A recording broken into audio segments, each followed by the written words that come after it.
dance. Take it to the floor and sing it.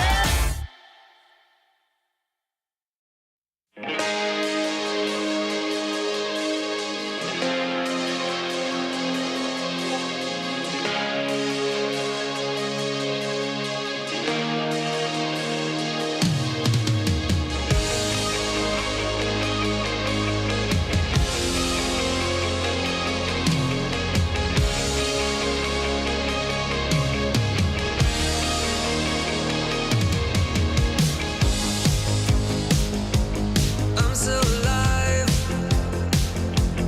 I can still fly, I can still fly away, yeah. You lift me so high, you got me so high, you got me so high today, and I'm higher. We can set the night on fire, burning up these wings of desire.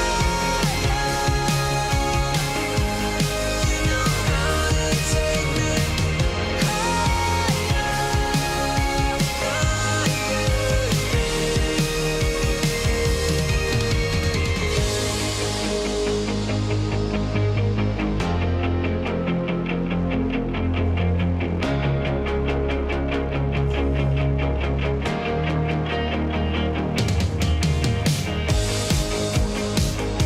you lift me so high, you got me so high, you got me so high today, and I'm higher. We can set the night on fire, burning up these wings of desire. You know how to take me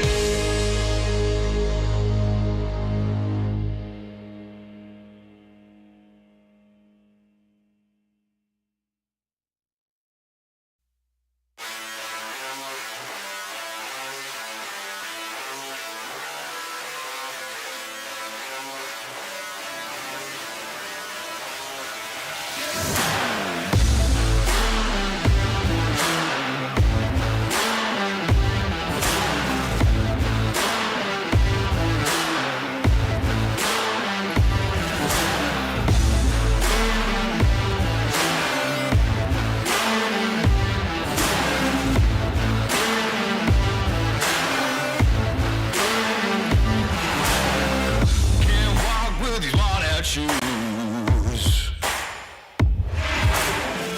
Kick me down till I'm black and blue. Threw me down and held on tight. Now I'm back up, not ready to die.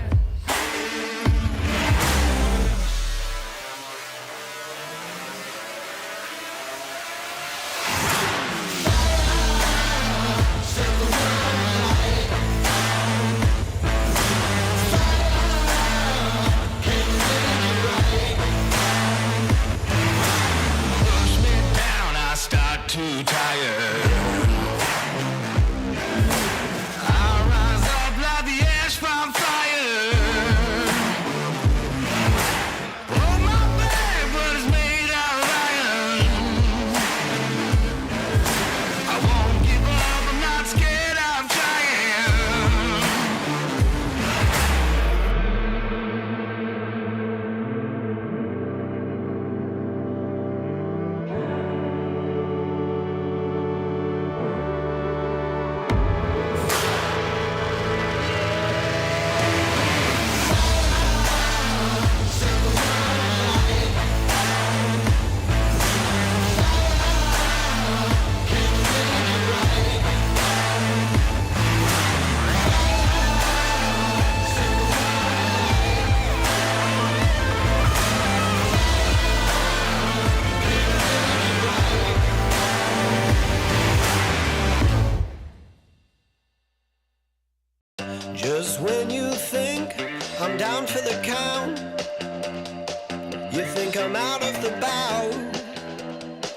that I'm about to start.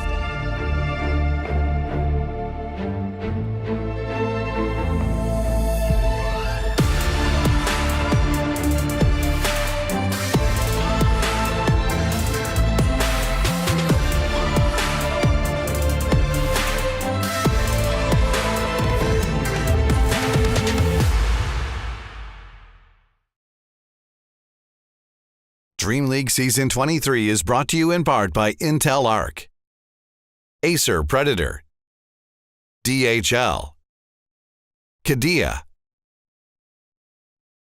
Monster Energy, 1xBet, and the United States Air Force.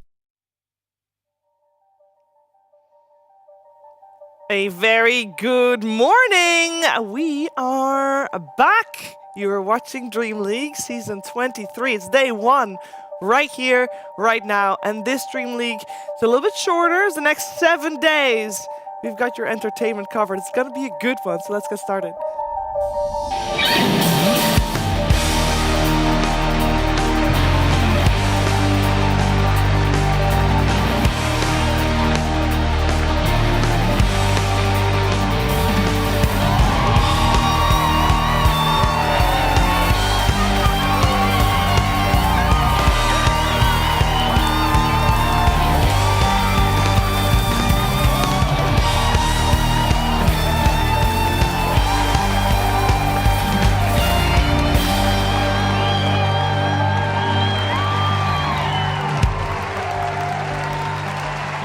Hello, yeah, it's gonna be a great one. Already started off on the right note with the PogChamp Pandas, of course, and also with my people on the couch opposite me. Hello, Odie Pixel Fogged. Hello. Good morning. Feel like it's been a while since I've seen you guys sitting on that couch. I guess it has been, yeah. Yeah. We missed it. We're glad to be back here. Yeah. And we're very much looking forward to being part of what's going to be another fantastic show, fantastic week, as you say. Yeah. It's going to be a lot of fun. And something really hits different when you're here and you hear the band Yes. right up and close. Watching I at home, know. it's not the same. I know, it just ties everything together. We're gonna have a good show. Can we introduce the band properly? We got Bob on the guitar and on the keys as well. And then we got Thomas on the guitar and on the foot paddles as well. And then we got Jens on basically the drums and every instrument that he's got surrounding him, which is a lot of instruments. Oh, it's so good to have you guys back as well. So good to have you guys back as well. And I think the next 7 days are gonna be pretty epic. Can I just do a quick vibe check? Patch this week, yes or no? Yeah. Yeah. And there better be. He's been coping there really better hard. Be. I mean, I have. There better. If there's not, I'm getting on a plane. I'm going over there, and I'm going to ask them very politely to please release the patch because I'm ready for it. And we're all ready for it. We've had some great tournaments. Yeah. Honestly, I can't lie. I have enjoyed the fact that we've had a lot of games that have gone kind of 60 minutes. We get tier 5 item action. That is fun. But I want some chaos. I want things changed up. So absolutely. You know, we know for sure, you know, if we're to trust the client, the Act 2 of like Crownfall, that is coming out this week. It says it. So we got to believe that. I just hope that involved in that or somewhere outside of that this week, we get a gameplay patch. Needed. Very needed. Even though we did see, I think, a couple like more things in Wallachia, right? Yeah. Like some heroes start coming back, the Bristleback Resurgence and stuff like that. Everyone needs it. You know, everyone's already talking about my position 5 is going Gleipnir every game. You know, people just want a bit of a change. So I think let's hope. It's got to be. And I think it's going to be a great time. Whoa! This, I thought we got rid of this. This is like a blast from. Okay, I see what's happening. Guys, I'll fix there it. it is. Woo. Hit it with some Now power. what? Oh dear! Oh, look who it is. What do we have here? Woo! Don't fall. Don't fall. Don't fall down. How you doing? Hey, hello! I'm back! You're back! Ah, it's been a long time, She. It has! I can't even count to how many Dream Leagues there are now, and I was, we were in the single digits last time I was here. Hello again! The 2 best casters in the world? Nah. And Cheever! So good to see you, Cheever! So, great segue. How you doing? Thank you! I hear you guys talking about the patch tonight. You guys actually think there's going to be a patch? It's got to be. Ain't no This way. week, it's got to be. I will give a disclaimer. Owen's been saying there will be a patch every week. Every week. So I just want Well, I got to be right one of these weeks. I talked to Ice Frog. I sent him an email. He said he's done. He said it's perfect. No, Game's done. Over. Now we're on the deadlock or whatever. Zero updates. No more updates. No more updates. Perfect.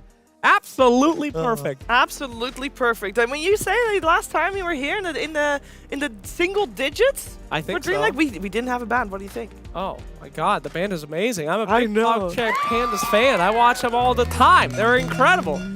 They are. Hit that cowbell! Hell yeah! All right, sweet. No, it's been a great addition for people that might not have been alive. You know, when we were in the single digits. You know, we do have a little. It was a long time ago. Might Let's not be be real. alive. Yeah, 30 years ago. Yeah, it's 30 Goodness years ago. gracious. You know, people When Slack get had hair. born and grow up. That's true. Most of our audience is 12. Yeah. So. we can have a little bit of a blast from the past. See what that was like. Oh. We've promised you some extra content today. Oh, that we have, Sheep. Yes, and it is going to be another caster portrait. That is true. This time. Right. We have a new caster portrait. One of the best caster portraits for one of the most beautiful, talented, nice. Some would say the mother of the staff here. It's yours. I think you said that. What? It's mine? You told me it was yours. It's mine. The most beautiful, talented, and wonderful person. And the mother of the... And the mother. The some mother would say. to be. Me. It's mine. Great.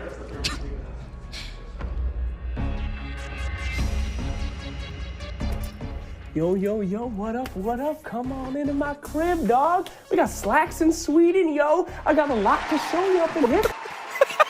I have absolutely no recollection of this. Honestly, the rest of it. I don't remember any of this either. I was wearing a digital What was chaos that? shirt. I thought that's when Waka Flocka went on or something for a second too. I was looking, I'm like, wait a minute. God, dude, what happened? Relax in Stockholm. You walk. The last thing we see is you guide the cameraman into your apartment. You don't want to know what happened after that. That's why they had to cut it. Yeah, there's been a reason why I haven't been on this show for a while. So, that was the what last can you time. do? Shiva, I'm so sorry I interrupted you on that panel. What an amateur. Fine, no, I was. Why? I was just think that it was very professional of me. I've learned a lot since then. I know. I was. Well, so no, go ahead. No, please, fine. No, I also don't have recollection that we did caster portraits. What the hell's a caster? I don't know what that I is don't know. either. But Do you you got remember one. at all? That's when the You got producers one. thought that people cared about us. They care about the players. Nobody cares about what Fogg ate for dinner last night. Nope. Nobody. What did you eat for dinner though? Steak. Nice. Good on you, bud. Not as big as your steak, but a steak. That's okay. I ate a kilo of meat. I don't even know how much it was. A kilo. Oh, it's a kilo. What the hell is that? That's not a name. That's a weight. Oh, is it? Yeah, 1 kilo is 1,000 grams. Yeah. And what's that in American? Like two. One dinner. One dinner. It was good. He ate it so fast it was gone before we finished our meal, which we got actually beforehand. So Yeah. Owen started before you and finished after you. I'm so sorry. This is not a topic for such a No. hype show. You know what is? You just though? started talking about food. You know what is? Yeah, good transition. It's a great transition. I think because- this whole opening was a mistake. Hey! There he is. So, it was 8 years ago that you were in Stockholm, so a lot has changed. I know, 8 years. 8 years. We're all grown up now. That was 2016, and we're now in 2024. Then one of the things that has changed is that Dreamleague is now part of something bigger. Of course, I'm talking about the Esports World Cup, and more specifically, Riyadh Masters at the Esports World Cup. We got the leaderboard in front of us, and Fogged. There's 16 teams listed here, but only 8 move forward. Whoa. And there's only a couple of teams that are already locked in.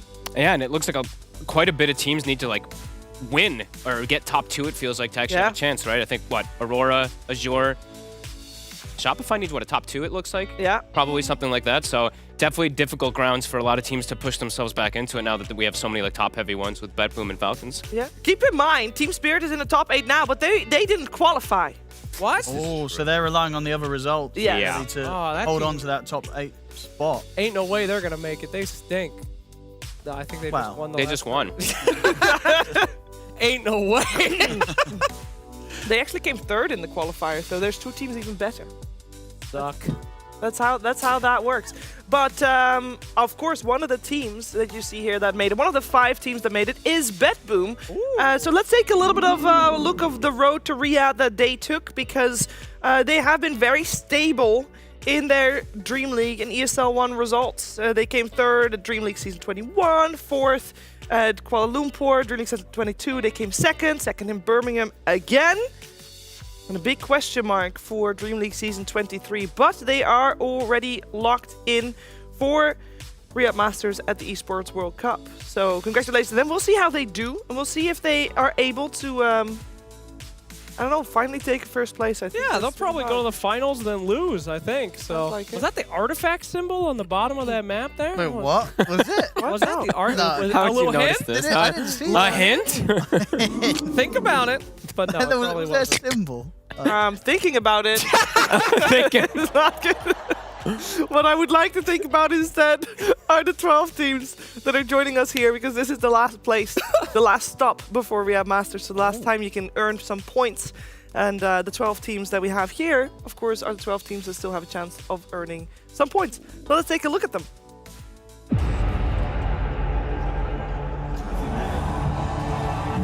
The ESL Pro Tour season is almost at its climax point.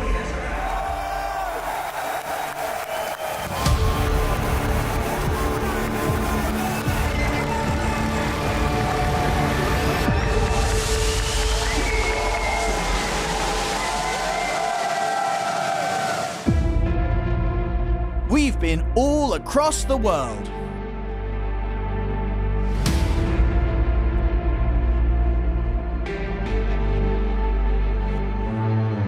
But this is the last opportunity for these teams to make it directly to the ultimate test of strength, where the entire year's circuit will culminate live in Riyadh. 12 of the best teams in the world are here to show you how strong they are. Some with a desire to prove that they have what it takes to be the best. How well can they adapt to change? How well can they perform when the final points are on the line? We're ready to find out. Very well done, Owen. Thank you. Beautiful voice. Yes, beautiful I was voice. doing that live right now. Do you ever do the opposite when you hear an Owen thing? Just go, awful. You could have done better. Better next time. No, I actually have never done that. Maybe I should never try done give that a shot. Owen hasn't finished a cast and walked off, and then you look him in the eyes and just go, awful. Sorry. No, I know how to give feedback. You sandwich it. You know, you give something good, then you say, well, you could have done that better, and then you end with a compliment. Yeah, I know about sandwiches, in case you saw the last clip of me on Dreamleague. Yeah, know a lot about them. Yeah, well, these 12 teams here, we know a lot about them too, and there's obviously a lot to say about every single one of those teams. But we'll get to that when they start playing some games. What we should also talk about is that it's not just points that are here for grabs, it's also dollars. Hey, Slack, since you did Dream Leagues, we upped the prize money a little bit as well. God dang! I thought that was I thought that was $300. There's Nope. a lot more zeros there. Holy moly! We're giving away million per now. God damn! I know. Cool. I think, was it like maybe 75K for the Dream Leagues at the past? Yeah, For back like for the whole prize pool? I think we gave Navi a mouse pad last time when they bottomed out. Navi's back. They're back. What a transition. They were looking for that. They're getting a nice surprise. You know, they came back for to pick up a second mouse pad. And Yeah. oh my goodness. I don't think they A lot won of money anything on the since line. the mouse pad. That's Oh, fantastic. no. Welcome home. That's crazy. Yeah, it is a lot of money. That is a lot. incredible. Life-changing stuff there for some of our teams. Yeah, I think the most important thing for getting far, though, is doing well in your groups. That's where it all starts anyway. So let's take a look at those groups. We got 2 groups of 6 teams, and this is Group A, of which 3 teams, as you can see, are already guaranteed for Riyadh. Okay. We'll see how they do here. Fog, could you give us some light on how spicy this group could be? I mean, there's a bunch of, question marks because Liquid and Gaming have kind of not been as dominant as usual that people were kind of talking about. And then we've got, PSG Quest, which is a team that's kind of like on the rise continuously. So it could get pretty spicy. I feel like Quest and Extreme could definitely look to take this group. And I mean, for Aurora and Heroic, that's pretty sad because they need to get like top 2 placements, I think it is, to even have a chance. Probably Riyadh, at the moment with the point system, yeah. There are also qualifiers, That's true. So You think about that? yeah, they can still do that. We could take a look at Group B as well. Owen, if you could tell us what to expect from this one. Yeah. Well, I mean, I like this one. There's a lot of meme matchups. I think a lot of entertainment. I'm very much looking forward to see what the current day Na'Vi squad's got in them. Looking forward to seeing them match up against some of these bigger, more current names in the circuit.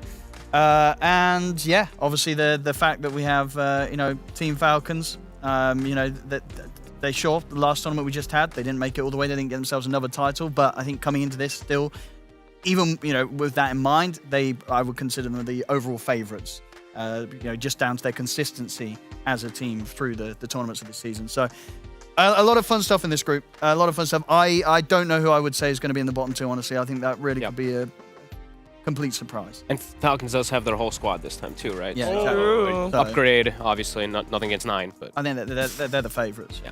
You just said upgrade, so. Well, 9 has taken 6 months off of playing. He literally said it himself. So Huge I He played very well. Though, He did. He was good. He was good. He played super well. He was but- super good. Imagine taking 6 months off and still coming top 3 at a tournament. Yeah. That's pretty impressive. Yeah. I mean, patch hasn't really changed since the last time he stopped playing. That's though, fair. So, yeah. Same patch. Yeah, he took those 6 months. He was waiting for the patch. I was like, I'll play again when the patch comes out. I was like, it's been 6 months. I'll come back already. Tell his lady, A little bit painful there. Maybe this week. Sorry. Maybe this week. But yeah, we still have high hopes. You guys are so crazy. They literally said it was coming out last week, and then they changed it to this week. It's not coming. What? They didn't say that last week. What? Yeah, they said mid-May. Yeah? It's like the Yeah, but 20th. that we don't know, right? Because that, in terms What's of the the date? client, right, is regarding the Crownfall Act 2. We don't know if Act 2 is going to have a gameplay update. Yes. We're just hoping it kind of does. And now it says this week anyway. For Yeah, so we know for something's the- coming. We know the Crownfall Act Crownfall. 2 is coming this week.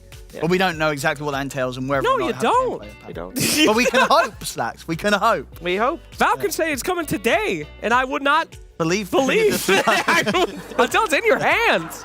Okay? Well, maybe it will be in our hands sooner rather than later. We can hope for it. But for now, we're still on the same patch, and that means we have a lot of games to play on this very patch. Let's take a look at the schedule because we got 3 streams running at the same time. Oh. And this is the Storm stream. Wow. So you can check that out elsewhere. These are the 4 games, the 4 2-game series that we got coming your way. So if you want to watch Na'Vi, this is your home turf, Owen. Nice, yeah. I'm looking for that last one. That in last particular. one. Yeah, Na'Vi versus Shopify. Shopify a bit shaky, but they've got big names. Na'Vi upcoming. They look great in the qualifiers. Might get a bit of a spicy result out of that one. Yeah. Shopify also obviously changed their roster. This will be the first time they play with Scam. True. Yep. This is the Ember stream, and there is there's a lot of games to be played here too. Shopify versus Tundra, I think that is also for me a little bit of a question mark, because this will also be the first time that Tundra will play with changed roster.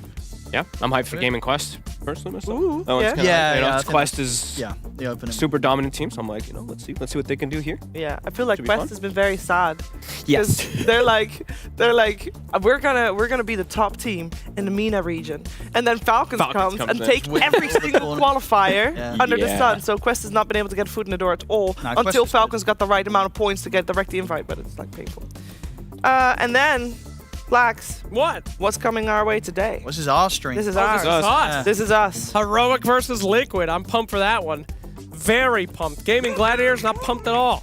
Okay? Extreme Gaming, they're mad. They just lost. They're pissed off, so they're gonna absolutely dumpster. No offense to our boy Quinn over there. Sorry, bud. Falcons Tundra, Yeah. also a game. Also a great But game. watch Heroics Liquid. I'm telling you, this is the game of the series. I can feel it, dude. Let's go Schofield. Hector! Hector and Schofield, my boys. Should be a hard one. It will be an interesting one for sure for a lot of different reasons. And I know that there's now a lot of people wondering, like, but what about Team Spirit? They just won yesterday in a big pool best of 5 grand finals went the full distance. Well, let me tell you, Team Spirit normally ramps up and they do better and better closer they are to Riyadh and TI. And then before that, they're like cruising a little bit and maybe not doing as well before that. And that happened to be during the time when there were qualifiers for this Dreamleague. So they didn't even come second in the qualifiers. They came third. They were beaten by Virtus Pro. Yep. Yeah. Damn. They were beaten by Navi. I mean, Navi also beat Versus Pro. Yeah. Wow. Navi. Navi was killing Navi. it. People can't 3 sleep on times as Navi. good as Spirit. Yeah. Exactly. Math. So- That's how it works. That's how it works. Is absolutely how it checks out. Spirit won the last tournament. Navi weren't there, but we know in the rankings, Navi beat VP, who beat Spirit. So, Navi, you got to watch in this tournament. All that insane shit made sense to me, for sure. Yes. Now I know you're new to the show, but are you ready to move on to our next segment? Because we gotta literally move physically. Oh no, I was not told that I would have to physically He's just move. eat a kilogram of steak, you know. What the bless you. hell? All right. Okay. Well, it's gonna be Heroic versus Liquid coming your way via the PogChamp Pandas.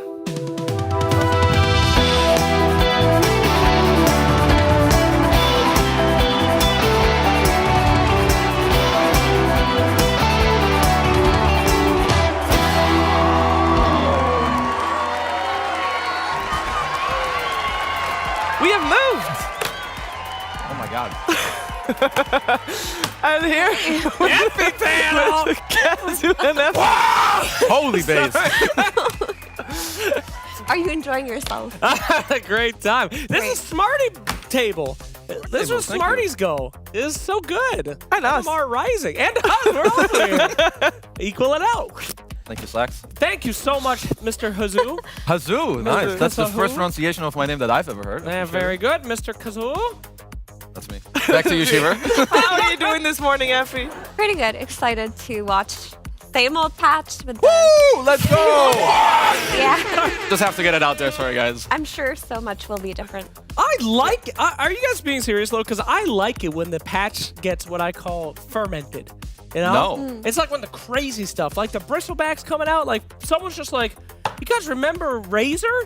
And then it just appears randomly, and they're like, ah, yes, look at that guy. The thing is that teams are perhaps not creative enough. I know that the patch is old, but we get one new hero every like 2 months. Come on, Yeah. and it's Bristleback. Who cares? Yeah, I It's hate that. He runs in, he tanks damage. I don't care. So this patch, it's gotta go. Yeah, you guys are Agreed. such haters. I want to see a Dota apocalypse where we have the same patch for like 3 years. You will kill the game. I think it's cool. The innovation coming out of random heroes that nobody thought anymore. People. There's a little bit of a limit to the innovation, I think, maybe. talking I think I think so. Bristleback is the furthest stretch. But we are going to focus on our first series. Oh, right. Which is going to be Heroic versus Liquid. And I believe, Kazu, you have some more in-depth things to share regarding Heroic. Absolutely, because I want to focus on them. You Yes. know, they did go 0-6 in the last tournament, which Yeah. isn't great. No. And I will not focus on Liquid, because they actually did pretty good. But once we can load it up on the computer, here we have, I want to show... This is pretty brutal. Yeah, Kazu. yeah. But wait until I get there. Because what I want to highlight is they have a little bit of what I would like to call an identity crisis, which can happen to teams. So I want to highlight their first pick. You know, they first pick their mid, doesn't work. First pick their mid, once again, not really the best. Then they go with a lifestealer, you know, they try something different, loss. They try first pick support, lose. Now they go back to the offlane, lose again. And they ended up with their mid. But what I want to highlight is how much time they have had, because they lost so early. They've actually now had a lot of time to practice for Dreamleague, you know, 10, 9, 8 days, whereas other teams such as Liquid, they were playing the whole time. Of course, they did very well, but if you want to be a team that goes into the next tournament, and in order to do well, and we need to remember, if they get a top 3 or top 2 finish on Heroic, Yeah. they can qualify to the Esports World Cup still Yeah. with the points. So it's kind of a test to them if, you know, they could figure out their problems, come to today, show it to us here. Because if you want to be one of the best teams, you know, you need to show adaptation. True. And not only to get to the points, but also the confidence. The fact that you worked on these problems to know that what we worked on is actually the right thing to do. So for them, I hope that they can show us a new Heroic today. Effie, just to hear your... That was very good, but just to hear your opinion, we just talked a little bit about the patch being fermented.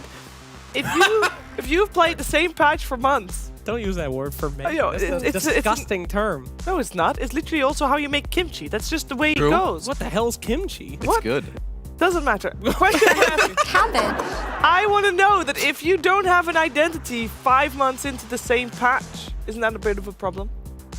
Yeah, so we're very much at the state of the patch, and we have been for a few months, where if a new hero does come out, it's one hero that has been kind of good anyway. People just forgot about it. So it doesn't really feel like most teams are at a point where they don't know who the good heroes are. Every single team knows which heroes to practice, and Heroic does have an identity. It's just, I really like what Kezu pointed out, because what they're suffering in is in the drafting phase. Because at this stage of the patch, you have to draft very well. That's how you win. You have to just figure out the drafting order better than the other team, and that's what we've seen out of the top teams coming out the last few months. It's not so much knowing which heroes to take, because we saw them take the meta heroes. We saw the first pick Lifestealer, we saw the first pick Bane, the first pick Pango, the first pick Lech.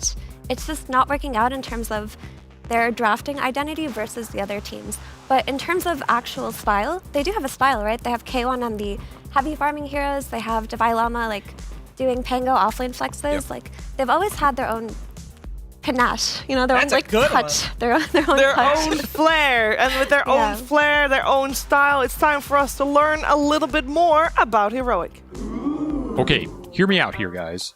We combine last year's Beast Coast and Keed Stars, roll them into a Scandinavian esports organization, and sprinkle some Belgian chocolate on top of that.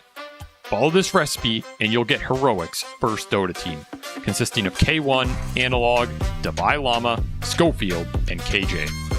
With the unique and perfectly chaotic South American style of Dota, this unstable concoction of a team has already proven to be the dark horse of the Dota landscape today. Considered by many, pros included, to be one of the biggest underdogs in the scene and a team to always be afraid of. After an incredible group stage in Birmingham, expectations on the team skyrocketed. Sadly, these expectations quickly turned to disappointment after failing to deliver the same magic on stage. Still a bit shell-shocked from the beating they received, their performance at PGL Wallachia was nothing to write home about either. However, now they've had some time to regroup and recover. Time to meditate with Mongolian throat singing from Belgium. Time to come up with some unhinged South American strategies, and now it's time to upset some teams at Dreamleague Season 23. And we'll see if they can do it. I mean, Kez is right. They've had chances to practice more so than maybe some other teams. So, been like, what? Almost a full week? A little more. It's been 8 days. 8 days. That's more than a week, Shiver. That's crazy. More days. That's a lot more than Team Liquid has had, because they only got 2 days slacks. Yeah. Only 2 days to practice. And they're probably depressed. I mean, they just lost again. But actually, probably not. Team Liquid, all they do is lose, so it's fine. I mean, they're used to depression. They're used to. I mean, it flows off them like water, if you will, like a duck. But But yeah, I mean, do you think they're actually upset that they lost at this point? I mean, they have so many tournaments. Almost every tournament, they lose to the person that wins. Well, you're always there. So you're always upset when you lose. But I could also tell that because we were around Blitz a little bit and also around the players, there was one loss in the most recent tournament that shook them a little bit. Yeah. I could tell from like the atmosphere and their expression, like with how they were talking, that something, riled them up a little bit. They'd riled them up a little bit. That being said, we can take a look at our US Air Force Wisdom Rune, which is highlighting their Dreamleague win rate. Is not great, Effie. No, it's not. And interestingly enough, like, even last year when Liquid was popping off second place in every major tournament, like very much cementing themselves as the second best team in the world at the time, they still sucked at Dreamleague. Yeah. Like, something about this tournament just does not align with Liquid. I don't know what it is. I don't know if it's fatigue. I don't know if they just start... I don't know if they're the kind of team that maybe flip-flops, where if they have a really good performance, their next performance is just bad, and it's hard for them to maintain that consistent energy. But historically, I don't expect a lot out of them coming into this tournament. Their Dreamleague win rate is an absolute L. What is that, like 20-something%? Like, what's going on? The team has no imagination. They don't dream. It's scary for them. They have the narcolepsies. What do you call it when you can't dream, Shiver? Is that an actual term for something? Yes. Isn't that just reality when you're not dreaming? What the hell? This panel. Damn. No, that's deep. That's true.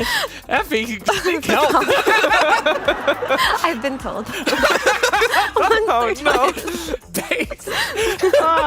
I mean, it does seem to be a little bit of a problem at the same time. I think for Team Liquid, they are one of the teams that's already qualified for Riyadh, so maybe they'll have a little bit less pressure on them. But I do think that recovering from losses, maybe come natural to Team Liquid a little bit. Sounds really bad, but for any Dota 2 player, normally that is part of the job, right?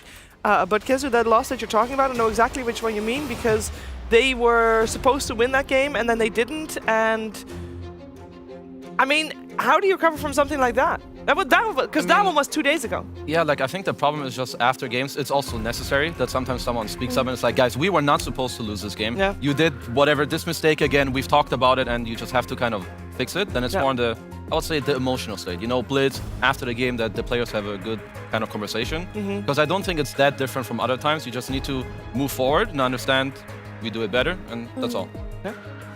I mean, they're definitely experienced at having to bounce back from losses, but I'm at the point where I wonder, like, what is it that's holding Liquid back? Because they do have world-class players, and they always make it very far, but not far enough. Yep. So there is an element or an ingredient that they're missing, and we've all been trying to figure out what that is, because we do watch them, and they're brilliant, like 80% of the time, but then when it's not working, it feels like everything falls apart for Liquid. So I'm not really sure what it is that's making them lack this consistency. I think it's they lack D-Gen aura anymore. They're all really handsome, good looking. Blitz has them work out and stuff. These guys are alpha males now, but there's a difference. When you're in the game of Dota, you need what I call D-Gen aura, where you are just a gremlin, and it pushes you over the edge. That 4 a.m. game where you're covered in Cheeto dust and you're like, one more, baby. Like, they ain't got it anymore. They're too beautiful, you know? So Blitz made them normal people, and that's holding them bad. back. Hold back. Go play Fortnite if you want to be a normal person. This is Dota 2. You got to have the gremlin posture. If you don't have that, look, who won last TI? Team Spirit? Team Spirit, Gremlins, everything. You seen Yatoro? They're not gremlins, They are though. not Gremlin, gremlins. dude. What do you mean? They look like a boy band. No, dude. They do look a They're little also bit like pretty a boy handsome. band. They're some They're handsome. handsome. They're not ripped. I mean, Blitz, they're in the gym. Liquid's like, we lost. Time to go rep, boys. Nah, man. You got to have that. You ain't got that. You're not going to make it. Well, we'll see. Maybe, We'll call into maybe Liquid. they'll be stepping it up this Dreamleague. See how they do. I do believe that Blitz will not be with them for this tournament. Oh, so shit. That is a little bit of Maybe that's of a good. change up. Damn. It helps the team find themselves. Maybe with what a little Slax bit. is saying, they will go to the gym less. It's If Blitz true. isn't there. You know? Calm Good down, job, Slax. Kezu. What the hell wrong I'm just with joining your you? point, You trying to be brother. the coach or something? Maybe Nah, that's nah. good. What if they win now? Guys, you might have seen that the countdown for draft starts. It did finish, but we ran into a slight delay. So we'll get it on your screen as soon as we can when it's up, but it's not up yet. So don't worry, we'll show you the game when we have it. But it does give us a little bit extra time to touch more onto Team Heroic, because one thing that I learned was, yes, their disappointment of Wallachia. They literally did not win a single game, not even within the series. They lost everything.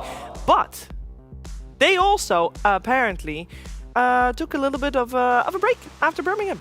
So that might have played a part, you know, having a little bit of a break, not practicing as much, and then coming into a new tournament, and that's why you get smashed now. Oh. Why? What were you just thinking? thinking about your line of thought there. They took a break and That's they, when they lost everything, so now they're not on break. So now they will They win. didn't, because I know they did not take a break between the loss and now. They actually I would started call that scrimming last it. tournament a break for them. I don't really think they did anything. They That's kind of fair. just got last, but But sometimes you need to get your ass kicked Yeah. really hard to like Yeah. wake up from the dream. you that's know? true. You gotta have the breakup, the relationship. That's true. I mean, maybe after their performance at Birmingham, like they did well in the group stage, they made it to playoffs. They all kind of saw the future that their team could have or what they're capable of. And when you get a taste of that, normally it makes you like more motivated. What? Normally it makes you more motivated. So maybe that bubble actually popped a little bit with their performance at Wallachia. So maybe they needed a little bit of that bubble pop. Maybe they needed to hit rock bottom to Exactly. rechannel that That's desperation true. that they showed us in Birmingham, because maybe they didn't have that energy left. But they lost to Liquid. Liquid were the ones that dumped on them in Birmingham. Yes, it was. So now Well, even more reason to slap their ass today. hell yeah, that's the terminology that you you like, have yeah. chosen to use. Because you like it, yes. Very good. right, let's talk about picks and bans and all that jams. Coddle, Disruptor, Pango, and Leshrac. Pretty standard stuff here. TA, is that a standard ban, Smarties? It is versus Liquid. Liquid are a team that will often incorporate TA into their drafts for Mike as much as they can, and it's just a hero that if you have it in the pool versus a team like Liquid that's so comfortable with it, then it opens up a lot of playmaking from Liquid because it's a self-sustaining type of carry. Curl's not even on the team anymore. They still do tied TA, huh? Gives you everything, bro. Okay. So don't worry about it.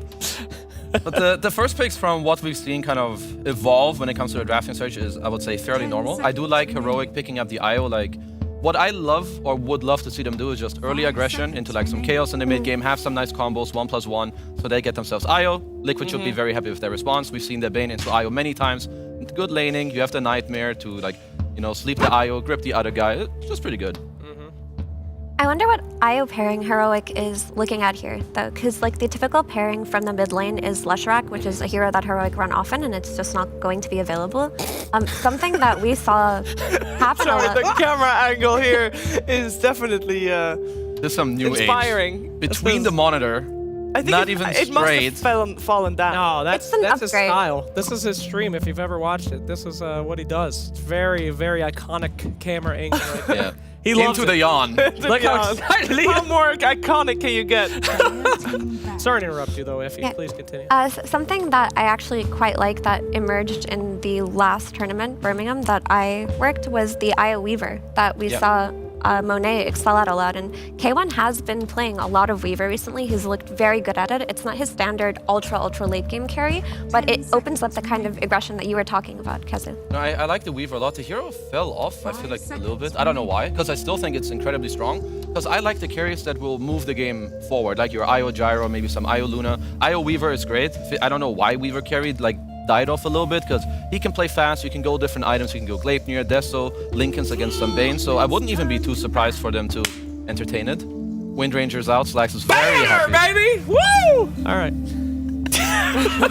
He got that one out of his system. Yeah, thank you. good, Sorry to good. interrupt you, Kezu. Please continue. I was done. Great. Back Do to you, have Slax. anything else? Anything more? No, back to you. What's up with Bane? People doing that phylactrophy build? I do that one. You ever done that one? People that aren't playing mid Bane here. Evers. I don't play mid Bane, but You it's get not phylactrophy, Phylactophy. and then you get the Agnum Scepter. Yeah. All three attack at once. Now you combine that. It's true. All three proc. You combine that with Grimstroke, and that's what I call Electric Avenue. Okay. You can insta-kill 2 people. Wow. That is crazy, dog. We're going to be seeing that right here. Here's the Grimstroke coming up. I think you're on to something. This is most likely going to be a support Bane. Right? This hero just provides so much value for a lot of these teams in terms of you're always going to have a BKB piercing disable for whichever carry comes out with something like an IO pairing. You're going to have setup which enables heroes like Mars or potentially invokers from the mid lane. And it's kind of a soft IO counter, right? You sleep one guy, you grip the other guy. I'd say it's a hard counter. I mean, it's hard. You grip that guy. It's very good, Effie. What about Marcy? She's a support now, huh? What do you think? Yeah, Marcy is pretty good. So you have 2 supports that are very strong. My God. Anyhow. Beat him. Yes, he did. Strange way. I will say, Yep. I see the Primal Beast. I'm thinking Jurassic Park. That's great. That is true. Oh yeah, this thing! We were gonna do this thing! So the PogChamp Panda is the best band in the world. We wanted to assign musical covers based on heroes. So, PogChamp Pandas, can you give us some Jurassic Park for Primal Beast? You remember how it goes? Da, da, da, da, da. Okay, they can't do that one. Give him some time. It's okay. He's doing it. Oh, I'm hearing it. 10 seconds remaining. Oh, that's cool. He's so good. All right, anyway, so you were talking about Primal Beast. Apparently, you just want to talk about Jurassic Park. Sorry, that's I think it literally- ended there. No, because that's where my mind went. I was actually expecting a Bristleback to be picked up with all the hype around Bristleback lately. They get the IO. I thought, okay, IO Bristle, wow, that's gonna be a combo. But then they ignored the Bristleback. Yo, they are ignoring Bristle. What's up with that? I thought that hero was terrifying now.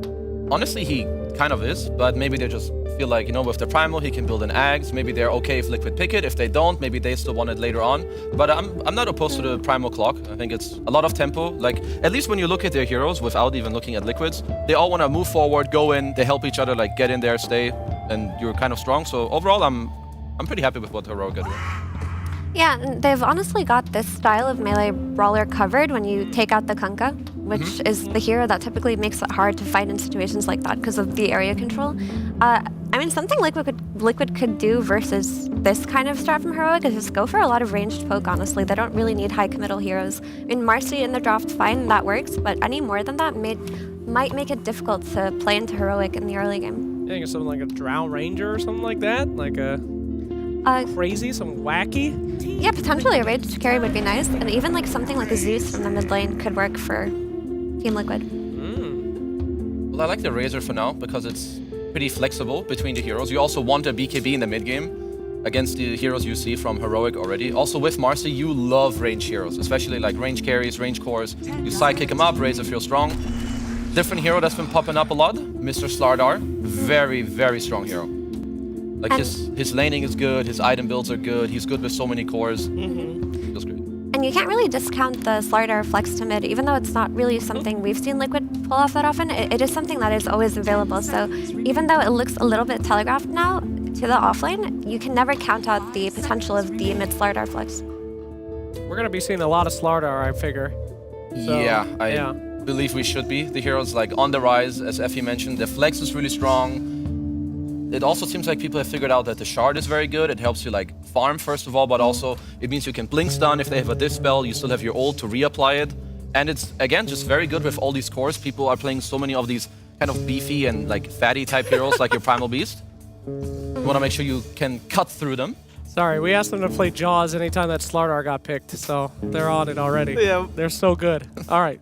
But yeah, so what I'm seeing from Heroic, though, a lot of kind of jump on them anywhere they are on the map. You got Clockwork Initiation, Wisp Initiation, Long Range Initiation from your Primal Beast. Terrorblade? Is this a hero? You guys see Terrorblade these days? What is this creature? We've not seen him very often. He's picked very, very rarely. I would say he is like an old age counter to Slardar because you have high armor, you're good against Razor because you're supposed to like buy Skadi and like man up. Even if you get linked, you have your illusions with the meta to deal damage. I'm not sure if I love it, but there is space for any Dota hero in the right game. Wow. Yeah, you're just begging, though, for Liquid to pick that Zeus now, though. Oh yeah, you better ban out that hero or you're taking the L. For sure. I mean, that's like the classic counter to Terrorblade, and now Zeus is even better at it, right? You got the lightning hands and all that jazz. I saw the anime, though, Marcy. You can't pick Terrorblade into Marcy. Bad lore matchup. I didn't finish the anime. Okay, well, Thanks for the spoiler. What do you mean? Spoiler? Hasn't been out for like 2 years? Yeah, I was definitely gonna rewatch it next week. Okay. This dude was watching Arcane. It's actually Liquid that banned out Zeus themselves. Okay, well, maybe they got confused. No, it's because Heroic have the 23 pick to snatch it up for themselves if they want to. Oh. And the hero's so strong right now that they probably just don't want to play into it. I'm really thinking about this Terrorblade, and can you not just put the Razor Marcy versus the TV? Like, Yeah, I think you is the can. mid Slardar flex so bad here? I don't necessarily see it as bad because like Liquid do have the last pick to overall close it out, and if Heroic don't really pick a strong mid laner that can punish something like a Slardar, I really would love to see the switch up here. Yeah, I would like Heroic to try and force Liquid to not be allowed to put the Slardar mid. Like take a hero which is why I would say the Viper is a pretty good ban. Because I agree with you. Like, Slardar goes mid, you're super chill. You can put your Razor offlane, you're chilling again. You can pick a carry matchup, maybe, I don't know, Faceless Void if it gets left in the pool. Maybe even a Darkseer, put Razor carry, put the Slardar mid. So it's kind of on Heroic for me to find a hero that doesn't allow what Mira is saying with the Slardar going mid. Yeah, because if you look at this Terrorblade, like Slacks mentioned, you don't really see this hero that often, right? And there's good reason for that. You go, Slacks. There you go, Slacks. there is good. You're welcome. Thank you so much, Effie. This means the world to me. There's a good reason for that, is because if you pick Terrorblade and he wins the lane really strong and you can hit that early Mantis Scotty timing, you can definitely take over the game and push buildings very fast. But the issue with Terrorblade is he gets kicked out of lane very early, he gets ganked very early, and it's super easy to play around him with the meta heroes in this patch and with supports like Bane being popular. So to take advantage of this TV pick, they have to win the lane. So if you just make it so Terrorblade does not win this lane, Heroic are already in a weaker position.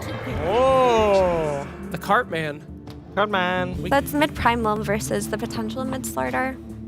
Yeah, I feel like you're so happy just putting the starter there as long as Nisha can play it, which I don't see why he couldn't play the Fishman. It's pretty straightforward. You're laning against Primal, you're gonna win there. Yeah. And now you just find the pick that you feel like makes the game just very easy for you. It could be Faceless Void, it could be the carry to carry matchup to the TB. I wouldn't be incredibly opposed to like a Darkseer either, just because you're gonna be up against a TB. It's pretty nice with your supports too and your cores.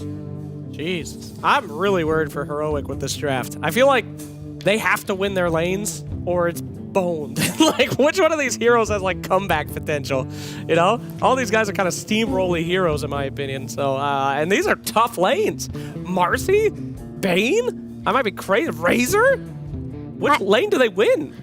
Their laning actually feels quite decent for now, just because we don't know how they're going to address the Terrorblade exactly on Liquid, but I do feel like the Razor is enough.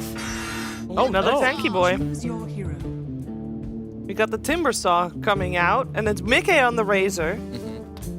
So it is okay. So I do think that a Timber offlane versus the TV kicks them out really early as well, which is essentially how you want to play versus a Terrorblade. My issue with Heroic's draft right now is I'm looking at it and who's your IO pairing? You went for this first pick IO, but you didn't actually take advantage of why this hero is so strong right now. Like, which hero on your team are you enabling? Your Terrorblade's going to be farming early on, and you don't have the best synergy with things like a Primal Beast and a Clockwork. I'm also completely with Mira. I don't really know where they're gonna go after the lanes. I think they need to do well in the lanes to like actually make up for the fact that they don't have the best pairings. Because Liquid, their support should be freed up after having good lanes. They can go top to the Timber. They can also go mid to their Slardar, who should have a good lane against Primal. So I hope that Heroic woke up, because they need to show some really nice gameplay in this game. Any words on the draft, Slack? Yeah, back to bed, boys. Ain't no way. All right, no, they're going back to sleep. Oh, no. Io, who's it going to pair with? Nobody. You're going to go on Clock. Clock's gone. Primal Beast, he's gone. Terrorblade, heroes poo. Cheever? That's good analysis. Anything to add to that, Effie? The draft. Oh, I can see it over there a little bit. Let me just. Or do a to refresh. There it is. Okay, so I think that your Centaur lane should be solid, and you do have like a cool Stampede with Primal Beast combo going early on. So if the Primal Beast can get a couple of good rotations, then it'll definitely keep Heroic in the game until Terrorblade is strong enough. But I feel like Liquid have addressed the Terrorblade very well in this game. Okay, so a little bit of an uphill battle for Heroic. I bet 500 behavior score. Heroic 500? lose. Behavior 500 behavior score. Dude, if you could do that, are you going to double down on that one? Or I'm doubling down to 1,000 behavior 1,000 score. behavior score. You have any to give? What? This is Do you fine. have that much? We'll check with it Shut later. up, Biff. Guys, it's time for game number 1 of this 2-game series. We're going to head over to O&M Fogged via the Pokemon Pandas.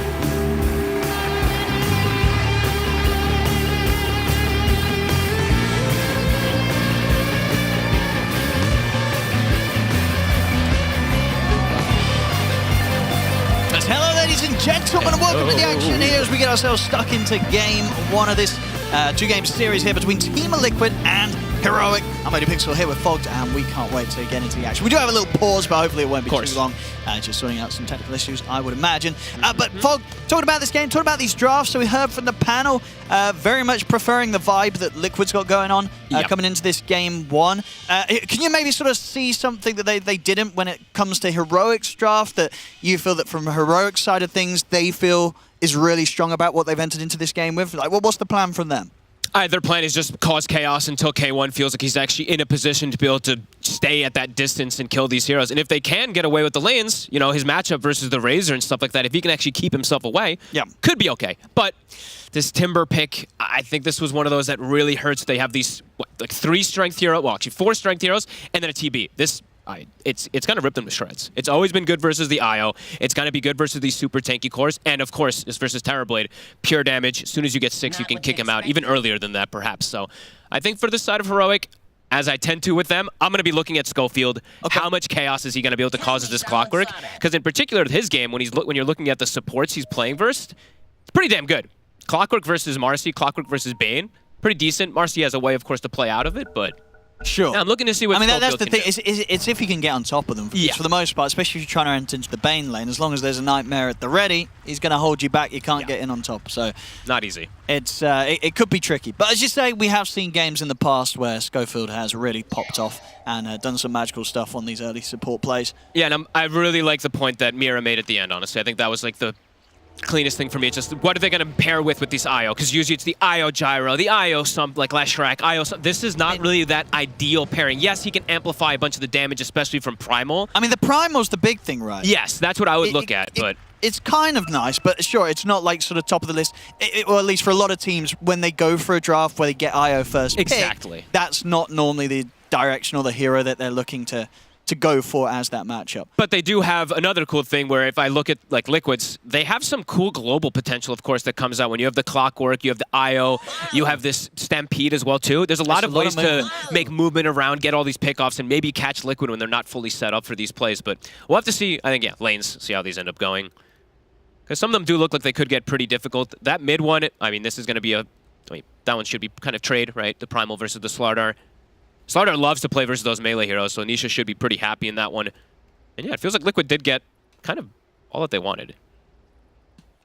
Yeah, they sort of set themselves up to have a lot of ways of closing the draft, right? When we got to that point with the 5th pick, there was always that option for them to potentially, get the carry pick in last, get a different mid hero in if they want to switch things up with the Razor and the Slardar positions. They settled with something that looks great. Yeah, it really does. It looks very, very solid on paper. If 33 has a good start, he could become a pretty unkillable beast this game. And could end up dishing out a lot of damage against these heroes. Looks like a pretty godly Eternal Shroud game, as they all tend to be, especially for Timber. The only real big physical damage, of course, is going to be TB, and that's going to take a long time before he gets involved. So, yeah, we'll have to see how that all ends up.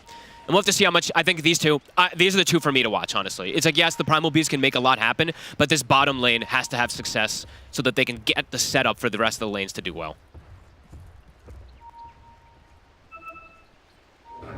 Let's see if we get any early action here. Look at Boxy. He's hoarding the blood grenades. I feel like every time you see that in a pub, it's like, you took my blood grenade from my lane? How dare you? We'll see if it pays off, if he's able to make those early plays with them himself. Yeah, and looking at just quick wards that they placed there at the start, they really want to get the lane matchups, right? So you see Liquid actually placing a super early top ward to at least make sure there's not going to be maybe some type of weird dodging stuff, I would imagine, just so they know exactly that they have that Timber versus that Terrorblade.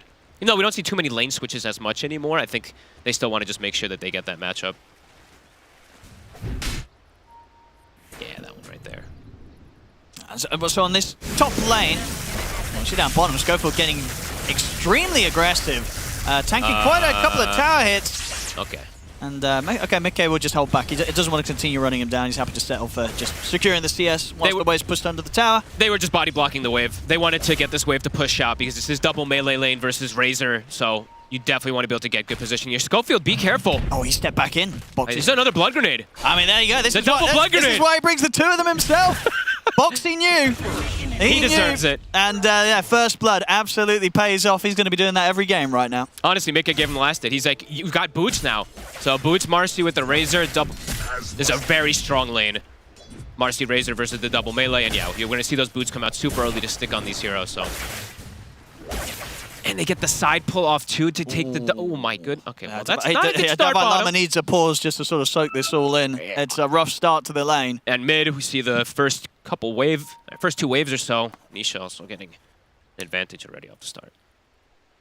Oh, missing a webcam. Okay. Missing. Get that webcam turned on right now. Damn. That is pretty crazy start though. The fact that they get the side pull off, and it's the it's the summoners. It's the Dark Troll summoner, so it's gonna kill most of that wave. Yeah, and Lama can't step up. And the fact with sort of that lane in particular, if it starts going rough, it's going to mean that Schofield, he's probably going to have to stick around a lot longer than he wants to, right, as a clock. You know, how soon is he in reality going to be able to leave the center on his own if the first few minutes of gameplay down there go really rough for Heroic? Yeah. Looks like they're having a little bit of trouble. Just sorting up, and indeed, that is a way a lot of people have worked around it. Yeah, they can just run the webcam through their phone. Of course, when it's running on your phone, that shouldn't affect your PC's performance unless you've got some terrible virus that's linking your two pieces of hardware together. Hopefully, I should be able to sort it. What are they giggling about? I've seen look, even Liquid's got like little smiles on their face. I mean, they feel good, right? The draft's good. The start's good. I can't believe they feel pretty good. The double blood grenade pays off literally right out. I'm like, look, I'm just like, it actually just works like immediately. Blood grenade is such a ridiculous item. I always still want to point out most of the games. It's like even mid game, seeing these supports carrying blood grenades, it's like a third spell in a lot of ways, or an extra spell. I mean, it's sort of big brain it. Do you think he was picking them up because he knew that Schofield was for a start going to go for this sort of the block, as you say, where he's trying to get the tower pushed, and he knows that he's going to take damage there. He's going to be able to trade pretty well with him in that scenario, and then sort of knowing Schofield as a player, he's going to be very aggressive and stick around in the lane on low HP after that initial blood grenade under the tower. Maybe. It's also just like this is their lane to kind of crush a bit here. The Razor Marcy versus double melee is going to be very strong, and see how this all goes underway. Okay. Let's get back in and see where sort of Heroic can find something going their way in these early lane setups. At least they'll get those range creeps. I was worried those were going to get denied, so they do get those down bottom. Oh, Schofield. This is rough. Oh, he's dead again. He is very, very dead again, surely with the plasma field. Yep, he's gone. This time Mickey's going to get the kill. This bottom lane, it's not going to start getting any prettier for Heroic. And his courier just walked in. Oh, and his salve. All right. Well, not the start that they wanted or needed but there. They could get it. They should have. Oh, they should. He's got a brain sap. It won't save him. So top lane Heroic, they get something going their way. K1 picks up the kill. Very nice. Analog, be careful.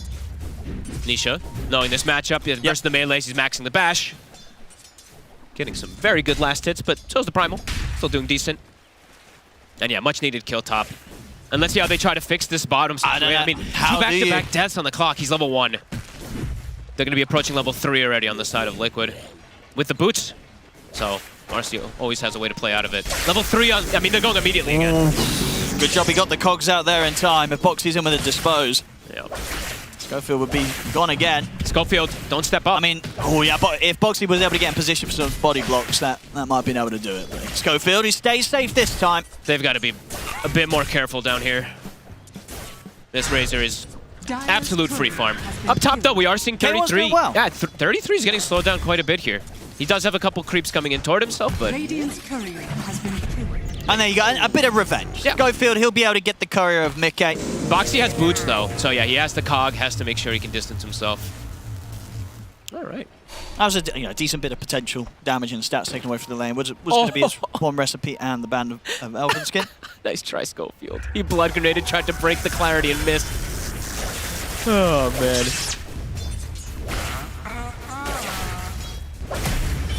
And at the least, considering the way that this lane's going, Divine Llama, it's still got 13 last hits out of this, which, honestly, with how things have been going with the fighting and the heroes, that could be a whole lot worse. Yeah, you'll definitely take that. Yeah. Some pulls being done. Boxy, Schofield still just continued to try to contest it. Insania making that early move, okay. All right, he knows Analog's going to want to go for the refuel. And Timber's already getting slowed down. Yeah. He's afraid of going back top because he's not going to be able to get that extra. They get the scan off. They know he's doing it, and they'll be able to get the double water room. So. Yeah, and at least for Analog at the moment, he's still sitting pretty high on the HP, so not desperate for any sort of refuel on the bottle at the moment.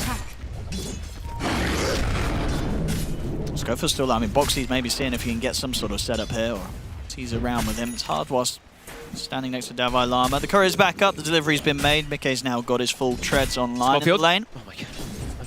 This guy always, man. This Schofield always just keeps me on my toes. He's got to be careful, especially once the level 3's hit on Boxy. If Boxy's able to get the grab in onto him. And Schofield, he'll play it safe this time. Takes the walk back to base. He'll be able to come back out soon with the brown boots. And 33. I saw more players doing this, especially when you're playing versus something like TB. I think I saw, I believe it was I think it was XXS playing a Timber where, yeah, he put more points in reactive because otherwise the high physical damage of a TB can still zone, even though it's not the most common thing anymore because everyone wants to just max the nukes. An adaptation you have to make for the no, absolutely. Absolutely, because otherwise this is a lane where TB can kill. Yep. Maybe less so because of the fact it's like a TB. I would say the setup was like TB with clock and it was more of an aggressive support. Then, you know, then there would have been a chance, but as you say, 33 plays, it's safe regardless. Yeah, it's smart. Because and also maybe Insania telling him, I'm going to be leaving you alone a little bit, maybe checking some stuff out. So, yeah, emphasize that. Now we're seeing the rotation, so Schofield looking to try to punish up top. Oh, the courier! Oh, that's quite a grab as well. That was the boots and the gloves of haste. An expensive snipe that 33 is able to find there. Insania, they'll find him. Should be pretty dead though. Deep with the rotation.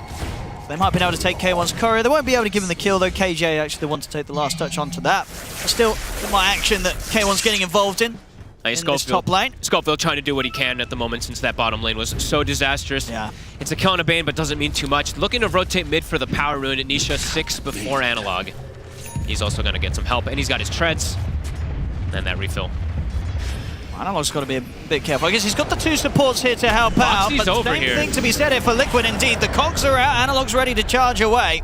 Jeez, that damage. That one hit with the Amplify plus I think level 2 sidekick thrown onto him. And he'll get an Arcane. Analog pushed back to base. Moves that it feels like Heroic kind of has to do to react at the moment because of that advantage that Liquid does have to these lanes. All 3 cores now at the top. Yeah, it's as good of a start as I think Liquid would have hoped for and expected when they were able to get the ending to the draft that they did.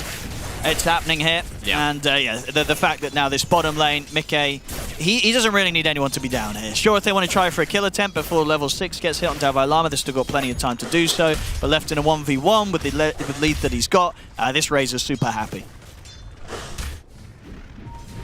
And let's look, I'm curious to see how they look to pressure, right? Like, eventually, I guess the Primal is going to look to make that move to try to go for something onto this Razor, perhaps, but we'll have to see, because he's not squishy by any means. Raindrop, full stat items finished up. Insania, very low level. We've seen making some moves around. We'll be able to get that Wisdom exchange. Him and Schofield definitely having the struggle of the game, but... Yeah.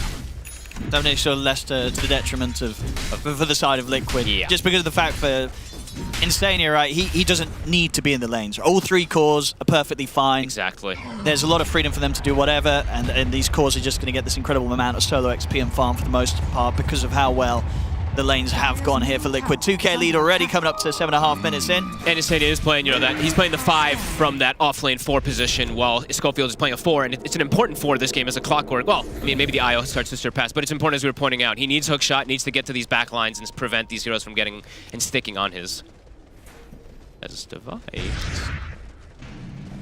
Hello, double stack coming on. Radiant are scanning. If I get away. They might go for the setup here. They've got the sandwich. 2 supports. Boxy's here as well. He is in a world of hurt. And it's a good time to get him here before he's hit the level 6. No chance of escape. And a very juicy kill here for Mickey. As you can see, continues to keep him very much at the top of the board here on net worth. And 33's now hit 6. K1, he's isolated up here. There's heroes rotating. I mean, they're going to try and do something. I mean, the fact that Mickey's just able to get set up for the kill down bottom and now maybe looking to get a chance of taking down K1. And with the toss back, with the dispose, and K1's got a Sunder. A good Sunder. Analog, it's a good grab as well. If they can bring down Mickey, they can. Massive turnaround here from Heroic, and Analog, he's able to onslaught away. He gets away from 33. He's going to survive for now. 33's maybe going to see if he can hunt for him. Another TP. A wraparound as well coming in from Nisha. Heroic. Can they protect one another? Nisha is going to try and turn towards KJ, but he's not able to get him with the crush. And now in the tree, Schofield's been able to scout out Boxy with a rocket flare. They get Boxy as well. Fantastic moves here from Heroic to start to turn around this early game a little bit. Schofield will drop the cogs, but the Chakram is out. Nisha's on top of him, so Liquid will still find a kill, but absolutely not going as smooth as Liquid would have hoped for there with that rotation. Bring in Mickey into the action, and ends up giving away this kill to K1. You know, K1, he's 2-0-2. This Terrorblade just got a huge boost. He's now up there, par with the farm of Mickey. I mean, K1, at the end of the day, this was the 1 point from the draft that could work out if they're able to get it to go late, right? If on paper, if this Terrorblade gets super stacked, and Liquid don't have a huge advantage against Heroic, K1 could carry it. Analog. I mean, 33. He's got him. Finished another alone. massive kill here for Heroic. There you go. That's how you catch back up. Absolutely. I mean, that lead that Liquid were growing, it's starting to just get shaken away a bit. Really good rotation to top. Absolutely. That's under, absolutely perfect timing. And they didn't have a cancel, right? They didn't have a cancel for Analog's ult. So I was able to get the full pulverize. And now perhaps a rune as well. Nisha's able to take it away. And it's a regen. Don't want to probably fight into that one. Don't want to chase into that. Yeah.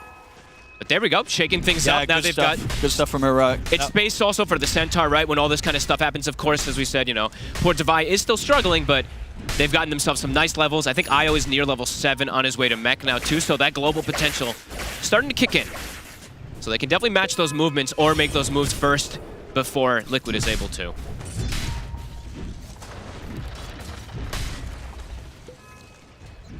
Liquid definitely going to be a bit more careful about how they're going about the next play and how that attempt went down on the top.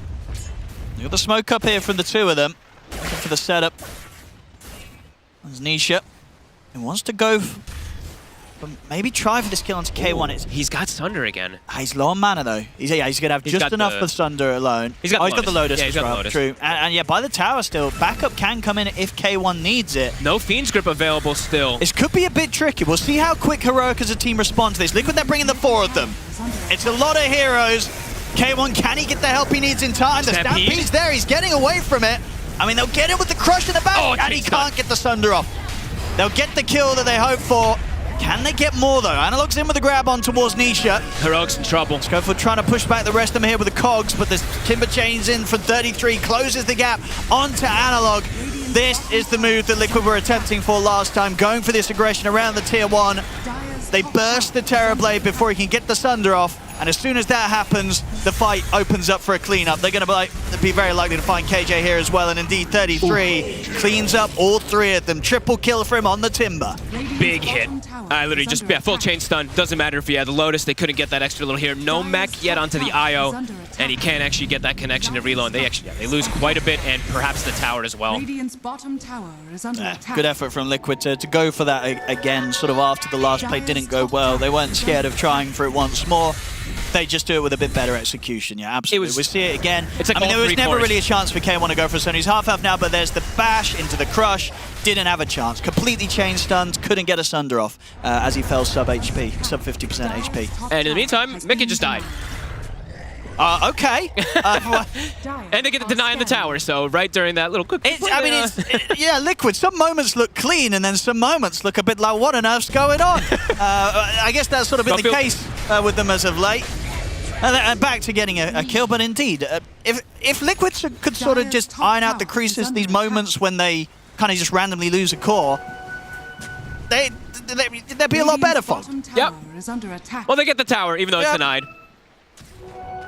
And they do now, I mean, Blink Dagger on Nisha. I feel like it's going to just continue ramping up for them, even though they do have these stacks going. Heroic needs time, especially for K1. So he's just going to farm opposite side of the map. Devi, he's gone for the Blade Mail first. We've been seeing this more and more, especially he's playing versus Razor versus Timber. It's a lot of that uncontrollable damage. I think we've been seeing more and more of this as well on the Centaur. It's good, especially if you're not able to get like a fast blink, if you're having a slow time. You know, you don't want to be the guy that blinks in and dies, blinks in and feeds. This is one of those lineups that you blink in and die into also. You'll just get, there's so much burst damage. So, yeah, he's looking for Schofield to be that initiator. He'll be the follow-up afterwards. Yeah. Liquid still with a 2k lead, but yeah, Heroic with these plays definitely showing that they can shake up these moves, that if Liquid make these little mistakes, Heroic aren't going to be feeling too bad about the state of the game. The fact that K1 as the Terrorblade, he's still up there at the top. He's farming away very nicely. How are they doing for the mech? KJ still doesn't have it. He's actually about 150 off. They've smoked up with Analog. Okay. Looking to make another move on the power rune. They're pretty strong if they can find Liquid split up. Dire are scanning. Okay, they hit the scan as well. They've got pretty good info. And off the mark there. Schofield not quite able to catch the fish. Nisha. Slardar slithers away. And Liquid will just play split up, farm it up. And we see those Eternal Shrouds. They're starting to get queued up. I see 33's got his queued, and even Nisha, I saw he did have it queued for a moment. Gonna go back for the shard in between, but yeah, it's a godly Eternal Shroud game, as almost every single one is. But yeah, getting some space to farm, of course, for K1. 3k lead at the moment for Liquid, ahead. But the Terrorblade will be getting this space now, and the Manta is going to be that timing that allows him to really play a little bit more with his team. Even though there's still going to be that massive burst damage from the Timber and Razor and stuff like that. Could help out quite a bit for him.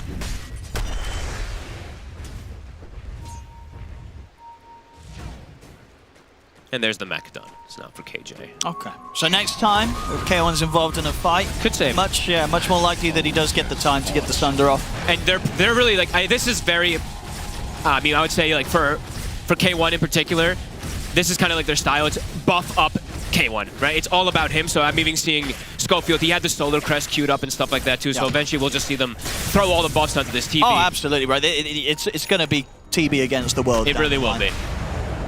As bottom, a long Fiend's Grip. Might get the Stampede off. He's dead. Okay, indeed have no chance there. Liquid with the 4 of them here. Maybe they could try to put some pressure onto tier 1 and start taking some of these towers. K1's got his Manta done. Okay, so maybe now they could look to mount a full 5-on-5, or they can look to get pick off because that reload kind of stuff and start with an advantage and look to fight around K1. He is very strong. Seeing the shard picked up though now on Nisha. This is another element of Slardar that is just absurd. As soon as you get this timing, so much damage that you're able to do. Constant resets. Nisha, he's on him. The jump in onto Analog around this rune spawn. Nightmare to hold back K1 in from the side. They've managed to get in on top of Insania. Good hook shot from Schofield. Snipes out the support. And they just popped the meta and everything. So for Liquid, they're probably looking to disengage off of that one because it was quite a bit expended from the side of Heroic. They can look to re-engage very soon, though, after that, if they see them split away from the TB. So just a Bane killed for those, you know, ultimates expended. Heroic, they split up. Yep. I think the important thing for me that I'm looking at for Heroic is that they haven't lost this mid tower still.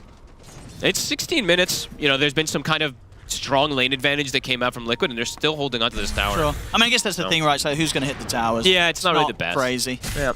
They can just kill heroes for the most part and go for it, but top Divide. They're going for him. They're straight in with the him. jump, and it's just so much damage here. But whoa, it's a reload. Oh, okay. Okay. K1's been brought into the midst of the action. I mean, they have the backup from the start. Analog's got the grab onto Insania, but Mickey's killed KJ. I don't know if that was the play to make there going into this fight. I mean, Analog should have a good chance of escaping. Schofield, good cogs here to block up the chase, but the blink's up from Nisha.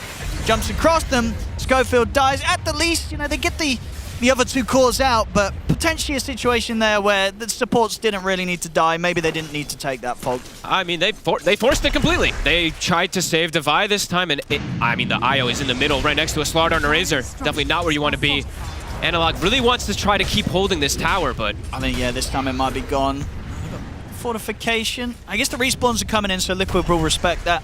Okay, that is their tier 2 fort, though, right? That they use, so...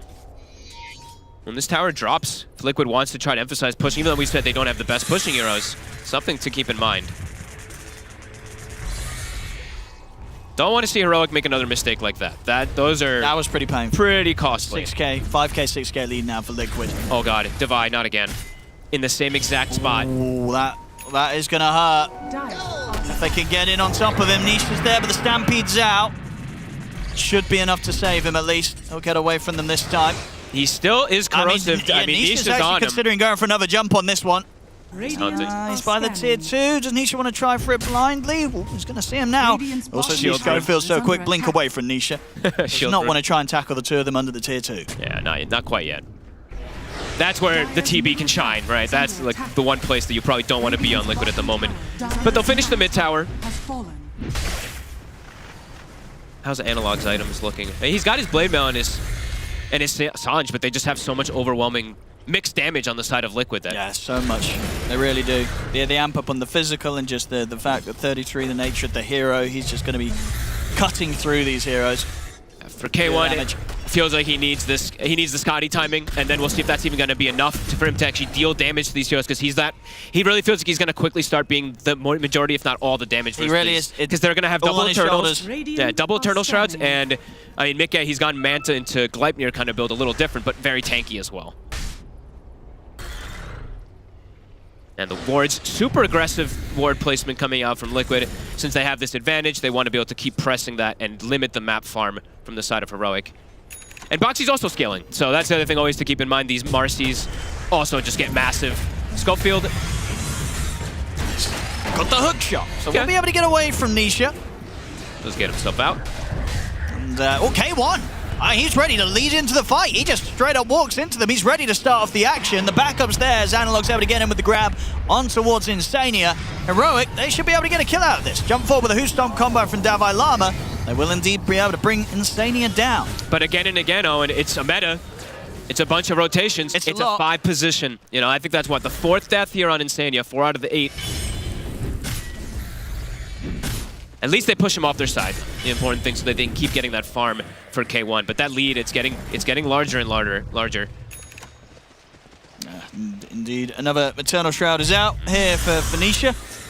I mean, good item response, obviously finished up by Analog. He's now got that halberd. Will definitely give Heroes a good chance against just being bashed down by the Slardar. Yep, gonna be great versus Razor. And the Red True, yeah. Yep. Just shutting down a lot of that right-click output. Very necessary, like so he can just charge in, right? Be that distraction. He needs to just soak as much damage as possible for K1 to really sit in the back and just attack full duration of meta, it feels. They'll be able to get themselves this Tormentor here. Nice and free. Oh, Schofield gets it. I honestly, a shard that I still quite like. You can do some fun, like trapping people and flying away and stuff like that so you can get further catches and initiations, so let's see what Schofield's able to do with it. Boxy, pretty much BKB and level 12 is going to be online for the Marcy, so it, kind of that 4th core is already kicking in very early for the side of Liquid. Well, for Heroic, as we said, it's really... It's K1 versus the world. Get him everything. Get him the drums. He's already got the meta. They need to get every single buff, it feels like, for him. He's got the Scotty timing, 40 seconds until meta. And Liquid, they still probably have the timer of that meta being used up top, so with Nisha, they can quickly just do this Roche and then look for the fight afterwards and see how Heroic responds. They've gotten some good farm in this meantime. That gold lead went from like 7.5 to 5k now. Yeah. And I think indeed they will, because in terms of a response, because we've seen Heroic, they don't you sort of shy away from fighting. He tries to go for a big play, but will be blocked outside the pit anyway, so not able to get in there, not able to stop him from taking it as Liquid get the Roshan and Aegis on Mickey. Good old Schofield. Liquid knows him. They knew it was coming. Dire's bottom tower is under attack. Heroic. I'll definitely wait until they've got the full 5-man. Whoa. K1. Still around the Ancients, but he'll be able to get himself away. Dire's bottom tower is under attack. I mean, I feel even with the damage that Liquid have, just down to the farm that K1 has, he should have, like, he should always be able to get the stun off, right? Or do you think at the moment they can jump and chain stun him and burst him before he can? I feel like he should be able. I mean, it depends how out of position he is and stuff. I have to say exactly. He should be able to, but I don't think he's going to disintegrate in these fights, right? He is going to have a chance to do something. They do have a lot of bursts, but yeah, he should be able to. It's just if they get on him all at the same time with the 4 cores with the Marcy, then he's going to die instantly. Yeah. But if they do it like, you know, one by one, then K1 should be able to. And the way these fights should happen is he should not be caught in that position. No, they have Stampede, they have a Clockwork and a Primal. Yeah. They should be the ones kind of tanking the brunt for him to hopefully get some attacks off for them. Oh, look at 33. He's got an item queued up that almost nobody buys anymore. All right. He's got the Meteor Hammer queued. He wants to push these towers. He wants to end it. He's like, guys, we don't really hit towers so well, so you know what? Let's look for something to break this high ground. I can respect that. Let's see if it works out. I mean, I've seen 0 Meteor Hammers. The grip. It's a good grip. Is there any sort of save? There is. Davai Lama is able to jump across with a Hoot Stomp straight over towards Insania. Oh, but they've left him. They've left him. They have indeed. So he'll pay the price there, but is at least able to make sure that his Primal gets out. But his IO as well, KJ. Is not going to be as fortunate. Good A couple of kills for Liquid. And we see Mickey. I think I saw him buy the shard this game on the Razor, so this shard also everybody's talking about just how powerful it is. If he gets on the TB, there's very little ways for him to disengage at all. Unless, I mean, if they don't have Stampede, there's going to be almost no way for him to disengage, so. Dire's middle tower. There we go, the hammer's online, 24 minutes on the Timber. Ready to push and sit in that mid lane and just sort of get the pressure going so that Heroic, they're going to have more problems to deal with. Honestly, it's one of the heroes that could maybe actually use it kind of in a fun way just because the spell lamp is so nice, right? Just Kaya, very good on the Timber. Probably feels like he's tanky enough already. Yeah, let's see what it does. We'll see how much it can force buildings. Yeah, we'll have to check sort of his building damage at the end of the game. I mean, he's hitting but if tier 2. I was going to say, if he gets quite a few usages of it out, it probably is going to be quite high. I know, and the tier 2 is pretty much dead because of it. So yeah, this is cool. Cool way to continue their lead progressing and continue the map shrinking versus Hector. You know. I mean, I was going to say, because you think this does also show though that Liquid are a little bit scared of this Terrorblade. They're like, right, guys, we have to speed it up a little bit. Yeah, or maybe. Do you think there's not many worlds in which this game goes on and this Terrorblade does actually become a threat? Honestly, with the way that Dota is, high ground is a menace. And with the way the Liquid's been playing, especially too, I feel like there's always these type of comebacks for these super late games. But right now, I mean, Liquid, they have a chance right now to just take a Rax advantage and potentially even much more than that if Heroic looks to fight up here. This is a really cool approach. Got to see a little bit of variety, right? I mean, we've had this patch, you know, we've talked about for so long. That's true. And Getting as a you meteor said, kind of hammer. in this whole patch, purchases of Meteor Hammers I haven't seen almost any, personally. At least not in these, you know, T1 tournaments. Boxy finds himself a solo. And up top, K1. Oh, he's had to BKB. Get the Thunder off. Mickey, he of course got the Aegis, so even if they take him down once, which they will, he's going to be back for round 2. Big grip. It's a good grip from Insane on Analog, but he gets stopped by the hook shot of Schofield. Give Analog a surviving chance. As he'll live, Schofield will die. Analog at the least able to back off.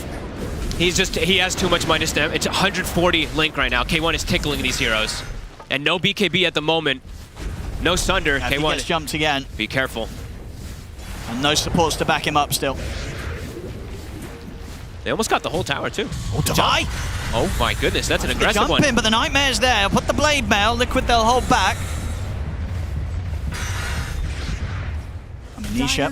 I mean, in the meanwhile, Boxy killed Solo. Boxy got like 3 levels off of all this while they're all pushing top.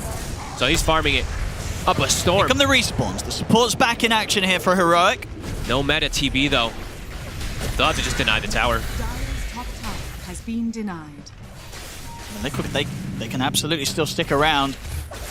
33. Meteor Hammer in 3. It's going to get the jump from Nisha in onto the 2 of them. K1 is going to get held in place as well by the Gleipnir. Charge for from Analog. He's straight over towards Boxy. Boxy able to put the BKB. He'll be grabbed through it here by the Primal Beast. Now Boxy's ready to turn though. Use the Stampede trying to get away, but Analog gets run down by Mickey. He's out for 50 seconds. Nisha's in with a 2-man crush on both Davai Lama and K1. Won't be any follow-up, but it is forcing Heroic to back up to the fountain. The fortification comes out. They're too damn strong. They're all too tanky. No one's taking damage. How long on meta? Still not up. Still 30 seconds until they have Analog back in. It doesn't feel like Liquid's gonna stop. They want to end this one. Heroic, have they even got one more fight in them? When an Analog's up, it's BKB and meta is available as well, but will they even be able to bring down any of these core heroes who are so damn tanky right now? Still a tier 2 down bottom, so Liquid won't quite be able to claim the mega creeps at the moment, but they get one more good fight going, they probably will just take the whole game. They're looking for the wraparound. Goes in with a hook shot. K1, he's coming in from the back. He's looking towards Boxy. He's linked up. He's getting grabbed in. Is there any way to save him? The chainstones are there. They'll be able to relocate him out to the side. Davai Lama, though, gets cut down by 33. Double kill on the Timber. K1 stepping up, but can he actually dish out the damage? He'll get a stun on Tanisha to take him back up to full HP. But he is absolutely in trouble. Completely surrounded, taken out. GG is called. Liquid will take this game 1 here, 28 minutes in. The draft felt solid, it certainly looked it, and they knew how to close it up. 33 picks up a Meteor Hammer. He's had enough, he's ready to get a quick victory, and they do here, Fog. I like it. I'm literally waiting to see. I want to see how much extra building damage he got, because it definitely did help them push forward and just end the game. So that was a really cool approach. Couple little slip-ups by Liquid, you know, giving up a couple core kills here or there, but overall game plan was executed pretty perfectly from lanes to the end there. To the builds. Yeah, we saw that Hector just really wasn't able to do much of anything. As soon as even like 100 damage Link or something, he's tickling heroes, and then they've got double Eternal Shroud on those 2 tanky frontliners. There's just no damage. I mean, maybe if you look back to the start, potentially that bottom lane, if it didn't go as terribly for Heroic, maybe they could have had a bit more of a game out of this, but at the end of the day, it really was. When you look to the drafts and the way this has ended up, we always knew this was going to be a tough one for Heroic, right? Absolutely. There we go, Liquid. After this first game, I mean, coming into the next game of this 2-game series, I mean, if you're heroic, what are you sort of looking at and saying, how did we let them get away with this? I think, I mean, it's how did we let them get away with it, but also I'm going to go back to what Mira said at the start. You first picked IO. And you didn't really have an actual traditional type of pairing. I didn't really see the combos work out. The lanes, of course, were a bit weaker than, usually you'd kind of imagine. It's an IO plus a TB. We did pretty well, but let's say it's a TB clock. Maybe they can be a bit more aggressive and stuff like that. So I think overall their draft got a little bit weird, and Liquid, they just got everything comfort and just super strong heroes that we've seen dominate so much now. The Razor, the Marcy, who's been kind of just dominating on the rise of the 4 position. The Slardar being able to go flex mid. And they kind of set themselves up for that too, right? With the way that they drafted, they picked this Primal and Centaur, so immediately Liquid's just like, oh, we can put Slardar mid. I think we can switch things up too. So I think some draft adaptation that needs to come out. Yeah, I think we know that Heroic can definitely draft themselves a much better chance from what we've seen in the past. This game, not the best from them. They had a rough one here. Liquid looking very hot and taking this pretty easy. Couple mistakes early on, but after that, it was smooth sailing as they get a quick victory here in Game 1. Thank you very much, Odie Pixel and Fogs. It is Team Liquid that comes out victorious. And here with me are Effie and Sir Action Slacks. And Sir Action Slacks, do you feel happy that when Fogged at the end of the game, his overall analysis was, well, they really did not get a pairing for that IO, which is literally the first thing you said about their draft. That's right. I absolutely stole that from Effie. She said it before the game started, and I grabbed it because it was the only thing I could think of. No, I mean, honestly, though, this game did go as I kind of thought it would. I thought that the laning stage was going to be rough because they had a lot of answers. They had a lot of damage, and Terribly just, how does he stand up to any one of these heroes? Like, you can't go on Razor, you can't do anything. Marcy will beat the hell out of you, as we saw. I will say, though, Effers, my favorite part of the game was Meme Hammer on Timbersaw. Everyone's always whining, I can't go uphill, Ice Frog, nerf uphill, boo-hoo, 60 minutes. That's what I'm talking about. Giga Chad maneuver, I'm ahead, everybody buy Meme Hammer, let it rip. Yeah, I mean, if you look at Liquid's draft, they didn't really have tower damage. Razor isn't your best tower hitter. I mean, neither is Timbersaw. So they didn't want to stay in that game for longer than they had to. Like, they identified that it was their win. They just needed to close it out. So, yeah, really cool Meteor Hammer purchase. But also, the double Eternal Shrouds, it really felt like the frontliners on the side of Team Liquid, there is no answer for them on Heroic. And even though Terrorblade had all of this net worth, like Hector's lane went very well. And the Terrorblade did have a lot of farm. But at no point did Heroic's draft make sense in that, okay, our Terrorblade is farmed, this is how we enter the game. This is how we enable him on the map. That just really didn't exist. And that takes me back to Kazu pointing out how they were just kind of having like a drafting crisis. In their last tournament, they'll first pick these heroes and not really enable them. And that's what it looks like. It seems like the pattern from Wallachia has carried on into this tournament as well. Because they had 8 days break. Do you feel like there wasn't really much change in those 8 days? I mean, it's hard to say because it's the first game overall, but it does look like that Heroic's issue is not with players, or it's not with an ability to understand the meta, but an ability to actually draft themselves into a fair game. Because honestly, to most of us, it looked over from the start, and all Liquid had to do really was just play their draft out the way that it was meant to be played, and Heroic just had an incredibly uphill battle to fight. Yeah, on the bright side, Slacks, Liquid, they did great. They started off very strong. Yeah, I mean, I feel like they weren't playing against anybody, so that's good for them. I mean, seriously though, Liquid picked meta heroes that they're tried and true tested. They know what they're doing. They didn't make any mistakes. They were just playing like a textbook game of Dota. I just still can't get over that first pick Wisp. Where's the gyro? Where's anything? He can't link onto anybody.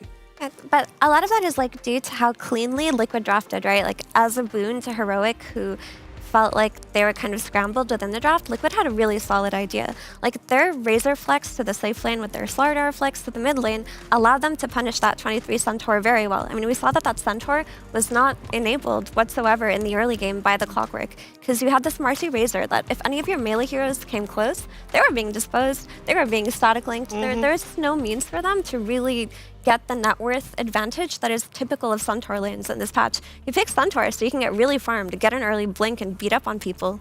But Liquid didn't let that happen. They didn't let that happen. They take the first game fairly cleanly. And before we try to see what they're going to bring in game number 2, we're first going to see what Kezu has chosen for our Acer Predator head-to-head.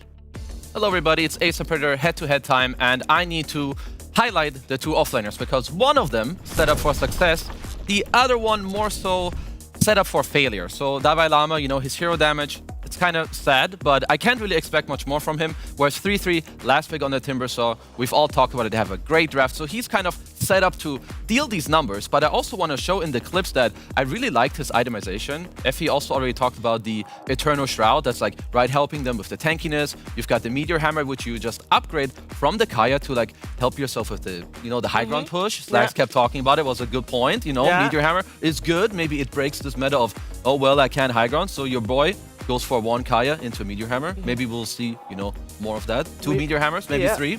Well, maybe. Would have loved to look at the clip, but there was a little bit of a crash. Happens to the best of us. And I feel like you've been put in a very difficult position, Kezu, because this game was such a there's not uninspiring one. Yeah, I think there's not that much to really try to highlight. No. And we already said it like in the draft that there were a lot of issues. So I must say that I'm just a little maybe disappointed from Heroic. We talked about they had like 8 to 10 days to try and figure out what to do. And I feel this was a very uninspiring showing from their draft. But I do feel like Effie put it nicely. This didn't have that much to do with gameplay. Which going into the next game, I would just like them to like, look at your own heroes, but also look at what you gave Liquid. Like, did they watch the end of the tournament? Like, I know they lost, but they can still look at what other teams were doing. There's a Bane, there's a Marcy, there's a Slardar, Razor, Timber. I can't name many better heroes than those 5. Bristle.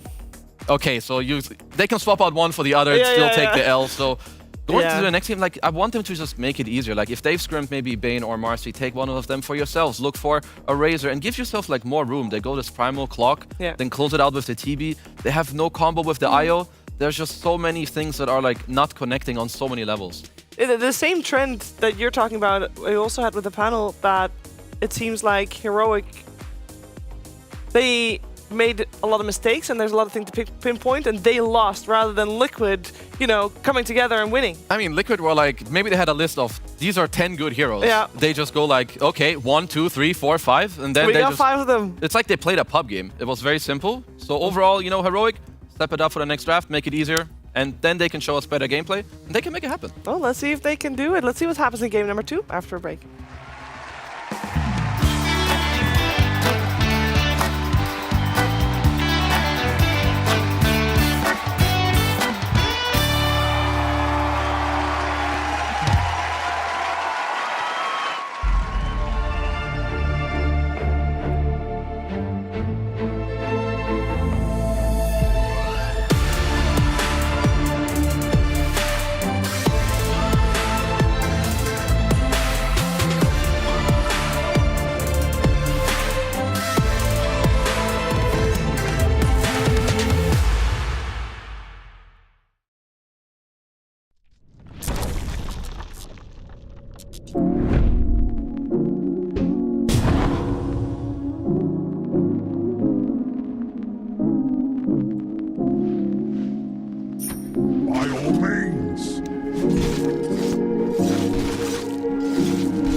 Have some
sort this out.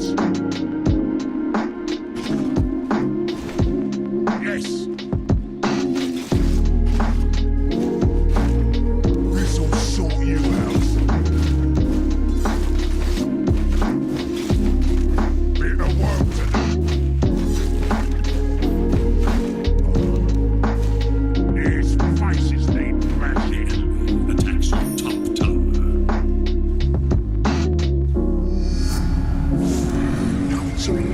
Yes.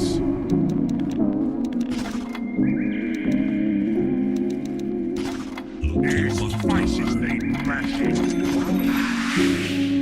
It's not time yet, mate. I'll sort this. I'm not ready.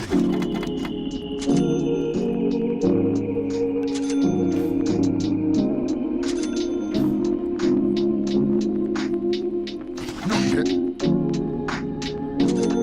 I'll sort this out. It's not time yet. Blink, and they're dead.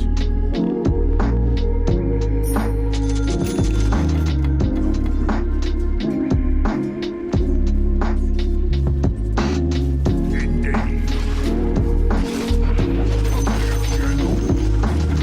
Not yet.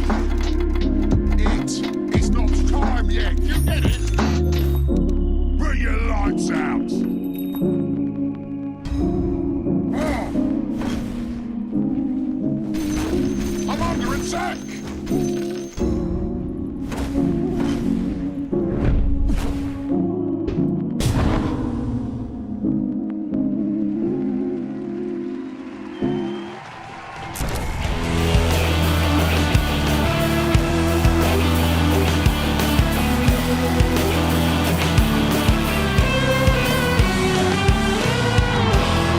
Watching Dreamleague, and it is time for game number 2 of our first series of the day. It's day 1. We got group stage going on, and we're in the middle of Heroic versus Team Liquid.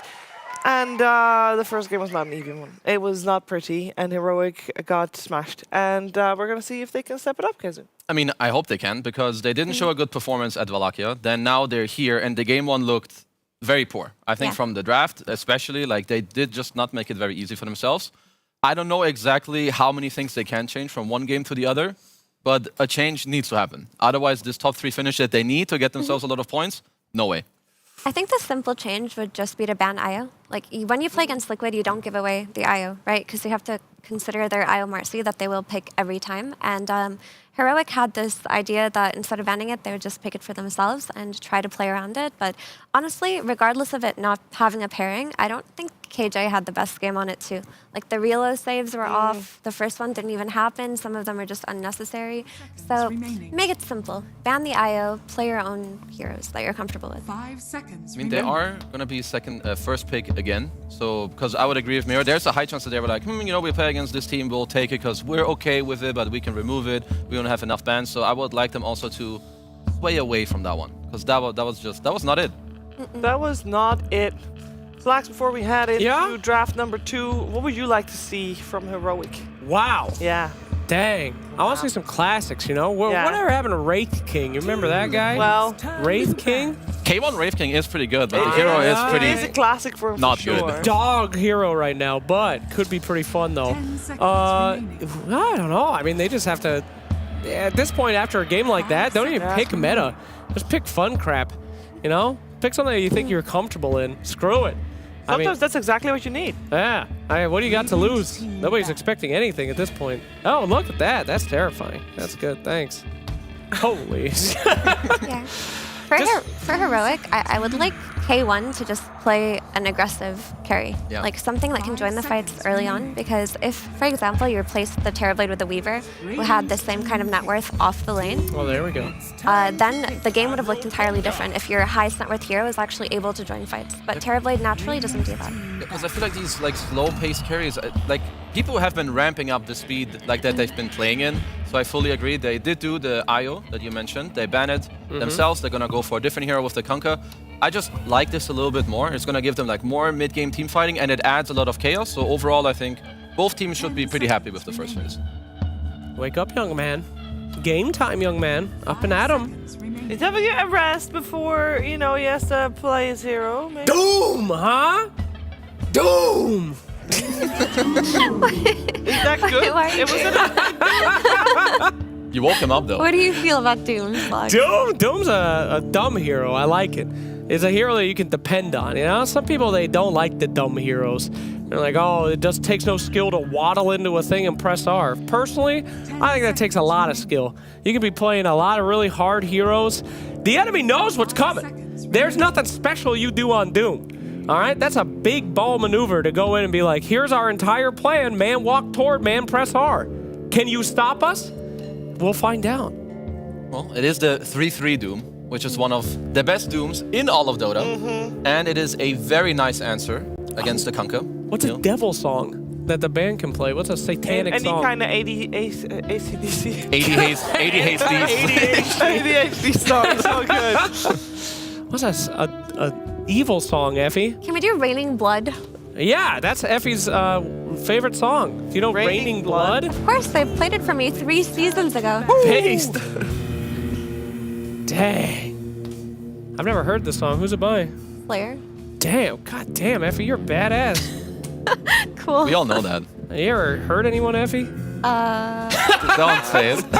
I don't Physically think so. or mentally? Both. I don't think so, but I am a Dota player, so I'm sure We've all heard people. I think I've done things that are regrettable. For sure. Keza, what do you think about this Kunkka Reddit thing, where he's a hamburger, where he's a... Kunkka's only good if he gets Ags. The whole hero's about the Ags, and without Ags, he's a worthless old ghost Well, man. I didn't read the hamburger thing, but I did, actually. I thought it was a great analogy, but continue. Yeah. You think he's a hamburger, Kezu? that he only, works one way? Analogy time. There's another hero that is a burger, and then the Aghanim Scepter is the fries, and the shard is the drink. Okay. You know? Well, Kunkka is the burger, but if you want cheese on your burger, which the other burgers already have, you need to buy your shard, and if you want meat, Okay, I see. you need to have the Aghanim Scepter. Yes, I agree. It. This hero needs Aghanims and his shard. He can't really be played on right click. Maybe if you're attacker, which is like the best Kunkka in the world, maybe you can make it work.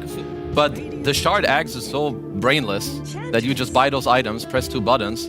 Look at me, I'm 0-10, but I have impact. Yeah. So yes, I agree. Wow, okay, so you think Kunkka's brainless too, so this is kind of the brain dead draft. Yeah. You got Waddle Doom and Water Kunkka. This is very good. Kids at home, if you don't think you can be a pro player, watch this game. You don't have to do anything. And Chantress, though, that's a hero that you have to do stuff with. You have to take creeps and move, yeah. Yeah. Do you think... Oh, there she is! Hood Stink. 70% win rate in the last tournament. This little stinker. Get ready for the patch, baby. You a Hoodwink player? You've been eating those games? Get ready to get dunked on! This hero ain't gonna do anything after this week. You were waiting for this hero. I hate Hood Stink. She's like a furry Wind Ranger. Disgusting creature. But she's good. She's real good. And we asked the band to play the most annoying song in history to celebrate Hoodwink. This is the Leak song. You know the Leak song? No. Do they have the that? lady with the leak. Come on. Oh yeah, obviously. I thought he was saying League, like League of Legends. No, we don't talk about that. What is this angle? What happened? He's gonna be damn. gone on. I guess it's time not they free win, he game. sinks If there deeper and was deeper. a game 3, he'd be missing. All right, I'm sorry, Effie. I keep interrupting very good points here. Did I say something? I was listening to you talking about burgers. That was I don't good, know what yeah. that meme was about. Effie's hungry, but what do you think about Moraner? So the Mirana pick obviously makes a lot of sense because it's the typical counter to Enchantress where you try to follow that hero to a lane and you just arrow the creep that she plays on. But honestly, I don't even feel like Mirana is that much of a counter to Enchantress anymore. Ever since Enchant does damage now, you can just trade with her without even needing a creep on level 1, and it's honestly not that easy to arrow creeps sometimes. Like, it's not like they're standing stationary like you're a Crystal Maiden. Yeah, right? like people always love this matchup, but there's more to it. Eng can also just go heal, and you keep trading with the Mirana. My main strength for Mirana is still like the mid-game movement. Like Falcons play this hero best because they're gonna have map control with some Kunkka, some Naga, open up the map, use the Moonlight Shadow. So I want to see where Heroic wanna take this. Because for now, you can play through your Kunkka with the X mark, you have Hoodwink follow-up, you've got the arrows, but I want more than just one hero that is able to do that.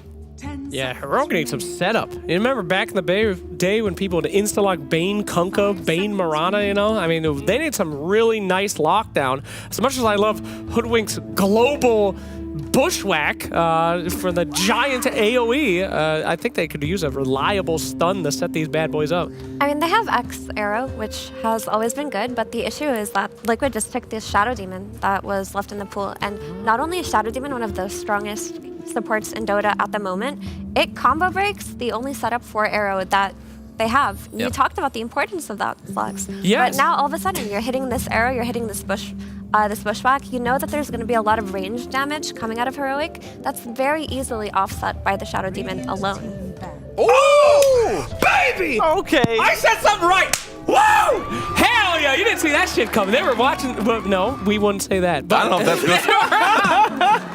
They went in the whole toolbox there. This is hype as hell. That's Wraith King, baby. But is that, They picked it versus Doom, but I don't think it's a good pick. if Slacks can call your pick, could be concerning. For Heroic. It's over. Yeah, this hero's no good right now. It is a K1 special, so it is definitely in the comfort box, that's for sure. But Heroic, I would like them to try to move the Kunkka into the mid lane. Okay, never mind. You've got a problem because Monkey King can follow you. Monkey King it can be played by both Mike and Nisha, so there's flex there. Yep. Whereas indeed the Kunkka, Analog or Davai Lama will be fine with it. An overall last pick goes the way of Team Liquid, so they can just choose what they want. For me, I look at this Wraith King, and honestly, the carry of Heroic didn't even feel like a Doom priority. Because if you're playing Doom versus Kunkka and you want to take a fight, you Doom the Kunkka anyway. It's not like, oh, your carry was the Doom priority here, where you had to pick something to siphon it up. Like, oh, I'll get doomed and I'll just reincarnate. That's not the case here anyway. So I feel like, yes, you are misdirecting attention away from the Kunkka potentially, but is it really that necessary? Because now Liquid just have a Monkey King that can very, very easily punish the Wraith King. No, it's actually a good point. It's kind of fake. You're not redirecting anything, because any Go Doom will know. Like, there's a reason they close the phase with Doom against the Kunkka. Yeah. You just want to not let him use, the Water Park, his Shard, all his spells. So for Heroic, I'm having a hard time to figure out this last pick that will make them feel really good, because this pick is blind, because the Monkey will most likely follow the Kunkka. Then you have another counter pick for your next pick that's coming out. But the one thing I can see with the Wraith King Kunkka is they have a lot of mid game where if they jump in first with the Moonlight, with the Wraith King, that they can try to get a team fight going. So I would like them to pick another hero that helps them do this. I'm worried though about Wraith King, because if your Monkey King is enabled on Liquid, which it should be because it's going to have a good lane versus Kunkka, then you're going to get that early Diffusal Blade and you're playing with an Enchantress. You're going to have this Monkey King just setting up on these side lanes, setting up on your Wraith King with a very early Diffusal Blade, with an Enchantress who's brought her creep to the lane, pushing in the tower, and you don't really have heroes that can defend situations like that on the side of Heroic. They're not going to be able to play into that early on. This Monkey King needs to be addressed somehow, and its ability to snowball into the game and play aggressively, but it's going to be very difficult for Heroic to fix it with the last pick here. Is there a hero left that would still maybe allow for some flex, until the very last second, until they see what Liquid got, that they could pick here that would, tick all the boxes that you guys just mentioned? Viper, maybe. I think Viper having it versus the Monkey King potentially could be very good. There's also not that much early game damage coming out of Liquid to punish it, but even then it doesn't feel that ideal because you're looking to dodge a Viper matchup as Monkey King anyway. No, I would actually like the Viper, but I feel like it's not in their minds because they're banning DK and Timber, which means they should be looking at different type of heroes. Oh, the little guy. Okay. That doesn't seem good. Can't Monkey just jump on top of that little guy? I mean, Sniper is a really high tier mid hero, one of the highest tier mid heroes of this patch. Very popular, and there isn't much jump on this side of Liquid outside of Monkey King. I do worry though that I don't think Sniper can play into Liquid's early aggression and early tempo though still. Yeah, it's honestly fairly volatile, I would say. The Sniper pick, I don't necessarily mind it. I think he has okay heroes to kind of protect himself, but Liquid now, you know that the Kunkka is offlane. I think you keep the Monkey in this lane. You now pick a new hero for Nisha that can look to jump in the mid game. Any type of, could be Storm. Let's see, what else is there? You could always go mid Spectre. Think about it. Yep. Very good. Are you thinking about it? Oh, that's a good hero They to thought get on about it. backline. Okay. Yeah, that was a good think about it right there. That will work. For sure. Pretty rough. Well, I have seen the Sniper Primal matchup before, and Sniper can win the lane against Primal, but if you make one misstep in the lane, you are going to die. And there is the early threat that Mir already mentioned with, you know, Ench is going to be moving around, Monkey has a good lane. I am once again looking for Heroic to combine the heroes early on, have good lanes. I do think they need to outplay Liquid to win this game, because I'm leaning on Liquid's draft once more. I'm leaning towards Liquid as well, but I think Heroic are actually in a better place in this draft. The issue that I'm looking at is that they need the Sniper to carry them. Like, this is their pop-off hero, and the supports on Liquid are very good at moving towards the mid lane. You're gonna have a Shadow Demon and Enchantress, right? The Shadow Demon wraps around, disrupts the Sniper, sets up on him, and then all of a sudden Nisha can just go in on the Primal Beast and potentially kill him, and the supports on Heroic are not as good at playing around the mid lane. So that could be a really big issue for them, but they are in a better place this time around. Okay, final thoughts? SD is busted, baby. They need setup. They need all that stuff. How are you going to let him boat with SD on the other team? Ain't going to happen. Heroic, going to have some nicer lanes. Not going to be as sad. But this ain't a Disney movie. They're done. They're screwed. They're cooked. They got a demon on the other team. They do. 2 of them. Or 5 of them, depending on how you look at it. Oh, God. Hell yeah. No. It does seem like an uphill battle for Heroic again, though that being said, the draft looks better than game 1, so we're hoping for maybe a little bit more of an even match, but we'll find out what's going to happen. Game number 2 with OD Pixel and Fog via the Puckjam Pandas.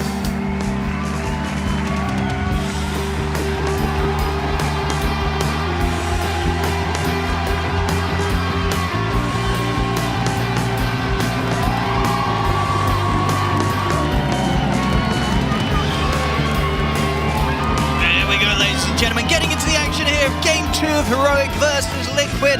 Let's see if indeed Heroic do have a bit of a better shot this time. I mean, considering the draft, folks, On paper, way better. Right. This seems a little bit better. Oh yeah, way, way better. They've got good stuns. They've got what should be better lanes and stuff like that. And overall, I mean, still not the most traditional carry pick, because TB also, you know, one that we're not seeing as much. Wraith King, very responsive one, playing versus that Doom.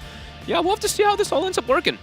Did you see the stat that came up there for Analog also? Oh, no, his last game that he just played on Sniper, he went 23-5 and lost. Oh, I saw that. I was like, wait, what? He lost? How? But very random stat that I just brought up, but it doesn't matter. 30 seconds. Let's see how it all kicks off. Let's see if Liquid walks into this 5-man stun potential lineup at this first blood.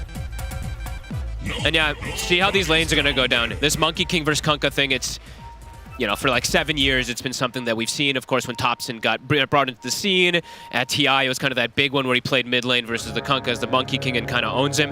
They have it from the safe lane, so probably an even better kind of position for them to shut down Divide Llama. The battle begins. Set up here, Liquid. Heroic's got the numbers. Indeed they do. So Heroic ready to punch back. Trying for a bit of a chase, but the arrow won't connect. They've still got the Ray Fire Blast. The blood grenades come out from Boxy to try and slow down the advance from Heroic. But indeed, Schofield, he tends to be the one that's actually ending up taking the most damage out of this. Okay, how many? I think Liquid used both blood grenades there, if I'm not mistaken.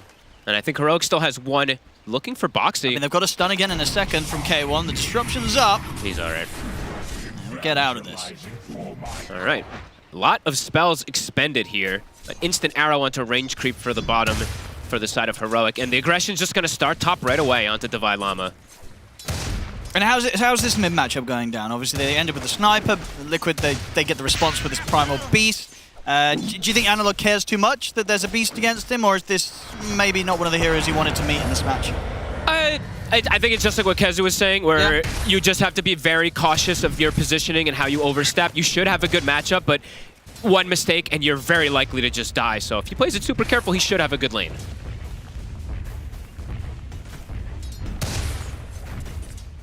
Definitely a lot of heroes that, I mean, pretty much all 3 cores that are going to be ready to get in the face of the Sniper in the mid-game fight. So it's not going to be easy for Analog. They're starting so low HP up top, so this lane I feel like is going to be very... It's already going to be a difficult lane, of course, for Divide Llama and Schofield again with the hero picks, but starting off, they're both like 20% HP. They can go for the kill here, They right? might just be dead.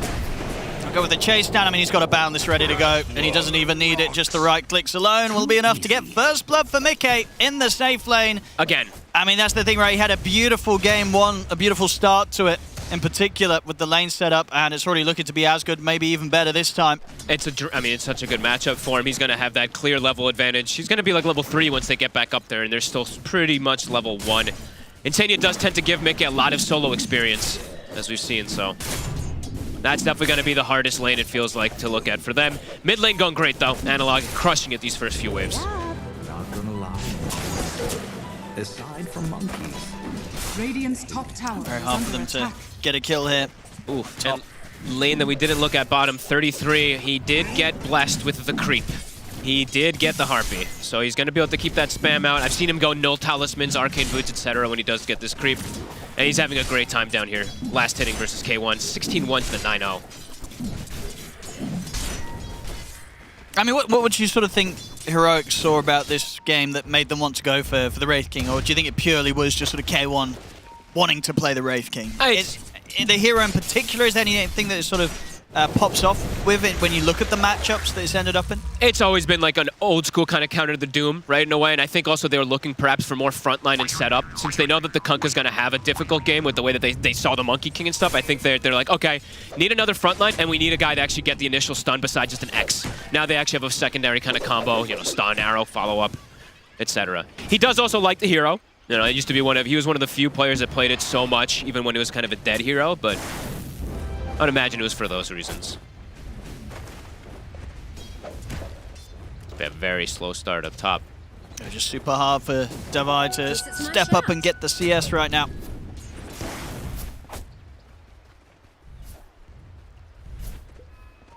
A very difficult lane.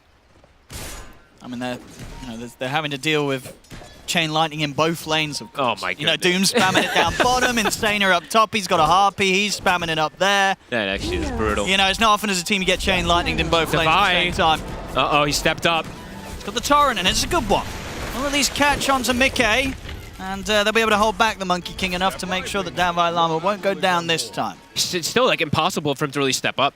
Every single time he's like half HP or less, if that Torrent doesn't connect, he's dead. So for him, it just continues to be that struggle. We'll have to see what the other lanes can do to make up for that fact that this Monkey King was going to be very large. Yeah, how do you recover this lane state at the top? Like, is there anything you can do? Maybe you have like a Mirana go through a gate or something and you catch him off guard. Try Maybe for a gank. if you want to even attempt for that. If not, you just focus on the other lanes. A lot of damage on the K1. Really, yes, so much damage from that setup into the combo for 33. K1, down. He is indeed dead. No, I mean, the Harpy, we've seen so many times 33 able to do this. Of course, is master tier hero. Absolute specialist on the Doom.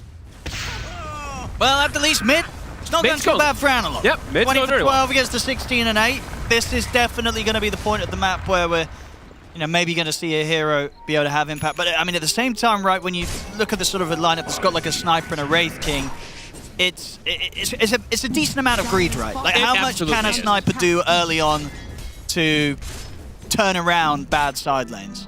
That's going to be the question. He's got the max shrapnel build, so at least there's that for if there is like some of these, you know, overextended dives, but definitely difficult. I'm seeing the recovery outlet that they're trying to make. It's going to be those stacks, of course, for the Kunkka. Schofield will be looking to set those up. Definitely able to get stolen, though. Oh, absolutely. There's a Primal Beast. Yeah. Yeah, so definitely have to keep tabs on that one if they're able to protect them. Nisha starting to get things a little bit better. I think for Analog, he's a little scared of those rotations that the panel was talking about, because if he gets caught once, he could just die from a charge in. And Boxy actually has vision right on top of him. But they also see Boxy, so. Dire's bottom tower is Up under top, Mickey, attack. going for the solo play onto get aggressive. Devi. Davai Lama will be able to step away again. Torrent on point. Look at Boxy going. He's taking quite a bit of an adventure around him. He's like, I'm going to catch Analog. And yeah, the rotation double support's making the move in. They can isolate. They've hit them with the scan. They know that Boxy's coming in with this wraparound. Look at this positioning, though. Schofield's got eyes on him now. With the benefit of the invis. Might be able to set up. I mean, Analog could do a fair bit of damage. Boxy should pay for this. Yeah, Schofield catches him by surprise. Boxy will be able to turn around with a disruption, but he will die. So Heroic able to prepare and punish. Bottom 33 was trying to go for a solo kill onto K1. There's some backup to protect him. There's stun at the ready. Dire's courier Not going to be able to get the has been connect. killed. Devi He's getting surrounded, and it's around the Wisdom Rune timing too. And he's used the torrent, so he won't have anything to try and They throw glyph it. Liquid up in the air and hold him back. He is absolutely dead. They glyph the wave too just to try to protect it, but look at the And Wisdom bottom Rune. lane. They're racing for it. K1, they've got the disruption. He's already been left very, very low here. Blood grenade down. K1's gone. Liquid getting big kills in both lanes. KJ at least gets the Wisdom Rune, but they are, things are crumbling quick. This the surround. Look at this pressure. Schofield trying with the jukes. He's gone. Maybe they can at least get Insania. They do. I mean, they needed to punish Liquid somehow there. I mean, Liquid's getting away with a lot, going for these kills beyond tier 2s at just 7 minutes in. And honestly, they're lucky that KJ was able to get the rune. Mickey, just a fraction of a second too late on the boundless strike, he's able to pick it up. They almost lost both Wisdom Rooms, lost their heroes, and had to make these constant rotations. 3K lead, 7 minutes in. I mean, it really is, where is the recovery outlook in terms of this lineup? I mean, the supports, they've got to try and do something. Make some plays. The cores are struggling. I mean, this offlane just again, right? He's so poor. It's one of the rougher games I've seen for him. He's nearly fallen behind that of, Middle tower sort of KJ. No, KJ's going to sort of take that third position by the looks of it here. This game. Maybe not for now. He just get caught by the grab, and that was his last lead. So never mind, KJ won't be catching up with Davai Lama. Davai Lama will be fine. It's a level 5 Mirana, so good XP too for Liquid. And Divide's, he's just so low level that he can't even go work on the stacks. That is like kind of his recovery. Them. And bottom lane. He just throws the Doom out. He's going to be back for round 2, but still getting that out very nice and early. And of course, that very long cooldown that's going to leave 3 minutes in which he could probably have time to look for that play again. Oh, and Divide, he shows himself. Might live this time. Okay, no, impetus is up. Whoop. No, he will live. Don't show yourself though. Careful, Divide. All right, he does survive, but he's still level 4. I mean, how do you recover? Oh, yo. The stacks are now spotted as well too. Nisha's just gonna stepped up. He's taking his recovery outlet. How do you stop the Primal from doing that? He's even going to stack them again, Nisha. He's like, nice stacks, I'll make them even bigger, and then I'll take them for myself. Oh, Schofield's going to try and get some, and I'll tell you what, he got a fair amount of them. He got like 3 or 4. I think he did. Rotating heroes. I mean, I don't know, can they catch Nisha? It's a level 4 Kunkka. Too fast, he's gone. I think even if they catch him with the spell, he just turns around. Holy moly, 6-2. 4K lead, lane's broken. Wraith King can't even show bottom now. He has to just go jungle, because if he shows, Doom might just go for the kill onto him. I mean, what's going on? I mean, when we looked at the drafts, Fox, I thought we felt that this would be a bit better, bit closer. Is it actually just down to the fact that, would you say Liquid are just playing even better in this game too? You know, what's the reason why we get such an early difference here? This top lane, top and bottom lane in particular, just, I think, did better than expected. The Doom getting the Harpy creep and just, well, top definitely was going to go well. Oh, look at this. As I don't know if he gets away with this, though. Davai should be able to walk out. The X-Bot, he needs TPs if he wants to do something. He's going to get 1 TP. They might be able to have this. Mickey? Oh. He walked up. I mean, he's going to die for it. Sure. I mean, is he? Oh, my goodness. Oh, my God. Well. That's rough. That's really rough. That's the point where the core gets mad at the support get mad to the core, everyone's getting reported. And K1 is now getting surrounded as well on bottom. He's muted the team. It's done. falling apart. And now he's getting pinged, the team's reporting him.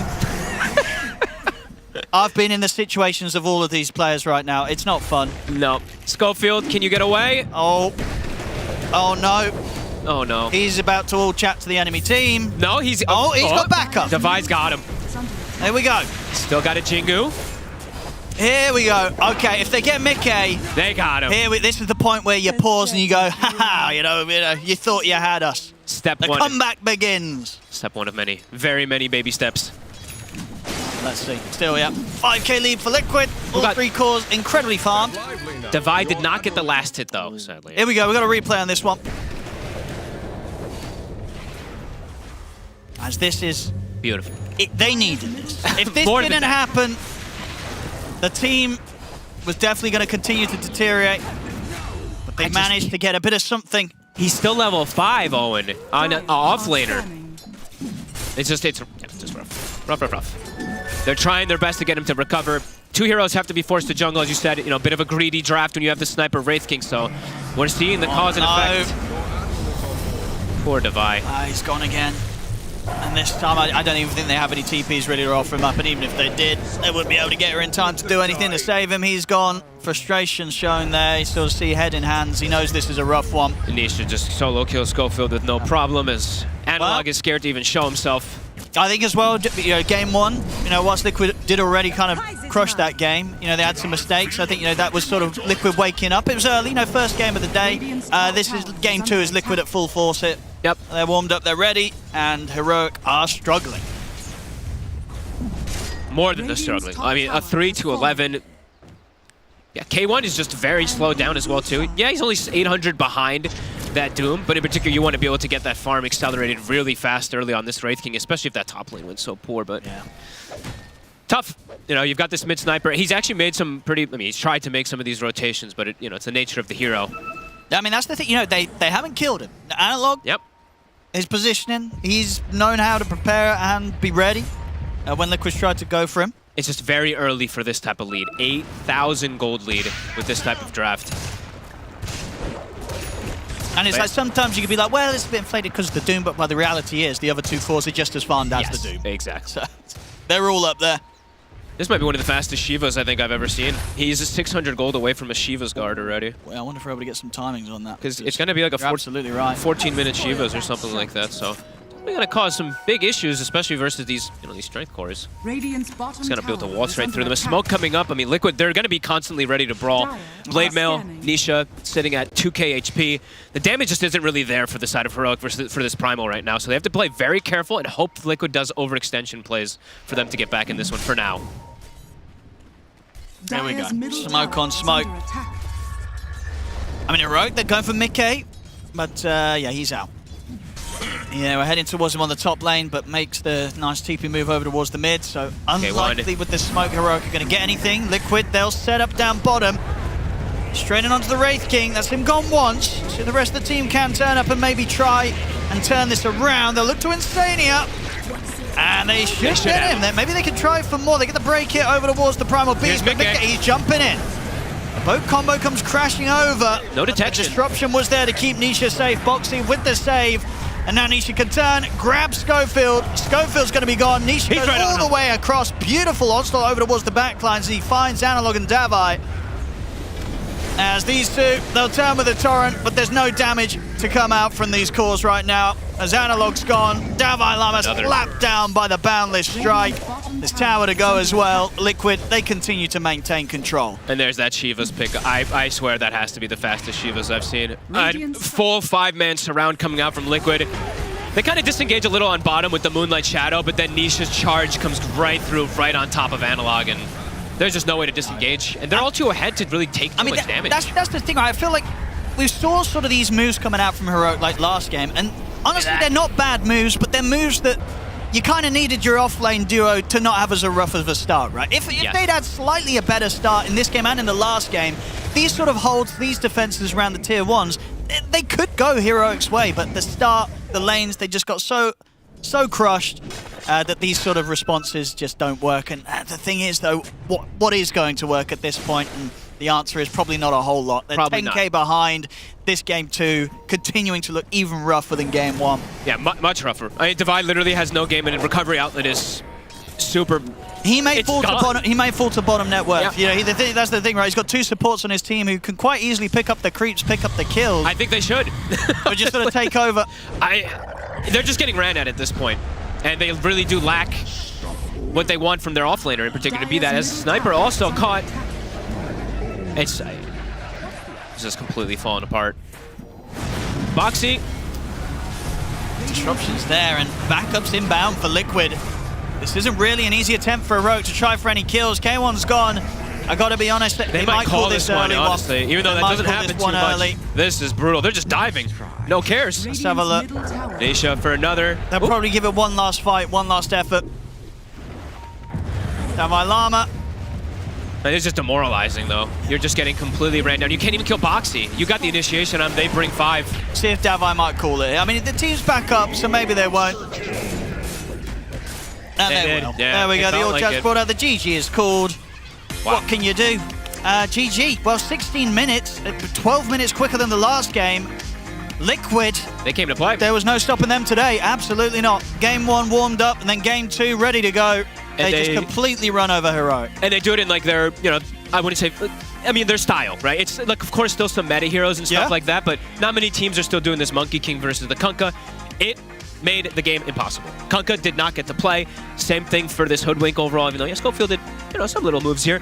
Honestly, it's the same thing as last game. It felt like with the top lane, just, the off lane just doesn't get to play Dota. Out for Heroic, no. And even though mid, this one, Analog is farming, they have heroes to get on top of him. 2 different ways, very easy early. The Primal Beast just charges through, Monkey King jumps on him as well. Mickey found him 3 times, even in these early fights, and game's just over right after these lanes, it feels like. Wow. I mean, Harpy creep. You can't let 33 get the Harpy creep. I mean, man. it wasn't fair, fuck. They had one up top, they had one on the bottom, If a team's got 2 Harpies going on in the lanes, one with the Enchantress, one with the Doom, what can you do? At that point, the side lanes are pretty sad on the other side. It's not a lot of fun playing against that. Liquid, this game, I mean, Game 1 we saw some mistakes from Liquid. This game, Mickey dying that once top, where there was that chance to kill him, was a bit of a mess up, but outside of that, it pretty much was as close to a perfect game here from Liquid. Yep, flawless play. Yeah. Very good drafting prowess here too, like knowing how to cover their bases, and they get these, share the lane matchup, as we said, the Primal versus Sniper in the lane it's kind of whatever. The Sniper ends up winning that one. In the mid game, even right afterwards, Primal just gets on Sniper, so. Well, there we go, Liquid. They have a bit of an easy start to the day. I mean, getting this 2-0, they're definitely going to have probably some more challenges along the line in this group when you look at the other teams involved. But at the same time, for Heroic, we can expect more from the Riot Fox. Sure, we saw they had a bit of a rough sort of loss after loss after loss that kind of knocked them out of the previous tournament that they were in back in Wallachia. But here, obviously not the opening that they wanted, but we look at what this team has managed to accomplish, like at the previous ESL, they can do better than this one. They can. I think just, need to set up Divide Lama to actually be able to play Dota. Both games, it felt like he did not get to play. Schofield tried his best to try to salvage things, but maybe actually hurt things too. They need to make quite a bit of adjustments, it does feel, in the way that they've drafted, especially if they're playing versus a team like Liquid, who, I feel like Liquid does this to some teams sometimes. If they're on, they'll be able to take advantage of it with the way they can set up these lanes. And this was one of those games where Liquid just, very few, if not any, mistakes. Yeah, absolutely. Well, as I say, Liquid, they're going to be very happy with the start to their tournament here with this series. They take both the victories here, 2-0 against Heroic. Thank you very much, ODPixel and Fogged. It's been so long since we had a, first of all, sub 20-minute game that everybody is in shock. And I feel like this was definitely honoring the game because it felt over very early slacks. Yeah, maybe they thought there's a game 3. Maybe they're just trying to not get tilted, so they were like, let's GG out. And then they said, oh no, we lost twice in a row. But that was rough, man. They got woohoo. Yeah. Yeah, I think some games just look impossible. Like maybe that didn't really feel worth playing to them because when they called it, what was their way back into the game? Their Primal Beast was already snowballing, their Monkey King was snowballing. You can't really take advantage of your sniper's positioning, and your Wraith King isn't the kind of hero that's going to carry the game. Yeah, that was rough, man. Although, I would never give up. There's always a chance a meteor could crash into someone's house or something. Maybe, well, I think, you know what? Both teams just came off of Wallachia, so they're both boot camping in the same place. So if a meteor comes crashing down, it would hit both the squads, so you still don't win. If I was on Heroics, I'd definitely be praying for that. The meteor strike my ass down halfway through that game for sure. Dude, this is the saddest Kunkka I've seen. Yeah, I mean, he had a rough series, Devilema, which is a little bit unfortunate. But when you look at the lanes he was playing into, he was Centaur into a Razor, and then he was a Kunkka into a Monkey King. He wasn't really put in a position draft-wise where his hero had a way back into the game through superior team fighting or anything. Because if you looked at Heroic's drafts, they weren't really crushing in draft in any lane where it would have actually turned it into the game. Their drafts just lacked synergy inherently. Even in this last draft, it looked better because the sniper was a really good sniper pick. I mean, regardless of the Monkey King, sniper is a great hero and it wasn't that solved, but how do you take advantage of your sniper if you're bleeding everywhere else? That's a good question. Kazu, how do you do that? Honestly, I feel like they didn't make it easy for themselves when it comes to the draft, but also that I don't want to focus only at that. Like, I want to focus to, even if you're outdrafted or your lanes aren't great, your Kanka had lower net worth than the enemy supported like minute 7. So even when that does happen, you need to be able to damage control better. And if you can't, then games are going to look like this. So they, honestly, Heroic have a lot to fix. Not just the draft, but the gameplay. It's not good. No. Kezu, you said at the beginning of the series that you showed all the games they lost, and you said how great. This is very good for them. Look at all the games they lost. This is just adding to the loss pile. Bro, I had faith that they could use these 8, 9, 10 days to show us better than a 28-minute loss. And I don't know how fast this game... 16 minutes. 16 minutes. Yeah. Show me the last time... 16 and a half or something. I think it's very fair to have faith because even like the last Dreamleague season, Heroic was a wildcard team. They were upsetting, causing a lot of upsets in the games that they were playing, and they looked really solid. In Birmingham, they made it all the way to playoffs. Like, this isn't a team that you would expect to come... Like, I know that they played badly at Wallachia just now, but it doesn't mean that you can count this team out because it is the same patch, and they have shown us that they can be good in this patch.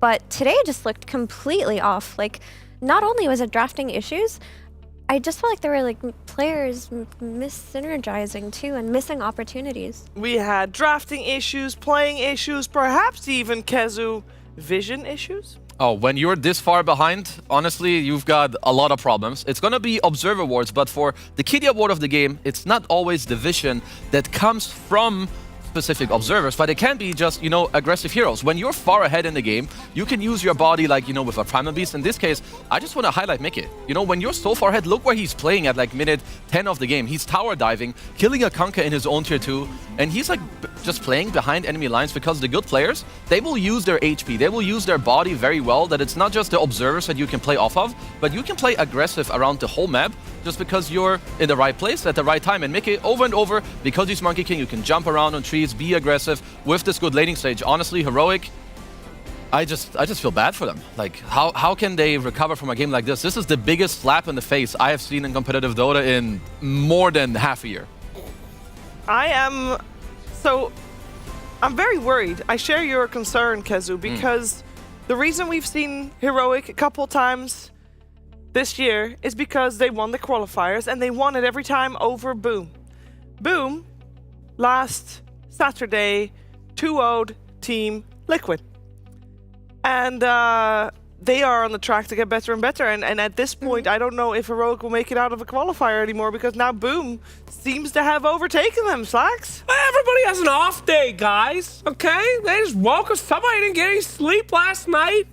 Everybody has an off day, okay? This is a good team. Let's not just say a 16-minute loss. Is that... That's bad. Yes. Wait a second. We got phone call because we're gonna check in with Insania. Hey, Aiden, how you doing? I'm good. How are you? I'm pretty good. I will say, did you guys take the frustration of Saturday, your series against, you know, Boone, the South American team, out on the next South American team here? Because this felt like it was personal. Okay, hold up. First of all, we did not lose to Boom. We did, in fact, not even play against Boom. Oh, it was G2IG. I forgot. My bad. Yes. We lost to IG. My memory. So, no, there's absolutely no personal beef, but we have been trying to review our early game. Yeah. Because we think it's been quite disastrous the last few tournaments. So I think this was like, us trying to step up our early game, and it seemed to be pretty good. So, when's the last time that you've seen a sub-17-minute GG call in a pro match? I think we did it some other event. I remember there was some event where I think we got maybe like last Dreamleague. I think we got like last place, but we demolished one game. Like we lost every other group, but the one game we won was like 18 minutes. All right, so how are you gonna do this one different? Because I mean, you brought it up yourself. Dreamleague, you know, it's not your strongest tournament. This one is a strong start so far. How did you did you try something different in your prep? Because it seems like, I don't know, something about the setup is obviously, or maybe about the format's not working for you guys. Yeah, so we sent Blitz to London on vacation. So he's not here with us. And Chloe, our manager, has been stepping up and filling out the coaching role. Awesome. So far, so good. And is she helping you guys with the draft as well? Because that's where I was going to go next. Like, how do you do the draft? I know normally Blitz has a pretty strong voice in the draft. I think we're just kind of doing it as a group of 5, but Meta's still, like, obviously, you know, in charge and making sure we don't come up with too many stupid ideas. But yeah, just start doing it as a team mostly. And Hannah, how have you like spent the last 2.5 days? You know, since Saturday. Obviously, that was a rough loss, and now into a new tournament. Wasn't a lot of time to recover and get back up there. Yeah, I mean, I've pretty much exclusively been playing pubs. I feel like, yeah, just want to get better and want to try to find form again, and hopefully, perform sooner rather than later. And how about the rest of your team? Because if you've been totally zoned in on the pubs, I would imagine everybody has their own way of dealing with a situation like that. Okay, I know what this question is, all right? I'll tell you. This morning, I woke up at at like 9:30, and I came to the practice room, and I expected nobody to be here. And Nisha was already like 7 pubs deep. So like, let's lay off this whole like Nisha doesn't play the game stuff. He's working hard, okay, guys? Nisha's trying. It's totally not where I was going with this, but thank you anyway. I was like, some people like to reset their mind by going outside or something. I thought you were going to give a very wholesome answer, but okay. Nisha's playing pubs, that's good to hear. I mean, it obviously paid off because this was insane, the 2 games just now. I also have my tech analyst, Kazu. He would like to ask you a very Dota-specific question. What up, Aiden? I will not ask you too much about this series because I don't think there's much to ask, but about your last one against G2IG, you guys lost a 55-minute game and an over 1-hour minute game. When you play such long games and there's like a lot of clutch stuff happening, what do you even try to analyze after the game? Is it like still the early game that you touched on going into this event? Is it more like teamfight specific? Is it random? I think we try to look at the tournament as a whole and see like where we had issues and try to like solve more overarching issues. It's not like super focused necessarily on the last series that we played of the event, but more like where do we feel like we're getting abused? Because usually you just, it's not like some problems just are reoccurring always. And if you're like the games are getting dragged out 60 minutes, there's probably some other stuff you're doing wrong in the early game that's leading up to it. So just quite a lot of early game focus for us right now, at least. Okay, that makes sense. And who is like the strongest voice when it comes to both post-game, but also helping with problems? Because I would say every team has maybe like 1 or 2 players that have the stronger voices when it comes to, guys, this stuff is not okay, we need to change this, we need to do that. So who would you like attribute this type of role to, who does it the strongest and the best?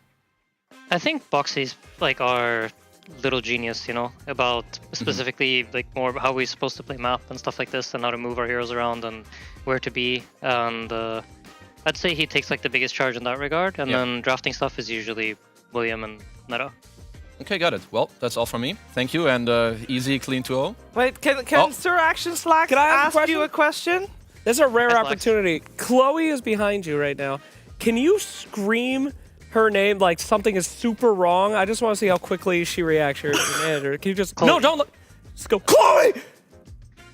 It's not working. Make sure her face gets in the webcam. Are you happy, Slacks? Yeah, that made me very happy. Thank you so much. She's mad at me. Good job. Motivation, thank you. All right, thank you, Zania. Lovely to talk to you. Of course, good luck in your match today against Aurora. And I'm very happy with the new addition of Coach Chloe. Can't wait to see what she does next and how you guys advance in the tournament. Thank you. Thank you. He did say it very seriously. Definitely. Yeah, it was way too serious. Like, Chloe, something's wrong. Yeah, I thought he was going to have fun with it. He was like, Chloe, I thought he was going to yell, actually. But he didn't. Yeah. Chloe, my screen, that doesn't work. Yeah. Dota I mean, you did ask him to yell. I did. I said that's scream. That's not realistic enough. I'd yell it. If anyone on this panel asked me to yell, I will do it without a throb. Yeah, but we know. Oh, no. Chloe is more of a silent warrior. She's our secret goat in Liquid. She does so much for that team, actually. She is, and I would imagine that. I mean, I know that Isania said it probably playingly, but in reality, I do think that she would help a team like that to just get in better spirits again after losing on the... I mean, I think people underestimate how much the supporting staff, whether it's coach or manager, how much they can do for a team and how much they do for a team. Yeah. So yeah, obviously she will help them do everything that they feel good, bring up the emotions, whatever it may be. We don't know, but we all know she's the GOAT. This is really nice to have you next to me on the chair. Let's go. I feel Yeah, I'm like back. I didn't even notice that this chair got here. What brought you here? I think God told me go over there. I'm like, okay, I'm here. Excuse me? What did I just miss? You just think I'm funny. Okay. What brought me here? God. That's really cool, man. I'm glad you No like one it. ever laughs when I talk except Slacks. Awesome. So he sorry, we sit just got done with that. here forever. We got done with that demon game, you know? Shadow Demon, Yeah. Doom. Yeah. And now the Lord is Brian. Thank you, Slacks. Back to you, Shiver. What a great theme to today's games. But that, guys, that was our first series, and I feel like I really, really, really hope the games are going to be better than that. I don't. You don't? No. Why I not? like that sadness. I like that pain. I like looking at Heroic's webcam when that game ended and seeing that one kid cry. We didn't show it because it was too sad. What are you? No, it's impossible to not get better games than this. This was, it borders to me close to disgusting or very disappointing at least. We all know they can do better. They know they should do better. Yes. And I'm sure other teams will do better because 60-minute GG, wow, I will be very sad and disappointed right now, and I'm sure they're still talking about this game. So you didn't like TI4? I didn't even really watch TI4. Yeah. I think Heroic are in a scary position because, like you mentioned before, Kazu, you were saying that they need to get top 2 in this tournament to qualify to EWC. Did I say it right? And like you said, Shiver, Boom has been looking exceptionally good. Like they played well at Wallachia, so I don't think Heroic can count on making it through qualifiers or anything like that. There is another team that is a very strong contender, and if they don't manage to iron out their issues in the next couple of days, I can see them just not qualifying in the future. I mean, because like Boom just straight up looked really, really good in Wallachia. Like they're popping up, whereas you're Heroic now and you're like, whew! Like looks like they're about to literally fall off a cliff. No, it really does. But normally when a series goes this bad, as bad as we just saw it, a team can recover like this because it's gone that bad where everybody can say, guys, you know, nobody's gonna say, well, actually, I think I played great. No. Actually, that sounded so real. When did that happen to you? No, it did not. I'm not a professional player, but I can imagine that if you're talking about issues with your team, sometimes it might be easy to think, oh yeah, these are issues someone else should fix, but now everybody needs to fix it. I feel like hitting rock bottom helps you bounce back up. Yeah, but I thought they did that 10 days ago. Like, you know, they had all this time to do it, and now I've lost even... Like, I had faith coming into today, and now they kind of took it all away. If there's one thing Dota taught me, there's always more rock bottom. You can play a pub with who you think is the worst player you've ever seen in your entire life. And then you get Slacks. Yeah, and then I'm on the next one.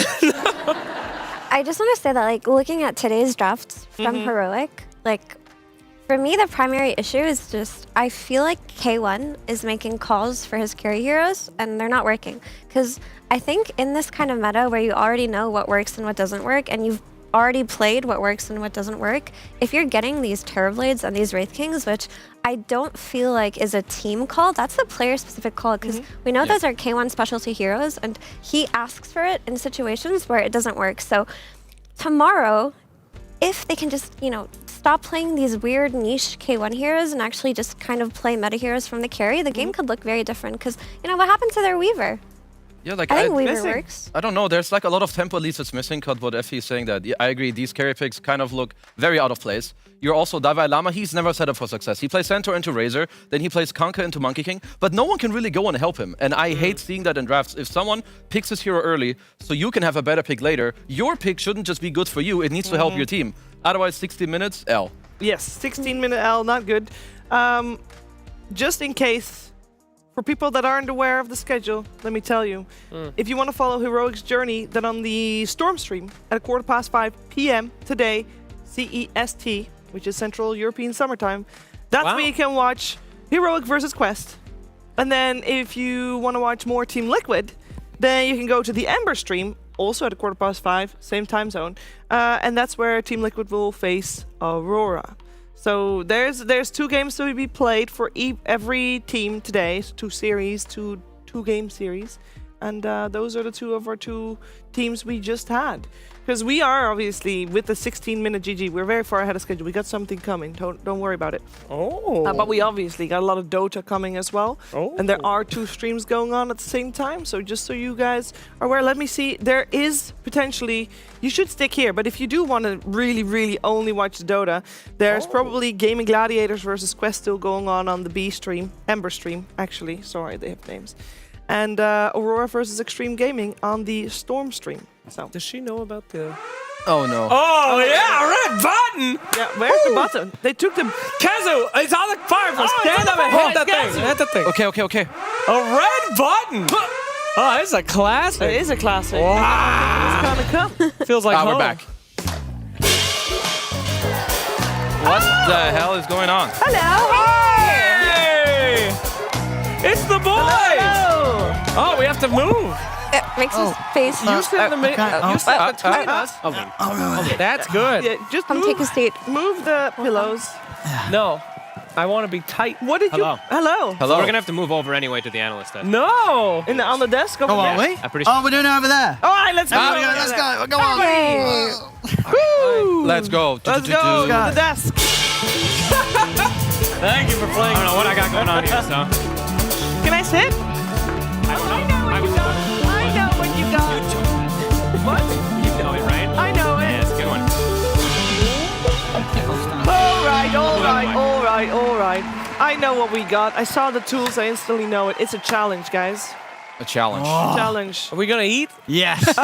Hamburger. Yes, we are. Potentially. But it is not meat, so I'm sorry about that. We have a challenge about being balanced. Balance is needed in everything. Shit. Dota 2 and life and diet balance. Great. We have here a bunch of snacks. Oh. Food, baby. A large variety of snacks. Oh. These are all lovely snacks. Apparently they are fresh. Yeah? Yeah, so if you want to eat afterwards, that is possible, and I've now touched all of them. Nice. Oh, yeah. Could you though? Don't worry, everybody's gonna Yeah. touch them because we also got 2 scales, Okay. What the and hell are we we both doing? set them on 0. You And got to turn them so the camera can see 'em. yeah, okay. No, what is this? Oh, you don't know this one. This is a good one. So let me turn them on. So are we gonna eat it? or Hello, what? they talk to me. They say hello. Ooh. Okay. 0 grams, great. Now, for example, for example, I'm gonna weigh one, Yeah. What? but then I want to cut it in half Okay. on a cotton board and make sure that my halves are equally weighed. But you just spoiled. No, because Now you know the full number. Yeah, because I know So she exactly knows how exactly to cut one. She's gonna cut it right Anyway, now. Boil He's it. right. He's We're got a gonna point. have a challenge. I will be the first one taking the challenge, just so you guys have an idea, okay? Okay. Okay, how do we do it? Am I stupid? I'm Don't you gonna just try want to in cut half? this I to mean, be. Perfectly halved. Why don't you just Actually- eat it? I would have done the same sheet. That was what I was gonna say. Nice. I'm gonna have to. Oh, she's going long ways. Oh. There's strategy to That's this. amateur mistake. Yeah. Ooh. You know, Terrible. That looks, No, that Oh, looks no. pretty good. Well, I think it's pretty good. And All right. half and half, not a third and Let me 2/3. see. Come on. you want to go I diagonal. I Come on. believe. Let me see what this. Oh, they're not on 0. Let's Wait, see- well, make sure the camera Okay, can she's see the cheating. numbers, yo. can the Make Yeah. the camera see Yeah, the numbers. there you go. Nice, nice. Yeah, nice. That's just They error, can't. I They think. still say 0. Oh, there's plastic covers, yo. Come Remove on. the plastic. Oh! There we go. Oh, cheating. Look I at like turn them that. on again because they were waiting. Look out. at that. It's like the chess thing with the. They're Let's- still saying- whoa. They're saying 0, Let's, 0. It's the Okay. same thing. What did you- 10.5 and 10.9. Wow. 0.4 difference. Dang, she knows Terrifically. math too. That's good. All right, Slacks, you want to give it a go? No, I don't want to give it Yeah, a well, go. you have to. Sorry, that's the game. We're all Okay, playing. it's in your contract. So you. You just cut something in half, but you got to do it perfectly in You half. got to do it perfectly 50-50. All right.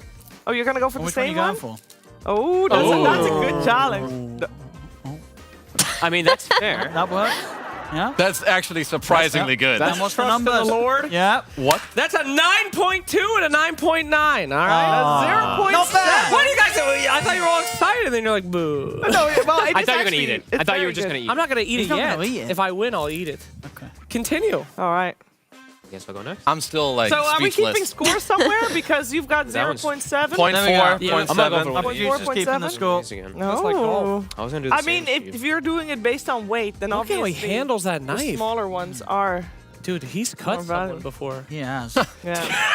Oh, It's It needs a little push. slice. That's not good. He's cut. Oh no, he's sawn. This is not That's good. not good. I think there was not enough grip.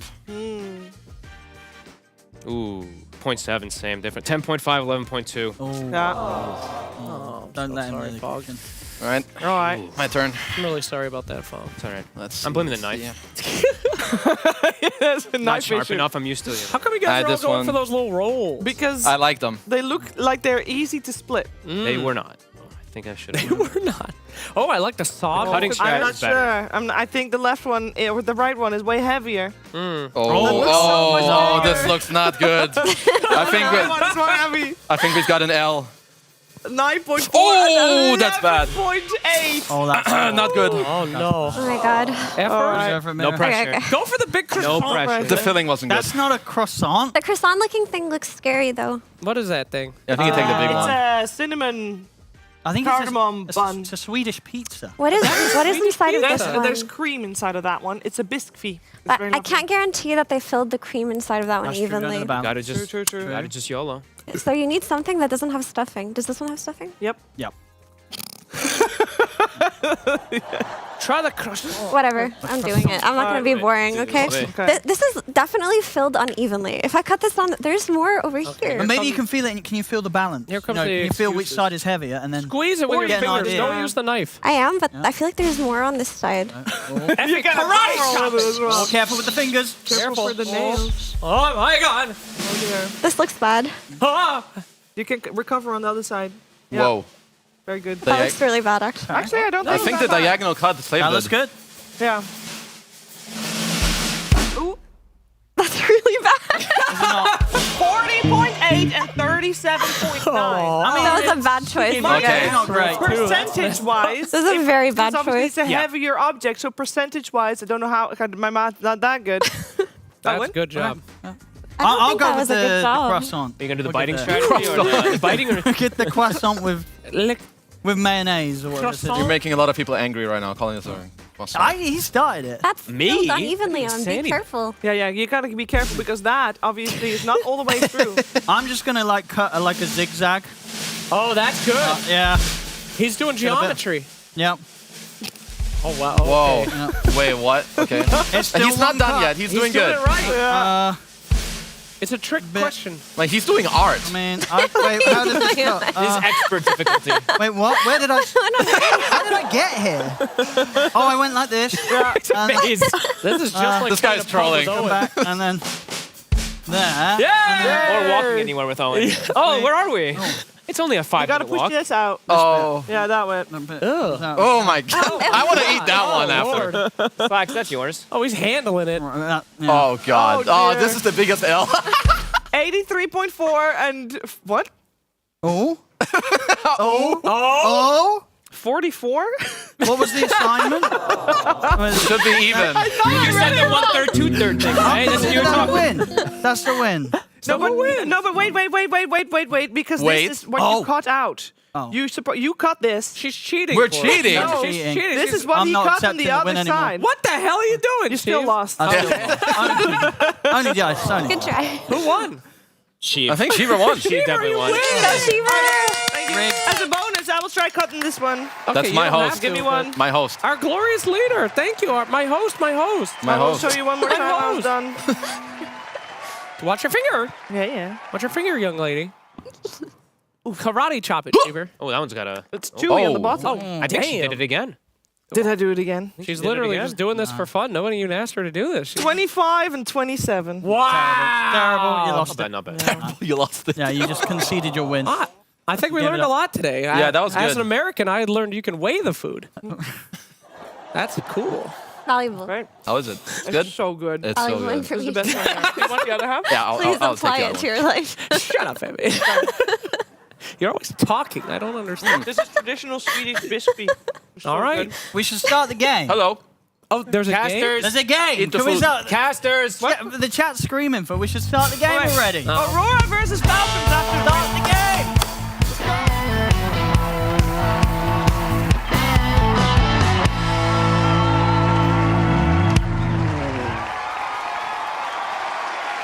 A DHL cutting-edge 3D printing technology allows us to create anything we could possibly need to ensure uninterrupted operations.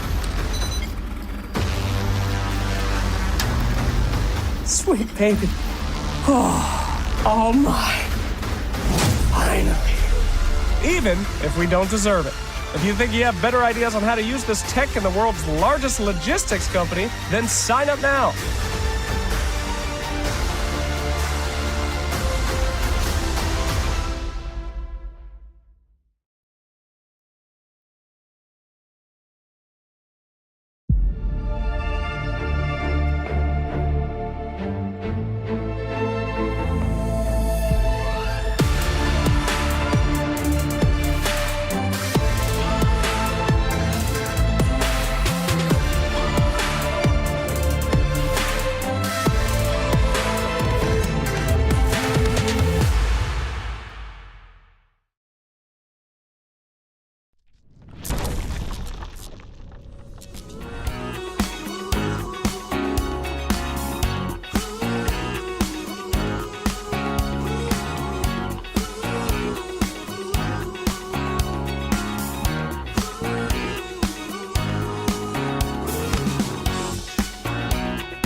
Yes, you do, baby.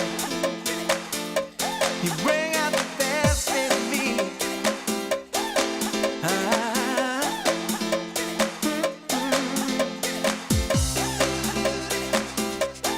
Make me so happy.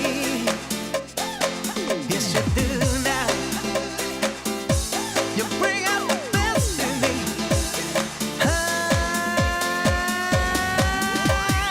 Your love's making me shine. You bring out the best in me.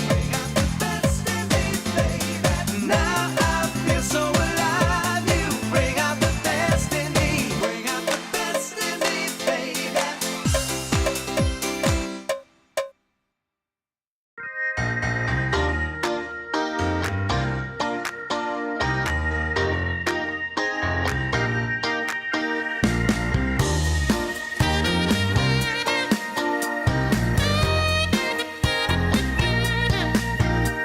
Tonight is all about you. Just go on and have what you want. And do anything that you like to. Oh, you don't even have to stop, no. You sparkle like diamonds.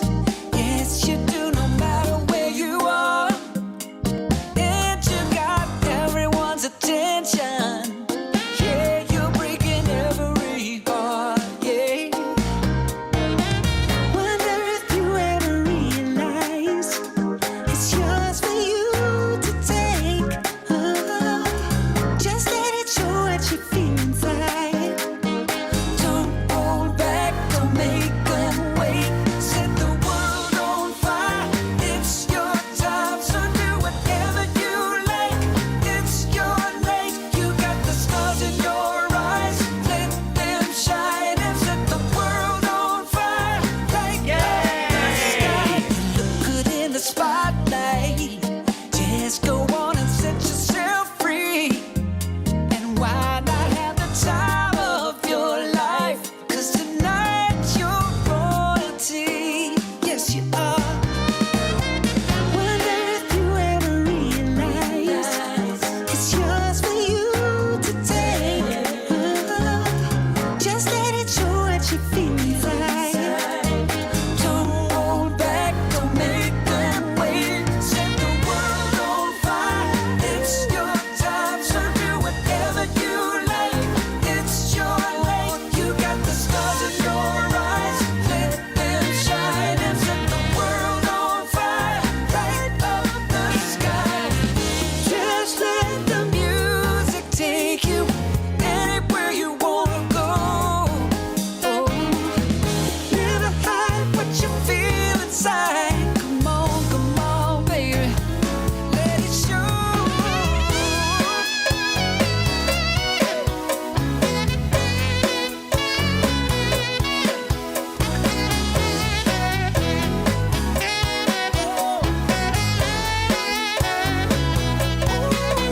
Set the world on fire.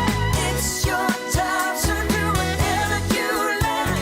It's your light, you got the stars in your eyes. Let them shine and set the world on fire. 23 is brought to you in part by Intel Arc, Acer Predator, DHL, Kadia, Monster Energy, 1xBet, and the United States Air Force.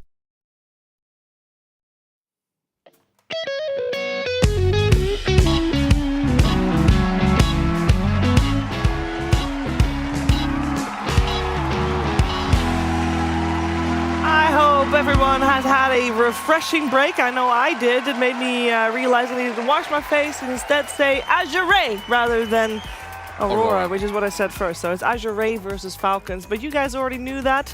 That's why I'm the host and I don't say any smart stuff. I leave my panel to say the smart stuff. Hey, Fear, speaking of smart stuff. Hey, Fear. How you doing? Very smart stuff right here. No, I'm doing great. It's been a while since I've been to a Dreamleague, so that's really nice. Very excited for this upcoming series as well. Yeah, it should be a good one. Obviously, also fresh off of Wallachia, so looking forward to continuing trend of some good Dota. What did you think? I mean, I know you watched that 16-minute game. That was unusual. Yeah, I mean, well, you baited me with their trend of good Dota. I'm really sure about that one. Like, things have to go pretty wrong if the game gets called at 16 minutes. So it can't get any worse than that. Let's put it that way. Or so, fingers crossed, I guess. No way. This is going to be the fastest game of the tournament. The upcoming one? No, the one we just had. I was gonna say, there will it's not like be faster? no one else will lose faster or at least call it faster than 60 minutes. I hope not. I mean, it's pretty unusual. Effie, ready for this upcoming series? I just want to see something competitive. So yes. I'm sure we're gonna get the bar is set low. Or something. All right, Kezu, getting into this series, what do you got for us? I have done some prep, of course. Okay, yeah. As the tech analyst, so whenever we can, do the OpenAI, show my computer. Here we go. So Azure, similar boat as Heroic. They they won games, but they didn't win a series in Wallachia. But the good thing for them is that they have played a shit ton of pub games. Out of all the teams attending this event, they have played the most pub games in the last 8 days. Mind you that, of course, Falcons did go further in the tournament, so they were busy playing some tournament games as well. But Malrine, he's been pubbing a lot. But overall, Azure, I hope that, because Heroic didn't really do it. They had a lot of time to make changes. Maybe they did, but they weren't good. Azure, a lot of pub games, a lot of time. I want to see them new and with just better strategies, better gameplay, because we know that this team is way better than winning 0 games at a tournament. Yeah, what do we feel like was the main thing for Aurora to step up off here? Well, for Azure, I think in general, Did I say Aurora again? Come on. I mean, I think in general, this team hasn't won a match in the last 5 matches. They've lost them all. So I think they're just in a drought right now. They just need to play a bit better as a team, come up with strategies that fit their players individually. They have tons of individual talent on that team. Like a star-studded lineup. They are just having issue trying to get it to work, right? Their drafts look okay, but it doesn't fit the players. Their play style isn't really working out. They just need to go to the drawing board, sit down with the coach, and really figure it out. They really do need to figure it out. We are gonna be looking at a little bit of an in-depth of Azure right now. Like a Chinese BKB, they peaked earlier than they should. They emerged as champions during the first big event of the season, ESL 1 Kuala Lumpur. But as the season was still taking shape, so was their roster. Right after their victory, the majority of the team left and found a new home at Extreme Gaming, leaving just Lo and Tian Ming to pick up the pieces. This is where Big D Lanm came to the rescue. He brought along some of the old veterans like Ori, FY, and TI Winner, the player formerly known as Faith Beyond, to shine a new light on the team. An Azure Ray, you could say, whatever that means. The team was able to take a firm spot on the current Chinese triumvirate together with G2IG and Extreme Gaming. And while they're a feared opponent to many, they're also hard to predict. From 3rd place at the Elite League to an early elimination at PGL Wallachia, you'll never quite know what form they're in. All we know for sure with this team is that they're going to try as hard as they can to prove themselves as the #1 Chinese team. Yeah, they'll try hard, that's for sure. And their region is very stacked as well, so getting as many points as they can in order to hope avoiding qualifiers is a big goal for this squad. Effie, when you look at Azure Ray, which player do you normally focus on to do well for the team and to guide them to victory? I mean, if you're talking about guidance to victory, it has to be a Bach or a Faithion because, I mean, that's their most experienced player. I mean, 2nd place TI is definitely no joke, and he has a lot of understanding of the game and what to do to win. But recently, it doesn't really feel like he's been stepping up to that role. So I would also like to see Ori take more of a leadership position within that team as well, because it feels like a lot of the shot calling, a lot of the pacemaking in this patch comes out of the mid lane. I feel like what's maybe going wrong for this team is I feel like the best teams, they have individual players that can all take over the game and really step it up. When I look at their gameplay, I feel like they all have phases of 5 minutes someone is doing well, but it never really connects. You don't have 2 people who have a standout game. It's always one, and it changes in every single game. So there's a lot of inconsistency there. I would like them to maybe make it a little easier. You can start it in the lanes, in the draft, but just make sure that you use your timings and you do it together. Because right now, that's where I feel like they're really not succeeding. Yeah, and they are not succeeding in it. Their opponents are succeeding in it every single time, guys. Falcons, Fear, I mean, they didn't win the most recent tournament, but they had to stand in as well. Well, that's the thing, though, right? They had a stand-in and they still got 3rd place, exactly. which is pretty crazy. And, Nine is one of those players, of course he's good, but he's been on hiatus. And he just came back after not playing Dota for a long time, and they still got 3rd. And that's a very scary team. And Mallory is looked at as like the most up-and-coming mid laner that we had this year, or even last year potentially. He's just really good. So Falcons, they were contender to win Wallachia, I would say, if they had their full lineup.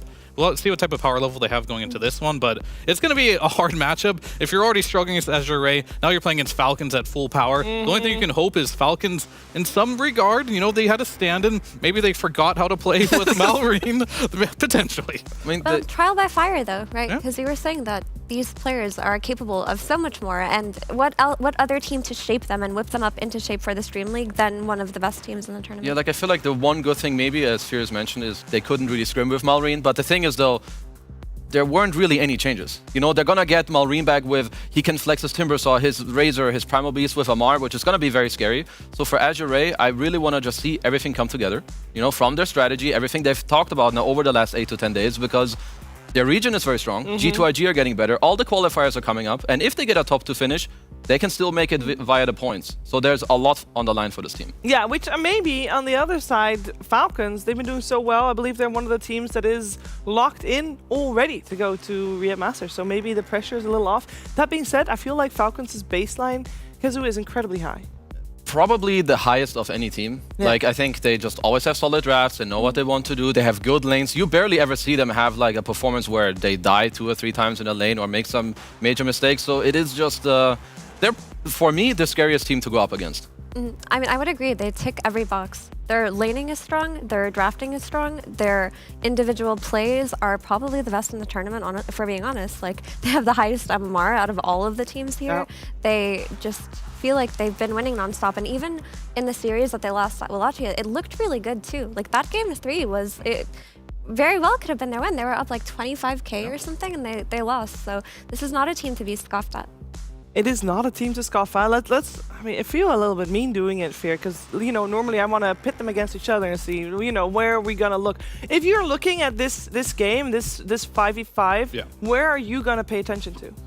Well, I mean, obviously every lane, but for me, whenever I look at specifically Falcons, can you deal with Amar and Malorine's hero pool? Okay. Like, that's going to be a big one for me because there's a lot of overlap. And this team on second pick is incredibly scary to play against because they have that last pick. And Skeeter as well. You can't, like, he's no laughing joke either because, like, he is one of those players right now that, like, there was a stand-in, all of a sudden, he, like, I would say overperformed at Wallachia. And now he has all that talent too. And he's not afraid to play early in the draft. So all 3 lanes, to be honest with you. You got to deal with them all. This is why this team is winning every single tournament. But then I take it from your word, you're going to focus a lot on the draft. Yeah, of course. Like for this one.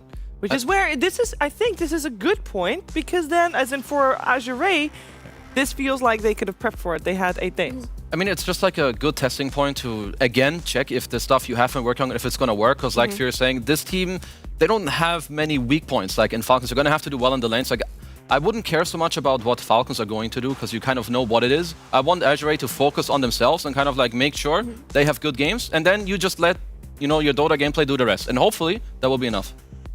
I guess the good news for Azure is I remember watching them the last Dreamleague, and even though they didn't do well the last Dreamleague, often you saw them do really well in the lanes. Like, they would come out of the lanes either even or with a net worth lead, and then they would just take 1 or 2 bad fights and completely lose the advantage that they built. So it's not like they're the kind of team to get rolled over or stomped during the lanes. Like, they do have it within them to take on even the best teams. The issue is after the laning stage, they do kind of implode.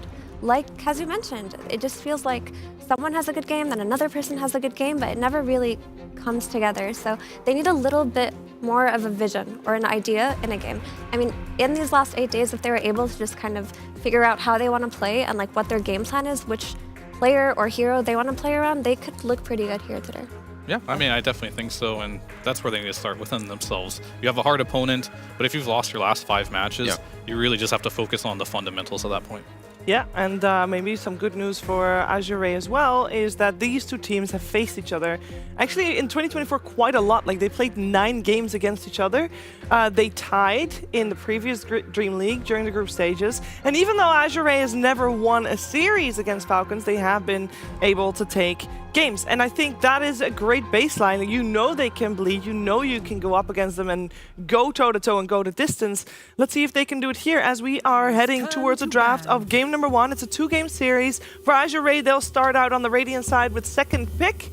And for Falcons, obviously, dire side first pick is what's left. And we're going pretty fast here in the opening couple of bans, Kezu. Yeah, I'm honestly not too surprised, right? It's a lot of the type of meta bans. One thing that Heroic failed to show me, at least in the last series we watched, I feel like they didn't bring anything new. They look just like 10 days ago, same gameplay, same draft. I want to see, like, Azure, how much higher are they putting Bane, Marcy, Grimstrokes? Like, Extreme and G2IG is how they kind of, like, popped into that tournament and really took over. So I want to see if Azure have done some, you know, just some small tweaks to help themselves. And even the heroes that you mentioned, like the Bane and the Grimstroke, these should be heroes that they're looking at versus a Pango because they did let it through. And these are support heroes that not only are good in the meta, but can fix the issue of the Pango on the other team. Also, another thing that Fever was mentioning, so they have beat Falcons already in a couple of games. I know that a quote Seb loves to use is, you should always think about your highest potential ever. The best game you've ever played is what you should remind yourself and your team, because that's how good you can be. You shouldn't think about like your last matches, oh, we've lost this series, now we've lost again. No, like think about what you can do and try everything that is possible from draft, gameplay, communication to achieve this again, and like just think about the goods and the positivities. And here, Azure, close out the phase with the Grim. Seems pretty good, good foundation. Yeah, I mean, I think it's a good approach to do. Just give Falcons the Pangolier because we've seen time and time again this Pango getting through. We kind of know what the answers are, so you're going to get something that is very stable. But the question is, can you beat it, of course? And they're going to start with the Grimstroke. I did see a lot of slaughter with it, but that's not going to be in the pool. The DK's out too, so they're going to have to find maybe like a Centaur or something like that to round this out. And we'll see what they go for, but right now, pretty stock standard opening. Yeah, there's not honestly like too much that I would say is like different to what we have seen, but whenever we do see Azure, as Fierce mentioned, they need multiple combos, right, with this Grimstroke. You want to try to have some purpose for the Soulbind, but you want some Inkswells too, so could be anything from like Weavers, Faceless Voids, carries, maybe Centaur, Tide, offlane. Even a Mars. Yep. And we have to note that Shadow Demon is also still in the pool, and that is a hero that you have to think about, because the way that you play with the Grimstroke, right, is that you go with this stun hero that you talk about, you use the Inkstall, you use the chain stun ability, the extra damage, and heroes like Shadow Demon really offset that, and we know that Falcons very much love this hero. So Azure either have to think about banning it here, or potentially even taking it for themselves. Yeah, and they're going through reserve time here for Azure on this last ban. It is important because they are going to pick out of the gate here, really thinking about what is going to be the best possible ban to pick here. But the world is their oyster right now, because they have a decent amount of options. I think Centaur is something that's pretty standard. They do ban out the Shadow Demon. I mean, I like Bad Rider. I think he has also looked very strong, especially in like a lot of the recent matches that we have seen. Because just having this hero right now, people farm a lot. They know that they can get away with it. You can Firefly camps, you can stack camps, you get an early blink, and you always have this hero you can rely on to start the fight for you, which is great. Because when you play against these Pangos, you don't just want to give them a free fight all the time. Bad Grim together, very solid. I like what I'm seeing so far. Yeah, and like the double lassos are going to be nice. It's also actually a pretty good Inkspell carrier because it benefits a lot from the extra move speed, and even though it's a ranged hero, it's the hero that gets on top of people. So already there's another hero or another support hero to combo with on Grim. You're not going to be entirely dependent on having a core with you at all times. Sorry, I only wanted to have, while on camera, maybe a big, you know, bass drop or something to wake him the hell up. Wake someone up, but... It's all good. He's awake. It's all good. Oh, he's back. No, you're good. You're good. Here comes Hookwing coming out from Falcons. We know Crit shines on that one. Yep. And it's another hero that is pretty expected. I think in terms of preparation, this is something Azure was could be expecting. Yeah, I think this is Crit's most played hero this patch by far. Now they're going to think about, do we want to pick a core or do we want to pick a Snaking hero? I know Snaking has picked up the Oracle a couple times, other than Insania. Could be okay this game against Grim and the Bat Rider, if they want to go that route, but they're going to go with his Crystal Maiden instead. Very lane-focused supports here. These are very good in the laning stage. Hoodwink, I'd say, probably the strongest position for right now for the lane, and Crystal Maiden is up there as well. I feel like Hoodwink just plays too nicely with all the heroes that you want in your draft. You build Gleipnir, which in my opinion is like the strongest meta item as well. So I just like that both teams have these heroes that give you kill threat, like good laning into kill threat into the map play. I mean, Azure, they have to find cores here. Like, you already know that these are going to be your two supports. Mira, you already mentioned the Mars. I would not be opposed to this hero at all. Both these supports hate that hero. I like the Mars a lot more versus the Hoodwink than something like a Centaur here. to be honest, because if you go for something like a Centaur even, like with the Crystal Maiden, you might see a kill hero paired up with her. Oh my goodness, the Bristleback comes out. So this hero obviously popped off during the last tournament that just happened at Wallachia, and it's just such a solid hero because not only is it played between carry and offlane, but it feels like the Bloodstone build is so difficult to deal with. Yeah, I mean, basically, if you can't kill this guy in one break, he doesn't die and you all die in return, and it's very difficult to deal with. But luckily, you do have Hoodwink, so you do have that break. You just need the stun and lockdown to be able to do it. And they're going to show, we don't know where the Bristle's going. It can be in the off lane, it can be a carry, but we do know where the Sniper's going. That's going to be their mid. And right now, for mid lane, you have left Zeus in the pool, which has like been a very big answer to the Sniper in the mid lane. Keeper Light also in the pool, could be good this game too, because you have the Slowerbind. Vessel pretty good against the Bristleback, deals with the Bloodstone. I think the last hero is DK, and that's banned. So I expect they want one of those two options here, Zeus or Coddle, to pick up a deal with the Sniper mid. They want the Pango flex to offlane. Potentially, I mean, Amar can play it, but you have to think about Sniper mid now, right? And this matchup mid is very, very hard for Pango. He's just going to get peeped really hard, and when he's rolling later on, he'll also be able to just like get right-click down build. Mar, he doesn't play it a lot, but I know he can play it. For other options, Malrine, what else could he play against this? They banned the Primal Beast already. I could see them still just like kind of suck it up and maybe pick Amars themselves for the offlane. I think it's always been maybe a bit underused against Bristle. You still turn him in the arena if you spear him. You have the jump against Sniper, so it's just like a different way of going about it, but I could see that. Dire team ban. They go for the life Pick their carry, okay. I've seen this matchup quite a few times, and it often doesn't end well. Like, you want to burst this guy, and typically the Bristleback, and typically you can't with a Lifestealer.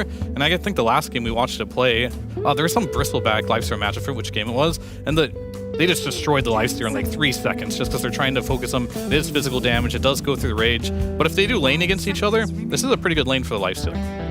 And I would like for this Bristle to just be the carry for Azure, because I don't think that they can get away with this offlane Bristle. Like, they need a playmaker type that they can pair with this Grimstroke, especially because they have this Sniper in the mid lane now. This hero cannot run around for you and secure your game. You need to make sure that you have a very strong 3-man with your offlaner, and Bristle just does not provide that for you. Like, if they put this Bristle on the offlane, then Falcons are just going to be able to run over, do early invasions into the triangle, and get away with the game. Yeah, and to add to your point there too, is Bat is most likely going to be 4. And typically if you have a bad lane in Bristle, you go back for the stacks. But Bat is a hero we've seen, he kind of wants those stacks for himself, so you get that early blink. So you won't, one of those heroes will suffer if they don't have a good laning stage. Yeah, and I think Falcons, they kind of understand that, right? They're taking out the Enigma. I wonder what else they need to ban to like cover for the Nags against the most likely offlane last pick, because Slardar is out, Enigma is out, they would kind of be my first 2 go-tos. I've seen some Beastmasters every once in a while, yeah, but I haven't seen it that successful. I think those are just the 2 worst right there. It's going to be Razor and Enigma. Outside of that, Lifestealer doesn't have a ton of bad lane matchups right now. What could they cook? At the moment, Azure seems to be banning out for that potentially mid lane. The Viper ban. Actually, the Mars still get removed as well. Yeah, so. they just do not think this Pango is an offlane possibility whatsoever. Could be right. It is Team Falcons. They just like playing their heroes and just outplaying you, so we'll have to see. You're not wrong, though, that they have played this. I remember last Dreamleague, they did flex their Pango to the offlane and Amar, and they gave Malrine some Huskar or something in the very last phase. So it's not an impossibility, but even then, if you're flexing Pango to offlane, like, how well does he fare versus a Bristle lane? It doesn't feel like that would be good for him at all. So maybe just take the L with the Pango mid, honestly.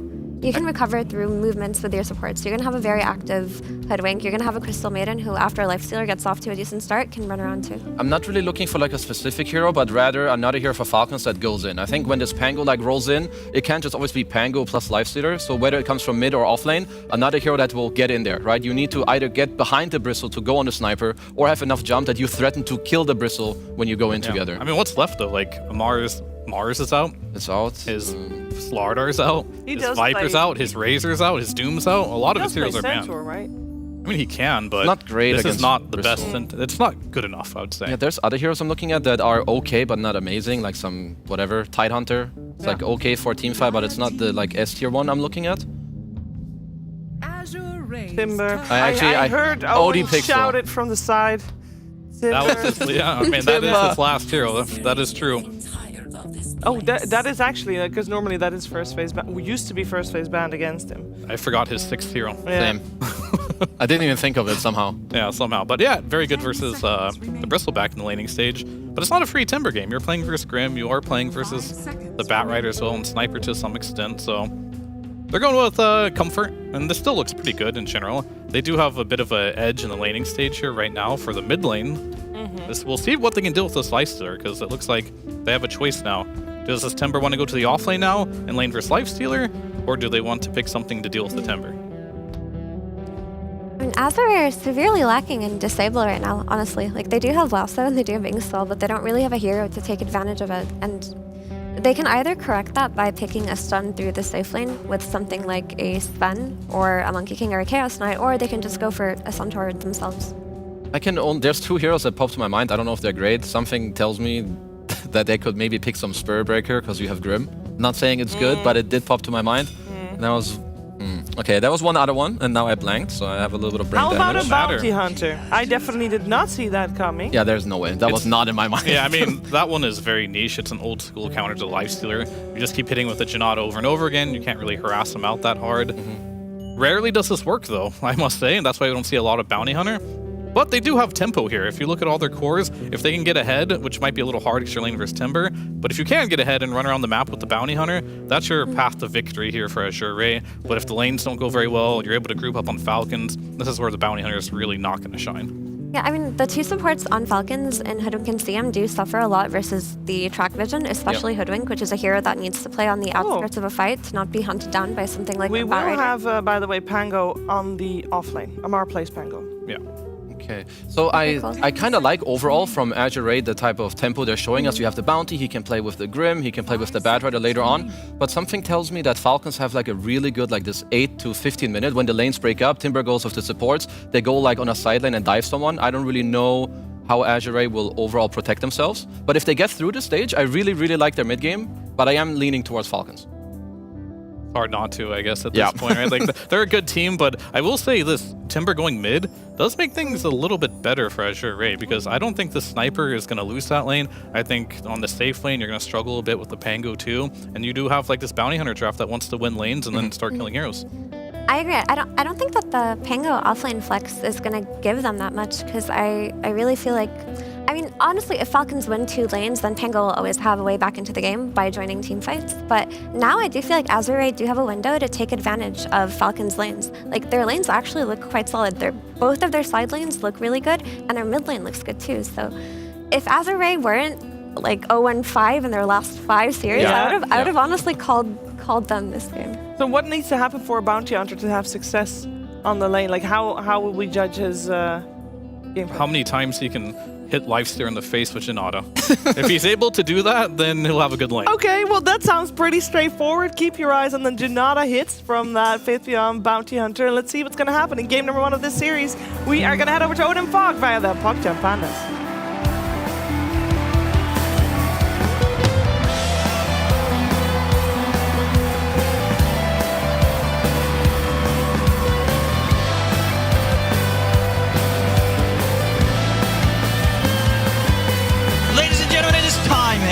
Game 1 between Team Falcons and Azure Ray. And Vold, I'm looking forward to this one. We're getting an interesting final pick here coming through from Azure Ray. We're getting the off-lane Bounty Hunter from Bark. What do you make of it? Can it be what they need to maybe indeed break them out of this loss streak that they've been on in the last tournament and give them a chance against the very scary Team Falcons? I don't know. Honestly, it looks like it's a very tempo draft, right? They're looking to keep pressure on, looking to do well in these lanes, and then looking to kind of just run over things with this Bounty Hunter, picking these supports off, because they are pretty fragile. You know, a CM and a Hoodwink. Definitely could see Bach, if he's able to have a good lane, you know, do some cool stuff around the map, get some good information, get that kind of ball rolling, but you're playing versus Falcons, so it's always going to be an uphill battle. They've got, I mean, all comfort heroes, as I feel like I say every single time when I look at Falcons. It's pretty scary, right? They have like 6 heroes on each player that always just looks very terrifying. Crit for me is the best Hoodwink, easily. Okay. He's just, he does these like crazy little acorn plays. The way that he shoots his bushwhacks, his positioning too, it's absolutely crazy. So a lot of things that they're going to have to go up against, but yeah, giving themselves a good chance with the laning phase with these aggressive type of heroes. We'll just see if they can actually execute it, and yeah, we'll see how much that Bounty versus Lifestealer actually ends up kicking off, how much he's able to get the hits off. Because this is, I saw for a while even like this is dating back some time ago, but like a Bounty versus Bristol versus these strength heroes and stuff like that, you have 9 armor. So you're very good versus the physical damage. Incredibly tanky. Let's see if they're able to trade. Got a smoke actually coming out here from Azure to start things off. See if they want to just get themselves around or maybe enter into the jungle. Maybe get some early hits off onto the live stealer. Getting a nice little wrap around here. They do see him. They've that ward. Falcon's kind of distant away from Skitter as well. Maybe just making sure that there's no supports behind him. Yeah, they're scouting it out. They want to get a squishier guy. The battle begins. They'll to get some nice damage onto him. Yeah, this will be quite a bit. Yep. He's going to have to pop the rage here, Skeeter. And use that to help him escape. And Yo. Now, the question is... Where are the blood grenades? Do some maths. Is he dead, Fogged? Will they be able to kill Skeeter? I think so. I can't tell. I think they have a blood grenade, so he should die. I think I saw it just thrown out, so I think Skitter's dead. Because blood grenade onto him, rage is down, he's going to get Janada's up in a Janada. second, so... Yeah, that's the blood grenade? Oh, yeah, I couldn't see it in the air. Sorry about that. This should be a first blood. Yep, should be. So that's and a couple of Janada hits on the way as well. So some good gold, very likely to be going the way of Bark going into this laning stage. So exactly what you want when you're going into this lane matchup, that as you say, you've picked this bounty to have a good time against the Lifestealer. And he's been set up for success here if they can indeed finish off this first blood. If he gets first blood, it's like very unlikely that he dies up there unless he really oversteps his bounds, because he'll have the bracer and so, we'll have to see. This could be pretty solid. Show mercy, says Skitter, he knows.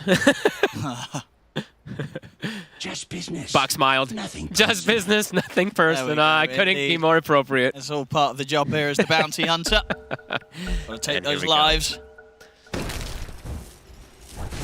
Bonk. And We got another stroke in a second. Not using the stroke yet. Okay, there we go. Nicely aimed there in, but he wanted to give it to Bak. He tried his hardest. Wasn't going to happen though. No. But they get the first blood still, and of course Bak got a couple of hits off as well. So nice bit of 12 times 2, 24 gold stolen. Yep, and the good starts the lane. They immediately actually buy 2 salves for top. So I guess they're just expecting the spam out from the CM that they'll just be able to withstand through it if they bring a little bit of extra regen. So. Yeah. Snake going a bit of different too. Usually you see the Frostbite because you're able to pose like kill threats early, but going for just Crystal Nova to secure some CS and maybe protect Skitters. Looks like they're having some internet issues. Unreal lag. Unreal. Okay, so must be pretty bad. But can't you do that thing to see how bad that lag is? You know, to that little console command. I'm not clicking any. Wait, we can't unpause or anything anymore, right? I'm not clicking any console anything. Press the console. I don't want to do anything wrong. My PC is going crazy. Okay. Going. I was going to say, what is that word? But indeed, it's probably just going spelt wrong. That's how I type. Oh, here we go. Oh, that was showing the ping of everyone. Okay. I mean, they're probably just having. Well, we couldn't keep it. Yeah, up, I don't. That was a leak. Right. Maybe I don't think it leaks anything. Just load numbers. All right. Yeah, we'll see. This bottom lane in particular, it's like this could be interesting because it's quite a lot of physical damage actually versus a Bristleback who. Versus Blightstone and stuff. Like he's going to put a 2 armor, and it's all physical, of course, that comes out from Pango. So. Oh.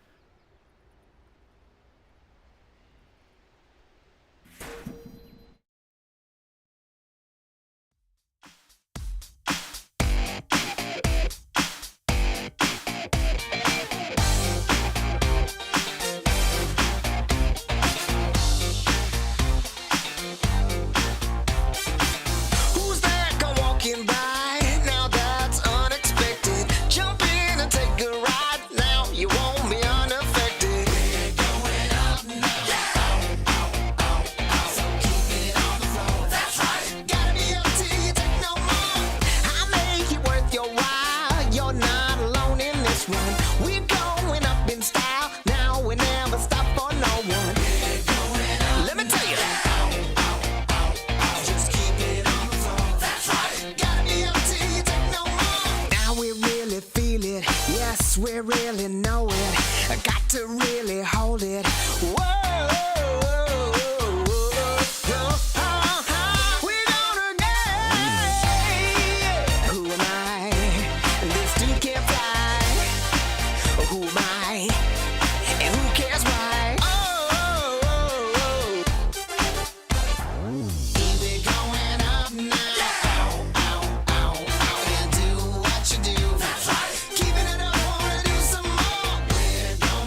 every time. Got my Ray-Bans on, my acid wash jeans, pull pedal to the metal, flashback to the beat. Step into my time machine. On a rooftop in electric Times Square, with the wind in my face and a scrunchie in my hair. Fold out my rolling D50. Gonna bring back the vibe, moonwalk back to 85. Yeah, you know I got my A-team, Hennessy pop loop drum machine. This is my 80s fluorescent pink dream. Yeah, you know I got my A-team, Hennessy pop loop drum machine. Better believe, still want my MTV. Better believe. Oh, yeah. Hit me up, Doc Brown with Marty McFly. The future's back, DeLorean style. This is my time. Got my Ray-Bans on, my acid wash jeans, pull pedal to the metal, flashback to the beat. Step into my time machine. Through the vortex, crank up the reverb. Back from the future, haven't you heard? 85 is where it's at. Let's revive the whole world. Let's revive the whole world. Hey, y'all ready? You ain't seen nothing yet. Yeah, hop in my DeLorean, get ready, get set. Where I'm taking you now is on my own road. I pick my own path, bringing 80s recode. Put my hand on the throttle, best to buckle up. Rev up the gigawatts, hang on to your butts. I'm just a 90s kid. I just need a time machine to fly away. Hit me up, Doc Brown with Marty McFly. The future's back, DeLorean style. This is my time. Got my Ray-Bans on, my acid wash jeans, pull metal to the pedal, flashback to the beat. Step into my time machine. Through the vortex, crank up the reverb. Back from the future, haven't you heard? 85 is where it's at. Let's revive the whole world. Let's revive the whole world.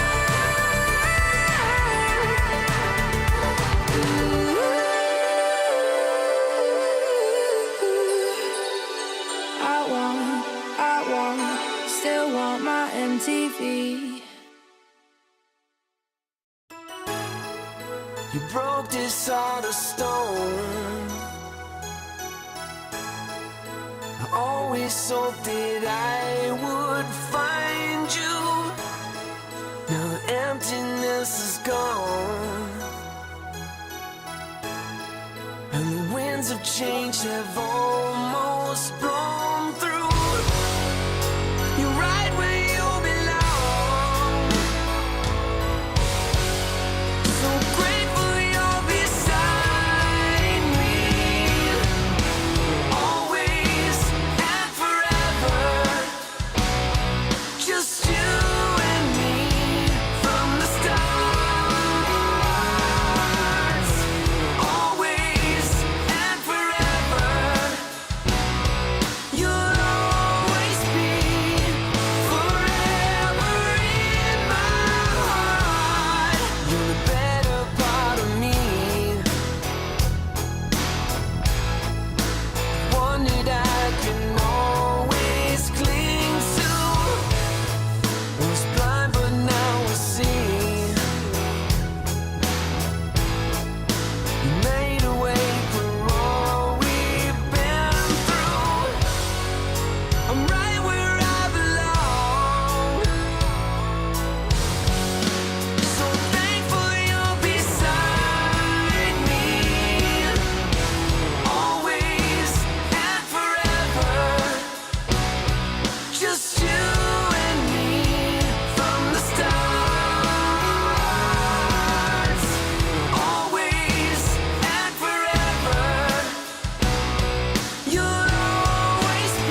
are the stone. I always knew that I would find you. You're right where you belong. So grateful you're beside me. Always and forever.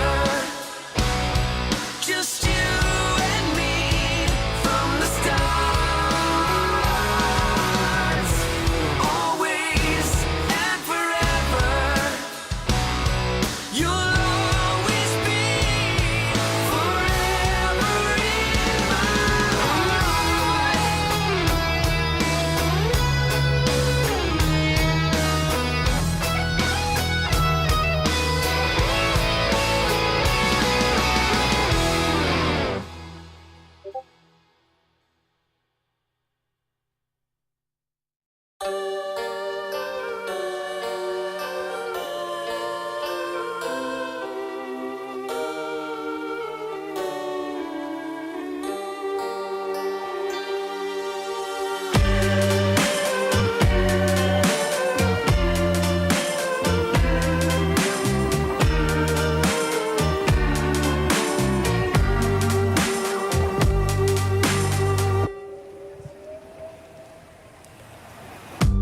Out on the street, people pass you by.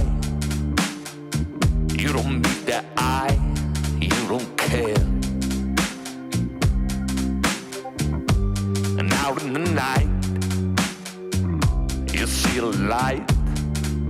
From the cafes, there's more singing than despair. Hold me tightly before the night swallows the sun. And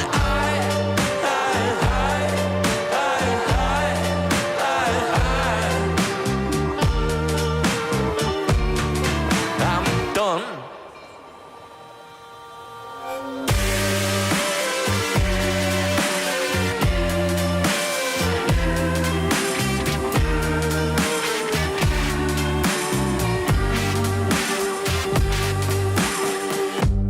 At the bar, too drunk to sit. They're talking shit of what's been before. And the dancing girls, they twist and twirl. They sweat like beads of pearls scattered. Welcome back, ladies and gentlemen. Apologies about that. We had a momentary fire drill, but we're all good. Everyone's safe. We're all back in, and we're ready to go. And I believe, obviously, we're waiting for some lag issues to fix. And I hope by now, at least, they should all be sorted as well. So we should be good to go for the rest of the game. If you're just joining us, or if you indeed missed the early start of this is game one of the two-game series between Azure and Falcons. And, well, we just had Azure getting first blood on that top side of the map as they took down Skeeter. Since that, nothing much has happened. The game has been completely paused. You missed nothing, but now we're ready to get on with it. Yep. Just looking at bottom, they're doing a really good job of keeping low harassed. Limited regen that he has on himself, but we see Tianming has a ton of tangos, even more being delivered. But yeah, it's a lot of physical damage down here between Crit and Amar. Just constant acorn spam with this minus armor. All the Pango spells, of course, physical, so yeah. Gonna be able to put a decent amount of pressure onto low, actually, which usually isn't the case for a lot of these Pango lanes, it feels like. I think it's because of the Grim having used triple stroke or double stroke top, comes low mana bottom. That's caused a little bit of issues, at least in the first few waves. Should be able to recover, though. How's that mid lane going on? I mean, in the mid matchup, Maureen should do fine. Yeah, you don't get harassed out by a sniper. No, you just get the he just gets the 1 point in reactive. Then you can just play for CS. You have great base damage as a universal Timber, of course. Even though Sniper's got his headshot, you have like a pretty massive like base damage advantage in comparison to him once you get these levels online. Constant spam coming out from both sides. CMora will, excuse me, CMora will start to kick in. So that spam, of course, for the side of the Falcons is going to be just a bit stronger on that sense with Snake going for this type of build. But Bach, he's not feeling the pressure at all. You know, he's got that bracer from getting not the first blood himself, but getting the touches. So he should be able to have a very good start up here on this Bounty Hunter. Yeah, I shouldn't die in this lane right now. This is a tough lane to bully the Bounty Hunter out of. Yeah, he just this constant poke, right? It is gonna even though Skitter's like CS and stuff will look okay, the gold that you end up losing, it does add up. Especially when it's a core hero and you're maxing that Janata. FY continues to do a great job here of blocking the camps, ensuring that Snake can't pull anything.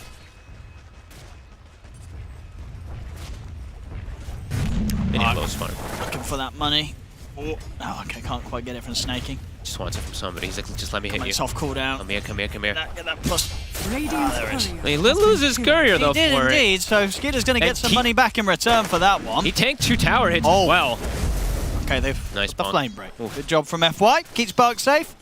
He has regen to be able to reset, but yeah, did walk up and take 2 tower hits. Skitter not being the CS overall not being slowed down. As I said, the net worth, he is 1450 compared to the 1600 of the bounty, so that just did not constantly does, as you said, it does add up. He's going to have the lane pushing into him as well there, Bark. And already seeing Low, he's playing this Bristle, tons of harassment down here versus him. They're already getting the stack started. So look at the Grimstroke, he's already stacking the double camps. It's kind of like when you're playing with like these alchemists and stuff like that. These camps are, try for the double stack, but yeah, it's just about boosting since this hero farms so fast in the jungle. Low though, taking a beating. It's a bit too dangerous to go on, especially when he's got the 1 charges and the Lotus will have that burst heal. Chance to keep the fight going long enough to get the Quill Spray stacks up and threaten crit and Amar in return. Just has to watch out when he's standing next to like 1 creep, right? Because then he can just get the multiple acorn bounces. I see crit, he did put 2 points in it. They do want to threaten kills onto Low.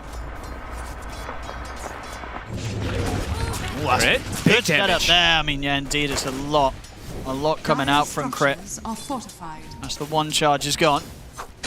They glyphed. It looks like they wanted to keep getting aggressive onto Low. I mean, they might. After this, if they can sort of kite out the ink swell, then get back in and make crit. Oh, indeed. Pretty much at the maximum distance there between the hero and the tree. They'll get the cat. Off the mark. Ooh, does he get the full damage in there, though? So Low's going to get a chance to walk it off, but no, not for long. Crit will still find him.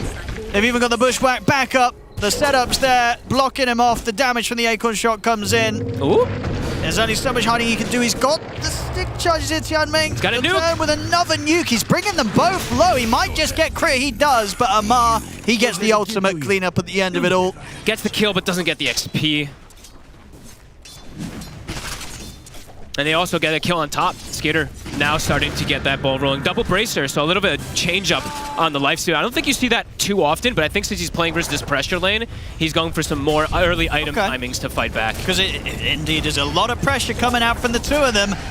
Okay, in the mid lane, Maureen was actually able to kill off Ori. We've got our eyes up top because we're looking towards this dive that they try for. The defense comes in and okay. Mild. He got both of them. Snake TP'd filled his bottle. So I think maybe just caught him off guard. They got still though, that's pretty nasty there. And then it's only getting nastier. Crit gets the kill on FY top. I mean, Bark is going to look towards Skitter, but Skitter's able to grab the Lotus. He can fight back. Bushwhack's back up. I mean, Bark, I think he's pretty dead. Skitter's got it. Crit securing another kill. Okay, ladies and gentlemen, Falcons. They're here to play. Malrine is 6. Ori will be able to push himself up, but the catapult alive, so they're trying to get as much damage onto this tower as possible. Ori, he'll clear it, but Snae's here for the kill. And I think they'll just about get it here with the frostbite into Shakram. All right, Falcons, they've started the highlight real early. It's coming out now. The Malrine Timber. Kind of a very early advantage coming out here. They're even, I mean, look at Snaking and Crit. They're playing over here deep to attempt to contest the Wisdom. I mean, these two might be able to threaten the kill, especially with Skeeter coming across as well. FY. He's gone. He's gone as well. I mean, there's no slowing him down here. Falcons. The rune. Bach, go get it. They're going to get the 7-minute rune. Crit. Oh, they get him both. He got it. And another kill. Oh, my goodness. These guys are good. Can someone tell these lads to calm down a bit? It's 10 to... Okay. My good. Well, they certainly don't have any lag anymore. Well, that's aggression in its finest. Low still able to get some farm bottom, but my God, how fast they collapse on things. And even though gold, it's experience. And we're hurt a lot early. Once again. I mean, it's just that we're 7 minutes in, and these sort of plays are, you got 4 heroes at this area of the map just killing you. time and time again, stealing your Wisdom Rune. I mean, you're just getting straight up bullied. Yeah, levels on support. Levels are going to be very struggle now, right? 3 and 4 on the Bat and the Grim. Bounties 5. Everyone at level 6+ now on the side of Falcons, just from those quick early moves. Yeah, that's crazy levels. Yeah, and now they have like earlier kill threat too, right? Onto something like Bristle. Hoodwink is 6 pre-8 minutes. They've got a Hoodwink ult. A lot of burst damage. They've got Timber too, so heroes anywhere on the map really for Azure are under pressure here. Already seeing these early movements. Ori not feeling safe even under his tower. All right, I mean, that was some insane pressure that they were able to put on in just a few minutes here. Before he shows he's just dead. He's looking pretty dead. Oh, and there's no helping him. I mean, as you say, with these early 6s, they don't have, they can't counter rotate when they're this behind in levels. Well, at the least for Azure Raid, the gold difference isn't too out of control. There's only 2k behind. But it definitely feels a whole much more painful than that. You're just seeing these moves time and time again that Falcons are making, and they're getting away with it. Every move from Falcons has been a success so far. Yeah, and especially when there's quite a bit of tempo on the side of Azure too, with the way they set up a draft, with the Bristle back and stuff like that, with the bounty. You want to be the ones with an early lead. Sure, Bristle can make the big recovery, so we'll still have to keep eyes on him, but when these other heroes do get slowed down, it can be a bit difficult to get them back when your supports are this under level. So let's see if they can start enabling this bounty a little more with these supports. It's just, yeah, massive pressure as Falcons just continues to get deep wards down. And this Grim is looking in trouble. It really, really is. It's going to be another one for Falcons. Who's going to take it? Crit, he will, dominating on the Hoodwink. Pre-10 minutes. Dire's middle tower My God. And now at this point, Skitter's left alone up top. And yeah, phase double bracer into that armlet. It's going to be very strong to just stay up here. Bach is, of course, going to be able to steal some gold back. So his farm is good. But what can you do on the bounty?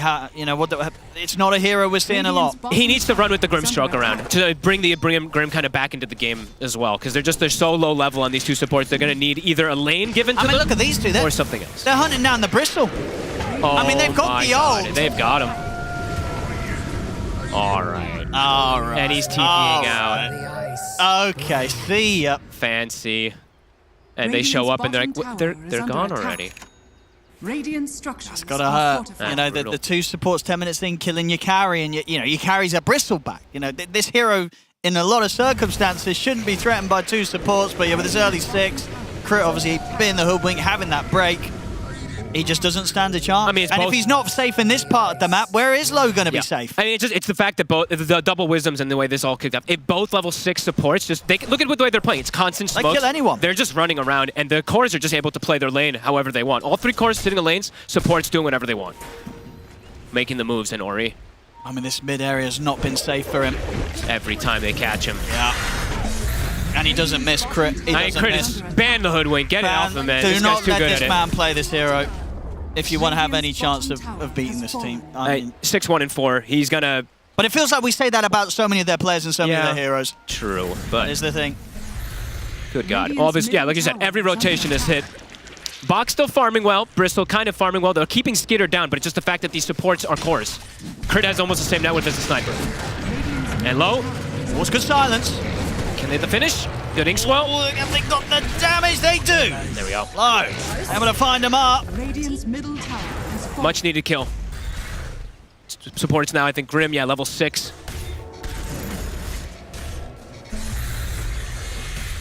Still have to be careful. Can't really show their faces too much versus... The Timber is really going to be one of the biggest issues, of course, on the map for them to deal with, because it's limited damage for them for some time until they start to accrue some items.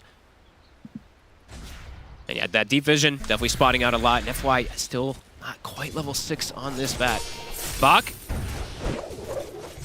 He is being very annoying. Like, Skitter's net worth is he's getting very affected by this. The constant pokes of the Janata. And he's very close to having his item finished on Bach. Yeah. So that could be the thing that they need to be able to, bring him around with the Grim, look to kill off some of these supports easily, get the ball rolling, maybe even kill the Pango a couple times more. Sure.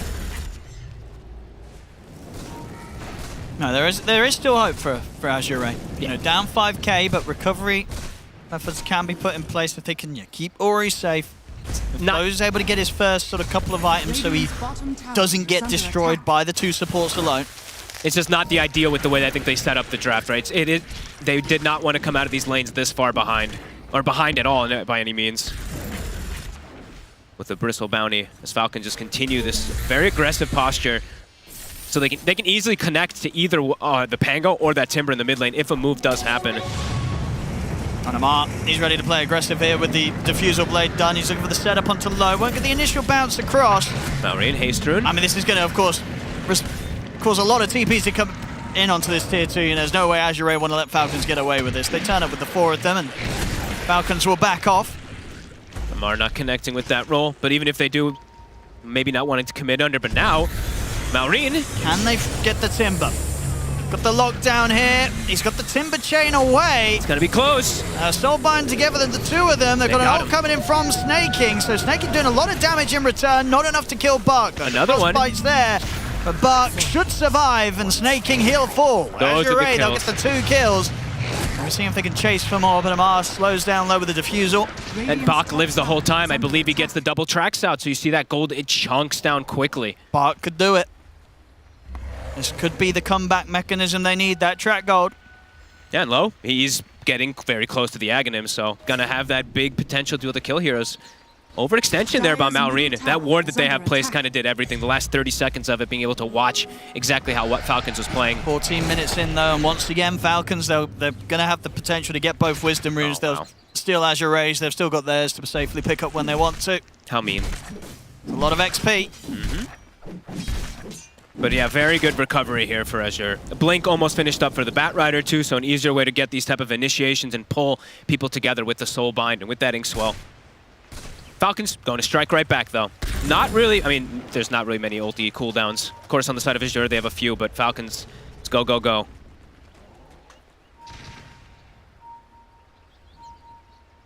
Well, he is 40 gold from the Aghanims. Radiant are scanning. He'll have it finished. But will die. They'll be able to finish him. But Spence is gold, so at the least does get it. Does lose his courier, they'll lose the tower, but does finish off. Ori sends his courier up there as well. Whoops. Okay, that was lazy. He just wanted his point boost to bless him. At the least, didn't spend the money, so. Another pause. I'll still find a chance to get it when he's back in that position near the shop. And indeed, unfortunately, pulls it. Lags again. Lags. Oh no. Oh, okay. At least both both teams again lags. Yep. Which still sucks, but at least, you know, it's not one team waiting on the other. You know, it's a mutual pause. All right. That was pretty cool. That was nice. I mean, it's inside their jungle and overextension by Falcons that did get punished. This time now low dying. 6-15. Only that 4K. I mean, only. It's 4K lead. But yeah, they're still getting a decent amount of the map. They've got their shard picked up, so I think they're getting 2 pretty big timings on the side of Azure to be able to protect each other. That Inkswell shard being able to protect low versus that break and stuff like that. And Oh, charger. Skitter, get a charger. Come on. Where's the portable chargers at? What's he doing? Get that phone plugged in. Yeah, also the blink on FY. So yeah, two timings that'll allow them to fight quite a bit easier here.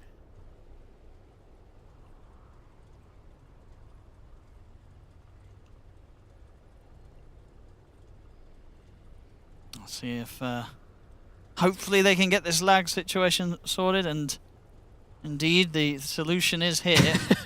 I mean, it ain't rocket science, so hopefully Skitter's got a charger at hand. Sure, Curtis is on it. Yeah, exactly. Come on, Owie. Get the coaches, the managers on that. So looking at the other timings too, I mean, Falcons, they are also getting, of course, close to a couple of big ones. The Eternal Shroud's about to be finished onto Maureen, and he has a shield rune for the upcoming one. So it's going to be a lot harder to bring him down when he has those 2 finished compared to what we saw just before.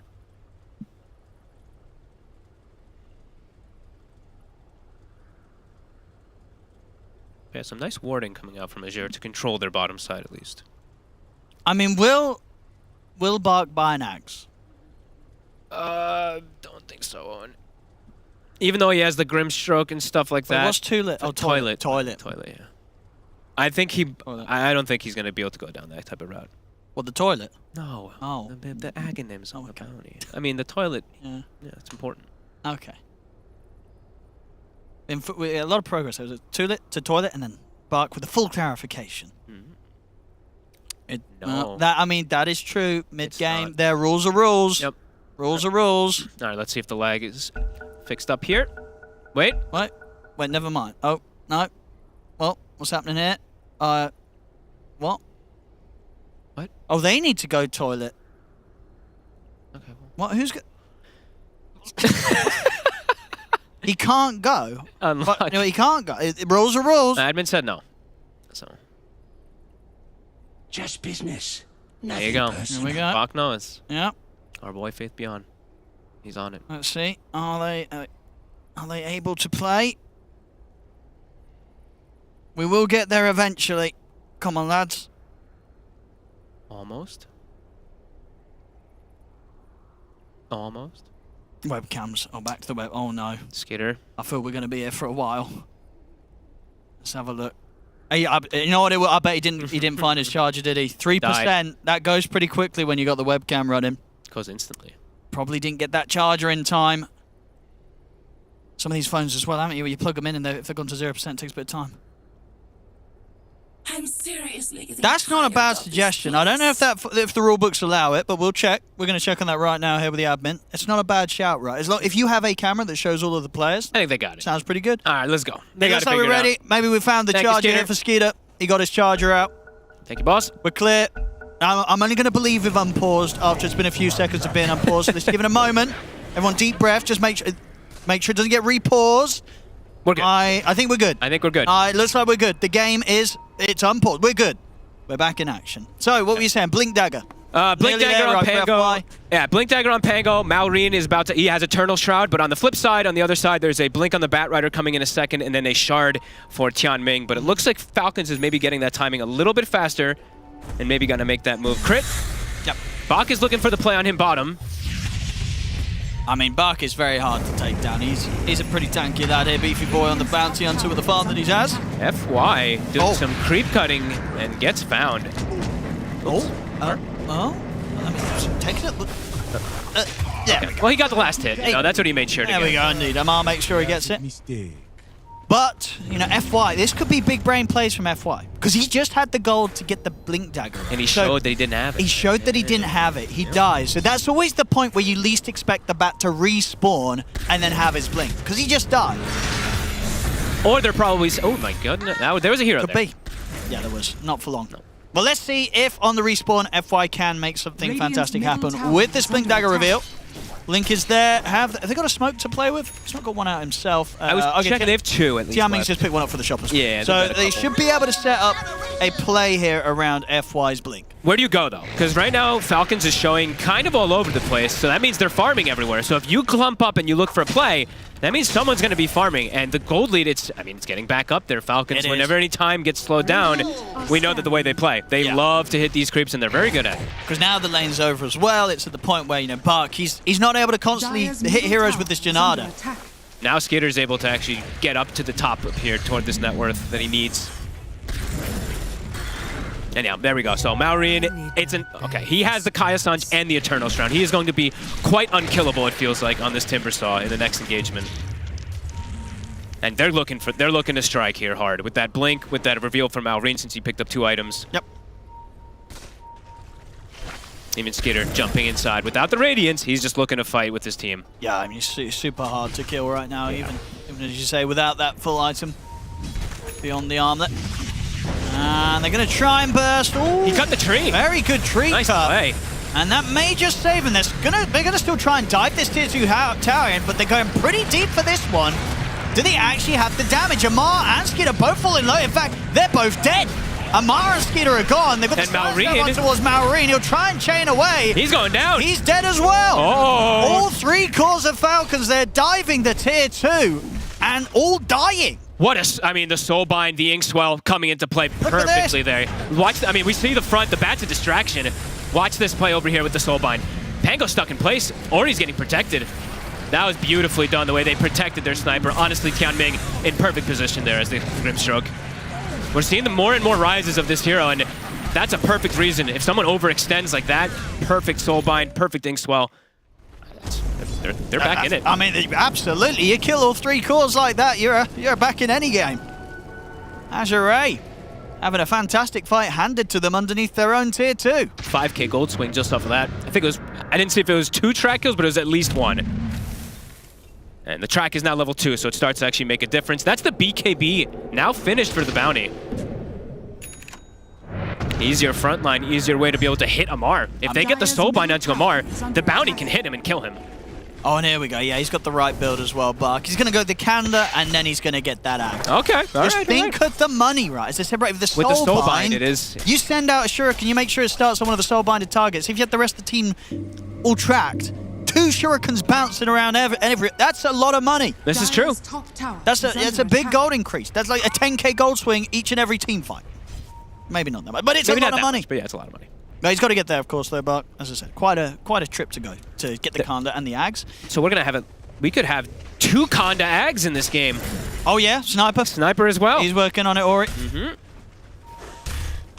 All right, Falcons definitely getting shaken up a bit there. They're still going to push on, though. Yep, still looking to pressure. Get these tier 2s, or at least try and stay on the a majority of Azure Ray's half of the map, shut down the areas that they feel safe in. And now I'm sure Skeeter's telling his team, guys, I'm not showing up if you guys call for smoke next time. I want my Radiance. Dire's top tower is under attack. There we go, Azure Ray. On the hunt, smoke up from the mid. Bark and Tianming ready to go. And they're going to look towards Maureen. He is a beefy one. Big stuns, though. See if they've got enough damage. Frostbite are holding back, but the last minute just in time. Beautiful jump from FY to seal the deal on that one. Make sure that Maureen has no escape. Another big, was that like a 5-man track as well too? I believe so. Getting that money. Look at that money for that kill. Dude, this bounty pick is working out. Bark's doing it great. Very cool stuff. I love seeing the combo with the Grim, honestly. It does so much work, especially versus this Timbersaw. Yeah, you're tanky, but you can't remove the bug. If you throw out your chakram, you're stuck silenced. You can't hit it. How can he hit? He can't. And this time, Owen, they'll get their wisdom rune. They do. First one here in the game for Azure Ray after losing all the further ones. FY, he will get found in the lane. Skeeter and crit, very quick to deal with him. Going for the Tormentor as well, low and Bark. Oh, and we should actually... Very quickly. What do we got? The other thing just to mention is the way that the whole thing actually kicked off at the start in the mid was because of the Quelling Blade, right? I kind of forgot about that, right? Indeed, because it was they a big freed the Quelling Bristol. from low. Yeah, so he was very quick. Yeah, but who did? Was it low himself him. to cut it? It was him It was himself. low. Yep. Yeah. I saw him use this Quelling. No, absolutely. If he gets caught there, they probably do burst him at the start of the fight, and then a lot of the damage that was needed to kill the Falcons when they were diving. They killed off the BKB. He didn't get it. Oh, they killed it on the courier. Dead. Oh, that hurt. How long's that out for? That's out for 2.5 minutes. They're going to get Tianming as well. That is, and now maybe even Bark. They strike back. Oh, they strike back very, very hard. 3 kills, and above that, no BKB for the Bristle. They jumped right. They saw the courier, and they jumped it instantly when they saw that. That's a huge grab, and it's not like he's still got some of the stats from a component of it. Now, everything was on there. The whole BKB was on that courier. He's not going to have it for the next 2 minutes. This time they get him. And a tier 2, and an ancient stack. A quick strike back from Falcons. Oh, yeah. After a bit of a mess up / just a big play from Majeur. They'll reestablish that up to that near 6,000-7,000 gold lead. And deep ward placed as well. Full Gleipnir now for crit. Even more setup. Still having a near flawless game. 6-1 and 9. Yeah, the Hoodwink still very much feeling like the factor that if Falcons do push this on to the victory, is probably going to have to be gone in the next draft. Yeah, I mean, Crit is still just doing way too much. Because, earlier, it's the 3 cores died. Crit got away. I mean, that's true, yeah. Crit's like, what about me? Yeah. No, I'm still alive. He's a core. I'm the real core. It's true. Seen more and more of these hoodwinks. I even saw a satanic hoodwink in the last tournament. We did have a satanic. it was like second night. I think it was Boxy, right? Yeah, Boxy went satanic on 8th way, won that game. They did. I think, or was that one of the ones they threw? And they had a rough kind of comeback coming in. Now I'm not remembering. I think they won that one. They won that one. I'm pretty sure they won that one, yeah. Falcons, another timing been hit. Aghanim's up on the Pango. I think he's also got his lifesteal inside of him with that Radiance. Dire are scanning. Looking to just keep getting those fights going. Looking to maybe get a fight into a straight Roshan, It's perhaps. kind of hard. I mean, they might settle for FY. Yeah, they'll settle for the back, get FY. It's going to get Bark the information to get away. I mean, finding Bark would have been tough. Bark? I mean, if he can get the BKB off, he's speedy. Yeah, if he can BKB, he shouldn't really die here. And indeed, he can run. It's a tough hero to kill. Yep. But it is Bark's got a lot of farm. Defensive BKB does have to get used, so they can probably look to keep pushing forward here, looking for these kills, even though there's no Pango roll. Ori, be careful how far you step up. Okay, he's got Tianming behind him. Yeah, he's ready with the save now any single time. That shot. Honestly, this Grim, I'm going to be watching Tianming because I feel like if there's any hope for Azure, it's going to be coming off of some insane Grimstroke plays. Oh, you see FY try for the play down bottom. He's got the grab onto Amar. Amar's going to roll up. Can he get himself away? He's got the backup of Skeeter and Snaking here. So as you're ready, they've got a backup underneath the tier 2. Look at the setup with the glide near. Pushback and follow up hit. Crit's able to catch the 2, and then the break hit comes in over towards Low. But Low's forced back to safety. Jump in from Amar with the shield crack. Maureen's coming from behind. I mean, they want to dive here, and indeed Maureen swinging across from the side. He's going to get held back by the Phantoms embracing the soul bind. So Low's going to get the space to BKB and run. Tianming left behind. He'll get taken out. So Falcons, they'll get a second. Amar wants to go more. Oh, this is a bit crazy. I mean, I love it, but it's a bit crazy. I don't think he's going to go for this. Beyond the tier 3s, not quite now, not quite yet at least. Maybe later down the line, they'll hold back. They won't go for the dive that deep. Quite yet. It was very close for him actually he doing was tempted. You know, Amar was probably saying, I'm going in, and Skeeter's just in him going, no! Screaming to get him out of there. So do not take me in there. After that one little mistake that they had in mid, where they go for the dive, it's been now smooth for Falcons. 10k lead back up again here for Falcons. Every hit's gotten pretty much perfect. It's been now 2 or 3 defensive BKBs forced from Azure. Low has to pop it and he barely gets away. And they've got the gem now as well out on the map here, Snaking, so ready to shut down any sort of safety Azure felt they had. Again, looking for Low. Of course, BKB still on cooldown for 30 seconds. Setups there into the break hit. They're trying to bail him out. They'll force him out to the side. They'll get him up to the high ground. He's kicking out a lot of damage with the quill spray. In fact, okay, he'll die. Only just, and Amar, he'll have to lose his life in return for that one. They get the lasso off with the drag back, but now he's able to still finish the kill. The BKB is quite early, and he's not going to be able to get his hands on anyone. As Falcons are able to back off. And they're keeping him in the base, right? They're just putting that pressure on. Falcons really understanding how much stronger they are at this point. Even though it's in the base, Low is just completely chain CC'd, chain controlled. Do get a kill at least, right? A trade here, but top tower is under attack. tough position. These lanes all also forced in onto your side, so you have to go address the lanes immediately before you can even look to make a play. And you still have, 14 seconds, so can't actually look for it. That's crit. I mean, it starts it off. It's just like these back-to-back 2-man bushwhacks and stuff. And they're going to start that Roche now. That's such a difficult place for Azure to really get out to. So Radiant are scanning. Should be a pretty free one here for Falcons in the Roche pit. Yep. It's just seeming a lot easier for them to start the fights and just kind of charge through at anybody they see. Well, I feel like for sure, if they want to get like a really ideal one, it's like a soulbind double lasso, pull back if they're out of position, something. But Falcons, I think, have fixed up that mistake that they did in the mid, at least in these last 10 minutes or so. And now versus Roche, it's going to make it a lot harder. Maybe having to wait for those high ground overextensions or plays where they can pull people back.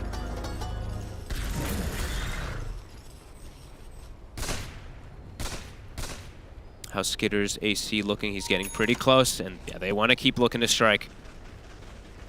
Their lanes are in good spots, right? Mid and bottom still pushing in, so they can look to they can go down top and look for fights around there. They're actually going to contest the Wisdom again.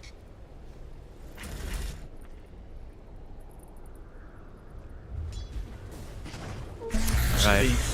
Back on track with them being able to get this pretty easily. I mean, can Azure try and fight here? I don't know if they want to. I don't know if they want to when they know there's this many heroes here. They saw the Chakram and they saw the Acorn, so I think it's like, ugh. They're not heading up. No, you probably expect everyone there.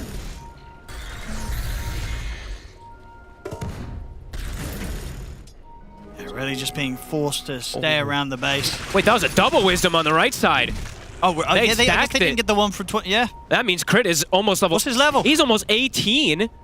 Wait, what? He's the same level as Cores. Holy crap. Alrighty. Amazing what you found lying around. Snake, wait, Snake 2? Okay.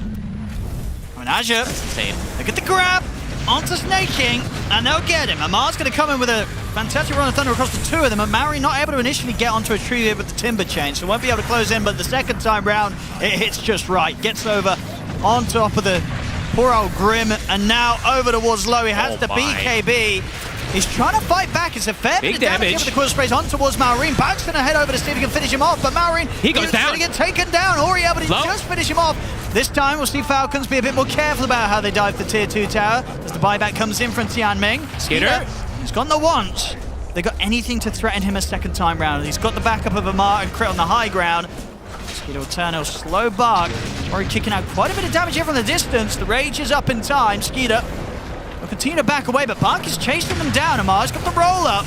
They're pushing forward here. Bark's got to be careful. Falls low. They get the silence out on towards Amar. Ori standing his ground. He's able to shoot down Amar, but now Skeeter is in on top of the sniper. Ori forced away to safety. He's still alive. He's able to save him for now. He'll finally fall though. As Skeeter gets the damage done here with the burn of the Radiance, Tianming able to slide down to the low ground as the two supports will get away for now. Crit, has he got any catch from a distance? We'll get the Acorn shot out, but nothing else to throw away. Oh no! There's the up, but oh my goodness. It wasn't enough damage. Only just, but Tianming's able to walk back to base alive. So Falcons, I mean, they lose Amar, they lose Maureen, but overall they're getting a lot of fun out of it. They're getting these kills, they're forcing out these buybacks, they're still holding the lead. And the supports continue not dying. Well, Snaking dies at the start, I believe, but then they come back and they get some cleanup stuff.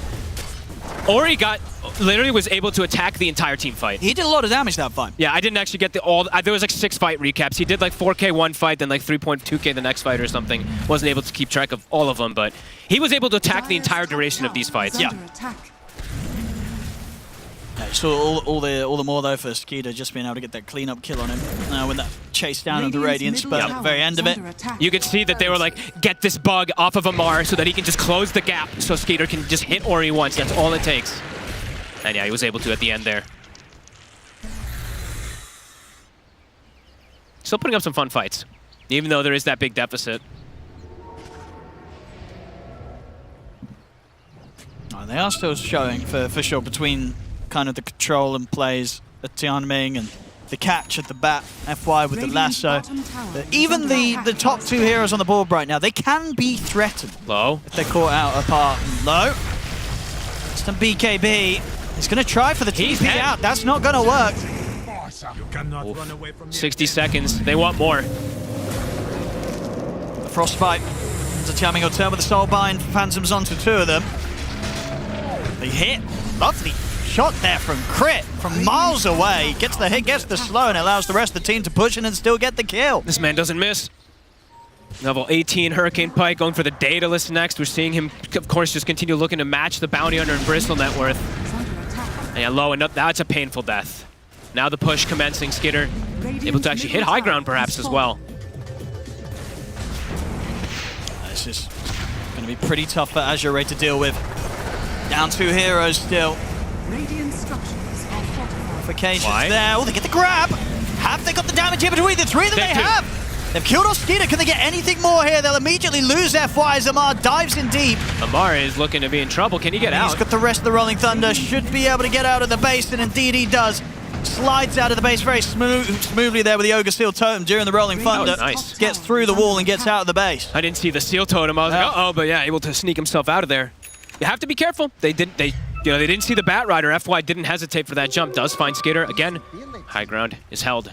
Decent amount of damage on the tower though, more than half. Falcons, even with the Lifestealer dead, there's two heroes off the map. They want to try to catch something maybe.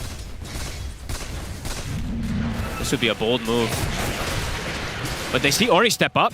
He's really far up. He's walking down mid. Don't do that. I mean, that's an easy one for Crit. That was really sneaky. I don't think you expect them to be just waiting right there when the Lifestealer's dead. I mean, you've got to expect everything when you're playing against Falcons, I feel. That's true. You can't assume that they've left. They've got three heroes alive. They're absolutely going to stick around and try and get the kill on you. I still just can't get over the levels of these supports. Like Crit level 20, Snaking level 20 as well still. High level in almost all of the cores on the side of Azure. How's Barks Aghanim's looking? Oh, he's got it done, right? So next, going for the Hex. He's on his way. I mean, he's going for everything to play for to really capitalize off these soul binds. Yeah, Start getting these double hexes off into these shurikens bouncing around. I mean, he can get super fat, and the high ground hold, it's absolutely real. It absolutely is. Between these track setups and just the potential to turn. You know, if any sort of jump or dive comes in from Falcons, the supports are able to live, get their ults off. People are going to die for diving the base. Yeah, no, absolutely. Double lasso, any of these type of plays, or lasso just in particular, could always get them at least one kill. So yeah, Falcons have got to be a bit careful about how they proceed. Means they're still in a very comfortable spot, of course, but yeah, breaking high ground is always going to... Always have to keep eyes on it. How long on Roche? About a minute until we find out. FY probably looking to stick down here, keep that scout going.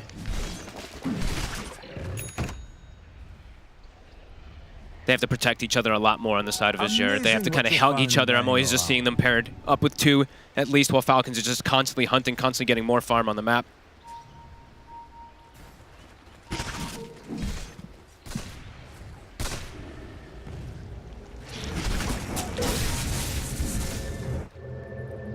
I mean, Falcons, do you think they'll try for another hit before Roche is up, or is there no need to take that risk? If someone steps outside, they can catch someone. I think they can, like, diving the base probably just feels unnecessary for them at this point, but if they see someone outside, I'd imagine they want to look to fight them. Smoke up from Azure. They want to try and take a fight before the potential Roche respawn, see if they can get a catch onto Falcons. Marine, though, has Skeeter inside him. He's a lot tankier now with Ags. I don't think he dies now, even if he gets lassoed into the base. If he gets the reactive armor off, I think he just survives. No nullifier yet, right? Yeah, I see Bach. He's queued up the nullifier next. Do you like that instead of the Hex? Do you think that's going to be much more useful? It's gonna be like that. You have to just kill the main target. You need to throw absolutely everything onto him. They're gonna have Wind Wakers, etc. eventually, and yeah, the Ags on the Timber. So I like it if he's able to get that nullifier. Looking to fight around that Roche. This is such a tough area to fight in. They know it. They're being so careful about how they move out for this. Yeah, Falcons, just look at this. Malrine parked on the front just in case, and he's going to see immediately if they do break. Because if he gets that reactive off, he will very likely survive. Wrap around. I mean, Falcons are so ready for this, it seems. Radiant are scanning. I love when I see these Pangos doing this nowadays, because it really allows you to lose that transformation time. When the initiation happens, you immediately have that rolling thunder. You just slam it through. I saw JT doing it a lot when he's been playing it. It's very good. Roche, it's a very long spawn, so. The lane's starting to push in at bottom. Double catapult mid as well. Tower, I mean, mid tower is likely to drop from this. It's only taking quite the beating. Someone's going to have to address it. They've been forced back to base Azure. FY and Bark, though, they're still heading out with the two of them. Ooh, careful, FY. Everyone is so important right now for their hold.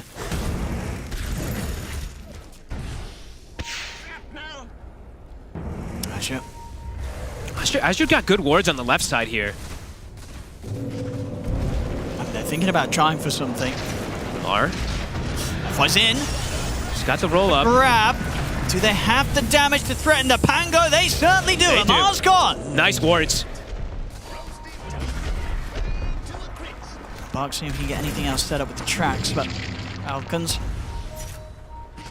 back off in time, but a little bit of a window now. 5 versus 4 for the next 70 seconds. Falcons is thinking about fighting this anyway. I mean, Crit's going to do a lot of damage. Just finished up a Daedalus on Hoodwink. Marine is going to try and go in here. Reactive armor. Low burning up the damage, but they get the grab onto Bark. Bark's able to put the BKB, gets forced back to safety. Low also popping his BKB here, so a couple of BKBs being used on the escape here from Azure. Marine just jumping in. It goes straight over towards Ori. Brings Skeeter over towards the sniper. Ori's going to try for the TP out, but he's dead. The damage is done. So Marine finds the perfect angle to jump in and set up Skeeter for success. Skeeter with so much patience, he knows he never needs to jump out of his buddy. You can see reactive armor. As soon as he pops that Aghanim, Malrine is absolutely unkillable. And Roshan spawns on cue here. Perfectly. And that was blind jump. Like, he saw Ori, I think, for like a fraction of a second or something, but he just...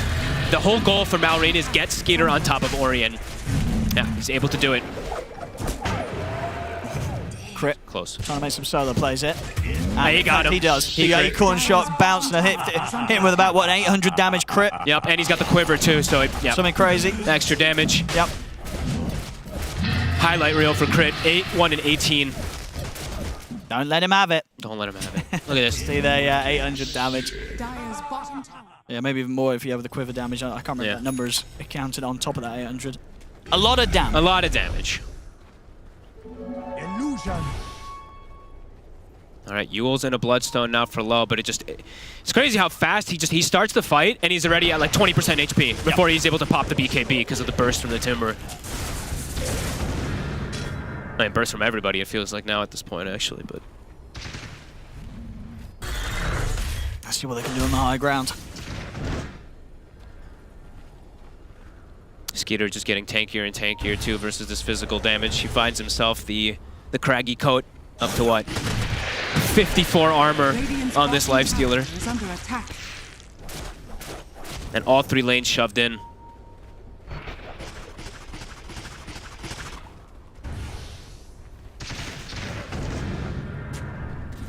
Still being careful about this, Falcons.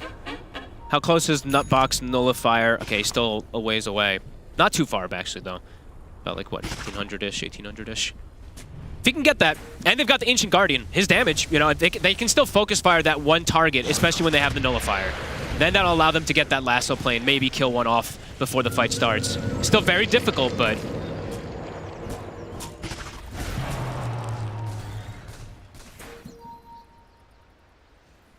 that could help. Unless Chris gets it. Crit might spot that out. Oh my lord, look at this. Crazy stuff. He's gonna have a Silver Edge soon too. Why not? He has surpassed Bach. He is catching up to Ori. Just don't let him have it. Don't let him have it. Don't let him have it. It's hoodwink. A little too good. Dire They're looking to go again. And they know that rune's bottom. Malrine, he'll see it. Come on, Crit. Take it. Aww. That's just rude.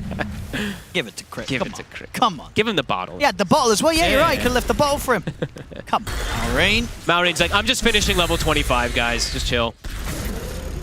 Dire are scanning. You know, there's very few games that I could actually see an argument for the Timber Chain range. His whole goal is really get on top of Sniper. I mean, no one ever takes it, but yeah, okay. I was gonna say, there's like, just, all he has to do is he's go going to be through. diving the base, right? Yeah, and there's nowhere to chain to. Yeah, it's fair. I mean, the second shot is literally like the most. Oh, FY might just find a Mar. Or get found himself. Okay, well, they've got the drag back. Okay, the silence. And he's still able to bounce out, though, and he's still perfectly fine. Momentary stole by near onto the two of them. Reflected snipe. Nothing to be too concerned about here for Falcons. That's a lasso used. Not the longest of cooldowns, but...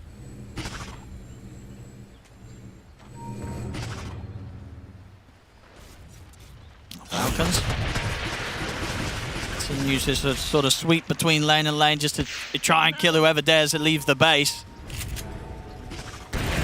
Low. Crit. He's got the setup. And Low has got BKB if he feels too pressured. And oh my god, he really trusted buddies. I was going to say, not press the BKB that, but it pays off, but that was pretty close. My god, One he more really... burst away from dying in that combo. That's called trust in your supports. The double 4-staff Inkswell Dispel, my goodness.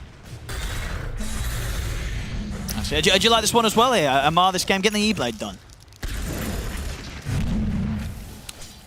Sure. I mean, kind of weird, but... Yeah, what's the... Who's he looking to kill with this? What's he looking to do? I mean, he can look to save the target that's getting focused from everything, or he can look to just stop Ori from attacking during the fights. Sure. There's quite a lot of variety. The sniper, yeah. Cast range is never bad on this hero, too, being able to just get in further and everything, so yeah, cool.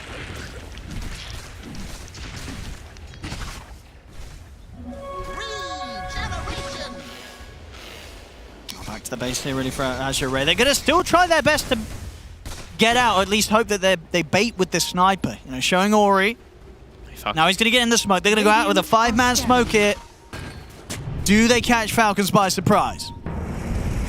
Amar They'll get the grab. They have to follow up the lasso into the hit here from the Assassinate. They've got him. Maureen was an inch away from Wind Wakering him. He had just picked it up and blinked in, almost was there to get the save off. Good pick.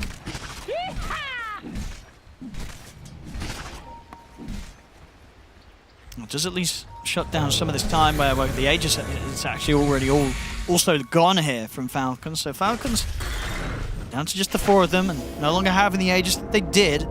They weren't able to break high ground with those things in line, and now they're gone. But they can kill heroes even if they don't have the Pango, as we've seen. Let's see when Marion wants to jump first. He's going to go for the easy ones.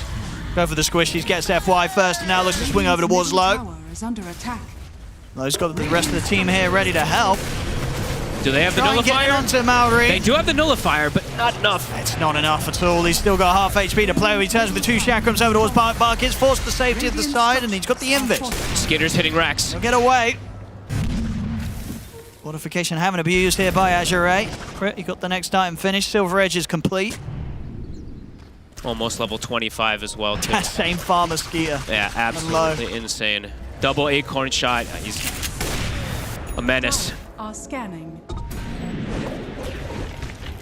Yeah, he's really doing everything. He's really doing everything. Yeah, this is crazy numbers on the hook. This is one of those games where if you queued up and you play support and you do this as crit, and then if the team loses the game, you're reporting your whole team. Oh, absolutely. You're like, but guys, I couldn't have done anything more to try and get the win here. Look. It's such an early level, besides just the farm, it's such an early level 25. Like, these are all, yeah, these have to be all records across the board for a Hoodwink, unless it was like a core Hoodwink, right? But yeah, I mean, they continue to just keep the maps pressured, though. Look at the way that Azure has to play. They have to stay in the base. They're scared to step outside by any means. They're having to farm together. Even though Pango's dead, as we've seen, yeah, Falcon's more than willing to fight, even if they do have man down. And right now, they have a deep ward on top of Low. And Low... Pretty good information for them to go for this. He's got his shields and the BKB. He's not going to be able to get either of them off. Or the Bloodstone, even he could get anything off. Complete control there from Falcons. And they may be able to try and force out a buyback out of this one. He's out for 90 Low. That vision, baby. Wasn't taken away. He did not expect it there. Up to 28k. All lanes shoved in. Oh, and now they're going to jump in on towards the sniper, or he has to be forced back. Bug heads in. Oh, he actually destroys Amar. They've got the lassos where they managed to drag back Crit. If they can eliminate the Hoodwink, that's a huge amount of damage they're able to take away, but Crit's going to get the heals back up to full HP. He's out of the base. They'll hit him with the Assassinate. They've got any further way to dive in for this. Low's going to push forward with the BKB. Crit's in trouble. Heads over towards Crit, and indeed with the gap closed, Crit will fall. Ori ends his streak and gets a hell of a lot of money there. Up with the acorn. It was actually still bounced around and ended up killing Tianmin. Crit still gets the kill from the grave. That's a buyback from Low. So it's a costly one. They do get 2 kills. It's big kills. It's big kills. You know, taking down Amar and Crit. Some pretty high value kills here. Low, bottom shows himself, Maureen. Oh my goodness, but he's got the he's got the invis there. With that cloak. Give me a heart attack.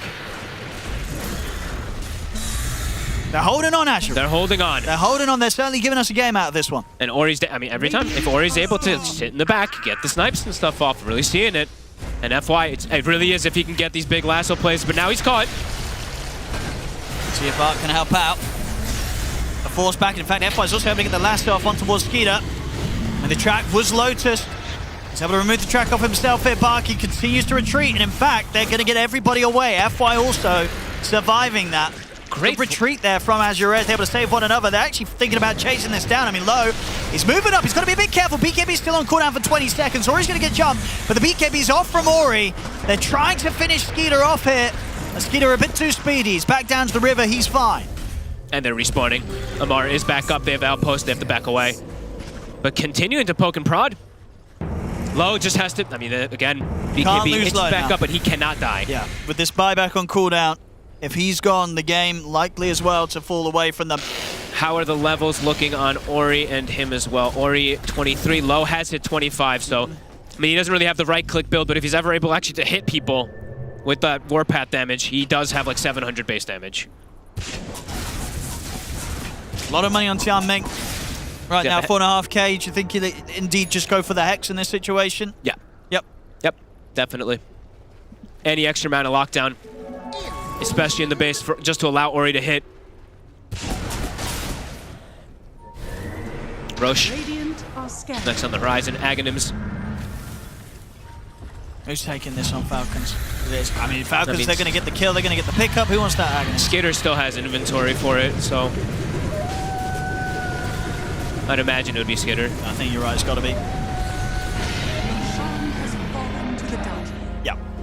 Get the Aegis, get the Aghanims here on the Lifestealer. It's just 2 value. I mean, with this, they should be ready to try and go for the high ground, you've got to imagine, here on Falcons. Absolutely. I think there's going to be a little bit of urgency in the way that they're sort of seeing, you know, if they don't get the high ground pushes right, if they try and do them outside of like the times when they have the Aegis, you know, Azure Ray can fight back. So they've got to go for it whilst they've got this advantage of the Aegis and the cheese as well on a crit. Level 25 also on Snaking now too, so long duration on this Frostbite, which has been causing some issues. He actually did not ever get the shard this game, which is pretty interesting. But wait, just because how many times did they get the Tormentor? I think they only got it the once, right? But I thought, I mean, maybe he might buy it or something. He just, sure. He's super farmed, but they're queuing up the Hex as well. Yeah. Did the Grim finish it up? Not quite yet. How close is he? He's very close, right? 300, yeah. Super close. Super close. So let's see how much Falcons could do with the Aegis. And they are continuing to scale, right? Like, looking at Crit, he had Deso queued up. Now he's switching toward a Hex of his own. They're keeping the lanes all pushed in, so they are farming still, what, 90% of the map, it feels like, in comparison. It's just the fear of going high ground versus this Sniper versus this Bat Rider with this Grim. Well, I mean, FY also getting close to an Aghanim, so double lassos. That's Malrine. Wait, what happened? Says funny. I don't know. Wait, what's funny? I don't know. Nothing happened. I didn't see anything happen. He just said funny. Wait, what's funny? Maybe they're just farming. I don't know. Maybe it's the toilet strat. They're like, they got one lad who needs the toilet. We're gonna keep him struggling. We ain't ending. Actual torture here from Falcons. They're like, we're gonna make this game keep going. Can you imagine? They're like, please end it. He shouldn't have said anything. Yeah, they gave up valuable information early on in the game. I mean, they're just farming. They're like, okay, well, yeah. Let's see, what next items? They've got, I mean, a lot they're getting close to. A lot more. Another Tormentor. Here we go, snaking. Just kidding. Malrine still didn't have his either. Snake. Not going to be able to get that one. They're getting multiple hexes now as well on the side of Falcons. Here we go. All right, let's see. Smokes out. How's the buyback looking as well, right? Low. How long? A minute or so left? 2 minutes 40. 2 minutes left until that's back up on low. Like, they definitely have that timer, so they're probably like maximizing how much they can farm until they have to like push forward with that with the Aegis. And of course, yeah, we can see it. They don't know it, but Ori also short on the gold, so it's a lot of kills that if Falcons get should allow them to end the game if they can execute this high ground push successfully. Skitter just in. See Amar. Good jump at the same time on the back line. So pretty much able to get the 3 of them here with the Rolling Thunder. He's pushing FY back towards the fountain. Fortification's been forced out. Big burst onto Skeeter, but he's able to jump over into Snaking. He'll heal back up, and Malrine's it. Moves over towards Bark, but the Phantom's Embrace is in onto Malrine. Get Lotus, jump out over towards Snaking. Gets caught together here by the Soulbind, but there's no damage to threaten them that far outside the base. So Falcons are fine. Bach had to use BKB. Another Rage. Skeeter can get back in to clean up the mid-melee racks. He'll take the ranged as well. Bach and Low both having to use BKB. Scary moments for the next 90 seconds. They just push right through it there this time, Falcons. This low cooldown infest from the Aghanim is also being very useful. Is FY? Does he go for it? I mean, not for Skeeter, surely he has that Aegis. Still 1 more minute. I mean, unless they feel they can get him in a position where they can take him down twice. FY, what's he going to go for? Is he crit? Crit stepped Very up. well-timed jump there from FY. He waits to see crit. They get him. Crit's gone. Can Azure Ray turn this into more? BKB popped by Ari. Zari keeps his distance. Amar rolling him with the Thunder. He'll turn over towards FY in the tree line. They'll get the bat. FY's gone, but he has buyback available if he wants to. Amar diving in deep. We're going right over towards the fountain. Marin as well. Ori's able to jump back into the safety of the fountain, but Tianming can't get away. Immediate buyback from Tianming. They've got the Hex out onto Marin. Buyback as well from FY. Is Azure Ray ready to try and change Falcons out of the base? They'll look to Skeeter. The Flame Break pushing back both Amar and Snaking. The silence out onto towards Skeeter. Low and back trying to dive in out of the base to chase him out. He'll jump into the safety of Amar. Amar keeps him at a safe distance here with a shield crash away, but Skeeter, he's considering getting stuck back in on this. He turns towards Bark with the nullifier. They're protecting each other so nicely here, not even letting Snaking die. There's a jump again from Maureen. So straight away towards Bark. Bark and Low turn towards Maureen. Maureen timber chains away once more. Amar's ult is back up. And he's ready to get the control over towards FY. He's going to hold back for now. So they're trying to disengage. FY, he actually gets the lasso. It's onto Amar. He's caught him. Amar. He's still alive. He's still rolling away though with the shield crash. Shield, he's actually going to live. Amar gets away from that attempt from FY. That cost FY his second life. That's the dieback on the bat. Dieback on Tianming. And Amar lives. This may be what they need to close this one out unless the cause of Azure can do something ridiculous here. I mean, both Bark and Low are playing around with Skeeter. They've lost Dory. Can Low finish Skeeter off the ranges? Back up. Skeeter keeping his distance away from Low. He's got open wounds. He's kiting him. As Low can't finish the kill. And now he himself has to run away. The buybacks have had to come out from both Bark and Ori to continue to try and hold this. They get the Silence of Nullify down onto Maureen. But again, there's just not enough damage to get the job done. Another ult. As Falcons, they're back in indeed with a third Rolling Thunder. The Bristle is gone low. He's got buyback still, and that's the last one they have on Azure Ray. So the buyback comes out for a third time. Can they get Maureen this time? It's just such a hard kill. No, they cannot. He's hit 30. I mean, Amar's going to be ready to go back in again. I mean, 25 seconds, so he's going to have a fourth Rolling Thunder for this team fight. They jump in, they get in on top of Ori. Ori's out.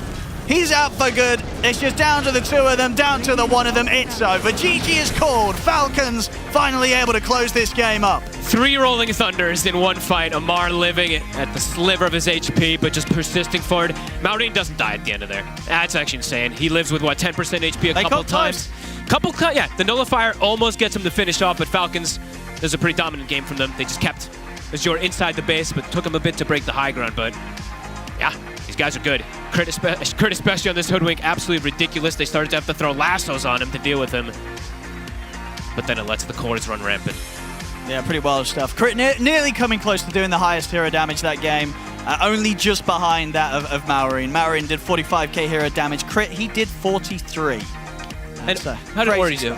Ori did 62k because he was able to just sit in the back, peeping away and stuff like that, which is pretty admirable for all of it, but... And they gave it a good fight, Azure. Pretty decent, yeah. They did give it a good fight, but yeah, Falcons having the lead pretty much throughout the entirety of this game.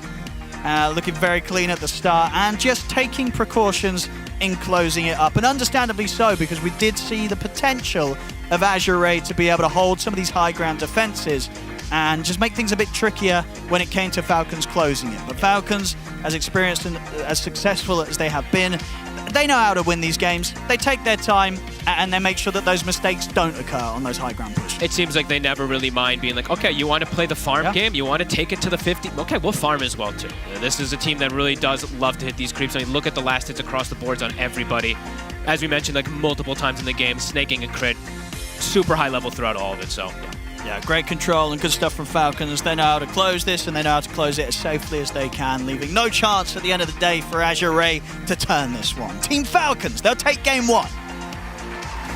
They do indeed. Thank you very much, Dirty Pixel and Fogged. I'm here with the Slacks, Effie, and Fear. For this game, I might have had the result we were expecting, but definitely lasted a lot longer than what we thought it was gonna. Yeah, I mean, after like the first like 10, 15 minutes, like this game, it's going to be like the last series, you know, it's going to be really quick, wrapped up by 20 minutes, but I think you just had really good high ground defense. Well, it's very hard to go high ground for starters, but there was really good high down defense by Azure Ray, and then got a couple picks here and there, and it feels like every single time you approach that high ground Azure Ray, they just got a couple key core kills over and over, and they kept extending it, but at the same time, if you're Falcons, you're like, all right, we made a mistake, let's split on the map, let's farm. I think Hoodwink ended with like 350, 400 CS by the end of this game, so they were farming.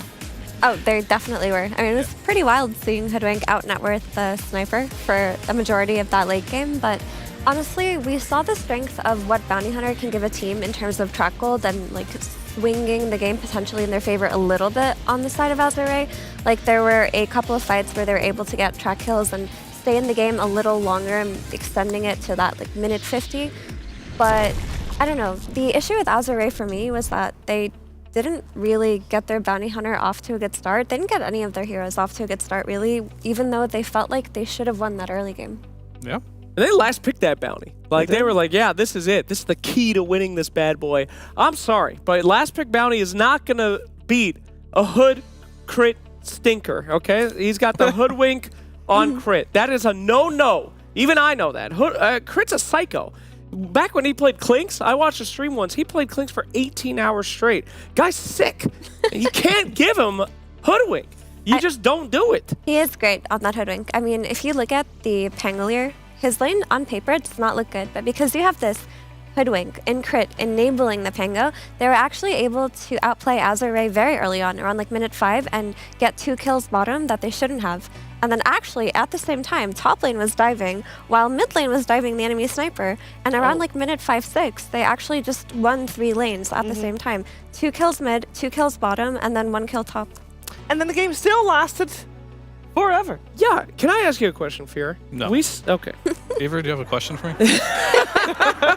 What did you want to... Okay, I want to ask, like, we saw Sniper before, but we saw Sniper before. He gave up in like 17 minutes. He gave up in like 17 minutes. How come he could defend high ground this game with a sniper? What was different? This game with the sniper, what is different? Wait, what? Listen, you asshole. This game, they had a sniper. Okay. And they could defend for 60 minutes. We saw the super quick game, the 60-minute game. Yeah. They had a sniper too, but they just gave up. So why did this team think that they could hold the high ground versus the other team? Was it Bristleback? Was that the big reason why they just could thought hold? they were better. Damn, god damn. I'm asking Effie questions from now on. Forget it. Well, they were definitely... Azure Ray would have definitely had a better shot than Heroic with your... sniper pun? No, that was a sniper pun. Okay. I'll roll with it. Cool. But let's see which 2 players Kezu has chosen for his Ace of Predator head-to-head. Hey guys, great panel. For my Ace of Predator head-to-head, I have the 2 position 4 players. Stop laughing over there. I want to highlight FY and Crit. The panel touched on, what happened in the early game, all of the nice things Falcons did. So in my little highlight package, I want to show all the little nice things they did from like minute 4 to 7 to set them up for a great early game. First, down here, this is the play that Mira was talking about. They're fighting, but I want to highlight the kiting. Their Inkswell comes out, they walk back. Use a blood grenade to slow down the Bristle. Now they walk back in. Bushback perfect to also pull back low. Now they keep kiting. You know how they keep very nice range. And there's going to be a second blood grenade. We're not going to talk about this swashbuckle from Amar. No one cares. Second blood grenade, boom, kill number 1. Now we're going to get into the second play. Snaking dies here. Later he TPs mid, gets a double kill. That's how that happened. Crit in the meantime, after he respawns, he goes top. He now kills FY. So now they've killed bottom. They've killed middle. Now they've killed top. Now we fast forward about 20 seconds. Snaking goes mid one more time. Ori gets his ass kicked for the second time by Snaking. Now we fast forward 10 seconds. They're in the triangle together. They have a ward. They get another kill on Bad Rider.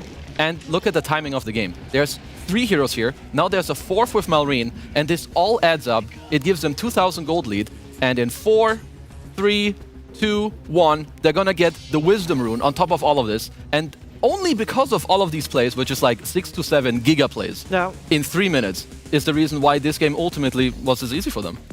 What you're saying is that if Azure Ray did a better job at protecting themselves in the early game, their late game would have been incredible. Because it seems like they were obviously behind for a long time, but at least it seems like if they were only a little bit less behind, they would have taken it. They would have done way better. You have a bounty on the last pick. You want to play from being ahead, but they messed up. The problem is you can't do that much when you straight up get outplayed 4 to 5 times in a row. The one thing you can say is, let's be more ready for the Wisdom Rune. When Timber gets 6, I need help. But Falcons, they just abuse their timings perfectly. They abused their timings perfectly, used their timings perfectly. And we're going to see obviously what happens in game 2. But first, we're going to check in what's happening behind me. Slax, you found a new desk. I did. What you doing here? I did. It's time for the social media report. Woo! We're in a social. You're coming for this? Yeah. This is. I'm here. Oh, that's nice. That's great. Good. Well, welcome. Did nobody tell you? Social media report, guys. Okay, Do you want to have a solo camera? Huh? Do you want to have a solo camera? No, you're allowed to come. There you go. It's fine. You can come over to the table if you want. No, it's all you. Go for it. You want to be in frame? No. Come bend in frame. There she is. Go for it. Back again. Wonderful. Social media report, my friend. They are going to send us some images that they saw that I picked out especially. Let us begin our images and we will talk of how social you all have been. This is a tweet by a very smart person that says, I am going to make some cool and not cringe tweets about the social media. Oh, look, chat, great. Oh, wow, that is a lot of... Max this? That's a lot of errors in that tweet. That was by me. It was autocorrect. Share your social media stuff, guys. We will read it off after games. We will have our social media report. So don't forget, people at home. Do you like to tweet, Sheever? I sometimes tweet. We call it X now. Wrong. Next. All right, next image, please, if you could. Let us see what else we have on our social report. Here we go. Ah, yes, a thread on Reddit, one of my favorites. You know, many people don't know this, but I actually couldn't care less about the pro teams or anything. I do this job so I can flame people on Reddit because it's funny. Yeah. And here we go. There's a new plague in Dota. Position 5's building Maelstrom and Glip-Glop. Okay, so this is from carry players. I get it. Here's your big issue here, pal. You think it's an issue because they're taking your farm. Counterpoint, if you weren't so bad, they wouldn't need to take your farm. Okay, look at Crit. You think you're better than Crit? PA rushing Battle Fury at 30 minutes? No. All right. If a Pos 5 is building Glip-Glop or Maelstrom, that means that they need to take it because they think you're too stupid to use it effectively. So a lot of heroes do this. Okay. A lot of players do this. Are they wrong or are they right, Sheever? To steal farm. I think depending on the situation. Thank you so much, Sheever. Another great insight You're at the welcome. reported table. Next image. We have a lot of images to go, Sheever. Oh. Okay, this is when... Slacks and Analyst? Slacks and Analyst is when? What the heck is Slacks doing on the Analyst desk? I said K1 is going to pick Wraith King, and those idiots put their names back up for a second, please. Put their names back up. They said I was an idiot because I said K1 would pick Wraith King. Fro87. Well. Lepo_2. Lepo2. Ritzy1. Now we know why you're flex, sitting. Run Flex. Yeah, you're sitting in your basement, Lepo2, and I'm here! Because I knew K1 was going to pick Wraith King. Now, did he win? No, it was actually the biggest ass beating I think we've ever seen on Dreamleague. He should not have picked Wraith King, but I knew he was going to do it. Last one. All right. Last report, Sheever. That was the last one. Great. If you guys have things that you want to say, we're doing something new this season, Sheever. We are? We have an email. Ooh. So instead of just tweeting, instead of just posting on Reddit, you know, doing your normal drooling stuff, you can go to this email and send us whatever you want. Images. Dreamleague@efg.gg. Links. Send us zip files. I'll open it. I don't give a shit. Send a link. Send the scariest looking link you got. We're going to open up every single one of these on our production PC. We're going to read through them. No matter what you send, no matter what, Sheever's going to go through every single one. Send whatever pictures you want. We will see it. We're going to get images, GIFs, whatever you want. Send it. Send your fan art. We'll see you there soon. That is your report. Social media report is over. Back to the games. Yes, after break. After the break, send your images.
watching Dreamleague and it's day one of our group stages here in season 23, and we are in our second series of the day on this stream. There's 3 streams going on at the same time. We're in Falcons versus Azure, and it is game 2 coming up. First game taken by Falcons.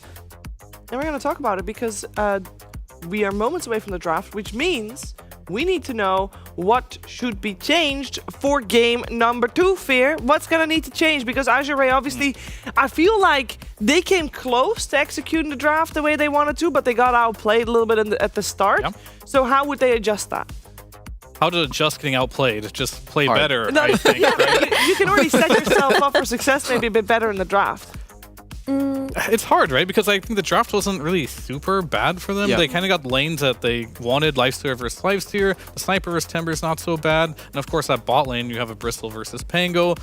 Maybe ban crit hoodwink. Maybe Slacks was right all along. You just ban out crit and you can win. But I don't know. It's very difficult. I think it really just comes down to mechanical skill. Maybe just +1 reliable stun in your draft. They didn't really have that, and if you lose your lanes and you don't have reliable stuns and you depend on like overpowering the enemies by running into them, but you're behind in net worth, that doesn't really happen.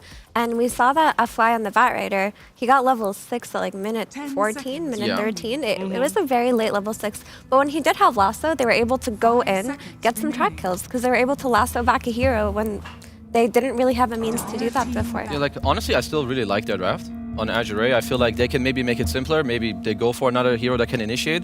But I feel like they just got outplayed early. I also was not the biggest fan of Ori's build on Sniper. I feel like this Ags Phylactery build is better when you're ahead. Like when the enemy team is ahead and they're running at you, that build, it doesn't really threaten them at all. So I would have preferred a physical build. Because sometimes after the game you can also talk about, oh, I think if we swap up these 1 or 2 things, we could have still played our draft. Because I feel like last game is more about what they actually did with their heroes as opposed to which heroes they had. And that's a good point about the Sniper. I feel like the Ags Phylactery build is just like completely phased out. I haven't seen a player do it in a long time. They realized, you know, it was kind of brought them into the meta, but then they realized you're just a right clicker at the end of the day. You're going to do more damage if you can get right clicks off, especially with a lineup like that. But we're going to potentially, well, we see an adjustment at least. The Pango is going to be removed. Yep. Azure also, of course, first pick this time around. They were second pick previous game, so slight change up there as well.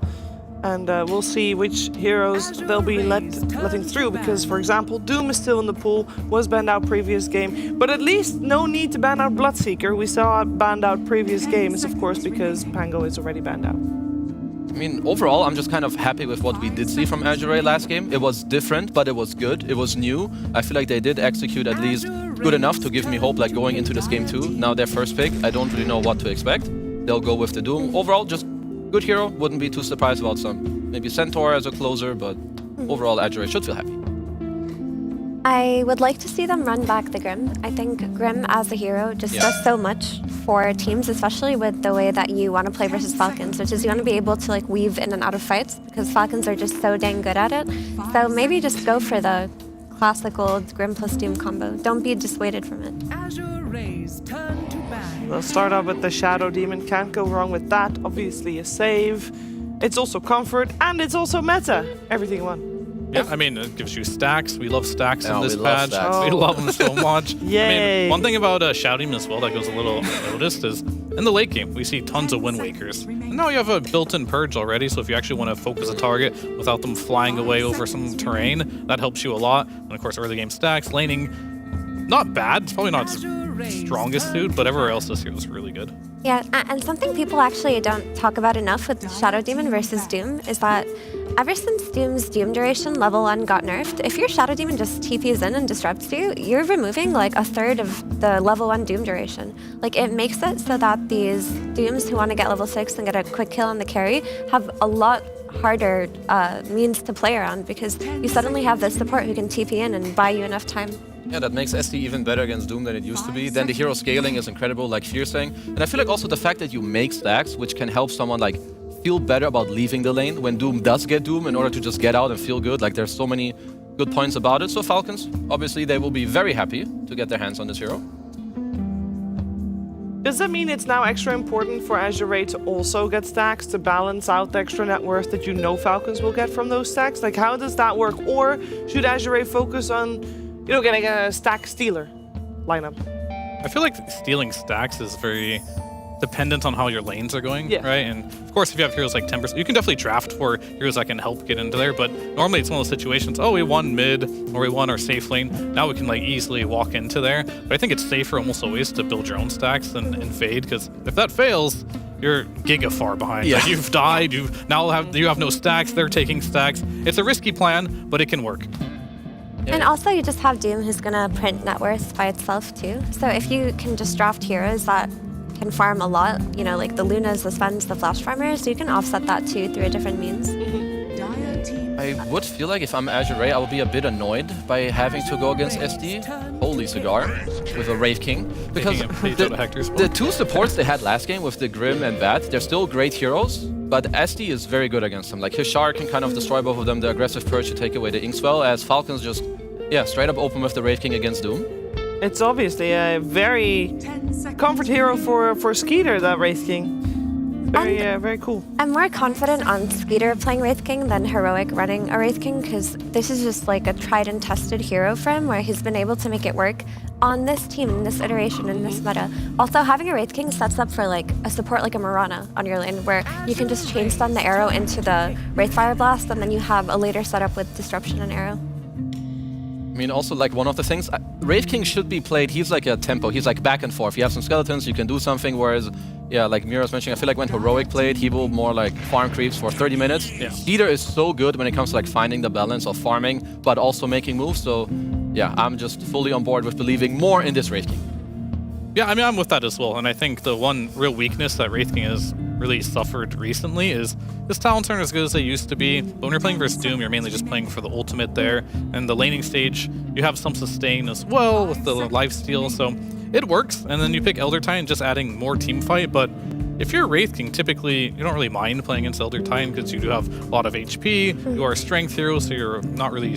your base armor isn't very high. So overall, it's still looking like a pretty okay Wraith King game. And the Crystal Maiden, that makes a lot of sense too. Very curious to see how the Wraith King skills. Does he go stun level 1, or does he go for the aura level 1, get 2 little zombie friends, and then they go all in there? That could work.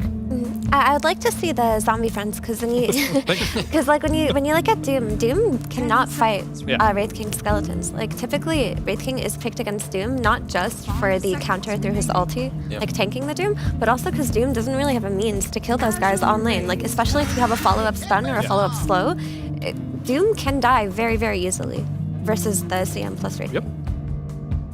Surprise pick there. What is the Timber? Yeah, very surprising. Well, I'm at least very happy that Falcons banned out Kunkka, because that was going to be one of the first heroes that came to mind here for Azure Ray to close the phase. But obviously, that is not available anymore. I think it'd be cool if Azure Ray just said F it and went like ET Zeus, you know? They just went for like a very, very strong combination. Yeah, why not? Amplify the magic damage and just try to play into Falcons in the late game with the aura. Yeah, and I think one underrated value of Skeeter is the fact that he often picks a bit early, right? So he has to find the hero that's good for the game, so they can do things like this. They can pick their ATF plus Mallory and like flex into that last pick there. So, you know, just a little shout out for some of those players that are a bit more sacrificial for the team to make things work. For sure.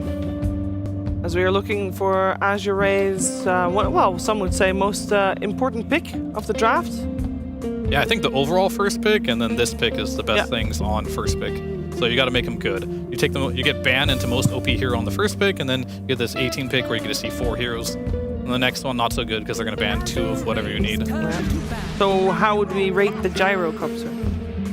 Just a strong hero overall, but doesn't super hard counter anything right now. Just solid. I think Gyro versus Timber on lane is actually very solid. Like if they do choose to play this Timber style on the off lane for Falcons, because it was actually Falcons themselves that introduced Gyro as their Timber counter. They were constantly picking it last Dreamleague versus Timber styles, just maxing the Rocket Barrage and going in as much as possible. Also, there's like a nice little synergy between Gyro and ET, right? Because ET amplifies both sources of damage coming out of Gyro, his magic damage from Rocket Barrage and Call Down, but also the physical damage that he's going to have later on. So he's one of the heroes that really takes advantage of having an ET on his team. I would also say it's one of the carries that doesn't mind too much later to be against SD, because you're going to be forced to stand your ground in the fight. Hopefully by then you have some, you know, some good farm with your Axe, Satanic. I would say it's overall pretty good. Good for the lane, good for the game. So I still like a lot where like Azure Ray are going with the draft. Yeah, for me, Gyro is just like a stock standard carry right now. It's never really bad. It's always pretty decent no matter what. You farm fast, you can just stand there, of course, and hold your ground. Pretty good game for it. Of course, it'll also be a little bit scary when you are playing against a lot of burst. We'll see where Falcons does go with this. But yeah, Azure, they're going to have to pick up their hero first. And I think the bans might indicate just a little bit where this Timber might go as well. I feel like Azure need a hero that could help them to at least somewhat open up the map, or that gives them playability with their supports. Like right now, like you can go to your Doom later, sure, but Doom loves when heroes come to his lane, both his supports and also the mid, so that is at least something I would value in my last pick as Azure. I actually was thinking about that too. The mid hero on Azure needs to be able to come to Doom's lane because this Doom is going to suffer. Even though Techies is a very strong lane support, it is very, very hard to enable a Doom who's playing into CM Wraith King. Like, he just simply cannot fight the skeletons, and he's going to be overwhelmed by the amount of disable on that lane. So heroes either need to be able to TP in to the Doom lane if they're overcommitting, or just rotate on the power rune. Yeah, and they probably want to combo a little bit with the ET Aura too from afar, so maybe a Leshrac could be good since they banned out the Zeus and the Caudal already. But lots of options there. But it is going to be a hero that has to, at the very minimum, be able to lane versus a Timber, I feel. Yeah, honestly, I wouldn't be opposed to the Timber. Like, I'm kind of looking what nice options are, but most melee heroes, they will, I assume, give you what you want as Azure, but then you also make it very easy and simple for the Timber to go mid, which, depending on how you feel, you might feel like that's not good.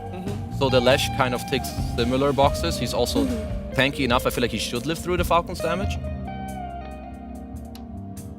And they've got a lot of bonus time left to think about this ban into pick. It's like really annoying, right? You have to worry about multiple things. Like, where's this Timber going? Is it mid? Is it off lane? You don't really know for sure. So you already counter basically you have to counter Timber both mid and safe lane in this position. They did it already in the safe lane with a Gyrocopter. Now they also have to do it in the mid lane. And then you have to hope, okay, if this Timber does go to this lane, is there like some Amar Viper or something that's going to expose the different lane? They ban out the Huskar and they pick up the Puck. Yeah, I think Puck is a great hero for Azure because one, they're going to have the Coil into Earth Splitter combo, which is a very, very effective way to take down heroes early on and take advantage of your ET. But also, it's the hero that can rotate to side lanes like we talked about. Gyro, probably not going to need that much help, but that Doom, very, very much in need of a mid laner that can play active. So you also have this Puck who's going to be able to silence the Shadow Demon and control these supports that are going to be very pesky. I just feel like the Puck just really fits the bill. He's solid all around, like maybe a bit similar to how they picked the Gyro. It fits their draft, it's good against the dire side, and it gives them what they need. Okay, the good old Melreen Lina. Yep, Lina mid now. One thing I've seen a lot from the mid Linas versus Puck matchup is you play more of like a carry, and you put more points into the Fiery Soul, and then it's kind of like the Puck versus Sniper match at that point. You just get right-clicked really hard. It can be an almost impossible lane for Puck if you play it correctly. So that's going to be very difficult, and then Amar is just going to suck it up. He's going to play versus the Gyro lane, but the problem with that is, I don't know if ET plus Gyro is going to be enough to bully a Timber, because you're pretty exposed as an Elder Titan as well, especially if Crit's going to play down there. So we'll have to see, but I felt like last game their laning was going to be better than this game, unfortunately. So they're going to have to step it up a little bit. This game looks really solid draft from Falcons. Also, I like the concept of having two very key Doom targets in the Timber Saw and the Lina, because if you look at Azure's draft, they don't really have jump for the Lina. They have a Coil that they can catch her with, but basically they're either going to have to Doom her in the team fights or just be able to pick her off early on before she gets too much of a lead, and I feel like that might be too hard. And if you're dooming the Lina, guess what? You've got Timber Saw to worry about. So I think that conceptually by Falcons is already going to make Azure's game plan a lot more difficult. Yeah, you said you wanted to see reliable stuns, and they're not there either, right? Yeah, probably, no, you just have like a rocket barrage flying and maybe an ET stomp. Yeah. But I think Coil into Earth Splitter really is valuable early game though. Okay. It's a bit different than last game. A bit scared for Azure as well, just like my two panel members here. But I'm hoping that if they have a better early game compared to last time, like this minute 4 to 7, and they get some runes, they help their Puck, they can make some moves, that is kind of their key to victory, to stay in this game and build a lead in this game, because they will need it. Maybe previous game put them a little bit more, I don't know, makes them a little bit more safe in the first stages of the game? I mean, they should like just think ahead of what is it that Falcons want to do and be ready, or just make the first move first, because I'm gonna hit 6 on Puck, come mid, I want a Coil, we're gonna kill this guy, and like kind of just get the ball rolling. Okay. We'll see. We'll see if Azure can prove my panel runners wrong, or rather execute the way that they want to here in the second game of the series. We're heading over to our commentary duo, but first, some Puck Jam Pandas.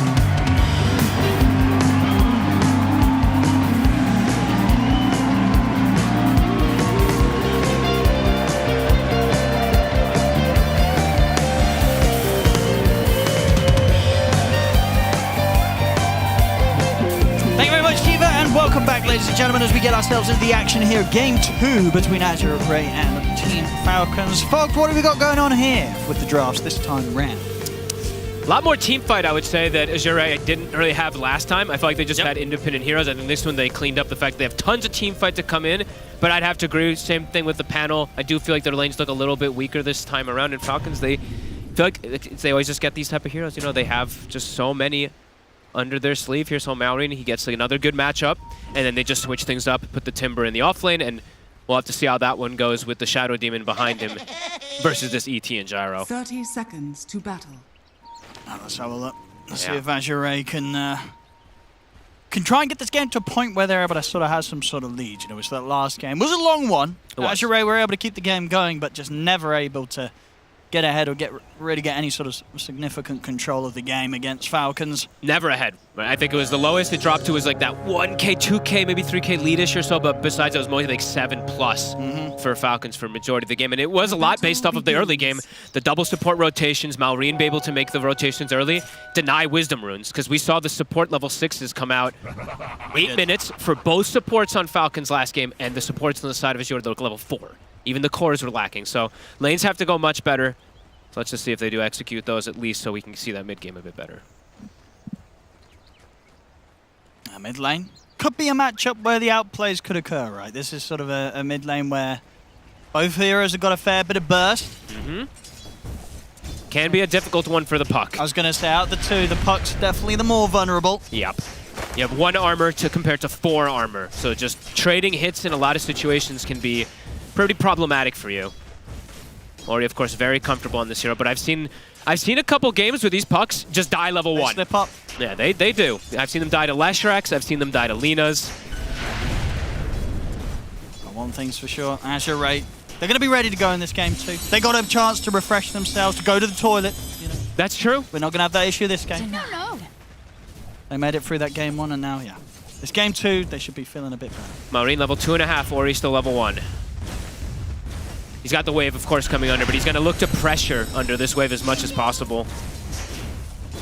All right. Up to 4. What do you make of these side lanes? So, seeing this top situation, is this a lane where the Wraith King ever really feels pressured by these two? It depends on the creep that we see grabbed. As we saw, you know, the Specialist himself, 33, if they do find that Harpy, maybe there could be, but I think the CM makes this lane a lot easier for this Wraith King. Just be able to constantly spam, deter any type of harassment as well. And they've actually had 2. FY still 1. Hold back Skeeter a little bit, but... Blood grenade. Indeed. The kill is there. First blood for Snaking. These two knowing exactly when they need to pounce. I have to just keep looking at mid lane, so if we look elsewhere, I have to keep looking, because these two are, you know, Malrine is just always like this. He's always super aggro. Trying to look dive very quickly. Sort of one combo from the two of them. Yeah, Ori having to be respectful there. The water room pickup can't go in a situation where Malrine may be able to lay down the combo. Snaking's able to get a pull off. It's actually a half pull as well, and it's on the money creep, which Bottom they've lane. got him. They've got him. They've got him. Super strong side lanes coming out from Falcons again and again.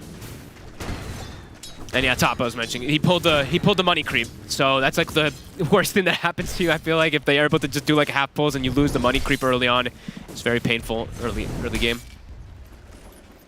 So do see that lane. It's gonna push back into this Wraith King. Do see Skitter getting slowed down a tiny little bit here actually. 12-1 to the 15-5, so similar. Stay. And they're going to try and mess with the Lotus pickup. I mean, FY gets it, but he may lose his life for that one, and he will. They'll get at Snaking at least in return. Box fighting back.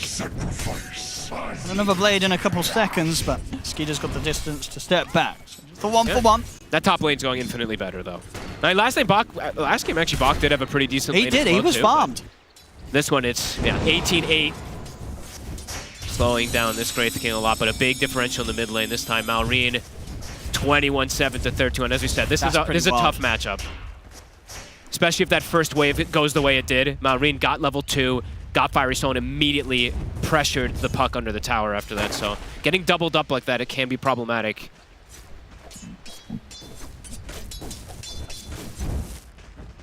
I mean, can we expect anything from Azure's supports early on heading towards this mid, or is that not really? I mean, can you sort of expect to see some attempt with the techies to try and get FY, that's the only in? one. Yeah, I think FY could definitely look to make a move. When Ori hits 6, I think that's going to be the ideal one. ET can just send a Spirit and stomp from a distance as well, too, but I feel like he wants to stay more around his gyro just in case, because the Crit and Amar play super aggressive. So I don't think he wants to leave Low alone too much, even though does have high magic burst and stuff for Zamar. I just keep having to look at him. I'm just like looking at Malrine looking to just hit Ori. Just not a fun lane. Taking consistent harassment here from the Lina. Yep, 1-1-3 skill build coming out already.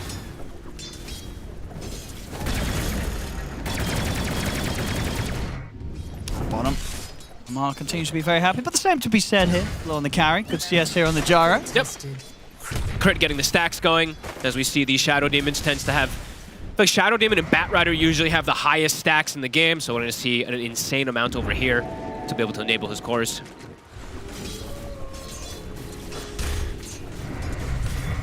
And it's sort of this point already, like how much does Crit need to stick around with Amar? Is he getting close to the point where Amar can be left on his own? No, he should stay down. I think he has to stay here for a bit. Yeah, it's just a lot of damage from the Rocket Barrage, and there's even a point in homing missile, so... He could look to start moving probably anyway for the Power Rune, because I think we're going to see a lot of rotations come out, but just has to let Amar know, of course, that he is going to make that move over. And yeah, level 6 hit Malrine. Ori not quite there.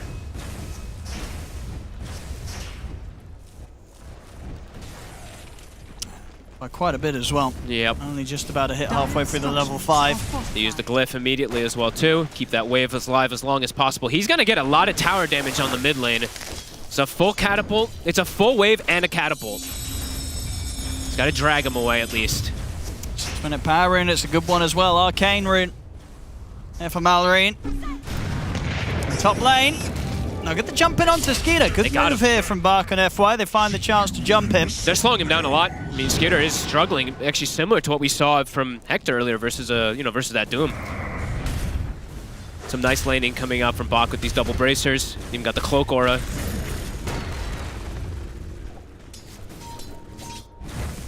And Mallory just wailing on the tower. Didn't do as much with the catapult because he had to go for the rune instead, but now we'll be able to get a decent chunk more. Bottom, disruption's out. Level 6 is hit. Low. End of the setup. TPs are coming in though. So Amar and Crit had to be careful. Now they have to be careful though on Tianming low. He's stepping up pretty far. I mean, he's relying on the stomp to save himself, and you know what? It's fair enough. He's able to get the stomp onto the two of them. Amar still, he's really thinking about if he connects with the Whirling Death. Snay actually just comes down. I mean, he pretty much on his own is kind of finishing off Low. Oh, what a cool rotation. And they weren't ready for that one. Low did not expect to bump into Snaking in that sort of situation, and there was nothing with the positioning that Tianming could do to help out. He's going to get chased down here. And I mean, this is about to be the delivery of the Soul Ring and the Arcane Boots from us. So if he gets this delivery, he's going to have mana to play with. There it is. And with that, he can finish off the job. The delivery comes in just in time, and Amar can get the kill. And they can back up, get their Wisdom Rune as well, too. I mean, that was a sick rotation from Snaking. Super unexpected. Low is just like chilling back at like 200 HP, and then a CM just appears for him. So top lane, they've broken it. And this mid lane is pretty much gone. Yeah. So Skeeter's just gonna jungle. It looks like Snake probably gonna be moving around. They have those stacks to work on, and yeah, Malrine is just really putting the pressure onto this tower. 1,000 gold difference between him and Ori. And oh my lord. These stacks continue to get bigger and bigger. They are juicy. Malrine, another power rune as well. Dire's bottom tower is under attack. A very strong one as well. The regen, one of the best ones it feels like nowadays. Being able to just push the limit with it.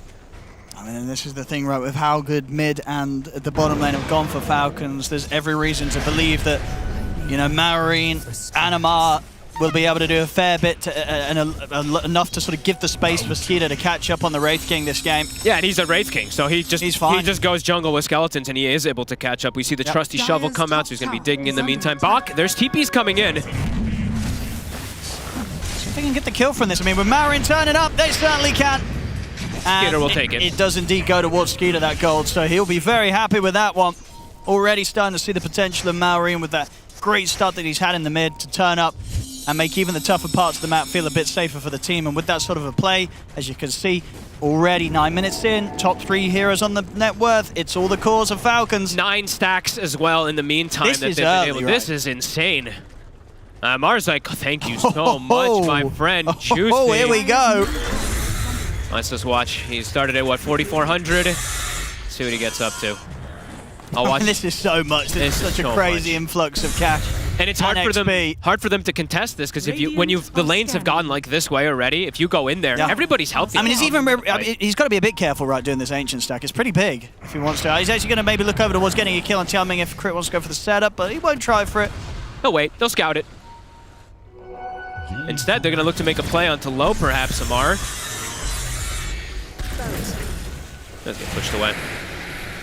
Wow, 3K lead though. So now... And that's before the Ancients have been cleared. It is, it is. Yeah. Maybe even got stacks going on over here as well. And Ori... Oh, gosh, Ori. Alright, he's okay. They're looking to play around the power runes. They have to get Ori at least one of them. It's a shield bring. They've got the Dream Coil down onto the 2 of them.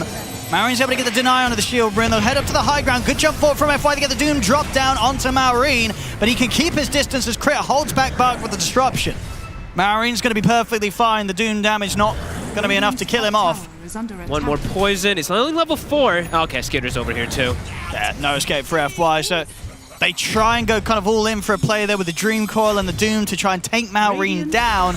All it ends in is a one support trade, and all this time and space that's being given, it's enough for Amar to head back over, finish off this Ancient stack. Level 10 now as well. So he got, what, over 1,600 gold and, what, 2 levels or something like that from the stack. And that's still with the stack not taken over to the side, right? Yeah, he's still got kind of a triple Ancient stack off to the side of the map when he wants it.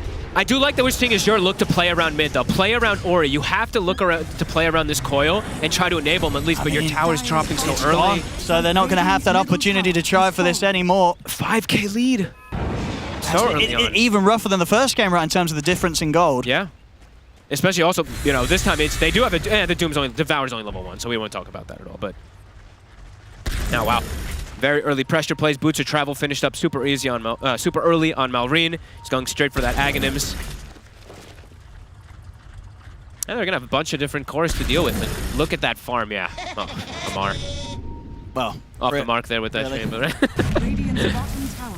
You know what I mean? Yeah, Crit, he's a very caring support, right? First game, he plays for the kind of the greed. He's the one popping off, getting all the money, getting all the glory on his hood blink. This game, he's like, you know what, lads? I'll let you guys enjoy it. And he preps the map perfectly with the lane play and with the stacks. You are clearly not a support player. You're stacking for them, but you're stacking for yourself. I guess you're thinking about what you're... No. He's thinking about what he can set up for his team. But you're like, Chris just like, oh, this He's like, money oh, thank you, my friend.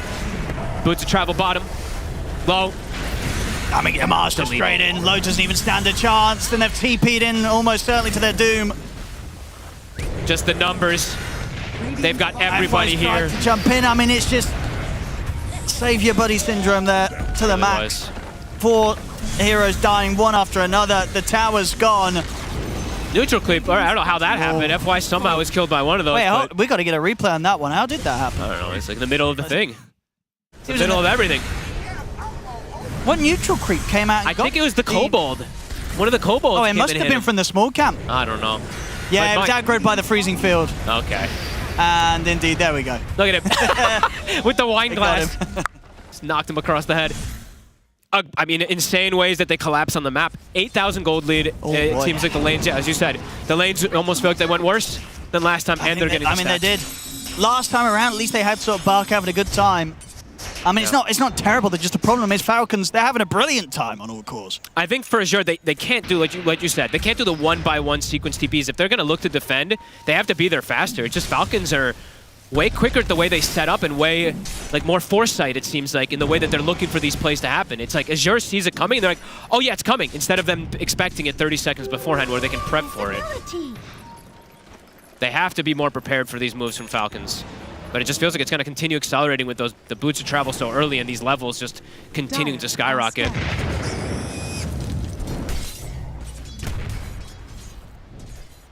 Sammy Ori's trying to look for these movements, try to find something, but it's difficult at this point. Malrine?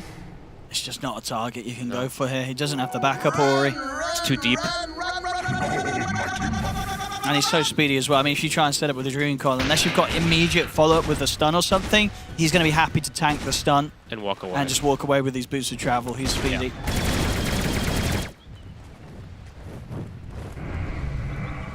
They're continuing to get their stacks up as well, too. They've got stuns. It's just not, anything like what Falcons have prepped on their side. No. I mean, look at the support gold. And this is, of course, because of how the lanes went, but the stacks aplenty. Level 13 on Amar. He's almost got the level per minute right now on this Timber Song.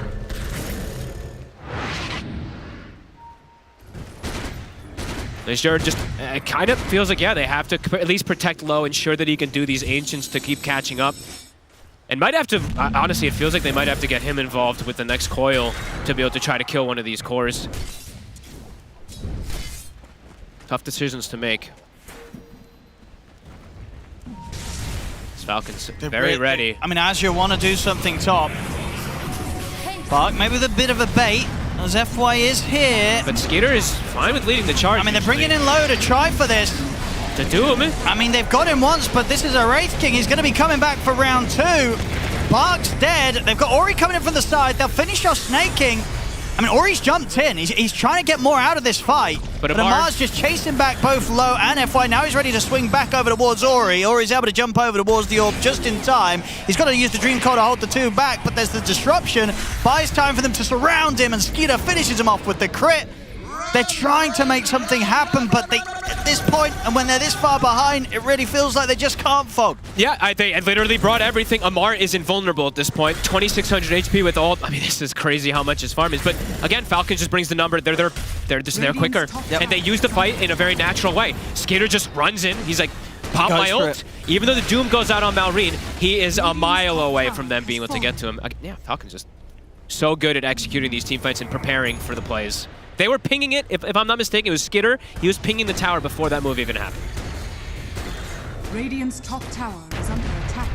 I mean, you're Azure, right? You've tried these plays. They're not working out. What do you do? Oh, great question. It's a great question. That was the one where you brought the numbers and they still just outnumbered you. You used ultis. You got nothing. You got nothing out of it. Who turned up the heat? Look at Amar sneaking in. Ori. The information, but Ori. My God. There's an Aghanims already finished on the Lina too. Good Lord. 3 minutes, bots Aghanims. Heroes are going to disintegrate.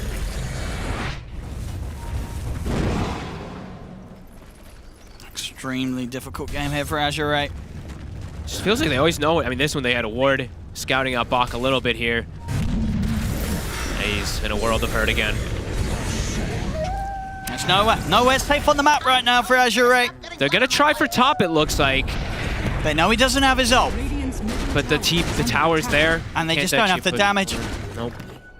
Skeeter, he doesn't care at all. He can stick around. Jesus, this is so difficult. I mean, Blow, he's getting closer to the Aghanims, but look at these net worths. They're doubled up almost they're getting closer and closer, getting doubled up. At least the Lina and that Puck supports, we said, catching up as well. And Dire's structures are fortified. It feels like Falcons knows everywhere they are. And Ori.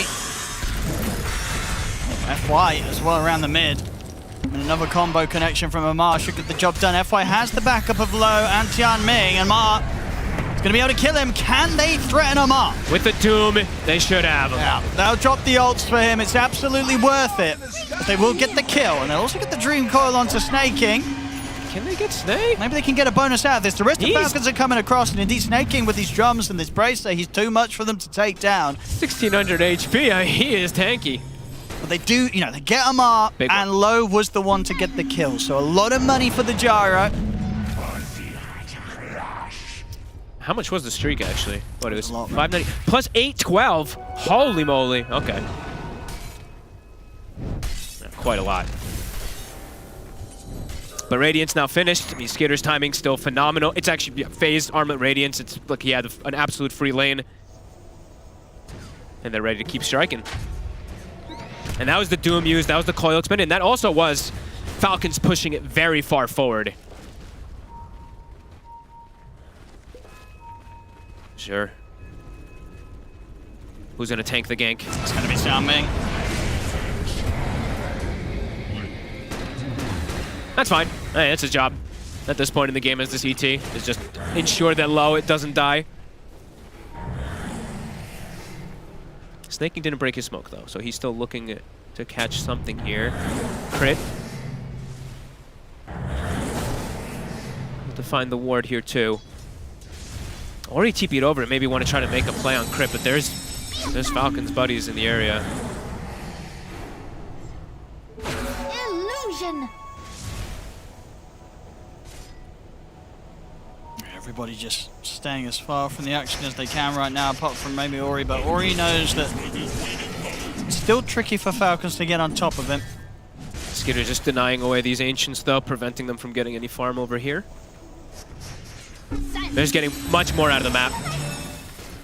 Well, you can see as they're trying to find anywhere to farm desperately, like Box trying to finish up his Shivas all the way up on top side. But still ways away from having like a real good fighting chance versus this massive amount of burst that they have. Like they need BKB Gyro, it feels like, for him to show up. I feel like Low will just die in seconds if he does turn up before that. That's a lot, that's a ways away.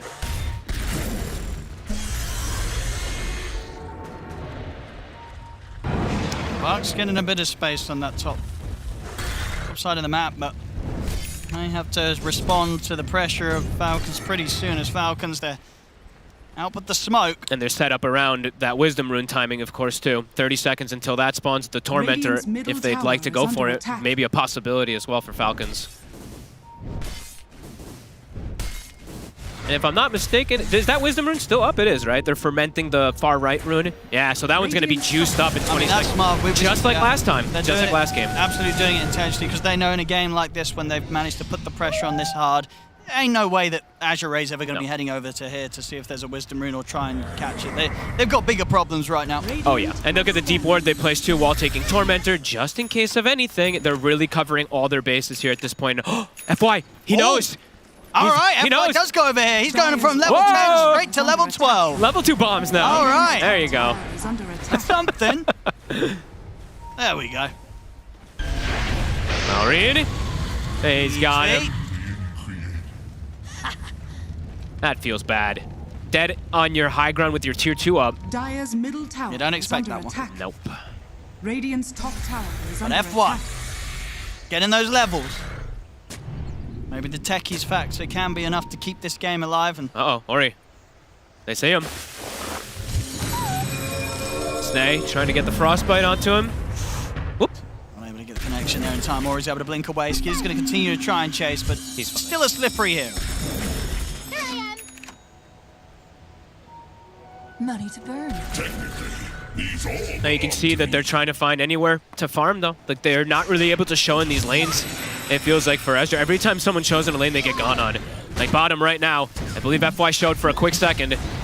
Skeeter's in. Dire's bottom tower is under attack. Nice little bomb connections here. But we'll burn away. Lead continues to grow. I mean, they're just desperately trying to get out on the map when they see these sort of plays happen elsewhere. Now Ori on the top, trying to at least maybe get this creep wave pushed up towards the tier 1 tower. I mean, how much tower damage actually have we seen as you're able to get onto these? I feel like it's been incredibly limited, them able to, yeah. All three are kind of at like half HP. Yeah. I think last time they struggled as well, really, to do much to the towers. It's been just creeps. It's just been the creeps, really, that have done that damage, so. 4 damage? 4? How do you do 4 damage? That was like level 1, he hit the tower once, right, or something? I don't know. Well, that would be, should have been more than 4. 4 damage. And now Roche to fall.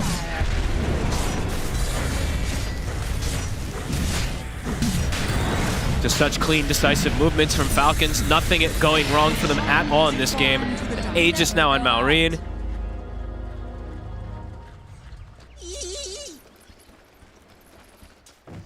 And how's these items looking? I mean, I just keep checking low. What are they I just keep looking for the BKB for low. That's like the one tool that Okay, he's gonna get it. He'll be tanky at the least to run in. For this next fight, very likely. Yeah, there it is. It's on its way out. But do they have the damage now is the question. That's always like, it's the pick and choose. He has to go with one or the other. Either you go all in on damage or you go for a little more survivability and hope. Scanning.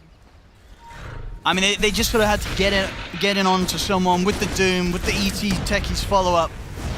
Then they'll have down. Yeah, and they problem is they never really get the chance to get everyone together. Yeah. Someone's always dead, and unfortunately for FY this time, it's him.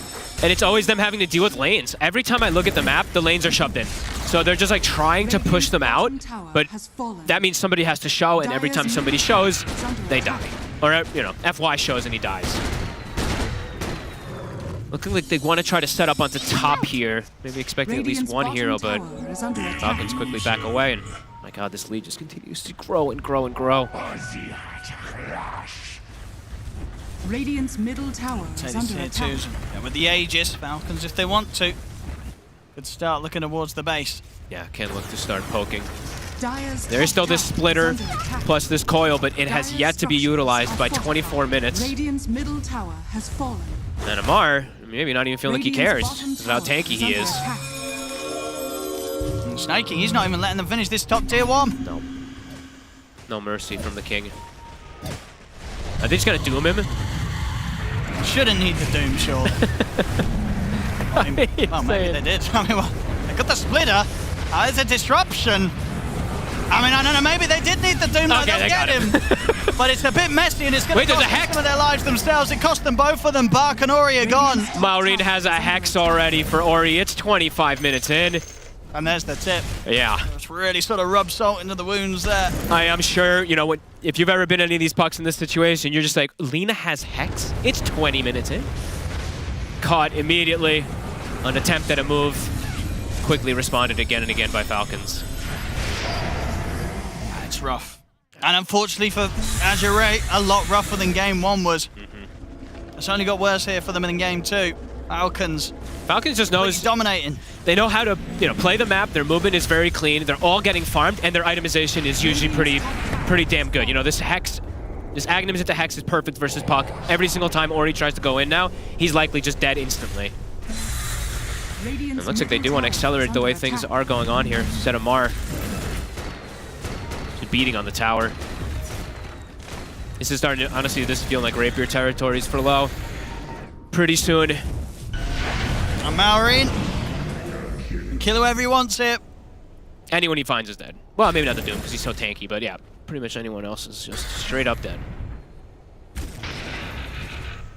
Trapped in the base, all 3 wards from the side of Falcons placed right outside, so good luck leaving your base without a smoke. I mean, that ward, it sat there the whole time, right? The one up top that allowed them to go for that dive kill into the tier 3 when they had the tier 2 up. Yep, 2 of them do now. Just expired. Yep, 2 go down.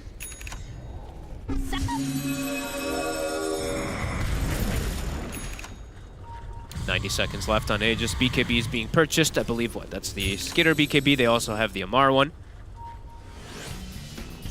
Got the blink on Bark. I mean, in these sort of high ground defenses, if you're a Jure, who do you go all in on? Like, who do you want to see Bark jumping and then just follow up with the splitter? And the FY jumping in on the techies? Like, who do you throw everything on to give you a chance of taking a team fight? It needs to be simultaneous initiations is the thing. Like, Puck has to find SD, right? That's the thing. Ori needs to find the backline while they jump simultaneously from the rest onto one of these. Probably I would say the Lina, if they can find it. Probably pretty difficult, but that would be an ideal. They're going to try. See if they can make this play just as the Aegis comes up to expiring. Just about 30 seconds left on the Aegis here for Maureen. Skitter is alone. Scan does come out though, so yeah, he knows exactly where they are. Oh, he's actually going for the courier. Okay, doesn't get baited.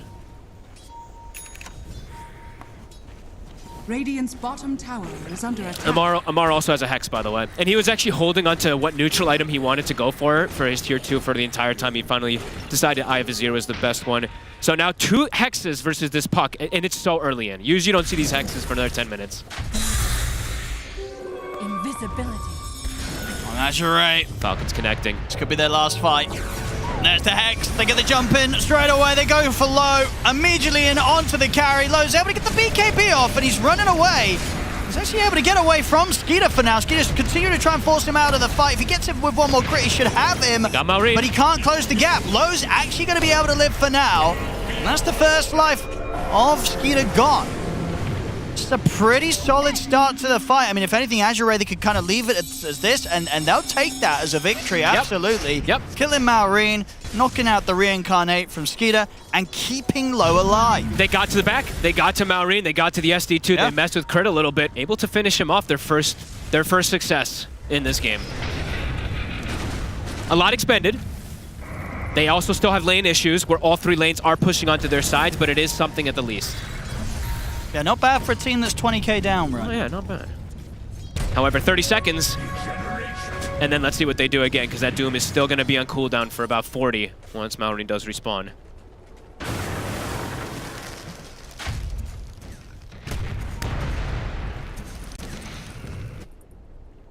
Or he still has to be careful when he's pushing out like this and farming.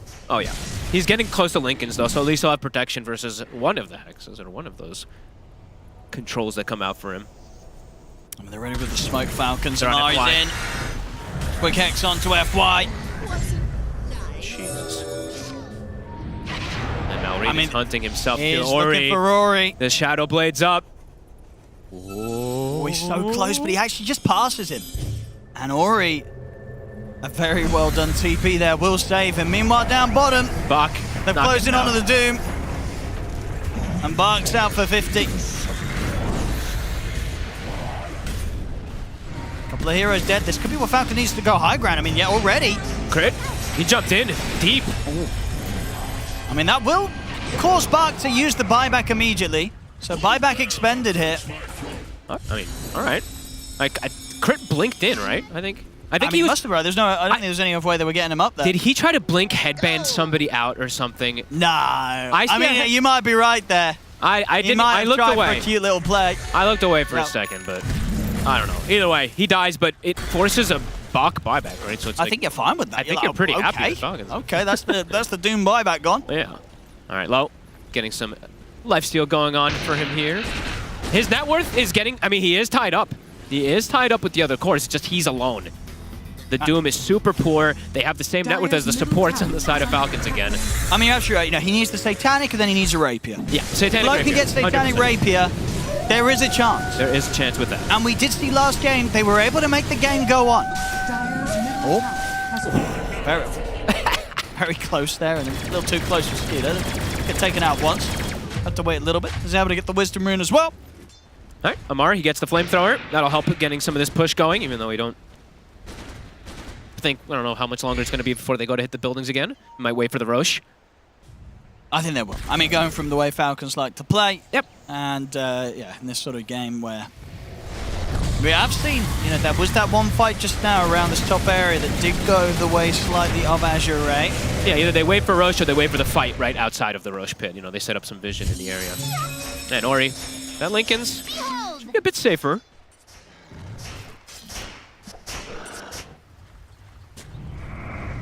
The other big items coming out. Looks like Skeeter, I believe his AC is done. He's also hit level 20. Yeah. He's got the cleave. We've got Maureen. He's going for the Yules next, so he's got a bit of safety himself and also a way to break that Lincoln's. Yeah, I think that's probably the big one. Ori, he could still get stunned out of fog and maybe burst down afterwards. Let's see if there's enough. It's a good effort. It's not quite enough damage, though, with the combo from Maureen. See if Ori, Chris able to get him with the Crit's on him. follow-up. Oh, he disrupted himself! Oh, well, you can be one of the best players in the world. You still make mistakes. Double tap. Hold. He puts a hold. Oh. It happens. Happens literally to the best of us, as we're seeing right here. Aww. Unfortunate. It happened, yeah. Unfortunate. It happens to us all. Caught in 4K. We'll call that mercy. A smoke immediately, though. Going toward the left side, looking to meet with Amar. Amar, full Octarine finish now. Skeeter. They see Low. They're in on the easy. He's going to go straight for the back line, straight for the supports, but he's not able to finish up Tianming. Tianming's able to get away for now. Low pops the BKB.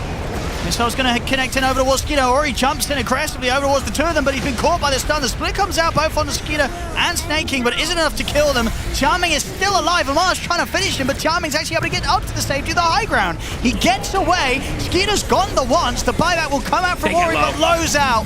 70 seconds, no buyback available for him. Falcons, they'll look to continue to push up forwards towards Buck. I mean, Ori. Skeeter, he's taken a lot of damage here, but Ori is the dieback. I mean, they lose Skeeter on Falcons, but they've just killed off the 3 cores, and none of them had the means to get back in. They'll pick up Tianming as well, and they'll call it. With no buyback, they've got no chance of turning this one around. GG is called. Falcons, they'll take this game too, and with that, they'll get both the wins this series. Amar zoned like 3 heroes off by himself toward the end of that fight, just charging over them. Ori buys back, instantly gets caught by a disable, a Hex afterwards. Maureen, what a performance. I mean, this Lina from the lane to the mid game to everything. Maureen's back. He sure is. I mean, they definitely missed this guy because holy crap, he is a menace. Crazy, crazy stuff. I mean, it looked like maybe Azure was going to have a bit of a better chance than they did in game 1 with the draft this time, but it really didn't play out like that at all, Fogged. It was only worse. It was a rough game, a rough series for Azure today. But at the same time, there was always a world where this was going to happen, right? It's Team Falcons at the end of the day. Sure, they didn't win the last tournament, but they didn't have the full roster. They're back with a full roster. You don't really expect much less than this. This is, Falcons on the form that we've been getting from them with the full lineup. It really is insane how much the pressure they apply. Like in this game, right, laning phase, when we're looking at the graph, 10 minutes in, everything's dead even. XP, gold, etc., blah, blah, blah. Pretty much immediately after that, when they start making these rotations, I feel like when Snake King does that move bottom and stuff, pace just starts to accelerate so fast. So teams have to be ready to deal with the speed that Falcons is playing in the early game fight, for sure. Absolutely. As we saw in the second game, they'll get the advantage and they'll be able to close it up in 30 minutes. And in the first game, they'll know when they need to get the advantage, play it safe, and close it up when it's safe enough to do so. They can deal with any situation that's being thrown to them. Falcons, they'll take the 2 wins here today against Azure. Very clean. Indeed, thank you very much, ODPixel and Fogged. I'm joined by Effie Fear and Sir Action Slacks. What you thought of this second game? Yeah, that's what Wraith King is supposed to do, I guess. Yeah, I guess so. I now see the interaction there. That was just some nice Dota. It wasn't particularly exciting Dota, but it was nice. I got to see it. They can't give Shadow Demon a crit, though. Oh, yeah. Can't let them have that. Don't give him Don't give him Shadow Demon. Every hero that Crit ever plays can't give him that. You can't give a crit that, man. You can't do it. But that's the thing about Falcons. It feels like you can't give any of the players their signature heroes, and they have so many annoying flexes, and even something like this Lina coming out in last pick, maybe it's something that doesn't cross your mind, right? Because they bound out the Huskar, pick the puck, and all of a sudden they have to deal with this Lina with no jump on Azure. Yeah, I mean, they always seem to find that perfect last pick, even though their hero pools aren't the biggest. It's big enough, to always get the best pick. I mean, he even went for the build with the Ags without even maxing the nukes, which is a little unique, but it's because he's playing versus the puck, right? You max the aura, that way you can just click him because he can't phase shift dodge your stuff, which is really nice. And then that kind of snowballed from winning that lane. And the Timber Saw, yet again, you can't deal with it. It went into the off lane this time. You think you're dealing with it, you're really not. It's a lot. As you mentioned before, you can't give him Timber Saw, right? They can't give him Timber Saw. You can't give him Timber, you can't give him Lina, can't give him... Can I make a quick comment? Yeah. This picture here, where they drew ATF smiling, freaks me out. He smiles? He does? He does. Yeah, we've seen him smile. Never around me. It's kind of like a fear situation. Yeah. I was still going to say I can relate. That might be a you problem. This has been a very revealing panel. There's a common denominator in that equation. What were you going to say, Sheila? I was going to say that Fear just said that there's a fairly small hero pool for them, but they have 7 heroes at Grandmaster. So I was wondering what a hero pool size, what is the normal and what is big and what's small? What's a big hero size, Fear? A big hero pool would be 20 heroes probably. Okay, fair. 20? Yeah. That's a lot, is it not? God damn. Yeah, it's a big hero pool, sure. I would say Yatoro probably has at least 20 heroes he can play. I mean, he played that 13 in a row, 13 different ones at a TI, right? So, yeah. And then I'd say small is less than 10. Okay. I mean, or less than 10? 7 then. You can... Is that better? They're on the cusp. The national average is 7 hero size. Where are you getting these numbers? I think there might be something, maybe. So there's a slight misunderstanding. No, here there's between my not. panelists. At Yes, all. I think so. It's okay. I want to talk more about Falcons doing well here because I feel like this was a fairly easy game for them, Effie. You feel like they were challenged at all? Because I was thinking maybe they were going to be maybe a little bit tired from playing in a tournament yesterday, but it didn't feel like it. It just felt like they were themselves, honestly. Like, they just do everything in the early game better than most other teams. They outplay on lanes. They're better technically when it comes to CSing. They were stacking like crazy on the Shadow Demon while simultaneously owning lanes and roaming at the same time. Also, that Timber Saw, it was supposed to be countered by the Gyro, right? But it actually wasn't able to do anything because the ET just got completely bodied by SD plus Timber, and because that lane went a lot easier than possible, Crit was able to make giga stacks in the triangle that Timber Saw was able to take early on, and because your Timber is doing so well, you can just bring your Lina, who owned the lane, to the bottom lane, which they did, take that tower early on, kick Gyro out of the lane, and the map just becomes way too small for Azure while it just gets huge for Falcons. It does. And one person who definitely wasn't tired from yesterday's games was a person who wasn't even there to begin with, because it's Malreen. Hey, Malreen, how you doing? Hello, guys. Hello. Hey. I'm still alive. I'm good. Yeah, because you know what you've been up to. You missed Valakia with your team. How you've been spending that time? I mean, unfortunately, I missed it, but I spent it with useful stuff. You know, I was spending it with my parents, with my personal life, let's say, friends. I think that's very healthy. I'm very happy with that, because I was actually going to ask. You guys have been very successful this year, and I think you probably are at the moment the exception to your team because you had some time off. Because normally, when you're very successful, it means you play every tournament till the very last day. So, you had the longest amount of games played, and it also means you have the shortest amount of times for break. How do you and your team, allow each other to balance that? I would say the main issue for me was, the stuff with visas. It's kind of hard to get, and for my team, it's not that big problem, so they kind of have the break after the tournaments. Even 1 week, it's kind of enough, Okay. And for me, just I was stuck for 3-4 months, and its the only option was now to miss this tournament, and it was worth it, I would say. For me, I think it was important, and team just always have the time. It's just it's only my issue. That's true. How was it for you? Because did you watch all your team's games from the sidelines, or do you feel like, because you're not there, you don't want to watch because you got a little bit of FOMO there? I was watching every game. I was praying. I actually was wondering how Nine gonna pronounce, the 10. And I was kind of surprised that he was a success. It was kind of good. He was crushing a lot of mid laners, and the guy is still. He's old but still good, Old but gold. Old but still good. Don't let Nine hear you talk. I think he's not that old. Come on. Okay. Yeah, but yourself. Sure. No, I also. I was happy for the success on the tournament. Okay. Yes. I mean, you guys did well. Your team did very well. Obviously, coming third. I also was wondering if you heard a little bit of the previous conversation I had with my panel about hero pools and the size of hero pools. Do you feel like you have 7 grandmasters, correct? Or did you get your 8th yet? Or probably. Please hold. Let me double check it. Please hold. It's 8. Yeah, it's 8. It's 8. Okay, so you got 8 heroes, a grandmaster. What would you consider to be a medium-sized hero pool? How many heroes would you want in your pool to be considered medium-sized? Because Fear just said that you guys have a relative small hero pool with 7.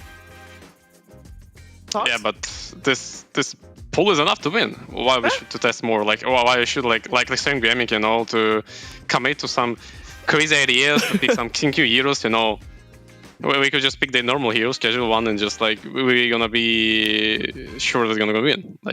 There is no problem for us. But you're absolutely right. Fear also gave you big thumbs up for that answer. I got one more question before I have a tech analyst that also has a question. But my question is, you got all those heroes, and a lot of them fall into the same category. The tanky mid laners and off laners as well. And of course, we are all hoping that there's going to be a patch soon. So rather than asking you what you want out of the patch, is there anything you're very worried for the patch in terms of your hero pool? I would say I'm not really worried. Like, you know, the game's gonna be changed, but and I must to like I'm also must to update myself. But even for now, like I have enough hero pools. Even if patch gonna change, like all our heroes, let's say, gonna be deleted from the game, we're still gonna find the heroes. It's just like it's about how we're gonna use them. And I really want to patch, but I'm down to play this one even because this patch is kind of good. People trying to bring something new like Bristleberg or stuff like this is working. People just like forgetting and crying about the patch, but just play the Dota, get the fun of this, guys. I mean, it's fun to watch, that's for sure. I'm also going to send you over to Kezu, who's got a very Dota-specific question. What up, Maureen? Which one of your bros in your team helps you improve the most? I feel like every time I see you play more clean. So which one of your 4 teammates and IQ 2000 would you say, which one helps you the most? I would say from separate way. The less impact what made it was from Mark, because like he kind of does the same age as me, and I mean he's bringing something new to me. He's bringing about the heroes. He's giving my sometimes like confident, but still like comparing to old people just like teaching me Dota, how to play, how like to play the waves and some stuff like this. And I don't know, it's like, you know, every people from our team just giving me some special things. Like I would say IQ 2000 giving me some types about the Dota, how to play it, and especially he's like keeping me an emotional stable, let's say. And Andreas Frank Nielsen doing like the same but better. Like I don't know, like Anderson, the guy which I prefer to play all his life. Okay. He's just helping me a lot, and I mean everyone's just helping. It just depends on the time what they have. Like it depends on their experience, knowledge, and they're just sharing with me. Okay, that's a great answer. Thank you. That's all from me. All right, thank you very much, Maureen, for taking the time to talk to us. I know you got another match later today, so good luck with that one, and talk to you again soon. Thank you, guys. We're gonna see you soon. Thank you. Let's check in with Kezu as well, as he has got something else that he wants to talk about with the previous game. Hello guys, we have the Kitty Award of the game that we still have to take a look at because, you know, in all these matches, vision is of course very, very important, and the best teams will use it better than all of the other teams. So Team Falcons had I would say one of the more cool awards, you know, when it comes to the game. Not like some incredible game-winning stuff, but when you're ahead in the game, the more map control you have, the more interesting wards you can place. Here, they place it in the enemy base because, you know what? They have a monster in the mid lane. Malrine on the Lina, he has the Axe Cloak build. Boom, they have this aggressive ward. They get a free kill. Maybe Azure should read the fact that this ward is here, because honestly, this ward doesn't actually die for like 6 minutes. But, you know, all in all, good wards, give you good kills, give you good map play. Well done, Falcons.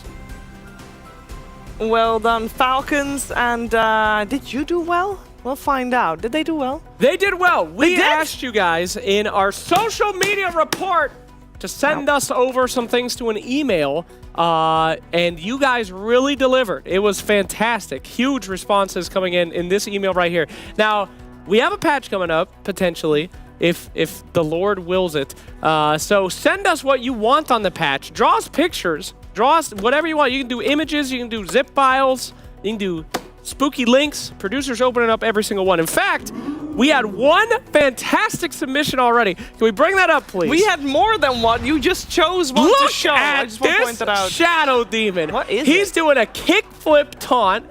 He's saying "rawr," and he's spitting poison. This guy is submitting his own taunt. He wants a kickflip and Shadow Demon. Shout out to that guy. That's pretty cool. Actually, does Shadow Demon right now have a taunt? I don't think so, right? I don't believe he does, and I think him doing a kickflip would be really cool. I know you're watching right now, Ice Frog. Slap this bad boy in the game just like that. I think kickflip would actually be really cool. Like, that's a top tier idea. And again, there were more emails. You just chose to highlight this one because it was so good, right? Couldn't show those. Can't show everything, that's fine. fine. But we could show that one. But do know that it has been seen and keep sending. Oh, we saw him. Thanks. Every single one of them. All right. He's fine. Don't worry. But make sure you're sending your stuff. And also, of course, we're going to move on to our next series. So stick around because it's going to be Gaming Gladiators versus Extreme. Patch ideas.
begins.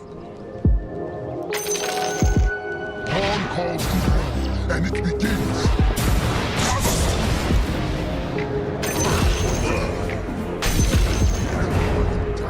Kidding me?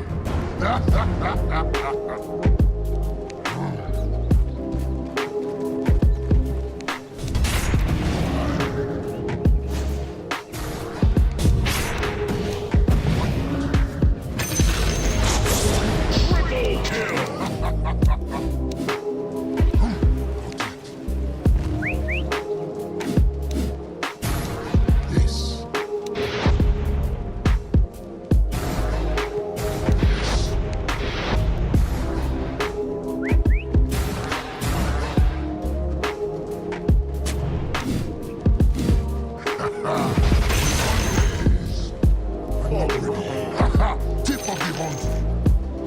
By the gleam of my horse.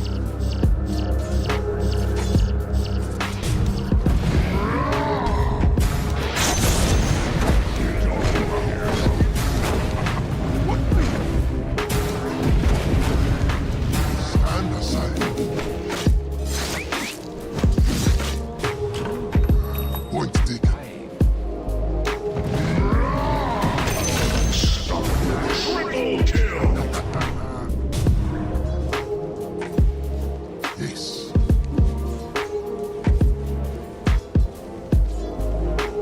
I shall find them. I'll clear them. Missing bottom!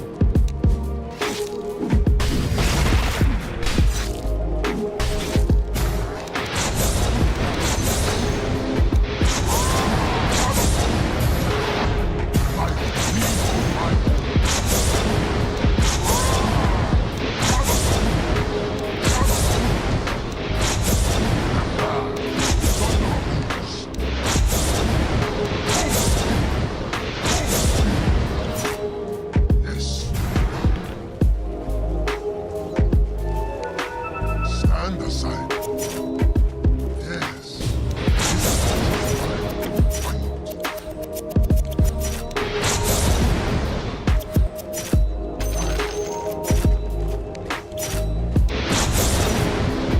Ground shudders.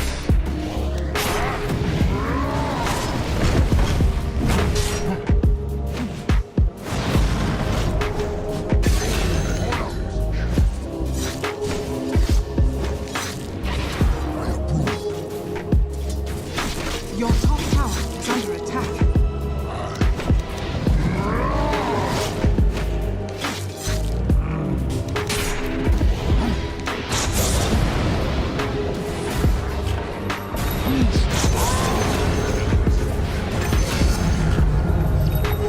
Your middle tower is under attack.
Dreamleague Season 23 is brought to you in part by Intel Arc, Acer Predator, DHL, Kadia, Monster Energy, 1xBet, and the United States Air Force. Welcome back, everyone. It's time for more Dreamleague Season 23. Second half of the day is getting started, so I won't take any more of your time. Let's get some tunes going with the PogChamp Pandas.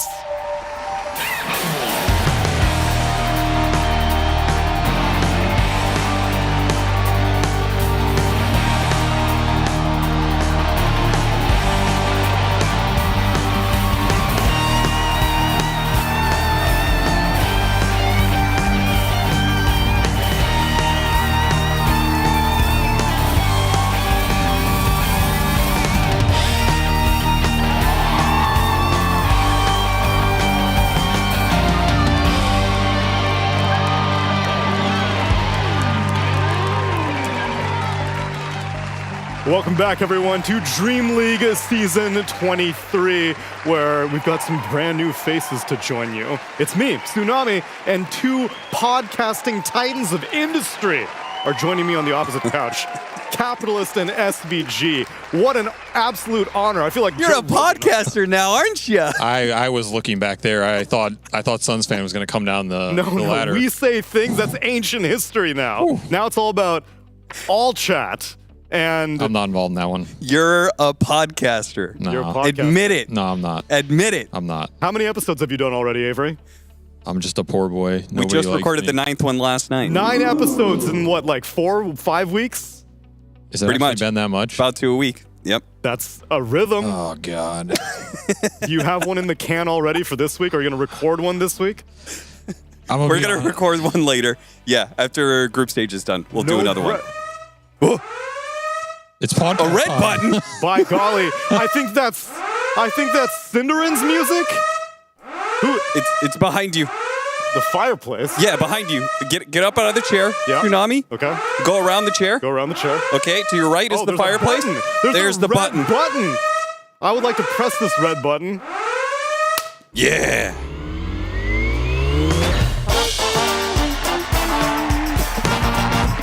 My God, he's breaking the music. Such groovy music. We heard it. Cinneren, did you hear the talk of podcasting, and as a result, you barged in here and said, no, there's only room for one podcaster around here. Oh, I thought you were going to say, did you hear the fire alarm earlier, and we're going to mimic that. But yeah, I'm back. It's good to be back. You guys are competition now. Just want you to know. That's right. We've always been competition. He never considered you a threat in casting. Yeah, that's what. What do you mean? We just casted TI finals. How dare you? But podcasting, on the other hand, now you're eating food straight out of his hand. You asked me once for some insight, and I gave it to you, and I should have never helped you. What insight did I ask you? I forgot. Talk about this on air. Oh yeah, I asked for numbers to encourage a certain somebody to actually create content of some kind. And the reason I'm laughing so much, by the way, is that Avery, when I tried to approach Avery about this like 9 months ago, he said, I would rather die than be a podcaster. Okay, I'm gonna be honest, I don't remember saying that, but it does sound likely. Sound like something you would have so I'm not gonna argue against it. However, I still stand by that statement. And I still do not consider myself a podcaster.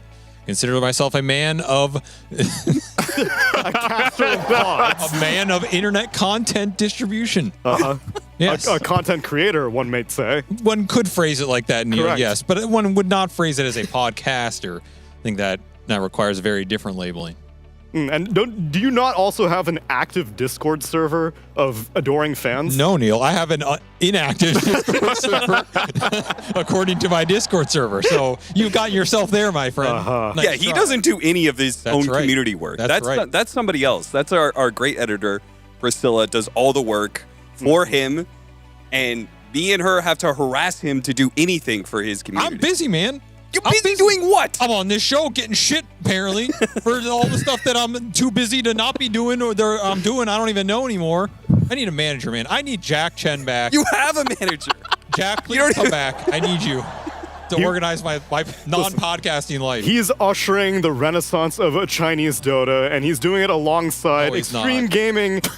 Because they're the team that we're going to be covering. But first, we want to take a look at the journeys of all of these teams as I'll press the button to summon an EPT leaderboard. Because we are on the road to Riyadh, my friends. And the teams that have already qualified, you see a logo next to them. Extreme Gaming are already locked in. Poor G2IG. See, this is what Jack Chen has bigger to do right now. Avery, he can't manage your ass. He's managing this team. I mean, managing.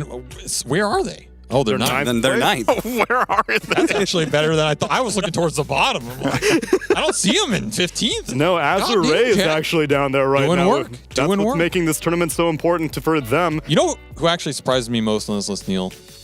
Gaming Gladiators. Because I don't think they've done anything this year, and they're fourth. What would you have preferred? I mean, they got finals of ESL. Yeah. The very first tournament of this season, but other than that, it's been a rough year for Gaming Gladiators. We can't all be Team Falcons because Falcons are the ones who have just been busting out all of the honeymoon periods all over this year. So let's take a look at their journey and their path, making it all the way to Riyadh Masters at the Esports World Cup. I believe we have a fancy map. How did BetBoom get first in this so far? Because they're good. Because we go all the way back to Dreamleague Season 21. Oh, okay. Yeah. But I mean, they're obviously deserving. It's just surprising that they're first because, The points started all the way at September 2023 at Dreamleague Season 21, which Falcons didn't even exist at the moment. But then they went to Kuala Lumpur, got a top 6 finish, and everyone was like, okay, yeah, a crit, 2 TI winners, Snaking and Malrine team, that seems about fair. And then boom, first place, boom, another first place, and now a question mark. Ooh. Emo. It's a nice Skyrim map.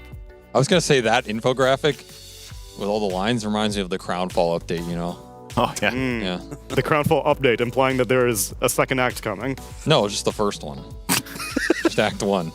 Go around all these lines to collect some That's all hats. we're ever getting. That's what life kind of is, Neil. If you think about it. You go through a labyrinth that Valve has designed for you to collect hats, and then one day you die. And you hope you got the right tokens. Hope you had And if time you pay- to become a podcaster along the way. I know. if you have enough money, you get extra options and more rewards. Yeah. Easier to get around. Yeah. Some of us get walking tokens, some of us get crawling tokens, right, Cinder? Well, Slithering. I think it's about time that you two gentlemen take a walking token over to your casting booth because we got a game to get to. Let's start off our second shift in style.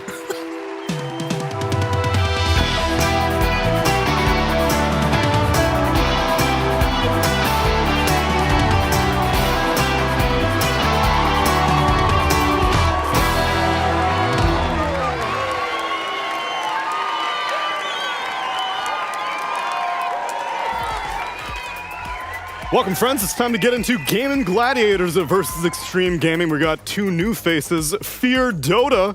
Why, I feel like it was just yesterday that I saw you casting Dota. It was just last series, It was actually. just Love's last series.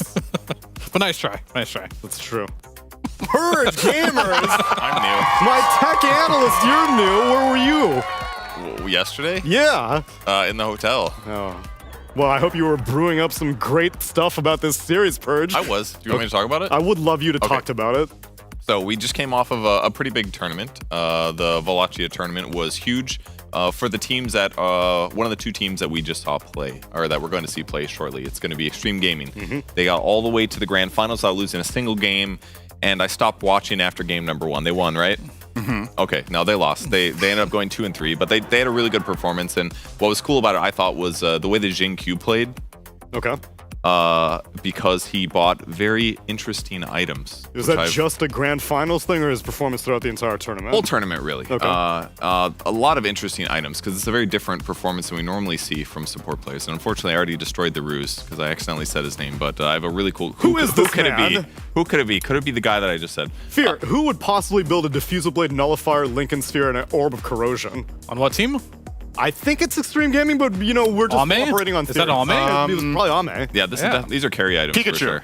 You're right. It was the It's Pokemon was Pikachu. Pikachu. Well, we'll reveal it. Yeah, there it is. So what I thought was really interesting about his playstyle is that a lot of 4s have different items. So the fact that he's building real carry items as a 4 position is bringing some like carry potential from the 4 position, which you don't see very often. It like changes your team composition and like how you want to draft and what counters are relevant. And against the other team, if we take a look at what Tofu's been building on some of his heroes, even on some carried-like heroes, he played Klink's one game. What is that, Hurricane Pike?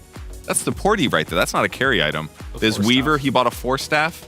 He's buying Gleipnirs. He played Hoodwink like 5 or 6 times, Gleipnir every single game, and he had 3 CM games. So it's like a very different 4 position that he's bringing. Again, we can compare the 2 items.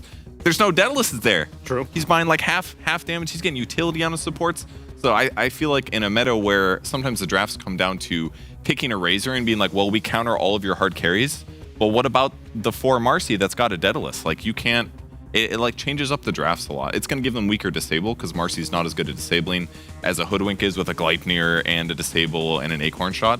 But I think it'll be something that might be interesting in this upcoming series to see how the 2 styles of 4 position work out. Because Extreme Gaming looked really hot at the tournament except for the some of the games, the grand finals. So I had interviewed Jinkyu, and I was kind of interested in his affinity for Marcy, and he said that he was inspired by like 9 class and Ari, but he made the point to say, I think they're building her wrong though. And he seems to be very much on board with this carry type build, which Fear, I know you were also advocating for, is that Marcy gets basher, then it's like game over a lot of. Yeah, I mean, basically, you don't need to build like these stuns and place the stuns if you just kill the enemy. And that's what he did. Many clips, he would just go into this Marcy, just get a triple kill. And you're like, all right, and that's that. And I think when you are playing in Jin Q, there's that threat of that 4th core every single time. Like, he's going to get items. Maybe you kill Ame. Maybe you can kill XM too, but you didn't kill Jin Q yet. He's going to mop up the floor because he's the hidden carry. I really liked his Riki game as well. They picked it against a Grimstroke, who's a very popular support in the patch, and he just killed him so many times on lane, and then he transitioned and he ends up killing the enemy mid Lina as a 4 Riki by himself, full HP to nothing. So it's like the game impact that you can bring from the 4 when you buy carries. It feels a little bit like watching a pub game, but if you are an ultra talented player and you force mistakes on other ultra talented players, it like blows the game up in a huge way. I'm encouraged to see support carries being more of a viable thing, because before Jinkyu Cinderin, can you think of any other heroes, any other players that are that greedy to this level of success? Because I've seen attempted greed from like the Bobakas, but they don't make it look this good. Yapsor. I guess Yapsor, but it's in a different way, right? Because he was playing greedy support item style. He was never really playing the hard carry style, and I just think this is a consequence of the way the patch works and where we're at, where the map with the size and with the pacing of games just allows for players to do this. So I'm not going to say Jinkyu is like a massive innovator, but it's to say that the conditions 2 years ago for other players that were greedy back then, they couldn't have pulled this off because the game didn't allow it, right? So he's kind of just, he's rolling with it. He sees what he can get away with. And I think that's going to be the key for Gaming Gladiators today is don't get overwhelmed, right? Like, are you going to play a faster game so Jinkyu doesn't get to play his way, or are you going to be able to match the greed later on? Because this is a team that has not been doing too hot lately.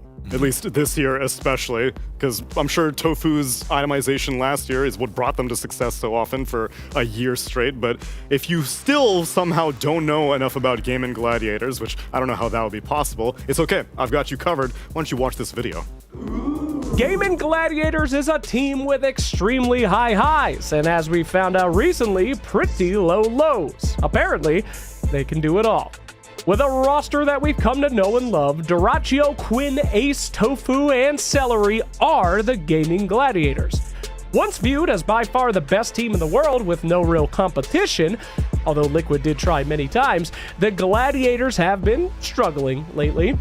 With an 8th place set Dreamleague 21, 6th place set Bet Boom Dacha, 5th place set Dreamleague Season 22, and a very sad 12th place at ESL 1 Birmingham, they seem to have lost the magic recipe to their success. Now, I don't mean to be dramatic, but the question remains, will they ever find it again?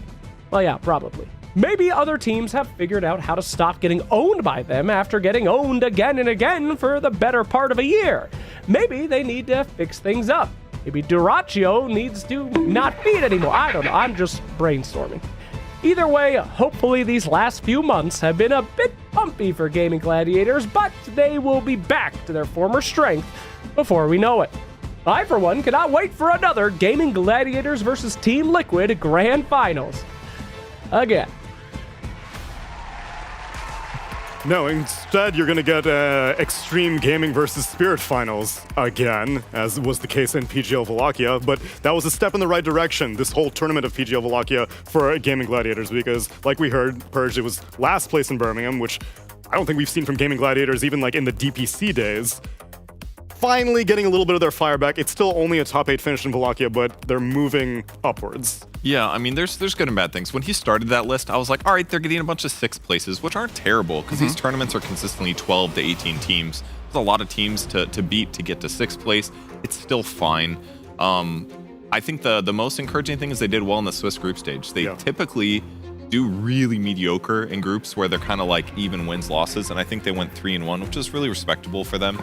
So I think there's good signs. It's just hard to win so many tournaments for a whole year and for other teams not to copy the smart things that you started doing, and that's what happened. Almost everybody does the same things in terms of hero rotations to participate in kills with 4 to 5 heroes. So they have to come up with some new juice, and it's just going to take time for them to do that. If not, then maybe the patch will come to save them, perhaps. It's possible. That was the one thing that I thought would be a victim for them, is it was during like almost exactly a year ago that the map got expanded, and we were like, okay, well, Gaming Gladiators, they won the Lima Major, but surely they won't still be the top of the game. And then they ended up winning everything anyway. So they have adaptability, but we'll see if it can come in the form of beating a grand finalist of PGL Wallachia as we get into the draft for game number 1. You know, in some ways, Neil, the map helped them because it gave them more ways to move around the map and to participate in those ganks. Is that something that you like Gaming Gladiators doing? I mean, I feel like that was the thing that they really showed to the world consistently, was like, we're going to rotate our carry to gank when he's level 5. That's true. Of thing. And going through the Twin Gates is like another method to do that without having to force a TP or run across the map at a perfect time. So for about half a year, this was the best first 15-minute team in the world on average. It just was. Like there were so many games that Gaming Gladiators won before the mid game even kicked in, and then you're like, okay, it's just a formality. And then we had that patch where Gaming were winning their games, I want to say on average 30 minutes. Like the games were super short, they were just pushing high ground, crushing it. Then we got the bigger map. They started winning by rotating through gates early and winning the side lanes by especially participating with Duracho and like active carries such as Gyro, Weaver. They were bringing him through. But like you said, now the other teams have kind of caught on to this recipe.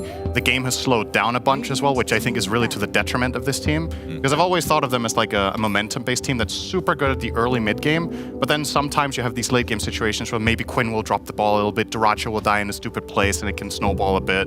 Whereas for me, other teams have just been more stable in the ultra-late, and that's where many games go. Well, some of that's been consistent, especially with Duracho having these deaths across the map. But I think the one thing that really sticks out for Gaming Gladiators for me is the fact that they can't close out games anymore when they're ahead. Yeah. Like, it's been these situations where games are going 40 plus minutes. And they've been a team where you buy a bunch of auras. And to highlight Tofu and Gen Q again, Tofu has been one of those players for me that had a different build for position 4 than most of any other player. He was going for more support items instead of going for himself. He'd buy mechs oftentimes. He's buying the Force Staff, the Glimmer. He's bailing his cores out. And right now it seems to be favoring more of that position for like Hoodwink or get Gleipnir or Daedalus, or you're playing a Marcy with a BKB Basher, these type of things, because the games are going longer. And when the games go longer and you're building these support items, it's not going so well. I've seen Tofu trying to like change his playstyle a little bit, but it's not easy when you are so used to going one build for the longest time, and then all of a sudden you have to like do a complete 180. You have to play the game very differently, right? Because if you're playing a Marcy playstyle, you're like, I'm looking to get pickoffs on cores by myself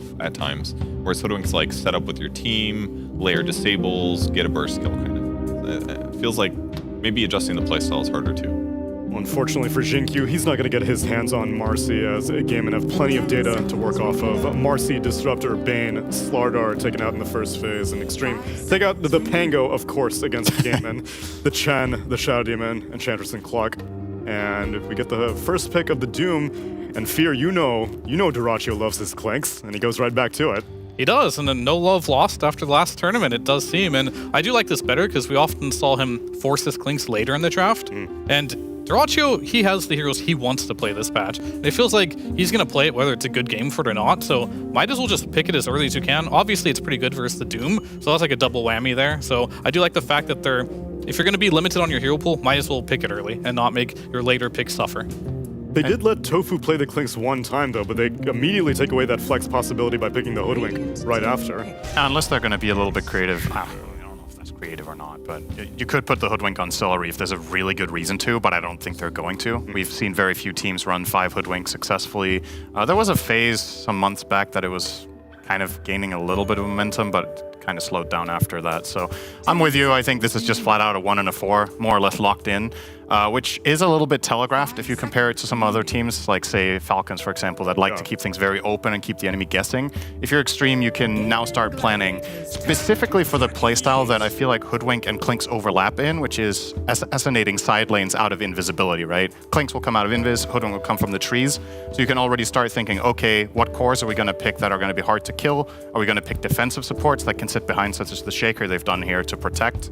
And gaming can't really pivot that much with what they've shown so far. So 5 seconds remaining. I feel like Extreme has found a great deal of success on the combo breakers, which we didn't see that much techies at Wallachia, but today we've already seen it, what, twice?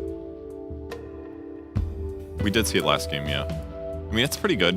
A lot of magic burst. He can give him disarm enemies that are going to be attacking him. So against Clinkz and Hoodwink, it's not the worst at times. And it's good follow-up damage too. So between techies and Earthshaker, they've got very good reach from their supports with no net worth. So, and I consider Clinkz pretty squishy. He's not a great hero to get ran at. So there's a lot of scary things against him right off the bat. Yeah, this draft is a little different for me for Extreme Gaming because they've gone like 2 routes that I've seen.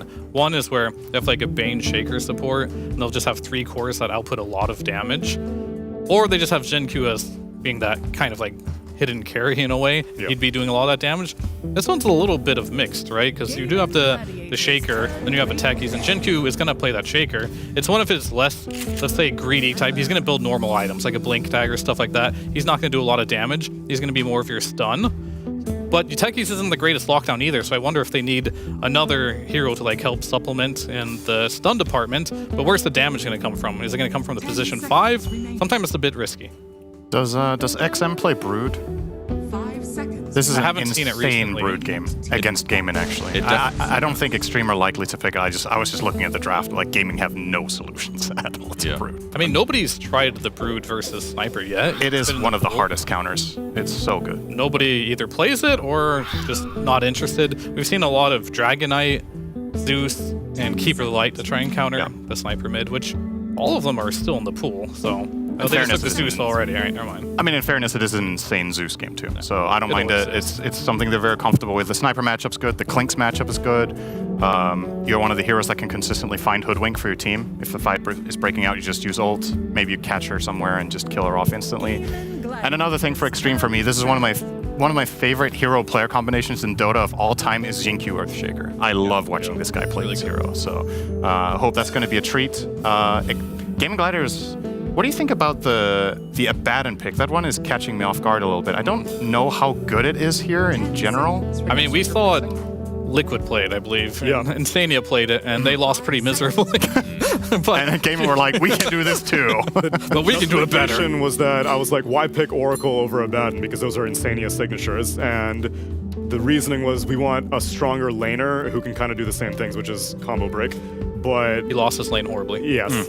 So no matter how good of a laner you think Abaddon may be, he's probably worse. I guess against Shaker, most stuff floats, right? Yeah. I mean, they shouldn't have an issue against Doom Shaker. That's a pretty weak lane. I mean, the only question I do have for Extreme Gaming, there's a lot of weight on Jin-Q here to make pretty much all the moves in this game, right? He's their only Blink initiator outside of the Doom, which eventually will be one, but not early on. And Jin-Q doesn't really like to be that guy who has to go in first. He wants to wait patiently, get, the big Echo Slam, get some farm going for him. So, not saying that he can't play that way, but this is different from what we normally see from Jin-Q. Yeah. One thing I do like about the Abaddon, though, is that Clinkz is kind of one of those carries that like can just buy time for himself until he eventually dies. And if he can just buy time with Death Pact for Abaddon to get there and actually turn and save him, that could make the lane better. I didn't catch the Liquid game where they played it, but it seems like a decent way to set up the Clinkz for success because he can kind of be the frontliner. And look at their squad, really. I mean, it's a ranged Clinkz, it's a Hoodwink, it's a Sniper. That's like 3 squishy backliners. They needed some frontline. This might even be their 3, honestly. It could be like Ace with Phase, Orb of Corrosion, and he's the one hitting the towers and making his ranged right clickers. Like, they're going to kill towers super fast if he gets a proc on there. What are we thinking with what Gaming are showing right now? What are we thinking about carries for Extreme? I'm looking at Naga right now as a possibility. Seems quite strong. Again, similar logic to the Brood, right? You don't have good AoE clear on the side of Gaimin, so you're gonna have to itemize it to even kill the illusions when they're pushing the lanes. You can Song and just overwhelm the sniper with your team. Yeah, they banned like the 2 best like blink initiators in the Void, and obviously with the Vessel, you can have Lifesteal get on top of them. So they're gonna have to do something unique. I mean, Naga could be really good, but you are playing against the Gaming Gladiators' last pick off lane, so that could be a problem. How outdated is the Wallachia meta that Bristleback just goes ignored? I mean, Ame is the one who brought it into prominence. Is it not good against this game and lineup because Hoodwink has break? Hoodwink is one of the better supports against it, and then on the other side, Gaimin like already took the Clings, but you can technically play the Bristleback into the Hoodwink, so it's definitely a possibility. But is that going to be the best possible pick? Another illusion carry. Yeah, I mean, that's the safer illusion carry, right? Because even if you play into a counter with CK, you're still CK. Your illusions aren't like the absolute core of your hero like a Naga. You can still fight without them.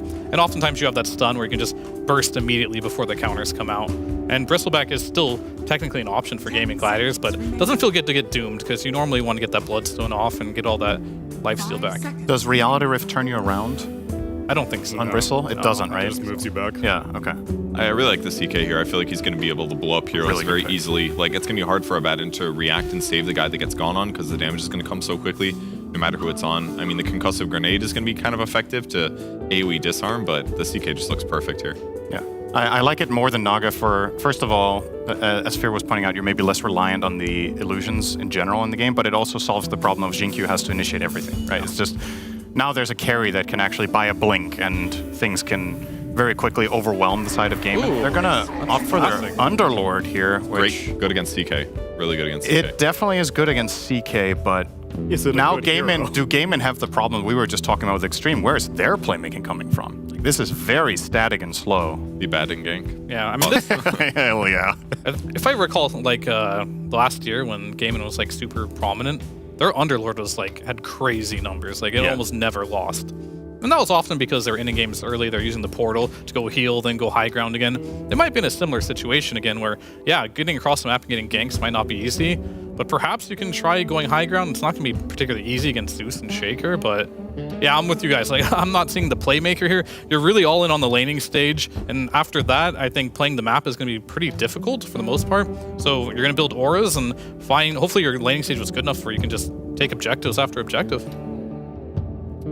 Yeah, it just seems like they want to sit and farm the game out, and if there's fights, Underlord shows up with his support items, maybe turns things. I mean, he's going to nullify the CK illusions and hit him with the Pit of Malice consistently. That part's going to be really nice, but yeah, it seems like some issues in the Gladiators lineup for sure. What would you buy on Underlord this game? You need a pipe because there's a Zeus, Techies, you need pipe and Crimson. Is Crimson even an item? I would get Atos for sure because you have no stuns. Yeah, this is the problem, right? Like, and then after that, then you start building the pipe for Zeus. Okay, so Atos pipe is the best. Okay, I would assume. I mean, I don't know for sure, but that's even if you're mitigating Zeus's damage, who's killing Zeus? How are you finding Zeus? Duraccio, that man knows how to run across the map and find heroes. God bless Klink's Gleipnir is going to be very important in this game, I think. That's the item to look out for. I really think they're going to need it. So. Does he even move around before that? Because the problem is we see Duraccio start making moves with like one major item completed, and then there's like a 15-minute gap before he finishes it. That's assuming he doesn't get kills, probably. If he's successful in his rotations, you're getting gold from that. They're not farming because they're dead. There's upsides if it works. But then he pretty much has to find the Zeus because CK is probably too difficult to kill. Shaker's probably too difficult to kill. Doom's probably too difficult to kill. You got percentage-based damage on Underlord, you can kill the CK. Sure. Well, let's find out how it works in our game number 1 as we pass it to our podcasters, Cap and SVG.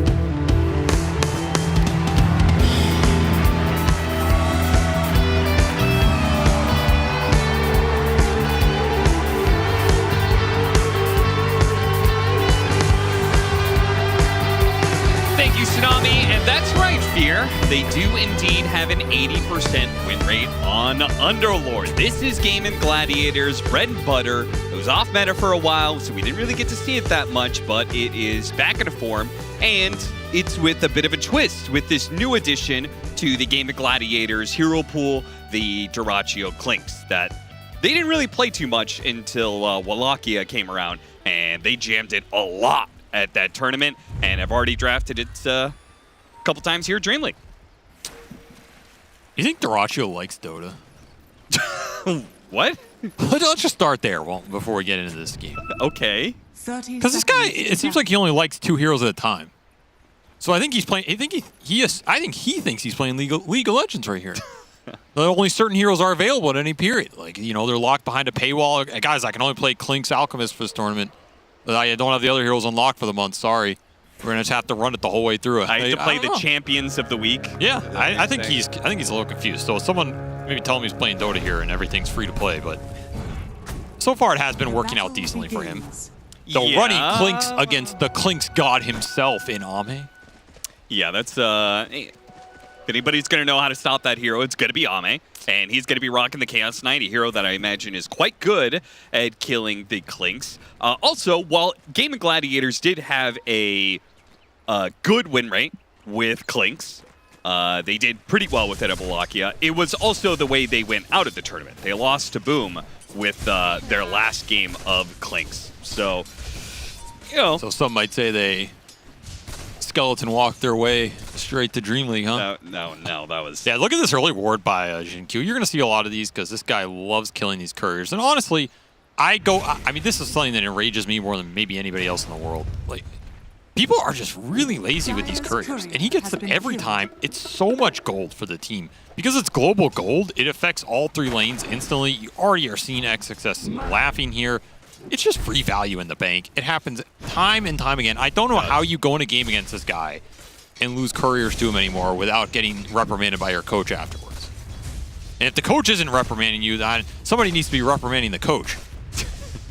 Which is where you need a... you need general manager, that's right. General manager. Where's Zai? Where are the Zais of the world? To yell at the Bulbas of the world, to yell at the Celeries of the world. Who coaches the coach? And these are not heroes you want to give the extra courier gold to either. Like, Jinq plays a lot of these weird 4s.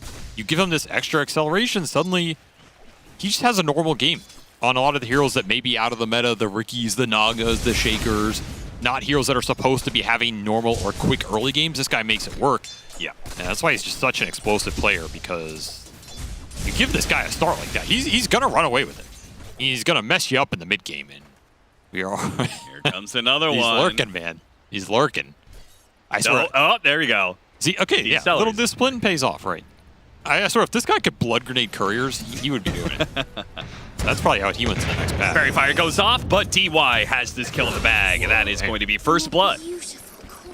Nice solo pick up there. That is not an easy solo kill to find. Yeah, how did he get that Hoodwink so low while his HP is so high? I mean, techies can out-trade a lot just based off the range. But again, not an easy kill to find on your own on the side. DY continues to perform exemplary here for this XG team. Look at Jinq. He's like, oh, you went up and around, did you? Okay. I mean, he knows they're here 100%. If you can't affect the lane, and the lane isn't too bad for XXS, this isn't getting punished too heavily right now.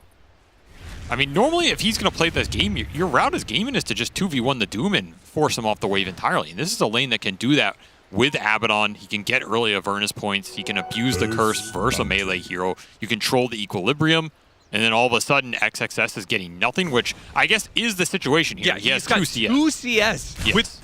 with no Devour yet. So they are playing it pretty well. This is what you want to have happen in this type of exchange. I go back to those Monkey King games for Jinq. Yeah, it looks great, it looks fancy, but the downside is your offlaner can get abused in the 1-on-2. So you have to... It's a game of give and take, right? You want to do it a little bit, but then you want to come back to the lane, make sure your Doom's getting something, then be annoying again. It looks a lot easier than it is, especially in these high-level games. Nice bushwhack, catching the 2 of them there. Some nice trade out of damage. D-Wide, though, does manage to get the D-ward. He's trying real hard. That's probably where that clash came in the first place. How he got first blood was Tofu's trying to work very hard to block out that easy camp and not let the Techies Chaos Knight lane, which is a high damage lane. That is a killing lane for sure. Oh, there he goes. Jinq steps a little bit too far forward there.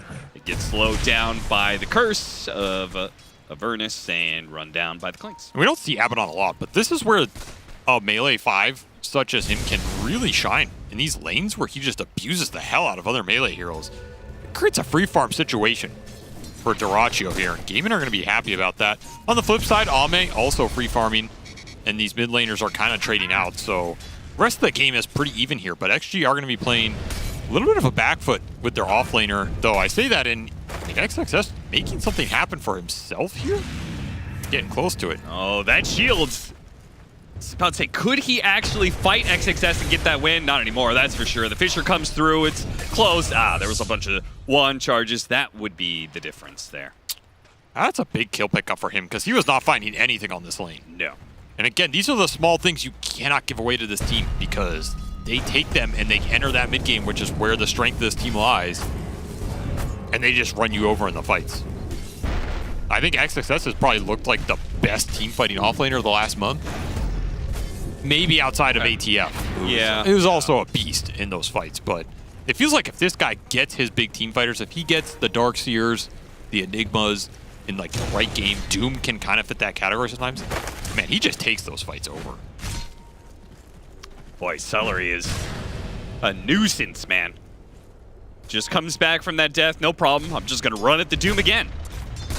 So XXS not having a great time. Mid, we didn't watch too much of. I did notice that the Zeus is missing a bit of CS there, and it looks like he's still falling a bit behind Quinn, though. The fight going out at bottom lane, double blood grenades going out, and that'll ensure the death of the Underlord. DY and Jin-Q will chase after Tofu now. Yeah, might be able to get both here. Yeah, if they land the bomb. Oh yeah, XM is here. XM is here to clean up the kill. He'll take that last hit. Nice rotation. Quinn gets some damage back, but not enough for an assassinate kill. I mean, sacrifice the 6-minute power rune, but well worth it here to put this CK tri-lane to use in. That's exactly what you're looking for with the Shaker. Again, you're going to sacrifice this off lane for a greedier 4, but you want to find something in the early game with that 4, so you get a couple courier kills, cheeky kill in the jungle, and then you make that rotation, get a numbers advantage.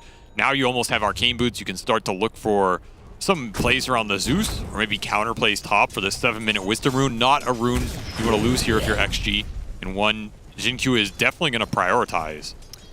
Yeah, I mean, thinking back, they won so many games with that Underlord, but I feel like I remember watching a couple of games where they did lose, and the trend was always that Ace got shut down really, really hard early on the Underlord. So maybe that can prevent Gaming Gladiators from hitting their stride here. Fisher's going to block him out, make sure that they can get the Wisdom Rune to XXS, so even more recovery there.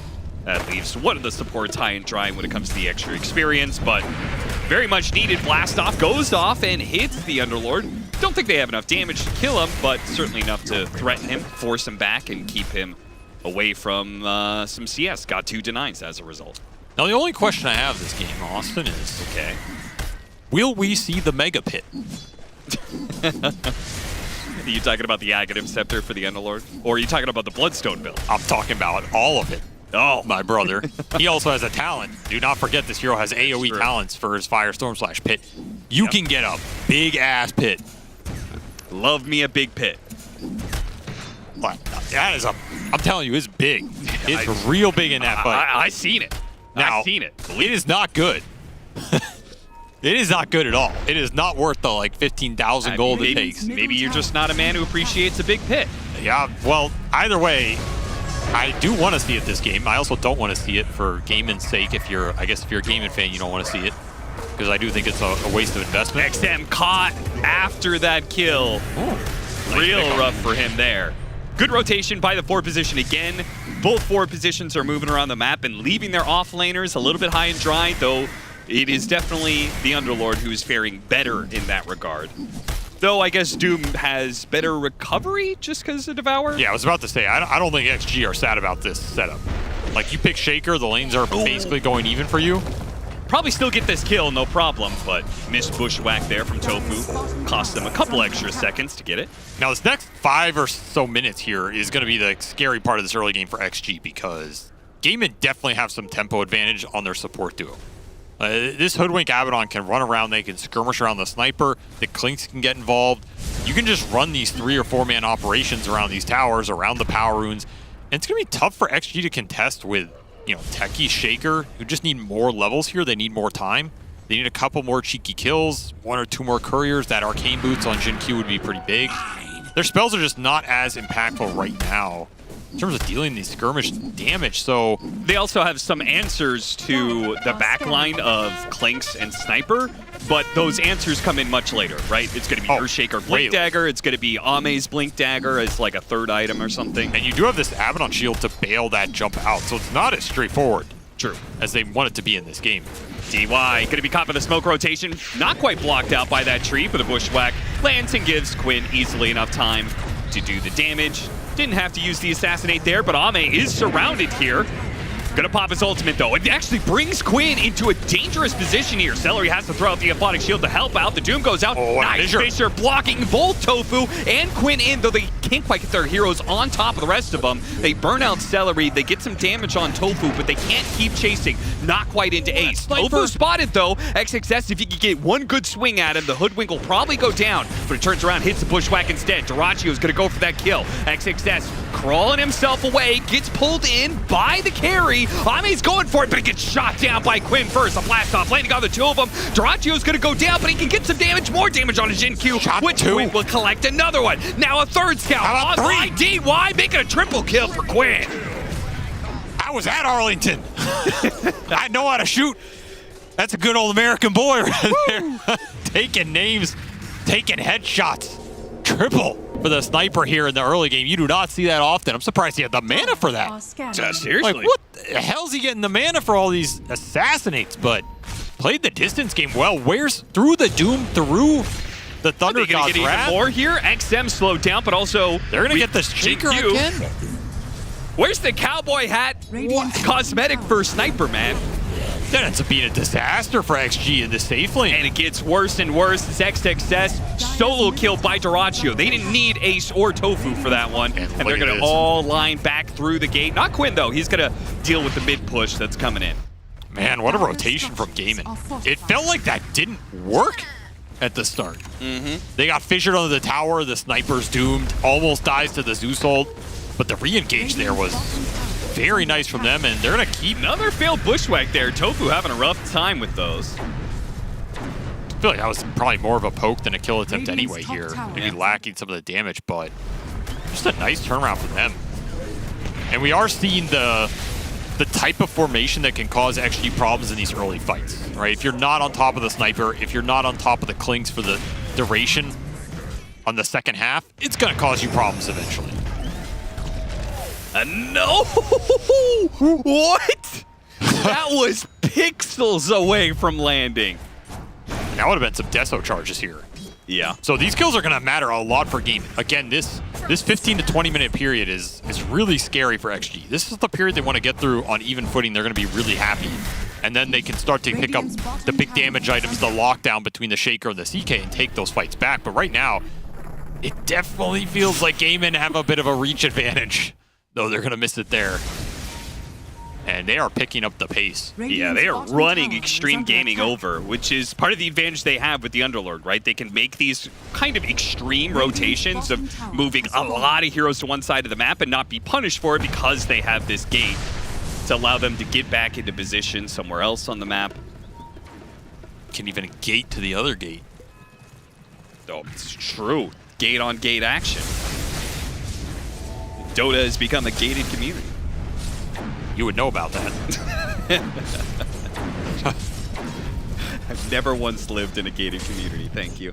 7-9, 2,000 net worth lead for Game and Gladiators. No, I was referring to the gatekeeping of the... Oh, well, of course, yeah. It was a metaphorical gate.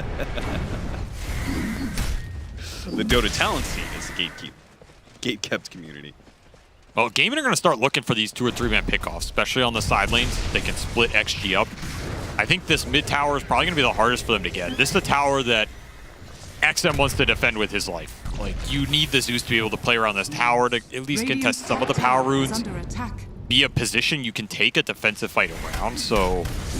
They got to go for the Wisdom Rune. They got to go for the Wisdom Rune in mass, too. Which might end up being good for Extreme here, just because they have Ame around this territory, and they're going to find Tofu. Blast off on him. He shoots himself to the other side, but the double mind protects the Wisdom Rune. I don't know if that was so next level. He outplayed himself almost or what, but that was sexy. I'll tell you that much. That was sexy.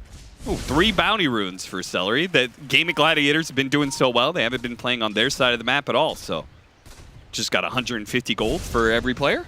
They're still a little bit behind on XP, but again, if you can get that good defensive fight around this tier 1, which is what they want, it could mean a lot. They just don't have the resources. You said this one's the hard one to take, but how do they stop a sniper that Gaming Gladiators I guess up with 2K net worth and an abandoned Underlord sitting there watching the sniper hit? What are you supposed to do? I think if you have full resources on Zeus, there's some potential there, but this early game's just been a little too chaotic for them. And that's going to be, second tier 1 tower down here by 15. A lot of space for Gaimin to work with here. If they can play aggressive with the Clinks, with the Hoodwink heroes that can set those kills up, create that threat. Still looking for the levels here for XG. You really want that 12 point for the CK to get some more Phantasm up. He has it now, but we'll have to wait 60 seconds here for Ame. Get some more illusions on the map. And you're really looking for that first Shaker item. Like, you have your Phylactery Zeus. XM's ready to go. Techie's always going to be able to fight, but Shaker needs the Shard or he needs the Blink. Dire's top tower. And even after that, if you go the early Shard build, then you really need the levels on top of that to make it work. And Jin-Q is still... Okay, he did get to 7, so he has max fissure here. It's a decent amount of damage. We'll see what he opts for. I could see this game going either way, depending on how he feels. Like, they're in a fine position where he could maybe play a little greedy or go for that Blink. Generally, you don't want to go the Shard if you also go 4-1-1. Just pretty low value. Yeah. I mean, Blink is also not the highest value, but the Blink is going to come out later when maybe you're level 8 or 9. And then you can compensate for it. Spots Tofu. Thunder God's Wrath for the extra vision. Could not get another Arc Lightning off, nor another Lightning Bolts. So Thunder God's Wrath there. I mean, it does give them a little bit of security. They know where some of these heroes from Gaming Gladiators are as a result. They were making an invasion into the triangle at the time. But missing out on another kill. Duraccio sneaking in from behind. He's gonna just execute Jin-Q so damn quickly. Now the shot goes down, trying to chase after XM. XM can either go for the TP, go for the outpost. Looks like a TP it is. Another nice find for his Clinks, getting some Deso charges. And also more lost ground for Extreme Gaming as they're gonna lose control of this triangle area. Probably the offlane tower is gonna be taken. The map is getting small lately. And you go back to this draft and the idea of you saw the Clinks hoodwink early, you knew they were going to play this pickoff game. Generally, one of the ways you can counteract that is you either just group with auras yourself, don't give them the pickoff opportunity. That doesn't really exist for the XG lineup. The other way, I mean, you can just teamfight as 5-2, but their teamfight's taking a while to come online. The other way is you have heroes that can just push these waves out super fast. You have Zeus and CK who can do that, but those also feel like the heroes you need in the fight. Those are your playmakers, your fight starters here.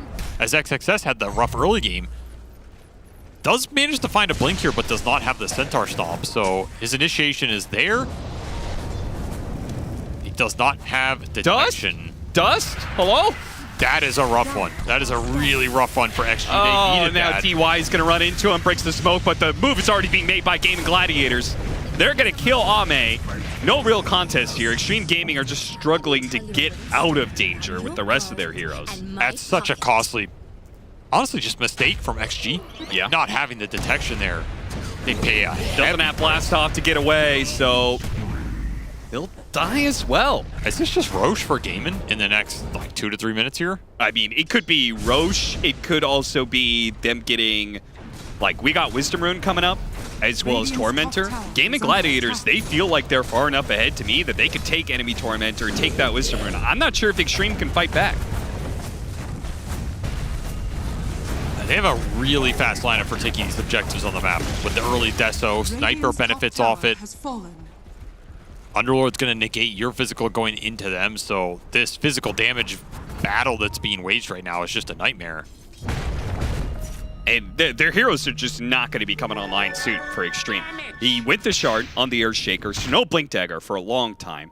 No Blink Dagger on Ame for a long time. He has unfortunately struggled a little bit. He's got Armlet, Orchid. He's going to be working towards a Manta next, but we're not going to see him be able to have an easy way to just, blow up a Sniper or a Clinks at the start of one of these fights.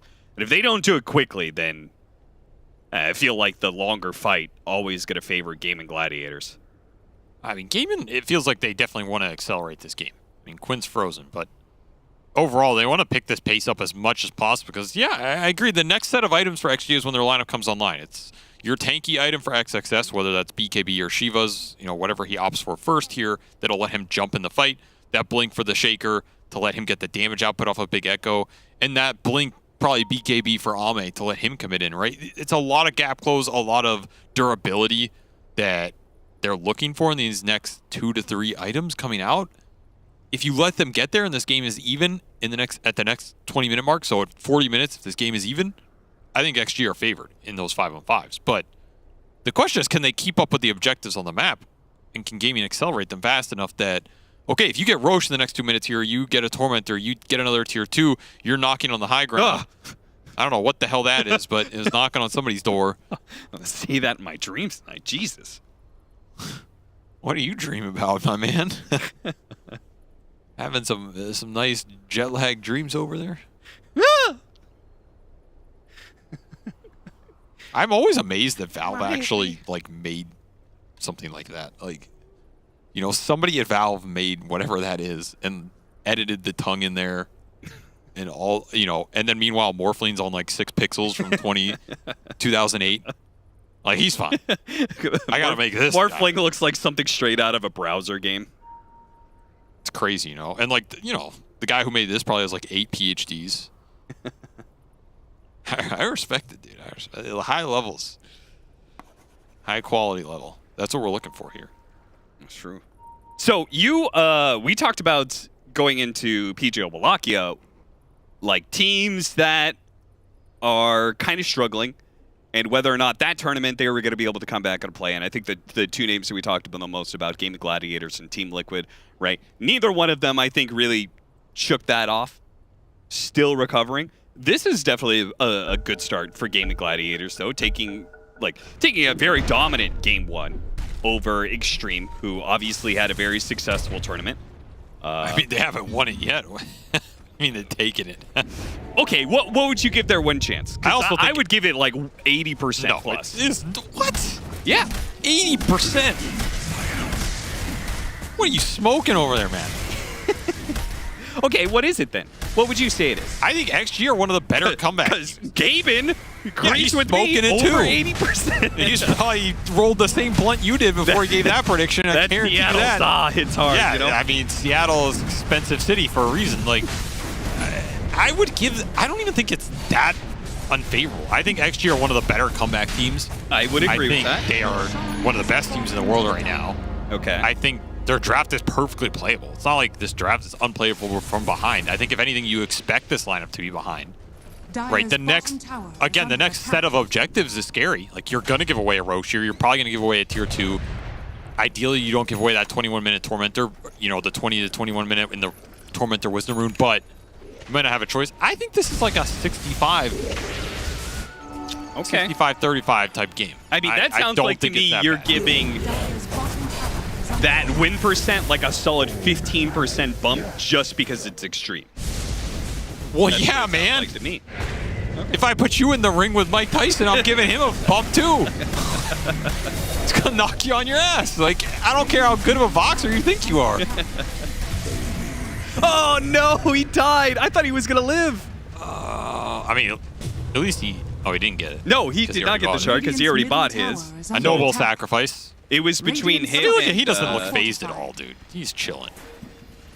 Uh-huh. Or maybe he's just fully in the grips of despair. Nah, he's chilling. Well, I'm watching tier 2s fall. Are they going to get the Wisdom Rune? Looks like they're going to be too late to get the Wisdom Rune. Ame's heading for it. That's honestly a decent win for XG. They got that Tormentor and Wisdom Rune. I think Gaming should have contested that. Yeah, I thought so too. I thought they were going to get both. That is way more valuable than that tier 2 mid that would have been there regardless, right? Yeah. Especially since they had these towers down top. I think that was a guaranteed smoke play for them. You can even smoke 2 people or 3 and gate somebody else. Yeah, yeah. I think a missed opportunity, and you don't want to miss these kinds of opportunities because that's how XG are going to get back in this game. You're already seeing that lead get cut down. Now all of a sudden you have this veil on the Doom. You have your Blink Dagger up. No, that You're series ready of to take a events fight. literally bumped that win percent down like 5%. Now, DY. That is Pit Storm used, but I guess XG are just going to try and look for something else on the lane. They're going to run right into Dyrachyo. They will grab him. He's gone. Thunder God's Wrath. That is a huge kill. 1,100 gold. What a read by them. They just completely ignored that fight on the backside. Knew who they wanted. Find Dyrachyo, instant TP out with everybody, and they even get a power rune on the backside of that. Not the greatest one for the Zeus, but again, you're getting something on the map. Yeah, I mean, there is, when it comes to target prioritization, I feel like this is one of the easier games. Yeah, they're in the same spot. You don't want to go for the Abaddon or the Underlord. I thought he was like, are you in the room? I think he's too used to being on Zhao 8's team. Well, look at Shin Q. He's got a trick, apparently, to help stabilize the internet. He's going to help him out. I can help you guys. Yeah, we're about to watch on the Gaming Gladiators cams. Jin Q is going to come in. Yes, and go top left and then click disconnect. And then click quit game. And then it'll ask you for a prompt. Do you want to remove the lag? You click yes and confirm. Jin Q always eager to help out the competition here. Dude, this guy is always such a laughing. happy guy. Yeah, it's insane, man. I've never seen a Dota player so happy in life. Yeah, Avery is a massive Jin Q fan because I think he How just can you doesn't not be? understand guy's how a somebody monster. could be happy playing Does he Dota. even have a headset on? Is he even playing with a headset? No, he's just yelling. This guy's a beast, bro. He doesn't need old school, man. Doesn't need audio cues. I love watching this guy play. I mean, if you don't love watching this guy play Dota, you're just not a fan of Dota, man. Yeah, you know that's probably true. Some people just represent what this game is. My man's doing it. Nice deep ward from Celery. These are the deep side wards that you want in a game like this because you know XG are continuing to dodge you. You have to set yourself up to find pickoffs on the lanes, which means the deeper the lane wards you can get, abuse the fact you have some of these tier 2 towers down, you're going to be able to set that up. We haven't really seen those be able to stay up long for game, and they missed that Tormentor play, and now this leads back down to 2K. Where the hell is your 80% win chance now, Austin Walsh? I mean, it's falling fast right now. They are going to get this quick kill onto the Techies Underlord. Is it that quick? Coming through, and the Clinks is going to take out from this Yeah, Doom. he's gone. He's gone. That's another He's done so. big win for XG here. Joins his skeletons. I like how XXS stuck around. He like got the Clinks kill and he's just like, well, I'm just gonna live in this area now. Yeah, I was a little greedy by him, but it will And they set got up something Quinn. else. Oh, they've got him. I don't think this Symphonic Shield can really save. Oh, he's got Glimmer Cape too. They do have Dust for it, but Quinn still has Aegis. Ame didn't want to keep going for it, I guess, with the extra Aegis. Yeah, not worth it, but yeah, we're starting to see that threat come along, right? Again, the next set of items, XG got to them here.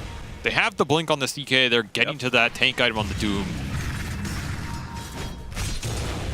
And hey, that blink for the Shaker plus the levels, it's here in 100 gold.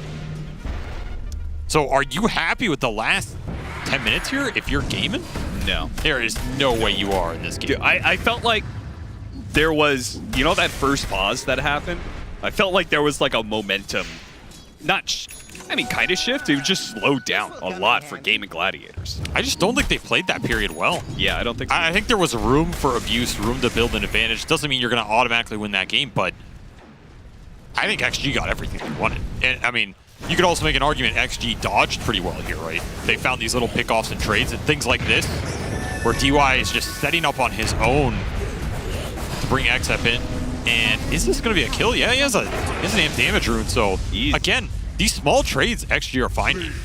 Just really heads up map play and punishing Dyrachyo for playing alone. It's another death for the Clinks. While Ame is, I mean, he's laughing it up, man. Just farming everything. Top net worth all of a sudden in the game. They have Midas on the Doom. His Shivas is done. I don't know how it's still giving them 80% win probability Yeah. I mean, is there something about the hero matchups that... I think it's rating this Underlord pretty high in this game because it probably thinks it's still 2022 or whatever. But you really struggled to find the date on that one, huh? I was trying to think of when Underlord was last good, but it's been a while. Yeah. This hero is not what he was 2 or 3 years ago. He does not sway the team fight nearly as much, even though he has the ores, even though he has his level. There wasn't that much that was nerfed about him, right? I think... I mean, this might sound weird. I think he's just not as tanky as some of the other heroes have gotten. Yeah. No, like these primal beasts and dooms and these guys who get fast Shiva's guards and abuse them, Centaur that have 4 strength gains. I mean, these heroes that build heart are heart, like Underlord's Eternal not Shroud. Fire. Like, I think a hero in Dota's tanky, if he has high strength gain, can build Eternal Shroud, can build heart, or can build Shiva's guard. That's what makes you tanky in Dota. And Underlord just doesn't really do any of those well. He can do them. He likes the team fight aura. Yeah, he likes Pipe Greaves. Yeah. He likes Crimson Guard when it's in the meta. He likes Vlad's buildups when they're in the meta. I mean, right? I feel like Helma the Dominator. If you can push with that. Is there any reason you can't build those items, though? No. Like, I feel like if Amar was playing this Underlord, he'd be going those items. I mean, he'd probably have like Abyssal AC by now or something. Like, that's an entirely different argument. But the thing is, this is how Gaiman used the Underlord, which I think is... Right. It's fine. It's won them a lot of games in the past. It's good. It's a good way to use the hero. It's just not as strong as it used to be because, you know, you're looking at this Underlord with Greaves Pipe Veil right now, and you're comparing him to a Doom with a Shiva's. Which would you rather have in the fight? I think the Shiva's is just a more powerful item. Yeah. And then you're going to get this mech Greaves on the techies anyway. So, especially if you have anti-magic damage behind that Shiva's. Exactly. It's such a value item. And they've got a Zeus. They've got an Earth Shaker. They've got techies. They've got tons of magic damage. So I think the build-up for the hero is just slightly worse as a tank frontliner. It's not as impactful as it used to be, which hurts him in the meta. Can he still have viability here? 100%. Like, I think if Ace can get to, you know, 1 or 2 more items here, then all that's going to kick him, and he's going to be a force to be reckoned with. You cannot underestimate how effective Pipe is versus this XG lineup in the Shaker, the Zeus, the Techies. There's a lot to negate here. So maybe you can get to that point where you go over that threshold, you become just too tanky for XG to deal with. This Underlord will always be annoying for the Chaos Knight illusions, but Ame can also play around it. Ame doesn't have to just go into the Underlord brick wall. You have Zeus ult to give vision in this game. You have a Doom who can jump in with Shiva's give vision in this game. The CK does not have to be the first point of initiation contact for XG. He can just sit back, play a flank angle, find the sniper off a Blink Rift Orchid, you're gone. Okay, and then all of a sudden that fight's fine for him. He doesn't care if his illusions die to Firestorm over 6 seconds. Counterpoint here, even though he is a hero that gets on top of these range backline heroes, these range backline heroes, especially when they're head, are not that squishy anymore, right? Like, Clinkz has this death pack, so he has like tons of extra HP. The sniper builds have a lot of stats to them. He's going to be going BKB. He's going to get that shard as well, which could be really helpful for dealing with the illusions. What a shot. All right. Just a casual little pick off high ground into half damage on a tier 3. They really punished that casual fissure. I mean, now, yeah, you are right. These heroes are going to be tanky, and we're going to see this push happen without an Aegis. So, Gaiman really believe in their sustain right now. Trying to go for the Clinkz, got him on the Doom. He gets off the BKB, but it looks like the damage is already done. They have a Photic Shield, actually. Maybe they can block out enough damage that the Doom doesn't kill the Clinkz? Very close, but he's going to live here. Oh, okay. No, he doesn't. I mean, he would have lived through the Doom. Sure, I'll believe that. But he was doomed nonetheless. He just didn't know it. I mean, you got a Shaker by, but again, another small trade XG are very happy with here. And now they're gonna hunt. No Clinkz. That is a big opening in the fight. You better run your ass out of there, Cardell. They're thinking about turning. Is this a turn? I don't think it is. Fisher on 2, already on the sniper. Echo Slam, all the damage. He gets off the BKB, though, thanks to the Aphotic Shield. And he's trying to turn the damage back on Ame. Ame is already dead. The Underlord's about to die, but it killed one of the mines. He's staying alive, and he's killing DY instead. Now XM is chasing after Quinn because he knows that's where all the damage is. But look at all of the heroes that are up for XM trying to chase. That sniper BKB was really strong right there. Just lets Quinn disengage and then turn the damage into Ame, who gets stuck in that Firestorm pit. Really did some big work on him there. Ace proving that he can be a substantial frontline in these situations where XG are trying to commit through him onto the back side of the team. I don't think XM's going to be able to do this. I think the sniper. Yeah, this looks iffy. And Abaddon are gonna be. I mean, he has a lot here though, right? Like he has full resources basically with that Lotus. Yeah, he has Octarine Phylactery, 3,000 HP, and this sniper has no BKB. Yeah, this is a pretty scary situation for Gaimin. If they can regroup here, like they might be able to get this Zeus, but he does do some decent damage. Yeah, we'll see how much they're able to kite out, right? Can Quinn survive through this next round of shots and maybe a right click or two that comes in, especially with the Manta movement speed that he has? He has nothing, so something to keep in mind. There's absolutely nothing here, but he can just turn and fight. He's gonna do that. XM tries to throw out the damage, pops that Manta, but the shield comes through. XXS, he leans in the extra bit of damage. They do manage to get that kill, though. XM also falls, so maybe it's about even between the two of them. I respect that, Midas. He's now going to get run down as Jin Q died to Tofu, so he's the last one left. Will not be able to TP away. Give him the mana burn before you go. Yeah, see, there's some value right there. This guy's a heads up play. Sure. All right, what a great turn from Gaming Gladiators. They lost one hero off of that and wiped Extreme. Is that right? Did they just go in a 4 versus 5 and lose one hero? Yeah, well, it's like Reddit's been saying for the last 3 years, they're better with Dyrachio. That's the only time I'm going to make that joke. It's not true. It's definitely not. It is a weird situation, though. Like, they lose their carry for free going high ground. Yeah. And then just crush that fight 4v5. Yeah. Absolutely crushed it. I mean, so now they're going to have a 6-on-5 where the Clink can frontline without getting pushed, without getting killed cheaply like that. Right, so this should be a Rax if you execute it well here. Well, but they have 2 Dyrachios instead of no Dyrachios. Yeah, so that cancels out. So now they're going to win the game. Oh, okay, like 2 negatives. I didn't say it. I didn't say it, man. I mean, they did have to use a lot to kill Dyrachio, right? They had to use both Doom and Thunder God's Wrath. Which is why that chase ends up backfiring. Yeah. Don't have enough in the tank there. Especially if Ame is... He was the only one with, like, resources left. And he frontlined and got 100-0, like, pretty quickly. And he went Manta, not BKB this game, which... Nothing wrong with this build, but it does hurt him in the situations where he gets caught in the pit. Yeah. Like, if you get bushwhacked into this pit or something, you're slowed in there, and you get that pit proc a second time on the Chaos Knight, that's a huge debilitator for him. Rachio steps forward. Down the Shaker. Gets back He's down. Dead. Yeah, he's done. Shin-Q punished again for just being up on these base defenses. Not respecting the poke range here. And yeah, I don't think there's much you can do about this Rax. I think Aegis just guarantees it here. I don't think you can fight until Phantasm and Earthshaker is back up, so. Phantasm back up now. We'll try and get level 20 as well. Yeah, this is going to be a lane that XG want to take the fight on, especially with Glyph. Can maybe delay it a little bit here, get the Shaker back up. They're just going to start Last snap on 2. They have Doom the Underlord. The Doom on the Underlord, so they did go for the big tanky guy at the beginning. Yeah, but this is kind of a free fight for the 2 ranged cores. They want to commit. They do not want to keep going high ground. I mean, you buy back on the techies, and you don't have the Underlord anymore. You don't have that big front line. Yeah, it's a scary push there, but I would have been a little tempted, honestly. Yeah. You know, no Doom. We have 2 lives on this Clink. But, okay, I mean, BKB on Ame, yeah, maybe a good decision to back off.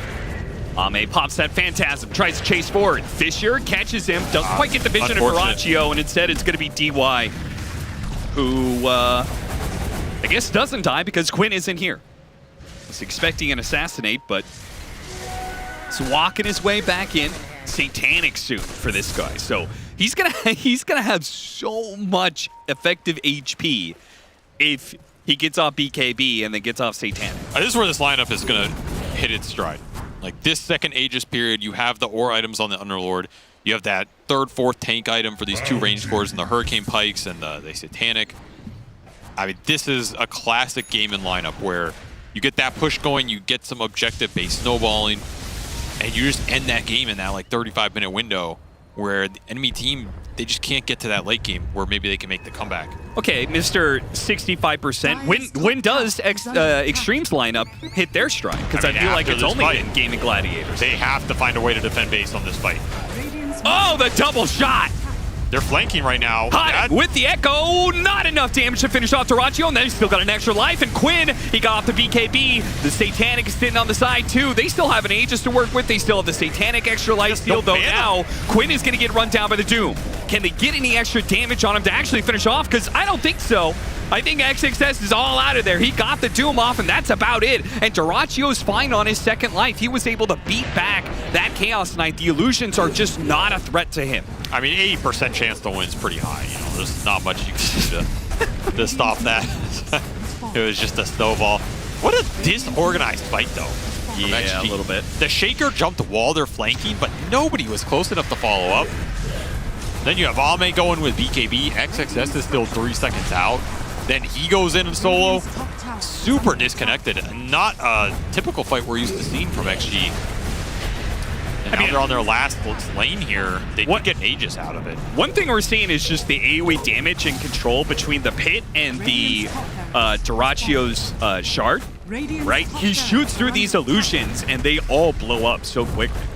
Yeah, the Clinks, honestly, this Clinks CK matchup is not, it's not the worst of all of the, like, I'm a solo target range carry versus CK matchups that exist in the game.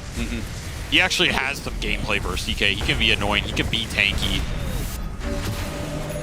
I mean, he doesn't even have the level 25 multi-shot, right? True. Imagine he's burning Barrage with the Tar multi-shot. Those illusions are not going to do anything. Yeah, I don't even think this matchup's bad if you're ahead on the Clinks. Yeah, like, if you have the tempo advantage, if you're getting Aegises and Deso charges and all that, I don't honestly think you care. And they had the Underlord pick to bolster this 5-man up. Really an old school Gaming Gladiators draft here, something that's worked for them in the past that they haven't gone back to as much recently, but maybe just caught XG off guard, not expecting this kind of ball up versus the Shaker, which is generally a hero that can punish that sometimes. Yeah. Do you think this is something that that maybe Gaming Gladiators are just doing for themselves, right? Like they have been in a bit of a rut. That's my face when the carry on my team picks anti-mage. Oh. See, I thought that was just us as a casting duo. You're just getting carried around in a barrel all the whole time. That's a good life. The Gaming Gladiators just have a rough go of it lately. Maybe they had a talk of like, guys, what do we do best? What made us a championship team? What did make Gaming a championship team? Ace on Underlord, apparently. Some would say it was Ace, being the best offlaner in the world for a year. Yeah. Some would say it was their support duo, just outpacing people too fast. Yeah. Raw speed and adrenaline. Some people would say that. Yeah. Some people would point to Duraccio's aggression. Just catch people off guard. Not many Redditors, but no, there's some of them know. Some of them know. Some would say it was a good old-fashioned American boy from down south. From Louisiana. It's just a man with a gun. Just a man with a gun and a little raccoon hat. And a mission in life. Yeah, where's the Davy Crockett set for Sniper? I can't believe I'm pretty he's sure not there wearing is. that, honestly. What an embarrassment. This guy's an embarrassment to his region. Yeah, I mean he's fully settled into being a Europe West player now. Yeah, he's gone. He's ashamed of his heritage. We're going to see how far they want to push this. No Aegis, but you do have that range They advantage. just can't even get close, man. I mean, this Abaddon has really caused them issues in this game because you can't commit. You can't poke them down because you have the sustain from the coils, and you can't commit because you always have that counter wombo combo turnaround potential. Do have a refresher on XM, so I mean Zeus, he's hitting his peak here. And Jumping in. To force it. XXS, they already got the sniper down to the low ground. So yeah, you hit him with the Doom, but there's no other follow-up. He gets off BKB. They don't have any control for the sniper to prevent him from getting out of there. And now they try and go for any other hero that's still around. That's the Underlord. He gets a little bit low. Not too bad. Nice fissure. Wait a minute, Echo. It's on a couple there with Ame pouncing off of that one. Already finishing off Dyrachyo, trying to get Tofu as well, but this damn pit, that big old pit is in his way. A buyback through the gate they go with Mega Creeps inbound. It is Extreme Gaming who are going to have to huddle around an Ancient under siege from long-range artillery. Dyrachyo buyback through the pit, or through the gate, is going to get here really fast. But you are down both supports on the side of XG. You have no Doom, no Phantasm, and no Refresher on the Zeus. You used it all to get that first kill. Immediate buyback, blink in, 3-man Fissure. No jump in from Extreme. You had Ame on the side trying to do something here, but he's having a BKB run away, and Gaming Gladiators, they could either go for Ame and try and chase him down, which is what Dyrachyo wants to do, though the supports are doing it plenty fine. He lends the helping hand to do the finishing blow, but Quinn, he's holding them back. 2v4 right now with Ace sitting there on the front lines, and Quinn doling out the damage as the sniper. Missed out on the bushwhack. XM trying to jump away, but the damage comes in from Dyrachyo with the help from Quinn. They easily bring him down. Nice Ame still struggling to stay alive. The Fisher's going to block him in and out of the fountain, but it doesn't matter. Gaming Gladiators will take game 1 over Extreme. Nice little game 1 for them. Nice setup. Honestly, the more I watch those fights, that Abaddon pick just really decimated what they were trying to do with that Shaker on every level. Could not commit in any of those fights with an Echo. Even when he found them, honestly, it's not often you say it, but the miscoils destroyed them. Like, there's just so much healing getting pumped in over time because the fights are so long. This Underlord Abaddon combination just wrecked that long-range game between the Zeus and the Shaker that XG were trying to put forward here. And that is where the Zeus can struggle. I think we've seen this hero look really good in certain games. We've also seen him fall flat. When he goes up against these lineups that can build the magic resist in either pipes or eternal shrouds, and you throw some sustain on top of that, it's so much value into the Zeus spells. He's just throwing his mana at a brick wall and accomplishing nothing. And XG don't really have another playmaker in this game outside of that Zeus/Shaker combination. Like, how are you starting fights? Then you just have to BKB on your CK or Doom and jump in. We saw that. And that's just hard. That's hard to follow up with. So this lineup was a little slow from XG. They did play the comeback pretty well, but they just couldn't get those team fights going. And the 5-man, man. The 5-man is too strong. The 5-man ball from Gaming Gladiators that was so successful at a TI once upon a time. Well, they bring back a little bit of high ground early push, and it's looking pretty good here for game 1 against Extreme Gaming. We'll see if they can do it again going into game 2. Classic Extreme Gaming. I saw it after Elite League. They win the thing, and I'm like, God damn, they're back. And then they do god-awful at Birmingham groups, and I'm like, God damn it, they're gone again. And then they go to grand finals at Wallachia, and I'm like, God damn it, they're back. And Brian, what just happened here? As I should introduce you, actually. BSJ's on the panel, everybody. BSJ, what happened? You know, I call it they didn't have as long of a break as GG did. They had all the time in the world. They got knocked out super early in that PGL tournament. So I just blame it on, they didn't have time to study their opponents, study the meta, while GG's been watching them all last week. You're saying that scrims are arguably more valuable than officials. Making it further into the tournament, that's actually a detriment because you're not practicing, you're actually playing. When you put it like that, my point is terrible. So hand it to these two guys. Maybe they got something. Fear, you got a more compelling reason as to why Extreme goes from the glory of a grand finals to getting shellacked by an Abaddon of all heroes.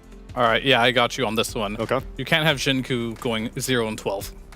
I think a lot of the success comes from Extreme Gaming. Is Jin-Q, he's popping off, right? And I kind of mentioned I was a little worried in this draft. They weren't really following the formula that they used to do well at the previous tournament. And Jin-Q going 0-11, 0-12, whatever it was not the winning formula whatsoever. So you need to make sure this man has a path to victory. And I think just the way they drafted didn't really work. Like the Shaker, normally when they picked them past, I think it was always paired with a Timbersaw. Here you can actually leave by himself and kind of get something out of it. You leave him with the Doom this time, and then all of a sudden the Doom gets sacked. Jin-Q doesn't really have a lot of play options on the map, and it just turns into a game where you're just pretty much under-farmed for the most of the game.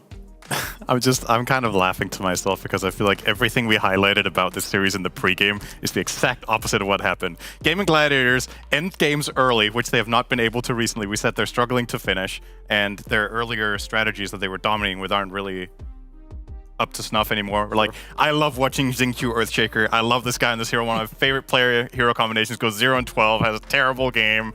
We're like, yeah, Extreme are on the up and up. We're struggling to see how Gaming are going to make plays in this game and then just beating them in every fight. That's awesome. I mean, I love to be surprised like this. I have to say, I genuinely really favored Extreme after I saw the draft and, you know, considering recent power levels. But Gaming Gladiators managed to string this together. In particular, I want to say their safe lane went exceptionally well. Duracha was miles ahead of the Doom. I think it was 5 minutes in. Doom had 2 CS and the Clinks had 17 or something like this. So it was a very, very one-sided affair in that safe lane. And what more can you ask for when you're running a Bad and 5? This is the first time we've seen this hero actually totally dominate the lane. At the minimum, there was one thing that was said accurate in the pregame, and that is that whenever Tofu's playing Hoodwink, he goes for the same build always every single time. And you know who was responsible for that stat? It was Purge! What's going on, Purge? Hey Neil, did want to talk about the ranged heroes in this game. Not so much the Hoodwink though, more about the carries. The carries. I want to compare what Gladiators did. Now keep in mind, Gladiators is a team we talked about in the pre-show. They like to end the game early. They want to group up, end the game. You know how they did this way? They did as cowards. They sat far away and they just sieged the tower with damage. That's the hero damage. Clinks did very good. Look at that building damage difference. That's substantial. That's a Clinks shooting flaming, burning, blood-cutting arrows, Desolator, whatever that does. They just killed buildings. And it wasn't just Jirachi, it was also Sniper wailing on buildings this game. And what seemed clear to me is they just wanted a safe way to siege buildings without having to pick Chen. And this is the way to do it. They just outranged the enemy towers. They have a Bad sitting there, protect them. Whoever gets doomed, you put a shield on that guy, you put a Glimmer Cape on that guy. They bought time when the initiation did come, and they've got the Underlord to say, like, okay, you're gonna eventually fight into us, but we're gonna pop heals and shields on each other, and we're just gonna continue to range kill your buildings from outside tower range. That's what they did. They abused the range. So then have we found a solution for what has plagued Dota players for like the past 6 months? Was how do we siege high ground? You just do it from 10 miles away? It works pretty good. I mean, that's one way to do it. And we kind of saw it the tournament before at Birmingham as well. Clinks started being popular because it was like, oh, if I just pick Clinks, I can just kill the tier 1 towers without any worry. I pop in, I spawn skeletons, I throw steering arrows, and I walk away. And then I do that rinse repeat. All the tier 1s are dead basically. So it's like this meta development where teams are looking for these tools to kill towers without having to force a team fight. And doing it outside of tower range is a viable solution to that. Seems like a solid strategy, at least in this game 1. But will they be convert all the way into a game number 2 victory as well? We'll find out after the break.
Sexy little robo girl.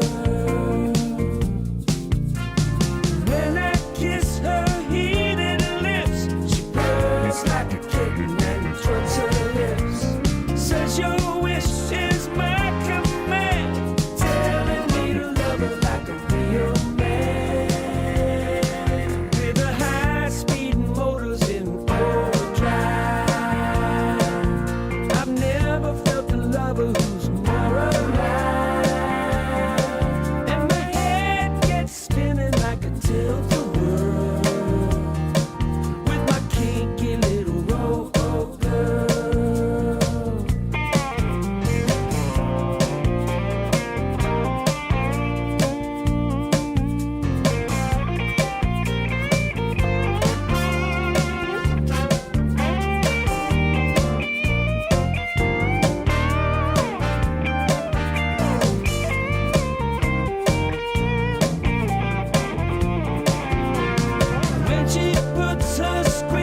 You bring out the best in me.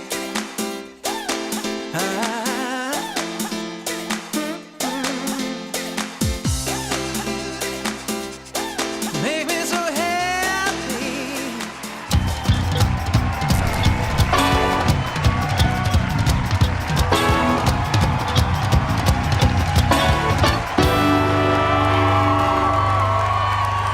Welcome back, everyone, to game number 2 of Game & Gladiators versus Extreme Gaming, where I believe Fear may have deduced the solution to beating Extreme, which is you shut down Xinkyu. Everyone's always worried about shutting down the cores. You're all like, oh, I can't let the mid laner. I gotta go rotate on the runes, and I gotta go gank the carry. No!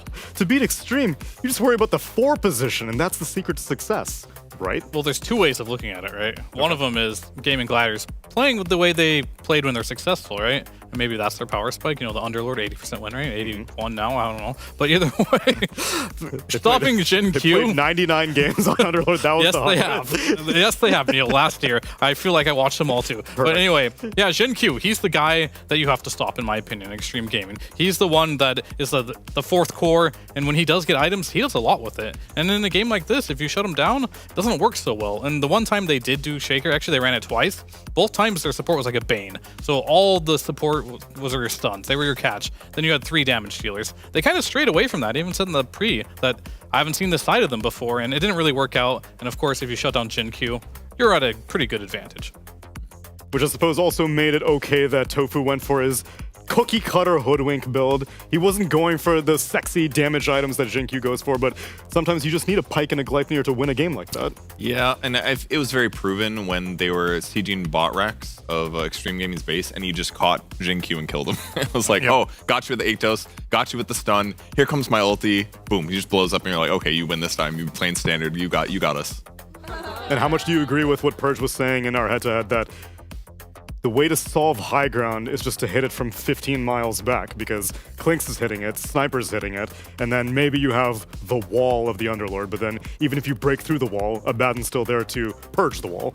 Yeah, I think the logic of sieging from afar is a way of simplifying things in a meta that it's very hard to siege. But like you said, it's the entirety of the solution here. It's not just, oh, we have Sniper Klinks, that is great. We will pick this every game and siege high ground. And specifically, they built this lineup with Abaddon and the Underlord for protection and also for just standing in the way. I feel like Ace got a ton of value out of his hero this game, way more than I had foreseen. And it very much validated the hero as the last pick of the draft, right? I was questioning it, but it did what they wanted to do, so. Yeah, I think the itemization was key, right? Because normally we see the Gleipnir on the Klinks. He went Deso, right? Going high ground. We also see Underlord normally go Atos a lot. Nope, he just went straight for Pipe and Greaves, and they had all the items needed to just go high ground. Oh, good. Everything fit together. I mean, we had doubts maybe that their gank would be good enough, but it was just like Klink's like, oh, I just have so much damage, and I'm finding your supports in the backline and killing them in a little combo. It's like you don't need a disable if you can just out damage him before he buys Glimmer Keeper or Ghost Scepter. Or Dust, or a Sentry. Or Dust or Sentry, yeah. Yeah. Jin-Q doesn't buy those. And it's a nice little... Gotta buy Daedalus on Earthshaker. It's important. I think a nice little finesse in that game as well is how Sniper plays into the other, to the Klinks and the Hoodwink, right? Just having that little extra high-range burst damage that they use to kill with the Hoodwink catching someone. Because there you can argue, oh, in other teams when they have this Hoodwink catch, this doesn't become a kill, but Assassinate over the top makes the finishing blow. With Klinks opening up on people without Gleipnir, sometimes they'll escape on low health. Assassinate finishes the kill. We had a couple of situations where he would open with Klinks and they would get away, and then they would get hit by Assassinate and Sharpshooter, right? So just like this massive range advantage that they had, it was a cool strategy to see play out. So I don't know if you can replicate it in a second game, because I feel like there's very specific things that needed to happen, but they did all of them. So. Yeah, that's a cool point. When we first saw Extreme Gaming actually playing Sniper mid a lot, that's where the value was, I think, from Assassinate. And he was going that Ags build. It's like, I can contribute to a gank pretty much no matter where I am if I'm in the general area, and just that extra disable, that extra damage burst now makes me a ganking hero, even though he's a sniper. So the fact that all the pieces fit together, despite those being very common meta picks right now, it's cool to see what they can do. Well, let's see which of those pieces will change, as I'm sure Gaiman will be more than happy to run it back, but Extreme may need to alternate some variables as we get into the draft for game number 2. The Pango, the Slardar, taken out by Extreme, and Gaiman straight up targeting Jin-Q all over again. They take out the Marse.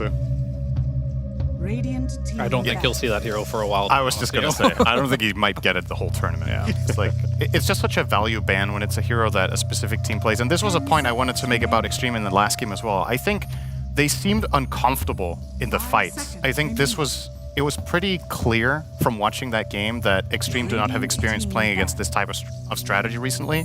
Because like what Gaimin did in this game is quite unorthodox, right? Most other teams that Extreme would have just played against in Wallachia didn't play this stuff. So they were hesitant to go in. They were like disconnected. SVG was talking about it in the casting that he felt like the pieces weren't like playing together in perfect harmony. And that's what happens in a high pressure situation when you're not familiar with the type of style the game has. And that's why I think banning Marcy against Extreme is so good, because this is an expert hero for them. You're perhaps not used to the situations Marcy gets in when this particular team plays it, so it's just high value, get rid of it. Yeah, it's a little bit interesting here, just looking at the draft order. Over the past month or so, I want to say that First Pick and Dire have had better win rates, and they got First Pick and Dire on Gaming Gladiators here, so they're already statistically playing into what most teams are successful with.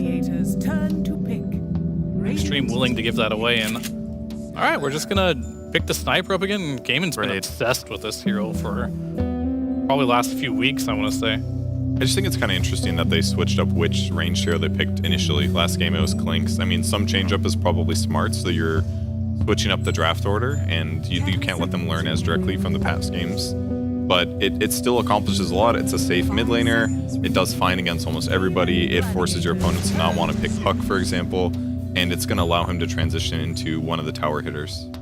Yeah, it also forces you into like a hero pool of 3 to play against this hero. And even those heroes, as we saw last game, don't even win the lane. They just kind of survive. And that's just like Sniper this patch. He wins pretty much every lane matchup. He's annoying.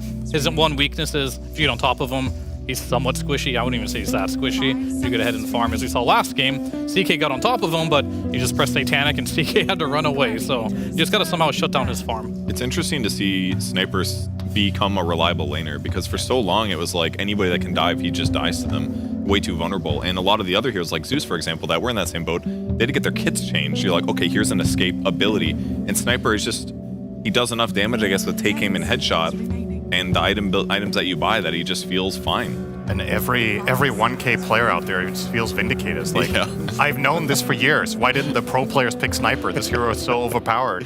He just stands far back, shoots everyone, and we can't reach him, and we can't kill him, and we can't find him. And now after 5 years, the pros have finally realized that 1K MMR knew it all along. And this obviously will also mean that Wraith King will soon become first pick as well. I mean, how do you beat the ultimate? Give it a bit of time. He has 2 lives. Like, unbeatable. He's been picked twice today already. It's already happened. And he won both games, right? No, but he won one of them. Spiritually, he won both. Yeah, that's at the end of the day. That's the player error, right? It wasn't the hero. Yeah, for sure. Elder Titan ban. Yeah, pretty standard ban against Extreme, especially when they have Zeus. Just a strong pairing. This Good combo point. against Sniper is dirty. Yeah, if you get an ET and then like some offlaner that buys Veil or Shiva's, the damage is just crazy. And it's a good way to deal with Sniper on the back line. That way you can like outrange him back, do tons of nuke damage, kill him without being in so much in danger zone. You know, it's a good hero that can get on Sniper. Vector. Yes, but another one would be Ricky, which Jin Hugh plays, and he did exceptionally well on it. I kind of want to see that look from them again. I want to see some more Jin Hugh. Not going too crazy. I saw the Naga he did. I wasn't a big fan of that one, but somewhere within the realm of decent laner, can scale. But that's kind of the issue outside the Marcy. Most of these greedy position 4s kind of grief the laning stage. And that can be a problem against a team like Gaming Gladiators, where they're not afraid to build all the early game items and come knock on their high ground 20, 30 minutes in. What about if you want to go down Jinkyu's roster? What about Monkey King 4? Is that just dead? Or do you think you can run it? Is the Sniper matchup, I see that as a little bit double-edged, right? Because Sniper can find you and kill you in the trees, but you're also one of the heroes that can just stun him out of nowhere and kind of compromise his reach. Gives vision together with Zeus, there's some luxury. I don't think you can pick it now, and if you have to pick Jinkyu now, then you do that, but... It feels spooky to me, at least, because if you make a mistake and he catches you first, you die and there's no repercussion. Like, you can't stop him from killing you outside of like a 1.2 second stun, so sounds spooky to me. 100% win rate hero for Extreme. Shadow Demon is 4-0 in this tournament, I believe. So far, every game I see Shadow Demon, the other team like instant Centaurs. I've seen so many Centaur versus Shadow Demon matchups, and Centaur came out victorious in most of those, so I'm sure they're probably thinking about it. And Ace is a really good Centaur player as well, so probably in discussions right now if they want to reveal that early or just take two supports rather. Two supports it is. The IO and the Bat actually opting not to go back for their Hoodwink, because I thought what made the Sniper look so good was what we touched on so much earlier, was that long-range assassinate, both with the literal ultimate of Sniper and the Sharpshooter. Well, I mean, this still kind of does that. I mean, you're going to get that plus 15 tether damage, Neil. That's a talent? Yeah. Yes, it makes the guy you're linked to deal a little bit more damage. So pair him with Sniper. Sniper's going to shoot faster. They've got Relocate. You can heal up the Sniper for the harassment that he's taking. It's just a small adjustment based on, I guess, the heroes they're against. If there was a Doom again response, maybe they just pick the Abaddon again and feel comfortable with that, but just That's slightly banned switching actually it up. this game. Oh, okay. What about the Ricky now? Better or worse? Well, it was picked in that one game specifically against an IO, because I think Ricky got the shard, and then IO couldn't tether the person in the smoke. Yeah. I'd say better now, because you can... All three of these are pretty easy to kill for Ricky, if you can get at least a Diffusal Blade, even then. But you can never tell where Io's back is, so can you really play Ricky against him? Just press W and it does it for you. That's true. Don't move. My main concern with Ricky here would be if you have, like if the support duo is a bit awkward, like Ricky plus Shadow Demon, if that's a little bit weird to play when your mid laner also has no stun or any sort of lockdown. Now that they pick Centaur, I guess this is multi-purpose, right? Now they also prevent the enemy team from picking it into their SD. And it also gives them a means of initiating, it gives them a way of getting away from relocate ganks. It just so happens to be one of the better laning partners with a Centaur too. Yeah. So Xingqiu actually does play a couple of the normal supports. Shaker, Grimstroke, and I think Shadow Demon are the three. Yeah. I don't even know if we consider Shaker a normal support anymore, barely even played, but he plays both of these actually. And both of them are really good with Centaur, so we have our support duo. I'm glad they didn't go for the Ricky, because Ricky Centaur lane, yeah, it doesn't sound too good. And last game we saw what happened when they had the double melee against Gaming Gladiators. Laning stays went disastrously, and I think you want to avoid that at all costs, especially first game. In the game they picked Ricky, they were directly laning against a Grimstroke 5, so he just abused him basically. And I like Bat is not the most abusable, and IO has some solutions to get out, so definitely better pivot here. That's spooky. This is a pretty strong lineup from Gaming so far. I think this looks... If you want to go by last game as an example of archetype of strategy they ran and the pacing, this has the potential to match it. With the Bristle, instead of the Underlord, you still have this tanky frontliner. You have the ability to knock on high ground with the Sniper. You're very strong when you're grouped up together around the Bristle, and you have the sustain frame with the IO. The good news for Extreme is both their supports have a counter to Lasso. I think that's going to be the name of the game here, is good positioning from the support duo when Grim gets the shard. Also decently handy against Bristle, I want to say, the Grim. I actually think that's an okay matchup for Grimstroke. For what reason? Dispelling all of the garbage that Bristle throws on your teammates can be really good. You give them move speed so they can outrange him. He's oftentimes going to be tethered by IO, so just getting that Soulbind is going to slow down their advance. I think it's... Can you dispel the Quill stacks? No, you you cannot. So you don't dispel Quill stacks, you dispel all the slow. Just the goo stuff, Yeah, okay. Which maybe the way Bristle is played now is less relevant than back with the old Ags, perhaps, but yeah. I mean, IO Bristle's something I haven't seen a lot of, but it actually makes a ton of sense. You do have the extra spell amp as well. The attack speed Bristle has both that, so that's going to be really great. I think in this situation, you most definitely want to have Xingqiu play the Shadow Demon, because I think this is a very, very, very scary Bristleback game so far, and you need to get that break mechanic online. Which will come from what on Shadow Demon. Beyond the Shadow Demon, can you get a nullifier hero in here? You force him to fight near small camps, and you bait him into a fight there. Dude, His little I attack comes wait in. for that break creep. I'm waiting for the day that a Doom picks it up, but it just lasts so little time. Yeah. It's that, and then the little ghost silence. One day that'll be relevant. Oh no, you're just saying that's the other ability that you wish was relevant. Yeah. There's one more thing here about Soulbind as well. I feel like this hero is insane with Zeus. Soulbind plus Zeus does ridiculous damage. Double Arc Lightning, double Lightning Bolt. Does it work with your auto attacks when you have the shard? Does that fire... That should not work. That shouldn't work, but just know... I don't Not know a how it's targeted coded, ability. right? It's like an attack modifier. Yeah. It's an attack, so it's not like you attack and you cast half damage Arc Lightning. No. It's just considered a... Okay. I would imagine that would also have like Whatever. weird magic stick interactions also. Yeah, so that wouldn't really... I'm just saying, Dota, you can't always... True. There's never an always in Dota, but yeah, that would be a little bit too crazy probably. But still, the other synergies with Zeus are quite nice. So I had brought up the idea of a nullifier hero, but you know who else likes jumping on heroes that has a break mechanic? Phantom Assassin. It's kind of fun with Grimstroke. You get that double, triple dagger. What I'm saying. They have the obvious setup, right? You want some carry that ideally gets a double Grimstroke ulti, but they're banning just safe carry heroes in this circumstance. They don't have the best disable, so Weaver would be fantastic. Walking down and killing Void would be really hard outside of like lasso into all of the damage on their team. EA does sound really dope if you can get there, I think. I think it definitely has potential in this game. It's just such a risky hero, but the reason I'm entertaining the idea a bit more is specifically Extreme Gaming have shown willingness to pick greedier stuff in some of their games. They've played carries that most other teams wouldn't run in this patch, so perhaps. I like that. I mean, it's going to be really easy for Brew to play against these supports, basically. I mean, the silence is a little bit scary, but he just needs to get on the back line. Brew split, that's going to create chaos. It makes it easier for Batrow to get a lasso off. And he can just run a Zeus as well, so I like the Brew pick here. Yeah, you have some options here. Normally you see Brew, you're looking at like Gyro, Luna, we've seen Sven be pretty popular. Something that has like that split damage, can deal with the split. If you can't deal with the split, this hero is like goes out of control, which currently they have no means of dealing with split right now.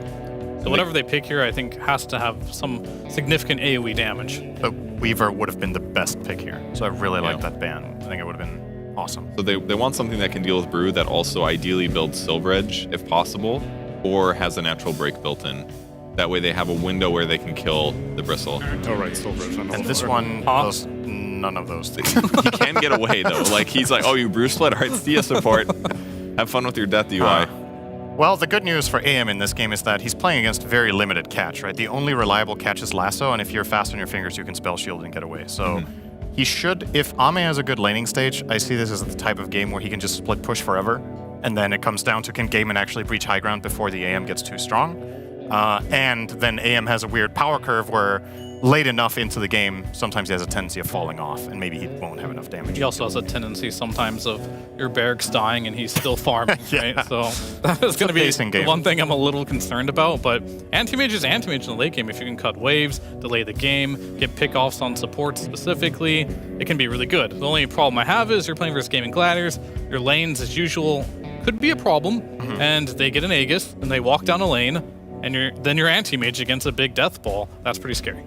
Yeah, I mean, he's going to have to jump and kill the IO, basically, to make the fights easier, and then split off and come back in again when there's a good opportunity. It might be a little hard, but if they do present a good team fight with all of Extreme Gaming, and Jin-Q can cover whoever gets lassoed, or they dispel it with the Ink Swell, there's definitely good counterplay there, but I'm definitely worried about how they deal with Dyrachyo, because they don't really have super good solutions there when there's an IO behind him.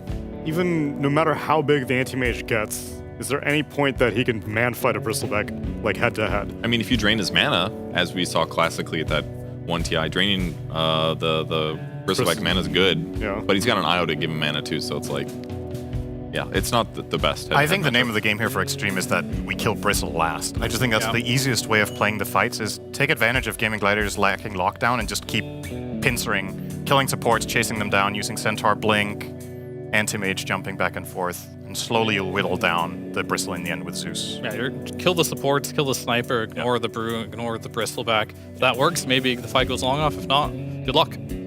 Well then, good luck to Extreme Gaming as we hope and pray that they can make it competitive and they don't just fall off after Wallachia. Let's get into our game number 2.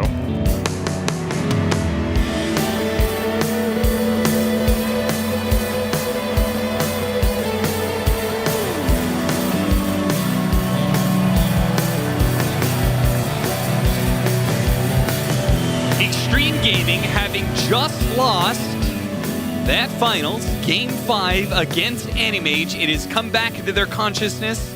Ame's like, all right, if your Toro can make Animage work, I should be able to make Animage work too, right?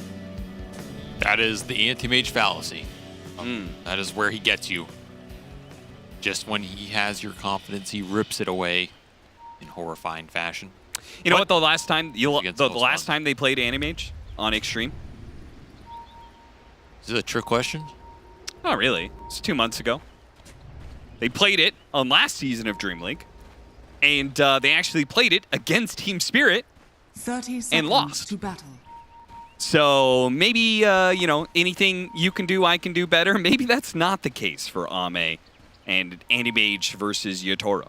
I feel like this hero always looks good on paper. This is another one of those games where there's just zero lockdown for him.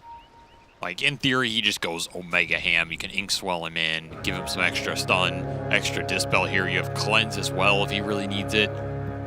But damn, is this hero slow, man. The battle He's begins. just so slow. He has issues joining early fights compared to a lot of carries. And this is going to be a game where he just can't really do that because, like, who are you even mana voiding in these early fights?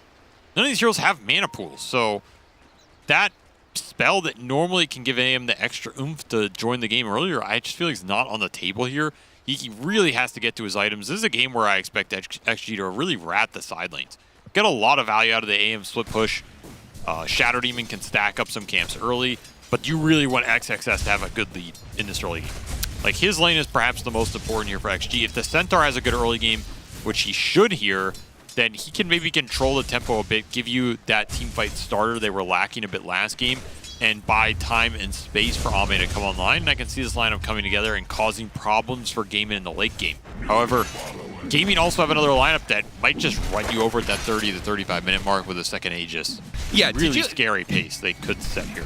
I feel like after watching Game 1, the last thing I want to do is put Gaming Gladiators in a position where they need to play fast and close out the game quickly, because they have done that. They did that last game. They've shown they have a history of being able to do that. They're one of the better teams at being able to play fast Dota, I think. It is tempting fate a little bit. Maybe you're trying to take advantage of the fact they're not in the best form they've been in recently. But I agree, if there's one team you generally don't want to play heroes like Anti-Mage against, it's probably this team when they're in form. So you're putting some pressure on yourself here. I mean, if it pays off, it's going to pay off big, but can you get to that point? Big question mark there, and I'm not talking about emo. Speaking of mid laners, XM is doing better at the start of this laning phase. We'll see if it continues. Quinn last time did manage to win that matchup, though, you know, it's not like anybody died. It's just a CS advantage to Quinn.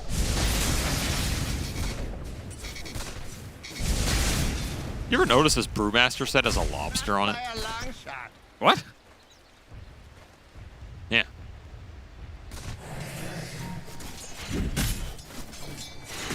What? If we can click on the Brewmaster and go to a quick portrait mode of him while he's getting run down here.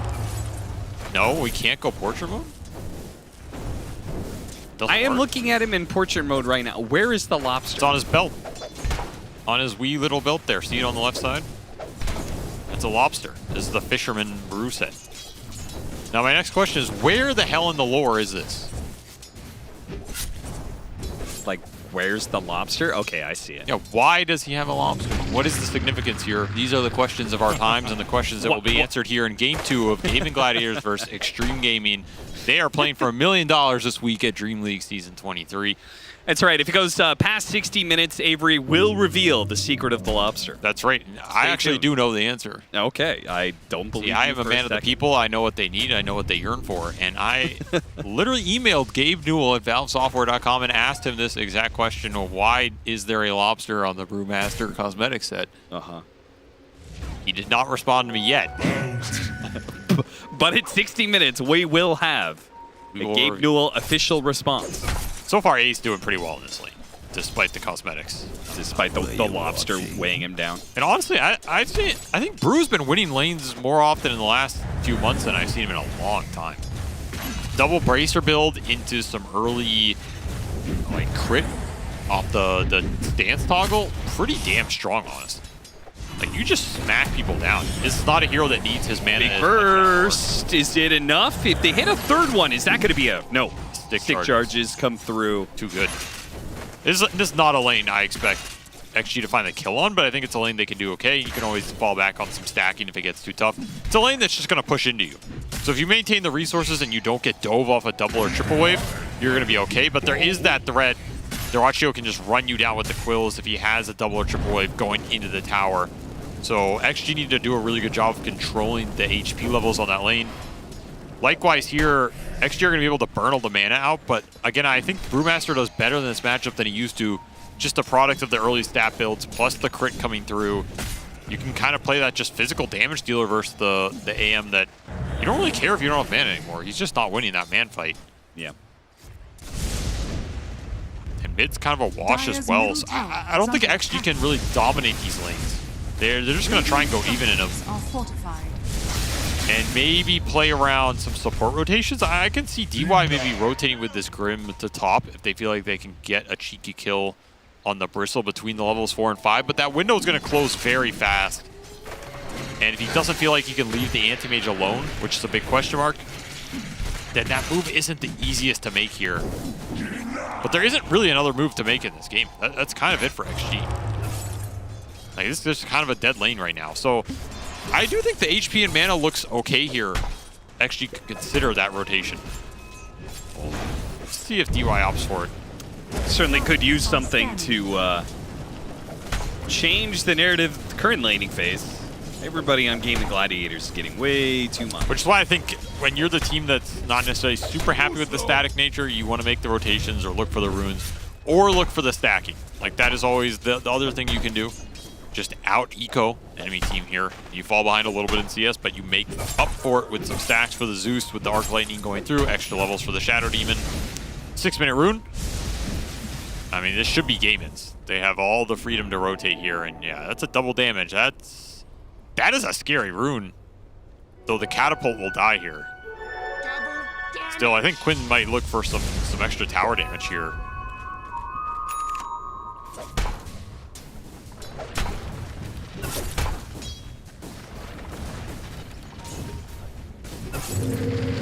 Another Inkswell go. Tried to turn back to get some damage onto Tofu, burn away some of his mana. Doesn't quite work. I mean, they will have this nice combo of AM plus Inkswell.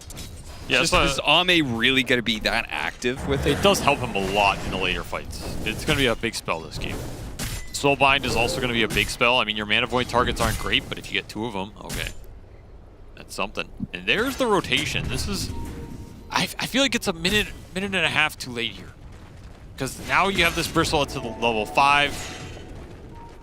IO's going to have a bit more sustain, but DY will catch the Bristle here without the IO getting low off the stack. So this is about as good as it's going to get. Oh no! Well, he messed that goal up. Phantom's Embrace, that's a little awkward. The Inkswell still, though, should ensure the kill, and they're going to leave it to XM. Thunder God's Wrath. Yo, this Ghost that going last ham. hit, though. They are going to force out some TPs. XXS, he's going to TP out. DY, don't think he would actually make it out if he tried to TP, so better just to die. Yeah, he doesn't care. He got what he wanted out of that, which was that Bristle kill in the 4 and 5. So that was the one move I think actually could make in this game I was talking about. They make it. Yeah. They get it to work. They did it a little later than I was thinking about because they had that Zeus ult come online. So it actually ends up just working a lot smoother. Because now you get the Zeus involved. You get that big kill with the ult. You're happy about that. Gaming are going to try and strike back top. Oh my god, I just got flashbang. Dire structures in real life. Production just turned the very bright lights on us there for a second. XXS bumped back by the flame break. This is not fun. Centaur doesn't have any armor to work with, and now the stacks are in danger. You cannot afford to give this to Dyrachyo. Dude, this is insane acceleration for him. They have terrible stack clearing on the side of Extreme. I mean, it's Zeus, but this is... Where is he? Where's the help to defend this? This is the biggest objective on the map right now. Where's Zeus? Shin Q, he's crying. Team, please. What do you mean he's crying? He's the reason they're allowed to take it right now. He should be here. Defend your own stack, damn it. Meanwhile, looks like Ace left alone, but the stack is still a massive objective, and Gaming Gladiators are going to take a majority of it. Not even trade. Not even close. So much extra golden XP for Dyrachyo, man. Oh. Look at him, 4,500 net worth on this Bristleback. A hero that has been dominating lately, is the most accelerated Bristleback I've seen in a minute. I feel like XG had to defend that. Like, maybe you don't take the fight, maybe you don't commit in, but at least split the XP a bit more, you know, make them think about it. Look at this sneaky little move. Duracho, he's going to play aggressive. They're going for the kill. XM doesn't know that he is surrounded by heroes right now. Stampede's going to go off. Assassinate is not nearly enough damage, though. And he's lucky to get out of there. We are once more seeing Gaimin pick up the pace, ramp up the pressure, bring numbers to these towers. Ace is going to go for the solo kill here. Radiant's courier has been killed. I mean, that situation did also show what you were talking about, why it's a good AM game. It also means it's a good Stampede game. There's no stuns. They can TP away all the time, except against the Brewmaster, which DY is currently pitted against. Ultimate being used. And now Tofu's going to come in, scare off Ame from fighting back against Ace, chase him out from the tower area. Yeah, this is not a fun lane for Ame anymore. Though most AM lanes are not too fun past that 7-8 minute mark. Is under attack. Did have a decent time after he got that kill. That was pretty big for them down there. Decent amount of XP into the Grimstroke as well. But I go back to the question of, what moves are you going to make in this game as XG? Is this just going to be another game of you're dodging, you're split pushing, you're reacting to Gaimin and their game plan? Oh, got him on the spell shield. Yeah, but is he actually out of here? 3 seconds, 2 seconds, a little bit more time. If he can blink to the other side of this trees into the river, he is good. Leaves DY again, so that is back-to-back-to-back deaths for DY. He's not having a fun time this last 3 minutes. Radiant's bottom tower is under attack. We'll pick up the IO on the other end. Something going their way and some more acceleration for the Centaur. Not the worst outcome for XG here. I mean, again, you're just trying to prevent as many deaths for the AM as you can. That's the name of the game. Does get to pick up his item from the secret shop as well. Just a little efficiency going there. Last hit for Ace, though. Happy about that one. And I mean, this urn got some value for him early. Now he's just going to go straight into the Radiance. Having the time of his life on this brew. Yeah, he's going to be big. I mean, they can help the AM survive all they want, but my concern is they don't have a way to take any towers, right? I feel like Extreme's lineup is very bad at taking towers early. Never retaliate. Okay, I would love to see the Centaur take that tower with Retaliate. I would love to see him make that happen. Yeah, he's got 0 points in it. Yeah. So if they don't take any towers, how good are you really at split pushing? Gaimin Gladiators are going to be taking your objectives. They may not be able to kill the AM, but they are going to take all your towers. Thunder God's Wrath and Demonic Purge and Shadow Poison, all not enough. God damn. Batrider tanky. Coming in from behind, Ace has his ultimate. I mean, this is the mid collapse that Gaimin want to push here. Yeah. It's very similar to game one. You have this Zeus around the mid tower. This is the tower you want to keep up if you're XG.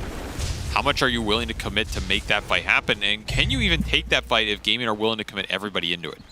Like, Sniper just makes these mid skirmishes really hard in the early game.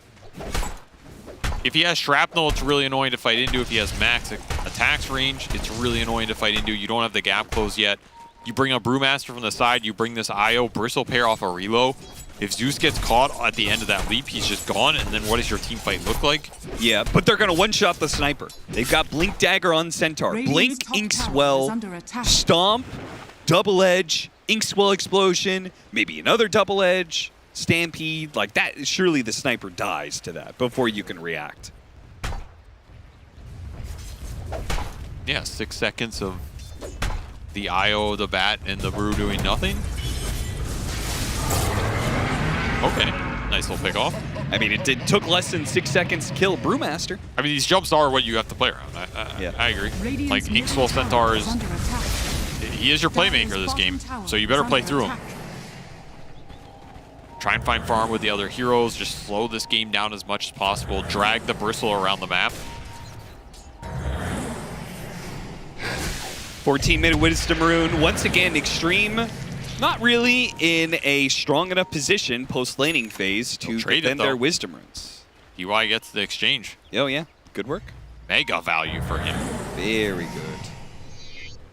Ag's done, however. That's pretty terrifying. Dire's bottom tower is under attack. Duracho has had a very smooth game here.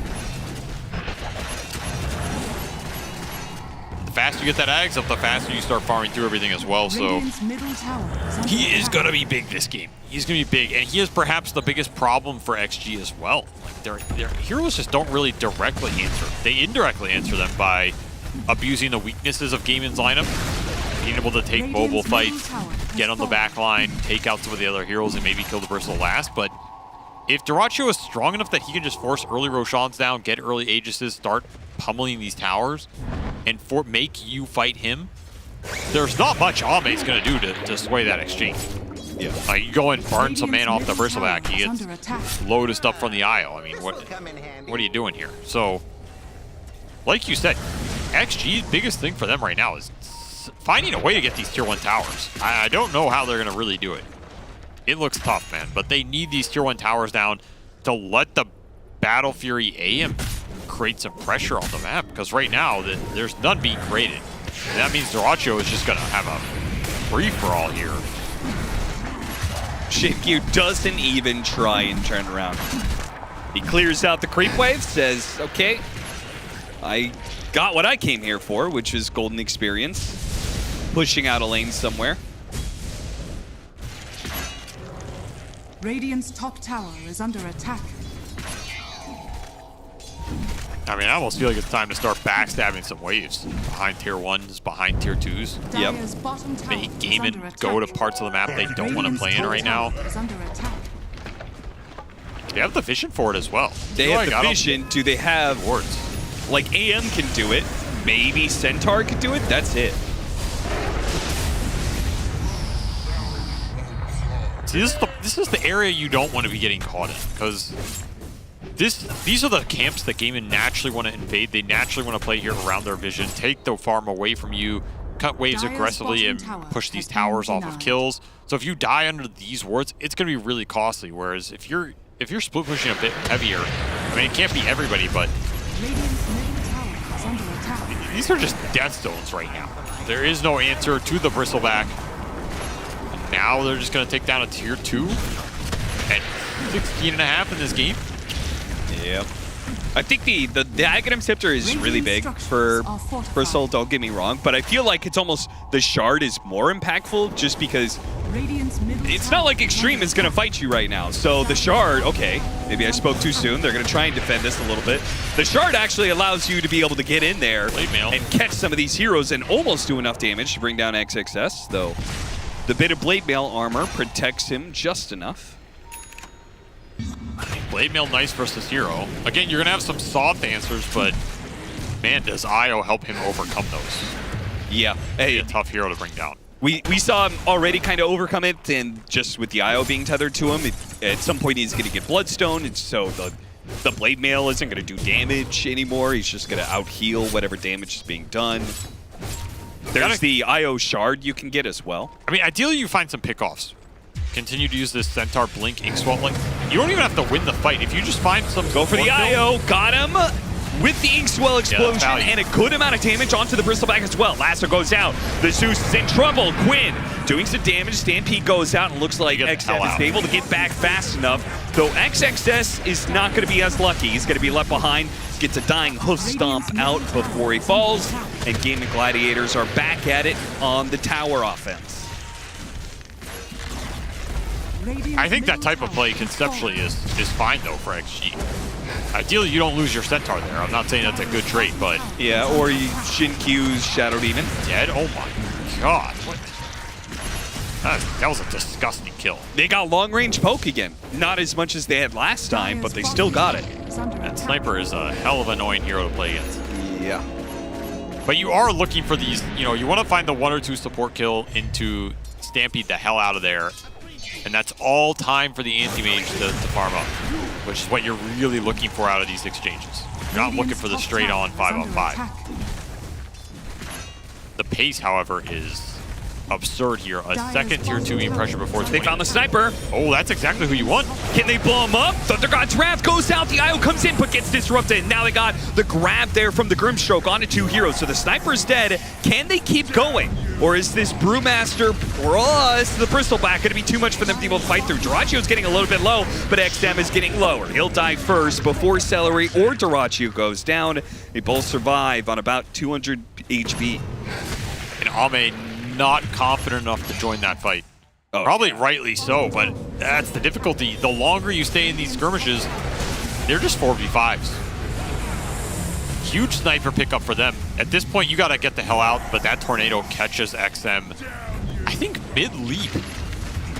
Actually, a ridiculous timing from Ace here. Seals his fate. Another very tough 4v5. XG have been forced into here. And now, are they going to lose their Tormentor? Dire's bottom tower is under attack. Radiant's Stream Gaming are going to stick around the area. Oh my... Wait, what? That actually works like that. Nerd. That actually works like that. Are you kidding me? Yeah, I guess so. How is that a thing? He's not even in the plane with the heroes. Was this guy quilling from the ether? Yeah, yeah, he is. Bristleback transcends realms to get his quills where they want to go. Not the IO, instead for the Batrider. Not who they wanted to get the shard to, but that's okay. That's the enemy Tormentor. Tofu had a good laugh at Jin Q for that one.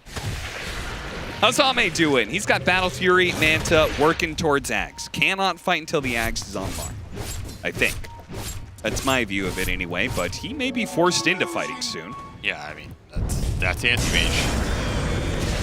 Lasso right as they went for Blink off of the Centaur. Double now they still could potentially get something off of this one, though. XXS looks like Quinn with the backlines. He can't keep chasing it again. The disruption only does so much to stop Duraccio. Still got some damage onto XM, so he had a TP out.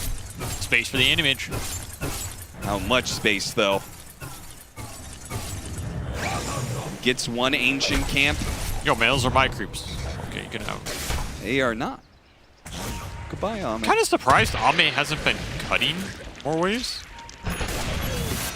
Well, he was doing that in the bottom lane. He was like behind the tier 2. But I mean really aggressively cutting, because there's not much lockdown for him in this game. That's the benefit of the pig. Like, he could be behind tier 2s, right? And I think that's where he wants to generally be. Like, there's no way Gaimin want to go back to try and kill him. They don't have the catch to do it. He's gonna freefarm that area of the map. He's gonna cut waves. Cut the waves wherever Gaimin want to push. Pretty annoying for them. And again, I don't think he can really join these fights, so there's no benefit to being near his team. Missed his Axe. That's a lot of damage that was missed there, but they get the damage all the same. No response from Extreme to try and protect XM underneath his tier 2 tower. Nobody wants to fight this Bristleback, and for good reason. He's got a Bloodstone. He's got an IO tethered to him. This man is probably untouchable. Radiant's and it's another sustained base lineup for Gaimin that is really taking the air out of this Zeus's sails. This hero just sucks against heal. Yeah, flat out sucks. He's all chip magic damage. You're just sitting there regenning up. Zeus is useless. So kind of an interesting idea from Gaimin in both these games, where they've presented a healing support versus a Zeus spellcaster lineup, and we saw XG ban that Abaddon for a reason. Like, they felt very annoyed by that hero in the fight. IO's doing a similar thing here. Where was it banned? What part of the... I mean, they banned it 5th, so, you know, their 1 second phase ban they had, they spent it on the Abaddon. Trying to get the distance to maybe blink away, but the damage over time from the flame break was burning him out, so... just tries to kill some creeps. Help Ame with the split push duties. That's he is almost to his Aghanim Scepter. Though, is the Aghanim Scepter gonna make that much of a difference? I mean, it helps get the mana burn consistently. Yeah. So I guess you maybe can end up in a situation where you burst this IO, mana burn the Bristle, and then look for the jump on the Sniper, and that type of fight can be okay. Well, they better come up with an idea quick, because Gaming Gladiators Man, this is vintage gaming right here. 24-minute high ground. Not even waiting for second Aegis. First, that's enough. Bristol got way too much out of the early game. What's your answer? You're gonna cut the waves. This is the best thing you can do here. You're gonna get the backdoor protection back up. You are gonna out-farm Gaimin during this 1-minute push. But the sniper is a shooting. He's got 3 minutes on this Aegis. Can't do anything with it. DY trying to cut the mid wave. Gets an invis rune, but Tofu had a sentry. Pull him back into position where the assassinate can finish him off. Axe reveal. Say goodbye to your mana, son. Get a little resource burn there.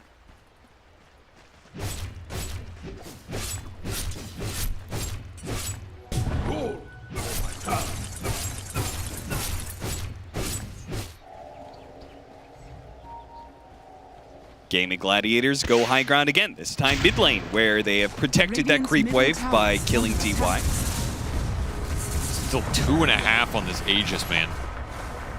There's just so much time to work with. Though I will say, they're going down a different lane now because of the lane cutting. This is a little inefficient. You're just getting a lot of tier 3 damage. You're splitting damage between multiple tier 3s.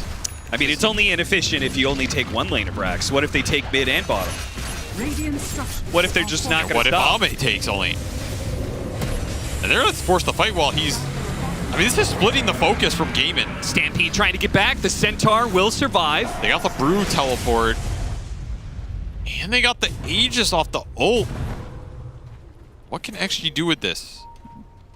Ame does not want to go back until he has to, for sure. You want to keep the pressure up. I mean, Ame's now strong enough that he can be actively cutting 2 waves, so he could be cutting both mid and bottom. Showed himself for a second, immediately start backing himself away, knowing the Bat Rider's trying to hunt him down right now. No way to catch this guy. I mean, even if they get the lasso on him, is it ever going to be enough stun? No, there's no way. You need like Hex or Orchids on people on top of the lasso, which is something Gaimin can build into here. You know, you can always itemize for what you lack in Dota 2. For example, Austin, you lack gravitas in character. You could probably buy a Bloodthorn for that. What does a Bloodthorn have to do with those things? Dire's courier has been killed. I don't know. I You mean, just chose a random item, bitch. You could buy a heart. They mech the creep wave to keep it alive, so Gaming Gladiators have another creep wave protected to go high ground again.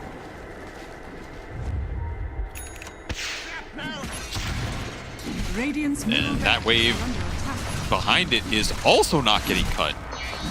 Ame has just run down top here.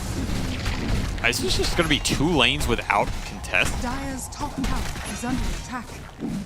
Radiant structures are fortified. Radiant's middle barracks are under attack. This whole game is kind of bizarre to me because it just feels like you gave him IO Bristle. The Bristle went in the second phase. Soulbind goes out, lasso, pull him back. No, instant counter with the Inkswell. That's nice. But is it enough to stop Gaming Gladiators from taking a second lane of barracks? And it's not looking like it right now. Stampede going out. Ame, he's taking a lane as well, so Gaming Gladiators have to take this. Cue the theme from Attack on Titan. Ame's doing it. Whoa, that's a stomping swell on 3. Okay. Can they get a kill? No. They're going for Io. They can't get a kill, man. They don't have any damage. Ame got a Rax. Ame did get a Rax. Ame's going for a second Rax. All right, finish this up. TP back. Or go for Megas? It's getting a little weird. It is getting a little funky. I mean, Gaimin just decided to commit. They have another wave coming in, so they can go for the Megas here. They've decided to just make the call, give Ame some lanes. He cannot Megas them in return. They're still tier 2 mid. That's true. So he has to take this fight, I think. Ame is going to have to be the one to come back.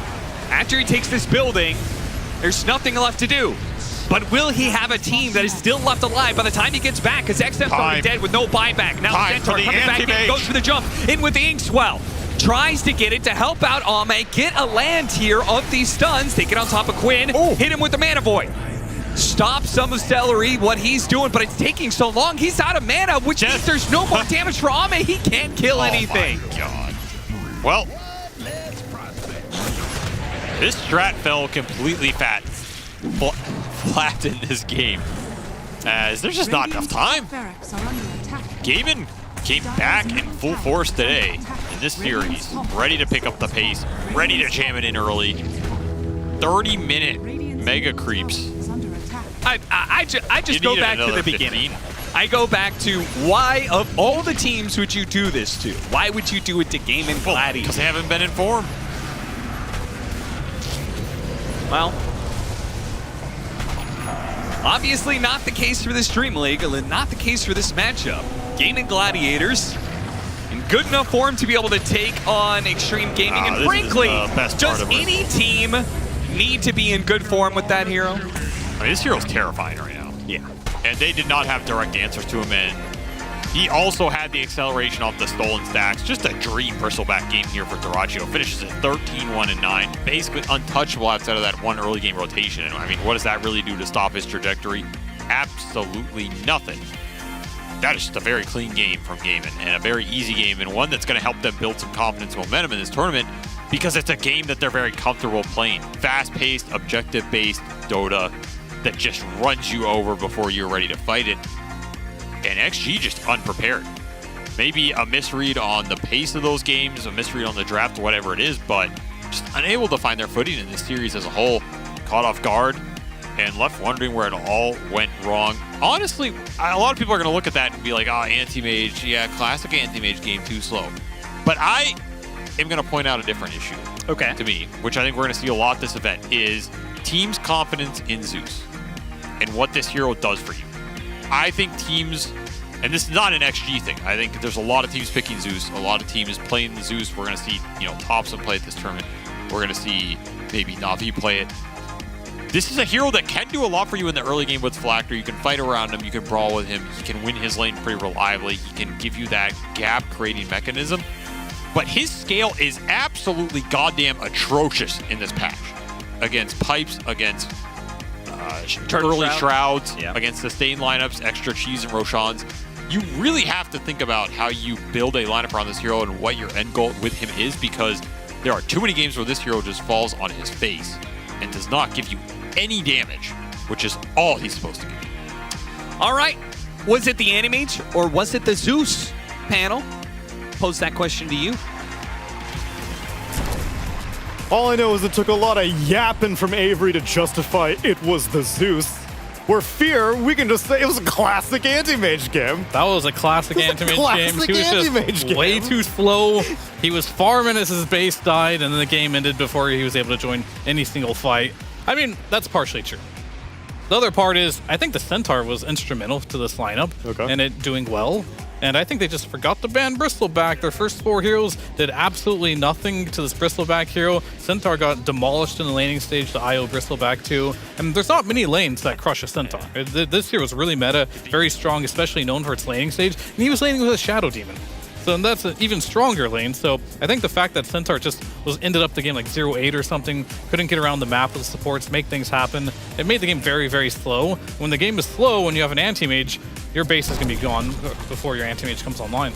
And if your game is going slow, then Cinderin, why build an Aghanim Scepter on anti-mage? Yeah, this is my favorite item that I love to hate in Dota, is anti-mages buying Ags and then not fighting. Because it's like, if you're at the point in time when Ame has to make this decision, I can understand it's difficult to make the choice, right? It's like, okay, we kind of have to fight now, so I want the Ags so that I can poke and prod. And I was talking to Fear about it, because a lot of the time when people buy this item, I'm like, I wish you would have gone for an Abyssal and a Butterfly, like this kind of combat style, so you can get in there, kill the Wisp, and build up the fight. If you feel like you're not capable of doing that in this game and you have to split push, buy items that deal more damage to buildings, so you do it faster, right? Get that Butterfly instead of your Ags, so that your push matches the tempo of Gaimin or is faster, right? When they were trading barracks, imagine he has a Butter instead of the Ags. He would have overtaken them and maybe got Megas first. It's just not an option in this game, and Gaimin identify easily that, well, we can just keep sieging base. Sure, we will lose a Raxor, it doesn't matter. He can't fight. So, and then they just end the game. Was it the right pick for the game? I don't know. I probably had other heroes on my list I would have rather seen, but if you do go this route, I don't know. It's one of those damned if you do, damned if you don't items on the hero, I suppose. But you guys know way more about aim than I do. But I just... That is a carry. You eventually have to fight the opponent, and you're thinking, like, if you go Ags, you have the option to fight them, even if you don't necessarily want to. But if you go Butterfly, you're literally telling your team, stall for an extra 4 or 5 minutes. Like, I'm gonna need to get my next item. So it's a little bit... It's a tough decision to make because it's all-out commitment to split pushing, and you're giving yourself no options, while you're saying if he goes Ags, we're giving him options, but his split push is way worse. So at the same time, you are effectively saying, I can't split push. So it's just a weird spot to be in as a carry because you also have to have a lot of foresight. What are the exact timings? It's like if Zeus doesn't die that one time, they can go high ground. Right. Then maybe his trading of the racks is a bit more efficient. There's just so many factors, and honestly, when you're against heroes like Bristle, Brewmaster with a Radiance, like they're not killing you, they're just walking down lanes, and you can kind of just... I think of those horror movies where the room is closing in on you, you know? That's what those type of games feel like. The claustrophobia was just imminent. Yes. And eventually you get squeezed into a little trash-compacted cube. Heartbreaking. Io Arcana. There are other factors involved, though, such as vision. Let's go to Purge for our Kadia Ward of the Game.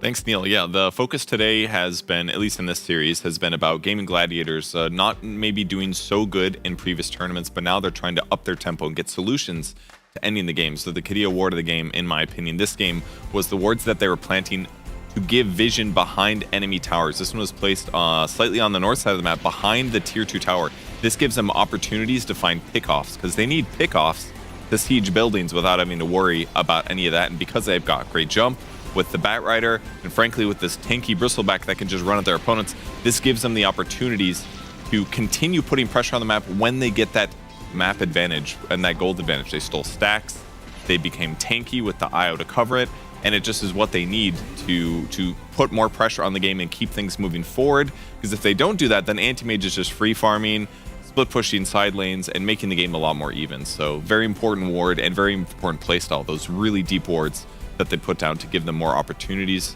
to win the game. Thank you very much. Round of applause for all the heroes involved, because this is now, what, we're 2 for 2 per fear on Gaimin being able to successfully siege high ground without really slipping up, and it's against Extreme of all teams. Yeah, I mean, maybe 4 for 4. I didn't really see the other series, but they did have an Underlord in it, so it looks like they had a good team talk. They did not look happy after losing in Wahia. They looked very sad. They're like face palming. I think it was like Tofu and Quinn just there for like 3 minutes, just like, what's going on? They probably had a very serious talk after that. And it looks like they talked through it well, doing really well so far. It's encouraging because Extreme, on the other hand, ups and downs. They go up, up Elite League, down Birmingham, up Wallachia, and this is only day 1, but like downhill. They have 2 of their first series, by the way, but they're going down. Well, it's not exactly a forgiving format. Like if you're playing against. Oh. Hush now, child. We have an interview to get to with our winner. It's on Gaming Gladiators, and it's going to be Salary. Salary, we're doing a lot of hypothesizing on why you're doing so well all of a sudden. So let's start with, what did you guys do after you got eliminated from Wallachia? Did you immediately start grinding out pubs and scrims? Did you take some time off? What was the post-Wallachia period like? I mean, so well. Get to relax a bit, right? We won 4 in a row. It's nice. But we also started pretty nice earlier, so keep it chill. We're doing nice now. But after Wallachia, we just... I mean, there was a lot to talk about, but we also didn't really have much time, so we just kept on grinding, talked about some stuff, but we were a bit behind on the grind, so we just tried to keep on going. So then, do you think anything structural has changed in the last week, or it's just little tweaks here and there that have, like you said, brought you to the same initial success as week 1 of Wallachia to day 1 of Dreamleague? Yeah, we have a boss drafter now. Now Tofu's drafting. So that's why I asked Tofu, but instead you showed up, which I'll get your perspective instead. So yeah, I'm seeing CY sitting next to Tofu, so what's the story there? Yeah, I mean, I know they wanted Tofu, but my last interview was a loser's interview, so I said, please, I cannot have this be my last one. Fine. Redemption then. You can give me the tale. Yeah. But you also have to ask Tova, right? I don't know. He just said he wants to do it randomly. He keeps saying he wants to try it, but then he's afraid to try it. So then we say you just have to try it, and now he's doing it. Okay, so then this is, did you push him into the deep end then, where you're like, come on, dude, if you're just going to talk about it, how about we see some action? Or were you a little protective? You're like, I don't know, man, drafting's not as easy as you may think it is. I just told him, be careful, you can still sleep at night. That's the only, when you start drafting, sometimes you overthink it at night, and you cannot sleep. Besides that, you just need to do it. And it's not that different. We're together for so long. It's not like everything is different now. Mm-hmm. It's just nice to change it up a bit. It's pretty chill for me. I get some last picks. I just play some weird stuff. It's good times. Yeah, this has been a consistent story that I've heard from drafters is like, you take a lot of the guilt from each game and each series. Like, even though, you know, it's a team game, still the drafter pressing that button does feel some responsibility. I also got Purge standing by for a question for you as well. Hey, Celery. So twice today, you guys played Sniper and Clinks on the same lineup, and you guys won both games. Is this your new solution for the difficulty of going high ground? You just kill the towers from super far away? I didn't think about it in that way. But, nah, they just don't play many heroes right now. So we need to grab the heroes quick, and then we can pick our soup later, because we have nice hero pools. And you got to play Tree in one of those. Have you had enough distance from the hero now that it feels okay to play? It isn't like too much anymore? Yeah, it's pretty fun again though. It's also a lot different. In the last time I played it a lot, it was mostly in Lima, I think, the first major. You just maxed your armor, and you just clicked it on the tower off cooldown, and they couldn't push it. And you were a god, I guess, when you did that. Now you can actually run around, and you're invis, and you're trying to catch. It's really cool. So it's like more of a ganking playstyle. How would you say that Tree compares to the other conventional 5s that are popular right now? Yeah, it's nice and different. It's pretty. I'm having a lot of fun right now, to be honest. Even though I really want to patch, I'm playing a lot of random different heroes now, and every game feels a lot different. So it's really nice. It's a lot different than like last game I played a Wisp. This is not even comparable to Treant. So it's really fun to mix it up. Awesome. Thanks so much. So then my last question would be in regards to these off-meta 5 positions. You played Abaddon, you played Treant. Were you skeptical about ever giving yourself those heroes as a drafter? And now that you're not the drafter, you're like, yo, Tofu, how you feel about an Abaddon? Yeah, maybe. It's a bit... Somehow it's very chill all of a sudden. I'm kind of just sitting here, I see they're doing some prep, and I kind of just chill those as you're thinking about some hero already, and I'm like, yeah, we'll see, bro. We'll see. Nice. Well, it does feel chill. I just say I want this, right? In the end, if it goes wrong, I mean, I'm not drafting, so. How very liberating that must be. Well, Celery, I'm happy to see that you're enjoying the waning days, hopefully, of this patch, and we'll check in with you guys after hopefully another day of wins. Yeah, thanks, guys. See you later. See you later, Celery.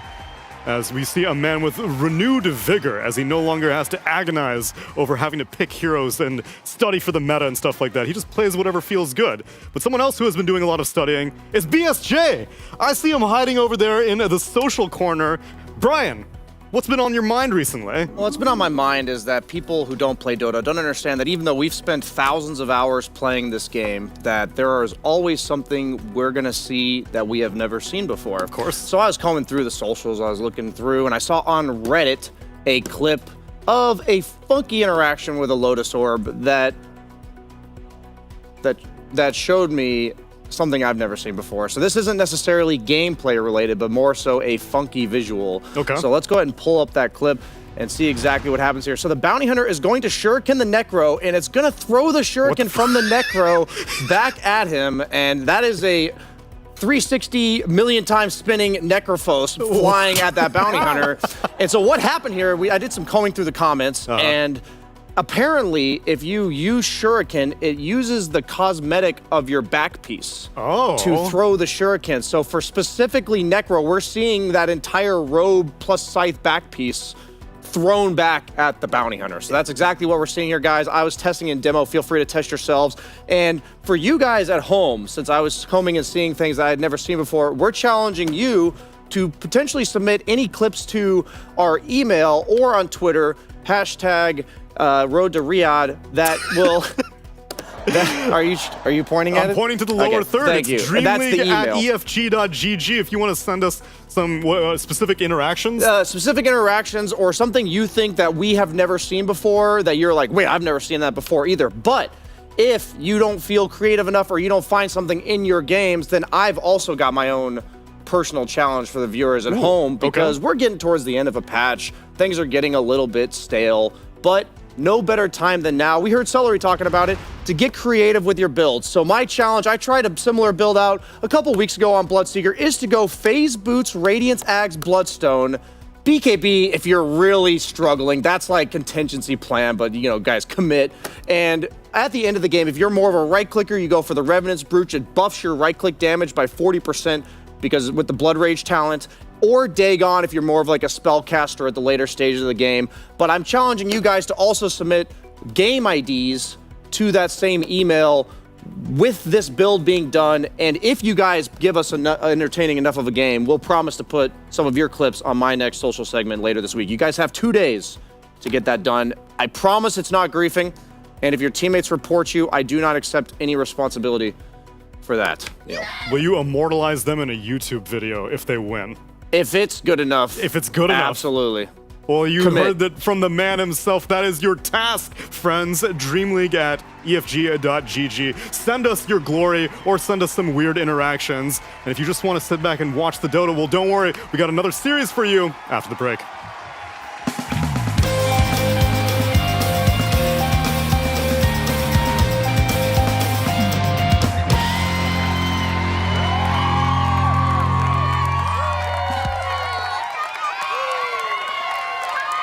At DHL, couriers are our backbone, so we empower them with cutting-edge technology to make sure that they are delivering efficiently with innovation at every turn. Oh, that's crazy. We really are living in the future. Doesn't even have a steering wheel. European self-driving car. Okay, take me to Buckingham Palace, DHL Mobile.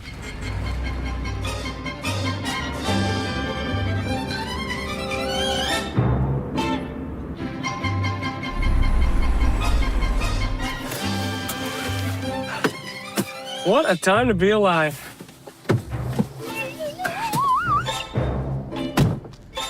Really?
Dreamleague Season 23 is brought to you in part by Intel Arc, Acer Predator, DHL, Kadia,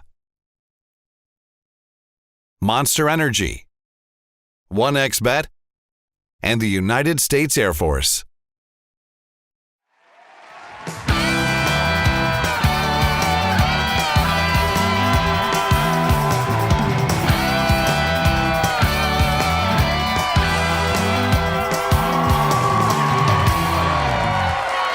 Welcome, everyone, to the final series of the night here on the main stream. We're going to take you through Falcons taking on Tundra. And this man of many hats joining me from social man to tech analyst, BSJ. Tell me why I should be excited about this series in particular. So for the last tournament, we saw Falcons playing with a stand-in. And so for this tournament, we see Ramses either standing in or trial perioding for Tundra. And what I thought was interesting is a lot of people in the chat are asking, isn't this guy a carry player? What's he doing in the off lane? So we checked out his game history and we see, when did Tundra exactly reach out to this guy? So we look at 17 days ago, and his pub history is all carries, literally every single game. And even though after that there were still a few carries in there as a pub, you're not always going to get your desired role, we see an immediate shift to predominantly offlaners. So we can almost guaranteed assume that somewhere, it actually was in the middle of the day. There was literally a morning he played 4 carry games, and then that Centaur game was his next game of the day. So literally sometime in the middle of the day, you can pinpoint the exact hour that Tundra reached out to this guy. And note, it's been about 17 days. He's played 182 games since then, which is more than 10 games per day. To be fair, his win rate is below 50%, 46%. New role. And something that I thought was extra funny is that the 2 heroes he picked earlier in their series, where they won, they went 2-0. They picked him Slardar and Kunkka, and he was 0% win rate this week on those 2 heroes combined. So it looks like it doesn't matter if he can win a pub or not. He's been practicing. He's played off lane in the past. But I just think this transition of roles, teams having to adjust to a new player, is something to always keep a lookout. We saw what happened to Falcons in the last tournament, didn't get first like they did in all the other ones. And so far, Tundra's looking pretty good. Yeah, it's specifically the last time I recall him really making a name for himself on offlane was his Evil Genius assistant. Yep. And he just 2-0'd Shopify Rebellion. Yep. So maybe the offlane blood is still very much in his veins. It's just the logistics behind what do you think it was then? Like, he got the email and he saw the notification and just like immediately started playing? Because like, isn't there like a negotiation period in between or something? I don't know. It's like you get this offer, hey, we would like to try you for offlane. He's probably like, hell yeah, I just want to play for any really good team. And he probably respects some of the players on Tundra a lot, right? Like very, very experienced players, I would imagine. His duo with 9 class is really interesting. I think these 2 players together, you know, with language and everything could be very interesting to see how they develop their dynamic. Another thing I was thinking about Ramses is I wonder what his ratio is between offlane and carry games all time as a pro. Because EG was not his first offlane stint, right? I feel like he used to play offlane way back when before then. Really? I think he made a big name for himself on carry. But if I'm not mistaken, I think he started out earlier. Pre-VP, I think so. I think so. But I did not able to dig that deep. I mean, things might just blend together in my old mind, right? It's possible it never happened. He may have dabbled, but unfortunately, as a result of him moving to offlane, it means he won't be getting big GPM numbers anymore, which is the topic of our Wisdom Rune presented by the US Air Force. We are taking a look at 900 plus GPM games at Tier 1 tournaments this year in 2024. And topping the list is actually the 2 cores on the opposite sides. It's Skitter and Pure number 1, who's another player who bouncing around from offlane and carry purge, but right now he's beating Skitter in terms of high gold per minute earnings. This makes sense to me for the same reason it makes sense why Ramses was so keen to jump on the squad. And they had a really, really good run at Birmingham. They got, top 3, I think? They had, they went really far in the tournament. They kind of washed out that last day, but they made a much deeper run than we've expected. It's been a while since this squad has had a super, super good performance. So swapping out arguably the weakest player on their team to just make them better, I think it's just going to be an upgrade for them. So if anybody in Ramses' position got that offer, they would have been super down. And my point being that because Tundra's doing so well, so is Pure. Pure's going to have good GPMs. He's truly a better carry than he is an offlaner.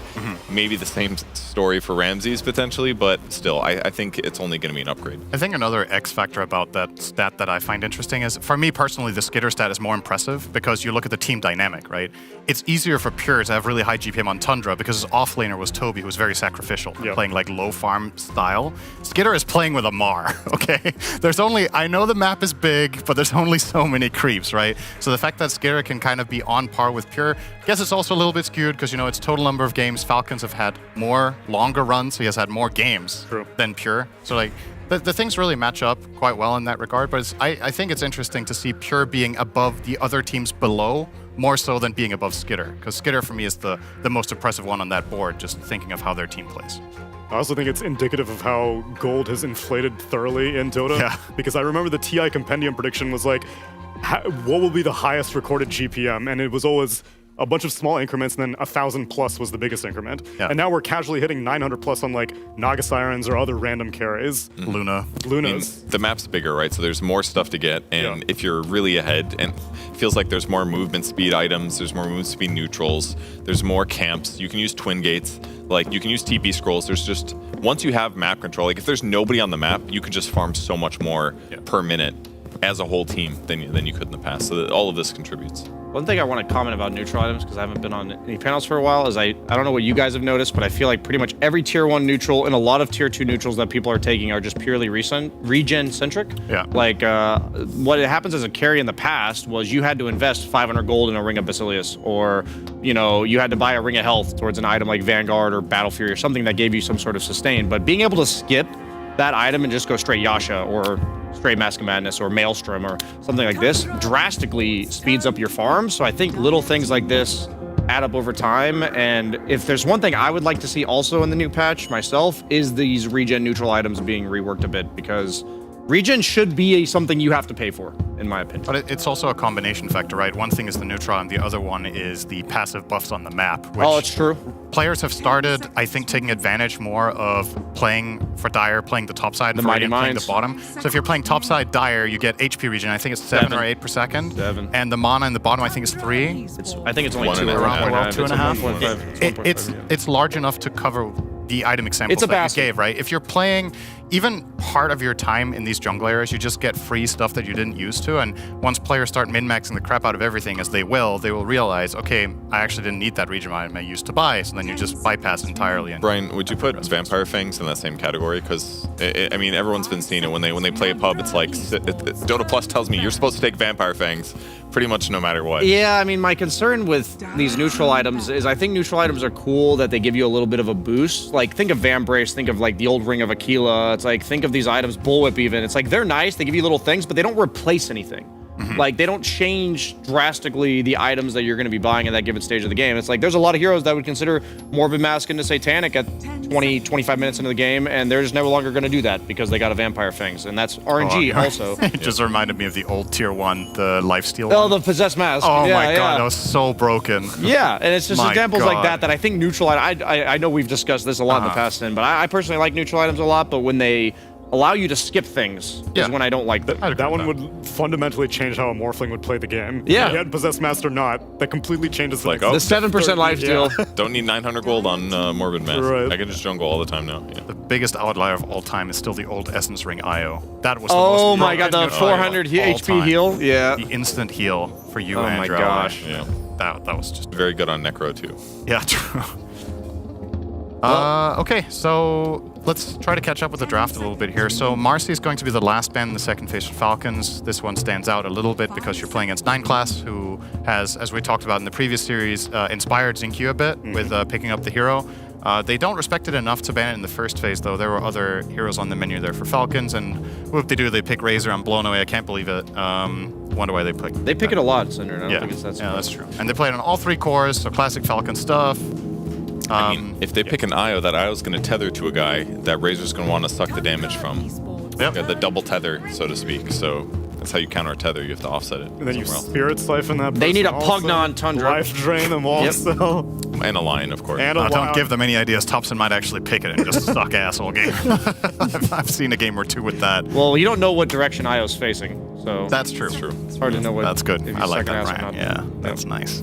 Yeah, Pugna is just really hit or miss. But if there's a team that will be confident in running just off-brand stuff for the patch, it is a Thompson team, always. He has his own ideas. He has things he has confidence in. I'll see if there's anything creative coming out here. That's Hero that stands out to me right now, Bane mid. Sniper is in the pool, and you're against Razor. It's a pretty good matchup. You outrange him, you don't get linked. You have Io backing you up. We saw that combo in the previous series. So I wouldn't mind seeing Tundra considering going down that path. It was even overall first picked the previous game we just had and won. So getting it on third pick with these heroes, Tops and Sniper, I think it would be bad. 5 seconds. Don't you think it's a little spooky against Razor, though? Because Razor is such a good rundown hero, plus tanky, plus he steals your damage. I just feel like it gives you really good dive potential. It does. It's like, it's double-edged in the sense that if Razor fulfills all these things, he is good against you, but Sniper just has so many tools, right? You can buy Pike, you have the grenade to create distance as well. I just feel like I've seen it as a direct counter pick to Razor in some games more so than not. But there's another one that Tundra like against the Razor. It's Purest Morphling. Yeah. Turn into Razor, link him right back. It's one of his really good heroes. Like he plays it a lot. He hasn't played it yet this tournament, but very comfort here. They've played 2 games this tournament, Purge.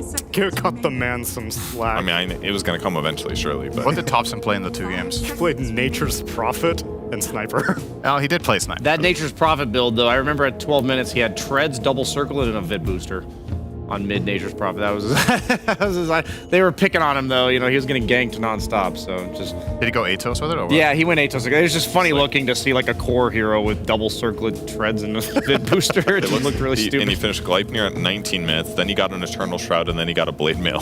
Nice! Eternal Shroud, Blade Mail, And then he bought a Witch Blade. It's just it's a weird set of 4 items right there. Don't guess the hero, you know, that's impossible. I think Thompson's brain is probably like a Markov chain, right? It's literally just total random impulses of items. Just, oh, I have this much gold. Roll the dice, you know? Interesting.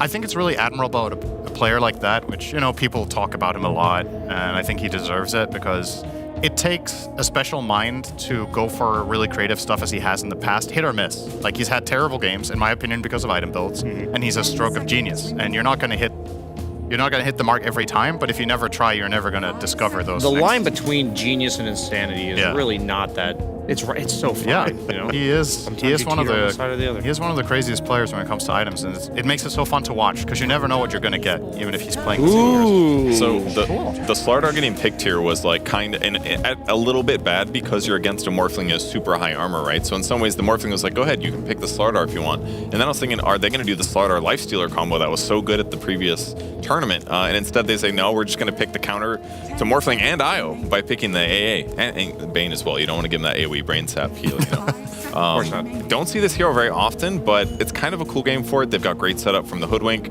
The Slardar can also set up for it, but yeah, the anti-healing is fantastic without having to pick a Doom. You can hit the whole team with it. The thing you need to be careful with AA is this hero can get run down by specific IO combinations in the offlane. If the IO is played as 4, you're kind of helpless when heroes get on top of you. You have no mobility, you have bad stats.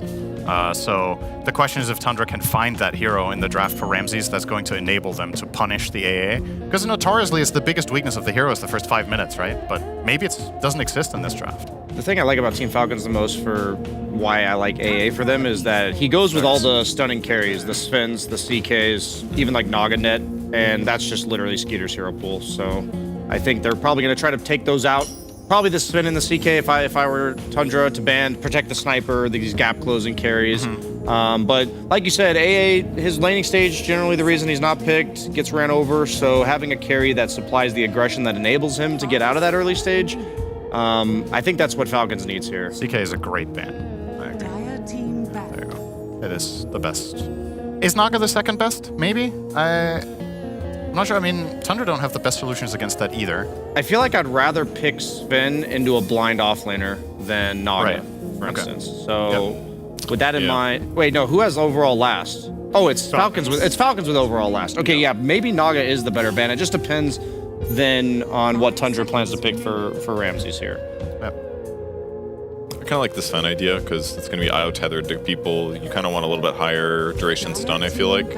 Because right now their stuns are okay, but not like the best layering to guarantee the A Ice Blast, especially if you're playing a 5. I feel like landing that is a lot of the crux of the strategy. I mean, Slardar is really good against Sniper too, so like Sniper and Razor, or Slardar and Razor are both good at running at Sniper, so I feel like they have Sniper solutions, but to kill the Morphling, it's really going to take the Ice Blast in a lot of cases. What about Alchemist as well? You know, you got Sven. I think they'll probably ban Sven, and I think Alchemist might be worth using for Falcons. Because maybe the idea about Sniper is you can't get to him early game, so you just get a bunch of items and then go on him, like with this massive timing. Because Slardar Razor, they're like 2-item heroes, you know? They're like, Slardar gets like Blink Orchid or something, Blink Mana Regen item, and then Razor gets like Manta BKB, and they're ready, you know? It's kind of one-dimensional, though. They all do minus armor and physical damage, which is good, but it's like once they start stacking plate mails, you're like, okay, shit, we can't even do magic If damage. they pick Lion with the Shard right now.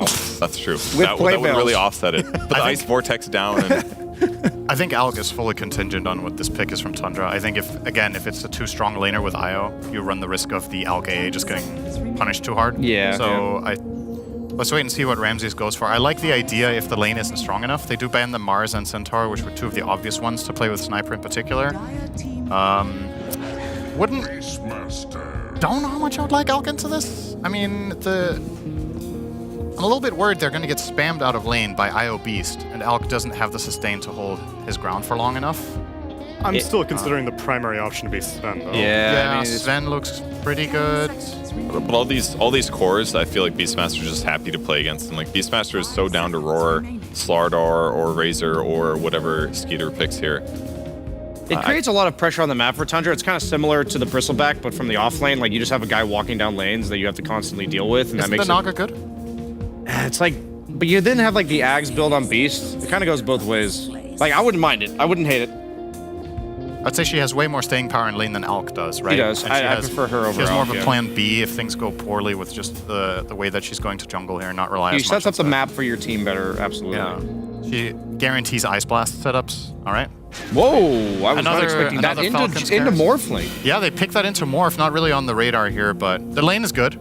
Tundra a lot of the time favor heroes that just flat out shut down the offlaner as much as possible, and they pick their carry, but this was not a traditional AA lane. And the shutdown you mentioned, it's flat cannon against the Beastmaster summons, basically. You're just going to hit the Hawk from all ranges, you're going to hit the Boar if it's there, so it helps make Ramsey's laning stage less effective, which is also going to buy levels for AA, because if A has a bad lane and your 6 comes at 14 minutes, you're like, we just missed 4 minutes of Ice Blasting ganking, which can really be painful for your game setup, so... They stabilize a little bit, gives them another carry potential. It still is physical damage that goes with Slardar, but it also diversifies their damage, which is pretty nice. It gives them some team fight from the carry. Just they're definitely lacking that Ice Blast setup from the carry position. It's going to have to come from Crit and Amar starting those fights for Ice Blast. Is there a way to play Beast Bane to solve this lane? Because it's 9 class on Bane, right? So it's probably Beastmaster Bane in that top lane. Can you build Bane in a way that messes with flat cannon? Like, what if you get Enfeeble, like 2 points Enfeeble level 3?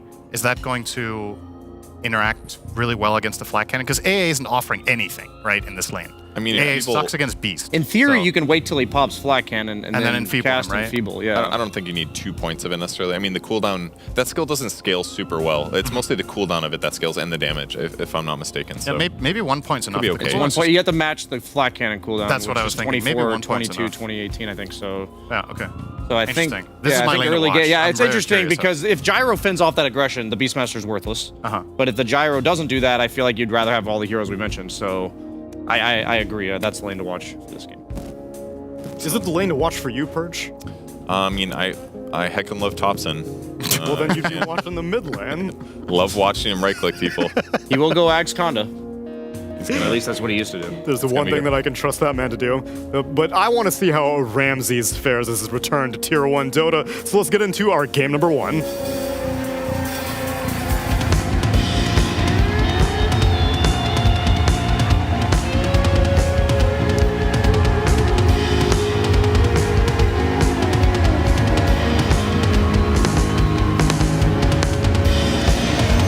That's right. It is Ramses who is the man of the moment, the man that we're going to be watching probably most of, closest side to determine. Is he an offlaner? Is he a Tundra player, Avery? Is he a legend? Is he a legend? Didn't back, kids. Dude, Amar. That's right. Take a seat. Amar was the one with the. He had the pub name, Ramses the Legend, or something like that. Yeah, he did. What was it? Yeah. It was not a nice name, though. I don't know if these two have beef, but At this point, it's weird to think about, but Ramsey's kind of a veteran of the CIS scene, right? Yeah. Like, I don't think people consider him the younger guard now. If anything, it'd be 30 the seconds to Nightfall grouping with the Pep Boom boys. At this point, it was a question of where did he go? Like, is he going to find a spot in this scene that he hasn't been able to do with his carry in the last year or two? Yeah, I mean, he's old as shit now. He's 25. Yeah, he's got a year. Might as well at retire. most. Yeah, I mean, may as well. You can always come back in 2 years, but damn, that 25 to 28 year period in Dota, you're just dead weight. The battle begins. Sleep setup, gets toggled. Can they find this kill? This is very awkward. Blood grenade to slow him down again. A little bit more damage. One final round of axes. Ramses goes for it. He misses. Not an offlaner. A real offlaner would have landed those axes, of course. Get some damage on Snake King on the way out. What'd you make of the draft analysis, by the way, of all the various interactions? I mean, I don't think you expected the gyrocopter, right? I thought they were gonna Naga, because I think I think they picked the Beast, anticipating that there was a Naga potential for Falcons. You always have to think about it. Assuming you can go this, drum build on the Beastmaster, there's still some viability. But the downside of that build is you're also heal dependent, and you have AA to counter it. So I was thinking that maybe Falcons are relying on that. But the flip side there is, well, do you want to be AA blasting Beastmaster in this game? And the answer is probably no. You want to be AA blasting this more of every fight, eliminate Pure from the game, and you're gonna have a good time if you're Falcons, right? That's why you pick it here. So maybe it was a wiser decision to forego that Naga and not have to commit this AA on too many fronts. What? You're more AFK shift strength. Is he making fun of the way Pure is playing the Morphling right now? No, I think he's saying he DC'd while he was shifting. I'm not gonna lie, I read that as a very different sentence at first because the font's very tiny far away. I did not see the F in that word. Thought we were heating things up early in this series with the all chat. But I kind of like both these drafts and what the teams are trying to do. Like, they're both pretty interesting. A lot of single target on Tundra, which I think is the downside, but they did get that last pick summons hero into the AA, which is generally where he suffers. Yeah. And the team fight looks pretty crazy for Falcons if they can land this AA blast on a key target off a bushwhack or slaughter or stun and then just roll the fight over. But you have to kind of do it into some heroes that can frontline and a sniper that can make that gap close a bit tricky. So it's pretty interesting dynamics going on here. A lot of these fights are going to revolve around who Falcons jump and how much they commit on that target. And if the saves come out from Tundra, there are double saving supports between this Bane IO. We don't think of Bane as a save, but in this game, he 100% is a save. If you can get some clutch sleeps off on a slaughter jump, on a bushwhack coming through, get a BKB off, and then that AA ult doesn't do as much damage as you want it to do. Very different situation. And of course, Roshan is going to mean a lot for both teams here. You have Beastmaster, you have Slaughter, both want to accelerate that objective at that 20 to 25 minute mark, get it on their respective carries, and then maybe you don't care about the A blast, you have 2 lives on the Morphling. That team fight looks very different for Tundra if they get to that point. So this game to me is it's kind of a battle of the offlaners. Like, you're looking at Ramses, you're looking at ATF. Who can control the tempo here more than the other? And there's a lot of nice words being thrown towards Ramses here. People just glad to have him back in the scene. Yeah, I'm sure a lot of people at this tournament are happy Ramses is back. He's a fun player. I'm sure Quinn's one of them. I knew you were gonna say it. I knew you were gonna say it. You know, I actually, you're gonna find this a very weird tale, my friend. Okay. I did play a game with the Ramses. Oh, I thought you were going to say you went to the club with Ramses. And I was like, that is weird. That's a very different story. I'll tell you that one a little later off the broadcast here. That's not a PG-13 story that one was. But back to my point. What was my point? Okay, here's my point. We played a scrim 5 or 6 years ago now. Okay. On the team with Resolution. Resolution knew Ramses. Of course, they're long-term pals going back a long time. Got him to stand in for a scrim that we had to play because we didn't want to forfeit the scrim, and we had to play. So I ended up playing this series with Ramses back then. This was when he was playing carry. He was still like pretty much in his prime. Okay. And the one thing that stood out to me from him as a player, even within that scrim, I instantly picked up on it. One, this guy is a very strong shot caller. It's a very assertive shot caller. And two, he understands the limits in the fights very well. And he calls out those limits. So when he wants to go in and start a fight, it's very clear, it's very obvious. When he wants to disengage from a fight or chill for 3 seconds before going back in, he makes that very clear, very obvious, right? The in and out from this guy is just very assertive. It's very it's communicated very well, which is not often for a lot of players. Most players will just play that based on, like, okay, we just assume everybody's going to know this. But I imagine as a support player, that made it really easy for you to play around. It did. I mean, we got demolished in that scrim and lost, but it wasn't on him. It was, we were just not as good as he was at the time. But it was very interesting to see that from a carry player, because I think a lot of carry players tend to be quieter, and the ones that do shot call as a carry tend to not necessarily dominate the flow of the fight at that level to that degree that I'd experienced. And I think it's a unique characteristic about him as a player. And I also think it's something that has traditionally, he did play offlane a lot in the past, originally when he's coming up in Dota, and of course on that EG stint. It's something that can make you a pretty good offlane player as well. Because offlane is a lot about dictating the ins and outs of a fight, who you're going on, the initiation, how much you're committing, do you disengage and then want to re-engage later with another set of spells, right? That same skill set can make him a very strong offlaner, and did make him a good offlaner on that EG stint. So he's a very interesting pickup here. Like, almost a very interesting pickup from a stats point of, like, is this guy just undervalued right now? Because he hasn't had the same success on carry in the last year that he did in his prime. Like, there's this view of, he's just washed, this guy's not as valuable, right? But from a statistical standpoint, he might just be that diamond in the rough that's underneath. So we had a pretty interesting conversation recently in our not a podcast about the fact that you really dislike players changing their roles. Yeah, I do. I hate it. So do you dislike Ramses going back to offlane again, or do you think this is one of those situations where he kind of always was sort of an offlaner? You think his skill set is well suited to be an offlaner? I think his shot calling is for sure. Okay. Like, do when you you're think meta-wise, like the heroes that are in the offlane, do they think they fit Ramses? I think this is a better one than it maybe was in that EG stint.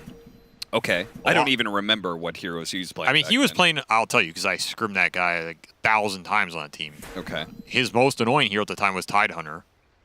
He was very dominant on these frontline obnoxious heroes, Tidehunter, Doombringer, Underlord. But to me, those aren't heroes he's going to control the game with on a carry level. Yeah. So I assume this type of patch where there's a lot more semi-carries, there's a lot more of these like Razors he could play. Yep. If he wants to play the Beastmaster, sure.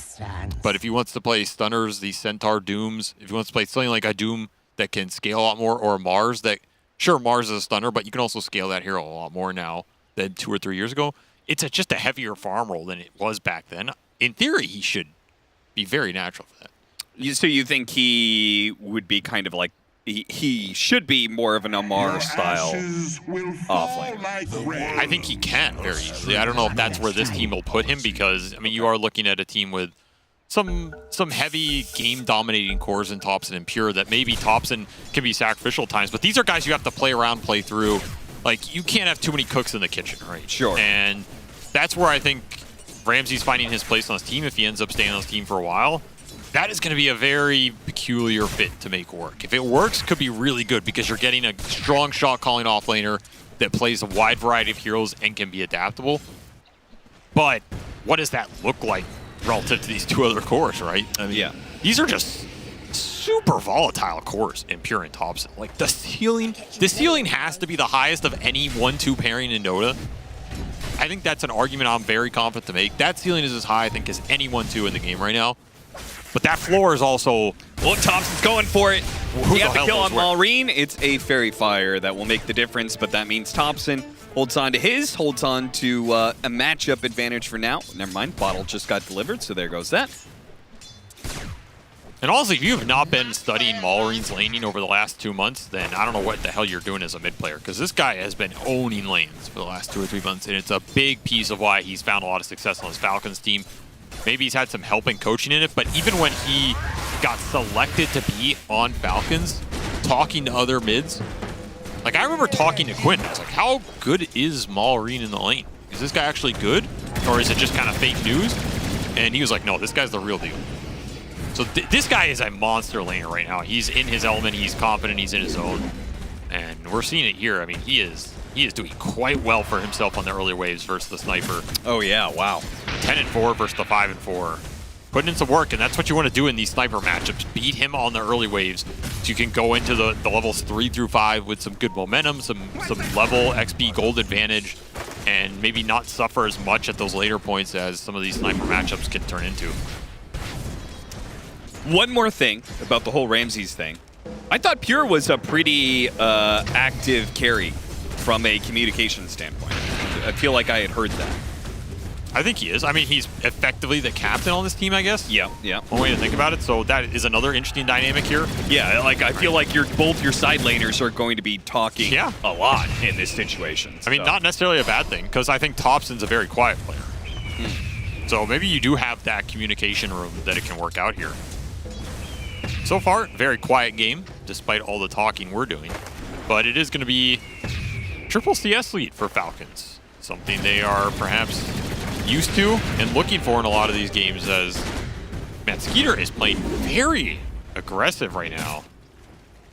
Trying to punish the lack of perhaps remaining regen on Tundra's side, but Ramses does not look phased.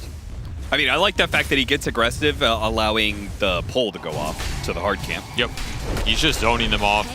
A get pulled. Crushed into Bushwhack into first blood for Amar.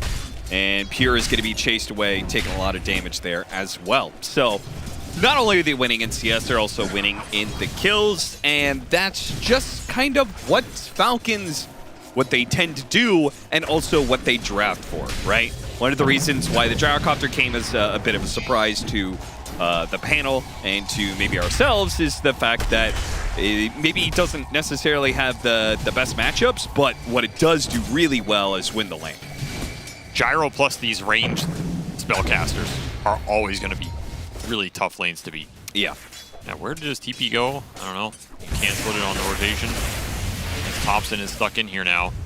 Once more, this lane is just not going as well for Thompson as I think he would want it to go. He does have 11 denies, but sitting low in the CS. Surprise, get the kill on Pure. That's crazy. The Plasma's field, not going to be enough. Fairy Fire, turn around Thompson. He baited him in. That is a classic Thompson move right there. Ecstatic. Bait you in with the Fairy Fire and turn around, get the kill, win a lane matchup that was not going so hot for him. But still, a big win in this side lane. Up by 2K net worth. Despite what Thompson just did in the mid lane, Tundra falling behind in the lanes. They're just having trouble staying on these waves to contest the CS. They're just getting run down. And honestly, if I were Tundra on paper, I'd rather have the Bane bottom and the Isle top. And I think they did this just for player hero comfort, which is fine. Like, you can get away with these lanes. It's not like this game is over by any means, but if you were looking to combat the lanes as strongly as possible, I think you were better off with the supports and the other lanes respectively. And Falcons have found those little openings. I also like this Vlad's pickup from here. I think he's one of the morph lanes that is willing to do this more often than not. And when you have something like a Beastmaster sniper lineup, that Vlad's goes a long way. Sure. Like, your mid game is going to be really strong with this item. So his start doesn't have to be crazy fast. He's just going to be able to join the fights, get active really early. If his other cores are strong, he's going to help enable them. That ball is going to be a bit stronger. But damn, is ATF farmed, man. I mean, I know we talk about how strong this guy's laning phase is, but like, he is absurdly far ahead on this net worth chart for 6 minutes. Yeah, he's top CS and got a first blood, so he is 3,500, 1,000 ahead of Skeeter, who is currently going to geek on here. No real threat of dying, I assume, unless the IO comes in from the gate, from behind, to lend a helping hand. They just need a bit more damage, and they're just going to run shy of it as the axes once again. I think only one of them clipped there, so... And they didn't get the tether the tether damage and slow for that long either. Yeah. Nice rotation idea, though. I think the concept was there for Tundra because you do want to leave this Morphling alone. And the Beast IO is going to be a strong combination for them in this game. But Skeeter, he had early Falcon Blade. Some extra levels, enough to tank through it. And more XP for Snaking. So honestly, Snaking, pretty happy about how this lane has gone because he's gotten pulls off, he's gotten some early items, and he's getting the XP he wants on a hero that really needs it. I mean, this hero is all about the level 6. Nothing really matters for this hero in the early game other than getting as fast as 6 as possible. That Wisdom Rune is still up, I believe, for Falcons as well on that minimap, so he still has some more XP to come in. Collect in the bank here. And that's a very strong position for him to be in right now. Honestly, this lane went damn well for Falcons, both these side lanes. They got what they wanted out of him. They got a nice river ward there, so they see the IO still kind of hanging around here. And where do Tundra want to go right now? You can't really just force that dive top. Maybe with the Beastmaster 6 you can look for a Roar player, but your damage follow-up is pretty bad unless you're going to TP the sniper into that play and just commit the full 4-man fight. Yeah. That is one option you have, is rotate the sniper top off the Roar timing. But otherwise, you're probably just stacking and playing the farm game here, right? Leave Pure on his own. He can defend this tower. He can lane against the Slardar. I mean, if Falcons want to bring numbers, they can run him down. But he's the best hero to leave alone in this game. Dire's middle tower is under attack. And I think you have to bring the sniper to the Beast. I don't think you have another move in this game. I don't think you can bring the Beast mid. And you need to start pushing these towers down, creating pressure on the Falcon supports before they have those ultimates. And it will be Thompson making the move. Sniper coming in from behind, slowing down Skeeter long enough that the Primal Roar comes out and they'll finish him off, and they'll catch Snaking too. Yeah, perfect He doesn't have any boots, so just what you wanted to see happen. Nice little easy camp stack there too. This is exactly what you want. Dire's top tower Get these supports before they can just casually get to their level 6. It's going to make those types of plays way harder. This is what the Beastmaster is designed to give you right now. The tempo, the pace, advantage over the enemy supports, but you have to combine the cores to make it happen. Really nice. Just tiny rotation from tops and gets a lot done here in the early game for Tundra. tower is under attack. And should result in a decent amount of tower pressure. Radiant's bottom tower has Though at the same time, we see ATF take that tower bottom just for free as his net worth continues to explode here. He has a Blink Dagger done at 9.5 minutes here. What in God's unholy earth is this timing? Like, what? This is so fast for... I mean, he has all the stat items, too. That's why it's so fast. He has full treads, bracer, wand, level 7. This is pretty scary, because he can now TP and react to these Beastmaster or Sniper moves and give Falcons the gap close setup they need for the Or he's just going to kill the Sniper outright here. Oh, missed the bushwhack. That, just a little bit of stun would have been enough. That's 100% enough. Thompson does not know how lucky he was, perhaps, to escape. Well, I call it luck, but man's got 2 rings. The smoke. So. Ain't no thing is luck when your name's on the Aegis, Austin. It's true. But when you get it there twice, that's kind of lucky. I'm gonna be honest. You know, first time is skill. The second time is luck. Yeah, winning a second Aegis, like, come on, man. Unless you're Yatoro, that guy was good. Oh, okay, yeah, sure. Yatoro deserves it. Amar will lead it up. Ice Blast not required. They have a little overkill. Plenty of damage to kill supports.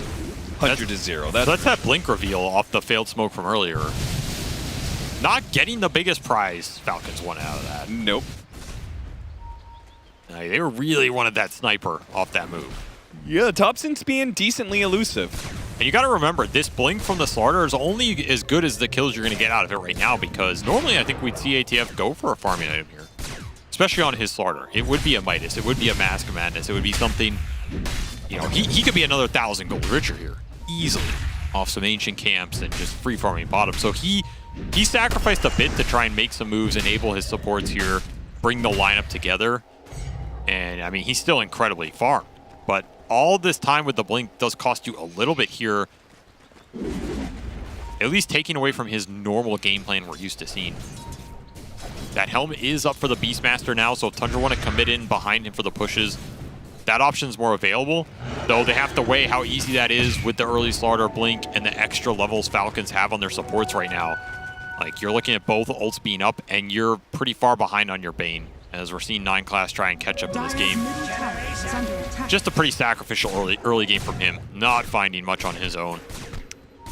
Yeah, I feel like Tundra are sitting at a point where they're just happy to be getting any kind of farm that they get right now.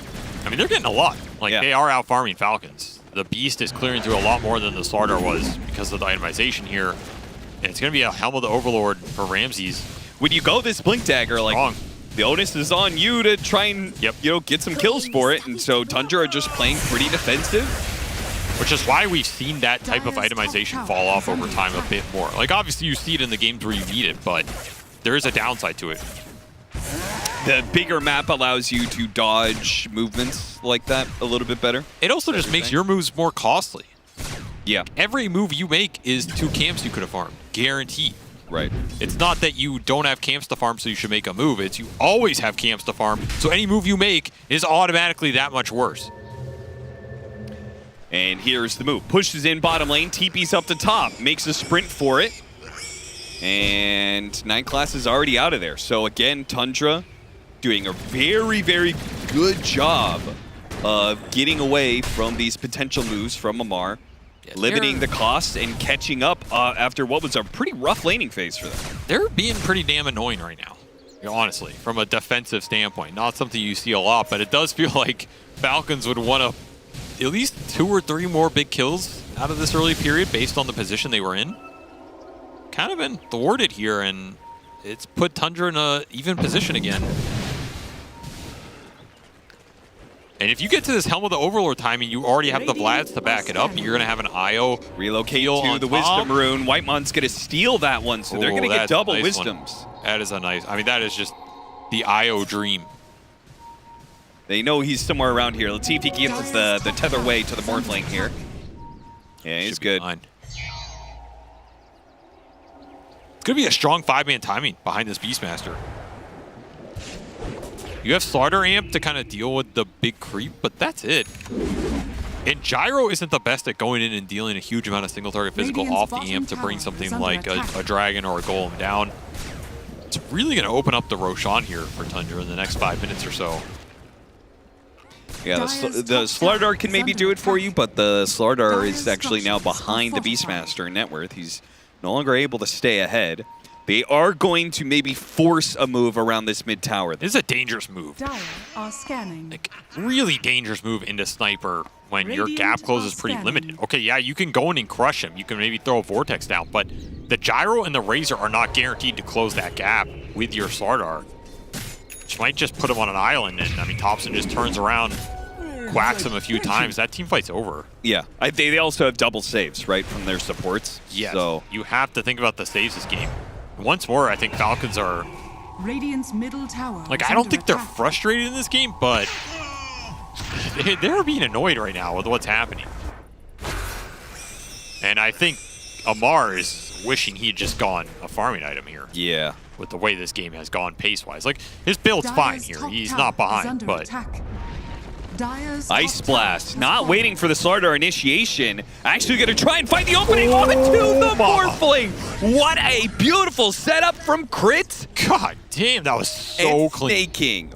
Oh, that was clutch. That is about as clean as it gets right there. The AA dream. That's the ult we all throw in our random games. Like, yeah, I'm gonna land that, but it never lands. Yeah. Ooh, ran into Amar here. Without the Morphling, they're still willing to take this one again. Helm of the Overlord, they feel very strong. They're willing to take any kind of weird skirmish like this one where they can use their single target disables to ensure at least one hero kill.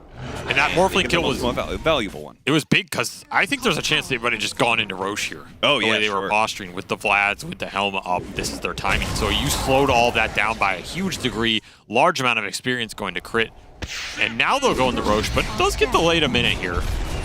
Not insignificant in the grand scheme of things, but this, I think, was always going to be Tundra's the way this game was going. That's a big win for the Ramses ATF battle here, as he will strike the first blow. Says, you all thought I was gone. Well, guess what? What do you think about Shadowblade for Thompson? I was promised an Axe Condo. I don't think about anything Thompson does anymore, to be honest. Hello? All right, we got the Aegis. No worries, we got there.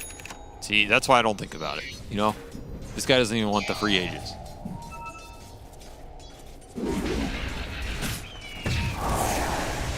Oh, blast lands. That's enough. So, getting some Ice Blast pickoffs here, and maybe that'll delay another 30 seconds into this Aegis window. What is Tundra wanting to get done with this Aegis, though? Do they really want to try and take objectives from away the Falcons, or is this a farming Aegis? 100%. Okay. Tier 1 mid for sure. You want to get that backstab with the Beast into the full fight going. Like, this is 100% a fighting Aegis. You want to at least get a tier 1 mid, plus probably tier 2 top, or tier 1 mid into triangle invasion. But there is no way you want to AFK farm 5 minutes of this Aegis away. I think you are perfectly capable of taking every fight right now. You even have the night vision on the Bane. Extra vision on the sniper to help you right now. Sure. Thompson opening up off that Shadow Blade. Surprising crit. That Assassinate will not be enough damage, though. Squirrel gets out of there. But I think this tier 1 tower mid is just guaranteed. I don't think Falcons can defend it. So it's just a question of what you're getting else on the map during this period on top of that at some point, to me. Fiend's Grip on Amar. He can't really fight into this. He has this Aghanim Scepter, which makes him tanky, but when 90% of his HP is gone by the time he gets off the Crush, doesn't do a damn thing for you. Tundra looked pretty damn good. This is a very specific kind of playstyle. They're even going to maybe catch up to Snake King here. Slowed down by the Vortexes, though. I think this is a more structured and methodical game we've seen from them. Yeah. Where sometimes they're a bit more chaotic and just, you know, we're fighting with everybody. This just feels like they're slowly getting the map in a state they want it. They're going to get the reload gank mid. This is a big kill if they can get it. They're running a little bit low. Pushback. What a bushwhack into the Ice Blast! See you later. Tundra thought they were going to be able to kill Skeeter, but instead, not only did they lose his 3, but that was the Aegis on the Sniper. He's going to come back and die again.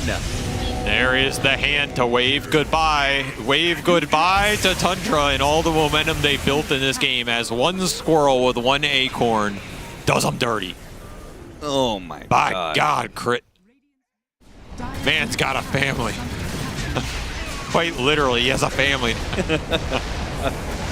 That's as good as it gets right there, folks. And that is the danger of trying to make a play. I mean, they've been all defense. They immediately try and do a little offense. Well, I mean, the thing is, I think it's the danger of this play without the Beast. Like, the reload play in the setup's nice, but you don't have the Beastmaster there, and Falcons are like, oh, okay, we're happy to take this turnaround. Because that's your strongest hero right now. Also, the Sniper is your lower damage core. The Beast and the Morph are your big damage follow-up. The Sniper, he kind of wins you the long fight, but that single target burst on the Gyro was nowhere close to bringing him down in time. So big misstep here is going to cost them a lot of momentum in this game. However, still a very tight game despite the support differential. But you would kind of expect that here. I think the Falcon supports are naturally just going to push more waves far more on this map. They're going to build up more against an IO Bane. This time it is Falcons with the double Wisdom Rune. And Steel. Tormentor. Very efficient one, too. Who's going to get it? Snaking is rewarded. It's a nice little shard. So more support net worth differential here. Really the name of the game. Like, you're looking at a 6K lead, but it's not from the cores. That is all the supports here. Yeah. And it's just Tundra farming towards BKBs. Or at least the BKB for Ramses I mean, he is still massive. But double Tormentor, like, Falcon's getting rid of that Aegis that early into the timer as well. You didn't even really get the fight off it that you wanted. And then into double Tormentor, double Wisdom Rune steal. Now you're looking at 7k lead. They have really struck back in the last few minutes here. Shifted the onus back onto Tundra to make something happen while... I mean, it feels like they're strong right now. Like, you have your aura items, you have your fighting items on your sniper and your Morphling. You don't need much on your support duo. Their spells can get the job done. You just have to find the opening. And maybe this is where Tundra is going to struggle, is being, again, on the offense, trying to find that opening in the first place. It is, because they got a Mar. Again, Relocate though, coming in. This is a tanky Slardar. The damage is not coming very fast. They have to back out. And now they're going to get chased down for this one. I mean, you could bait in and try and turn here. Crush goes down straight for the IO. Quick shot there from Crit to finish him off. The got relocated back anyway as the timer ran out. Anybody else? Any more rundown? The sprint coming back up with a blink coming in as well. Trying to dodge, doesn't get hit, and gets the blink dagger off. The ice blast gonna come in, doesn't quite land. Slowed down by the Plasma's field, and they've got him. Easily got him, and they'll clean up his creeps as well. ATF. Blink at the right time. Gets the job done. He's going Halberd. So utility from him this game. Cool. Scary. Bushwhack. But it is another aggressive move from Tundra that just, they can't take the team fight behind it. Which begs the question of what do you need to take that fight? Is it just finding the right hero at the start, you know, finding the AA or the Hoodwink?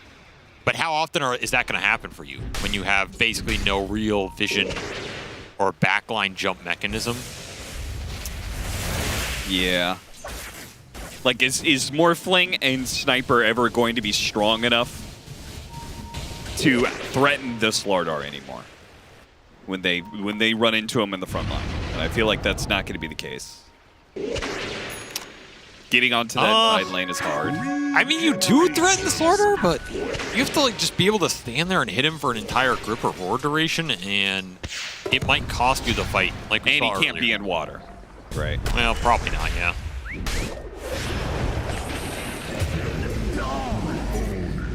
Another crush, another kill.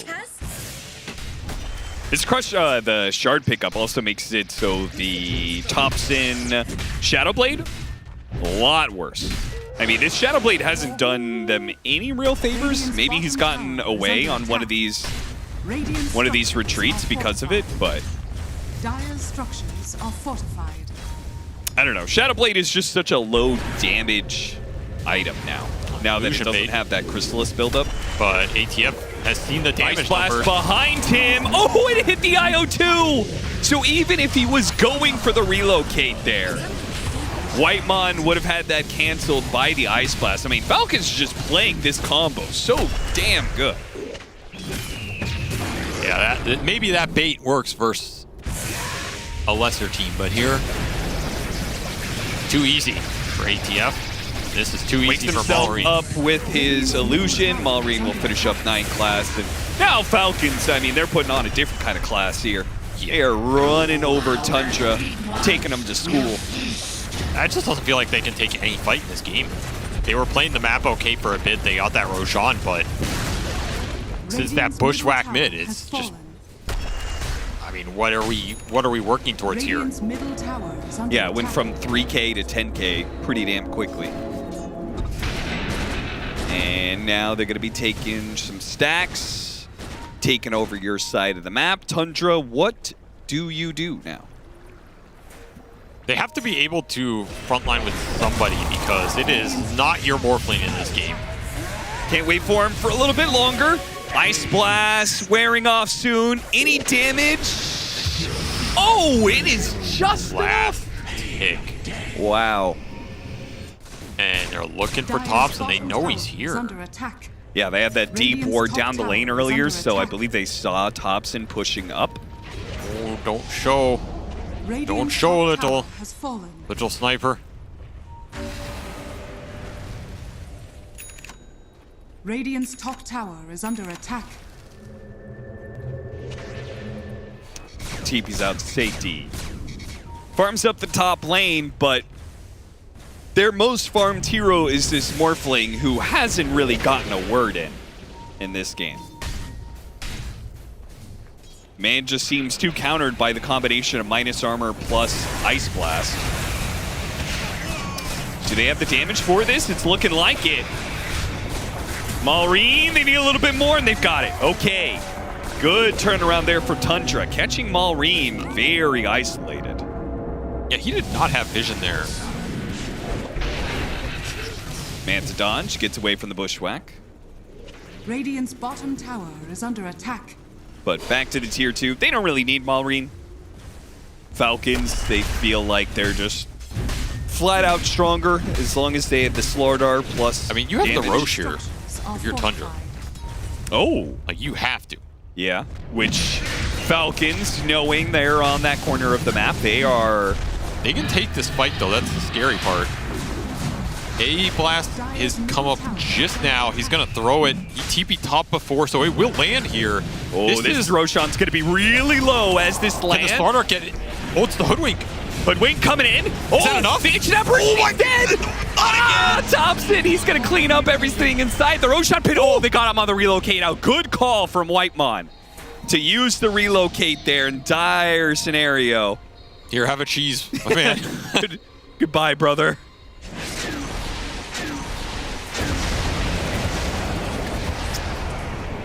Man, Falcons just don't let you have anything easy. No. But I guess Tundra do get Aegis cheese. They do? It cost Pure another death here as this Ancient Apparition has just ruined his game. And we'll get to the BKB on Ramses. So, I mean, at this point, Ramses has to find his impact in this game. Like, he has had the most farm priority. He is extremely wealthy, but he has not been very aggressive, and he's not found a lot of those early moves.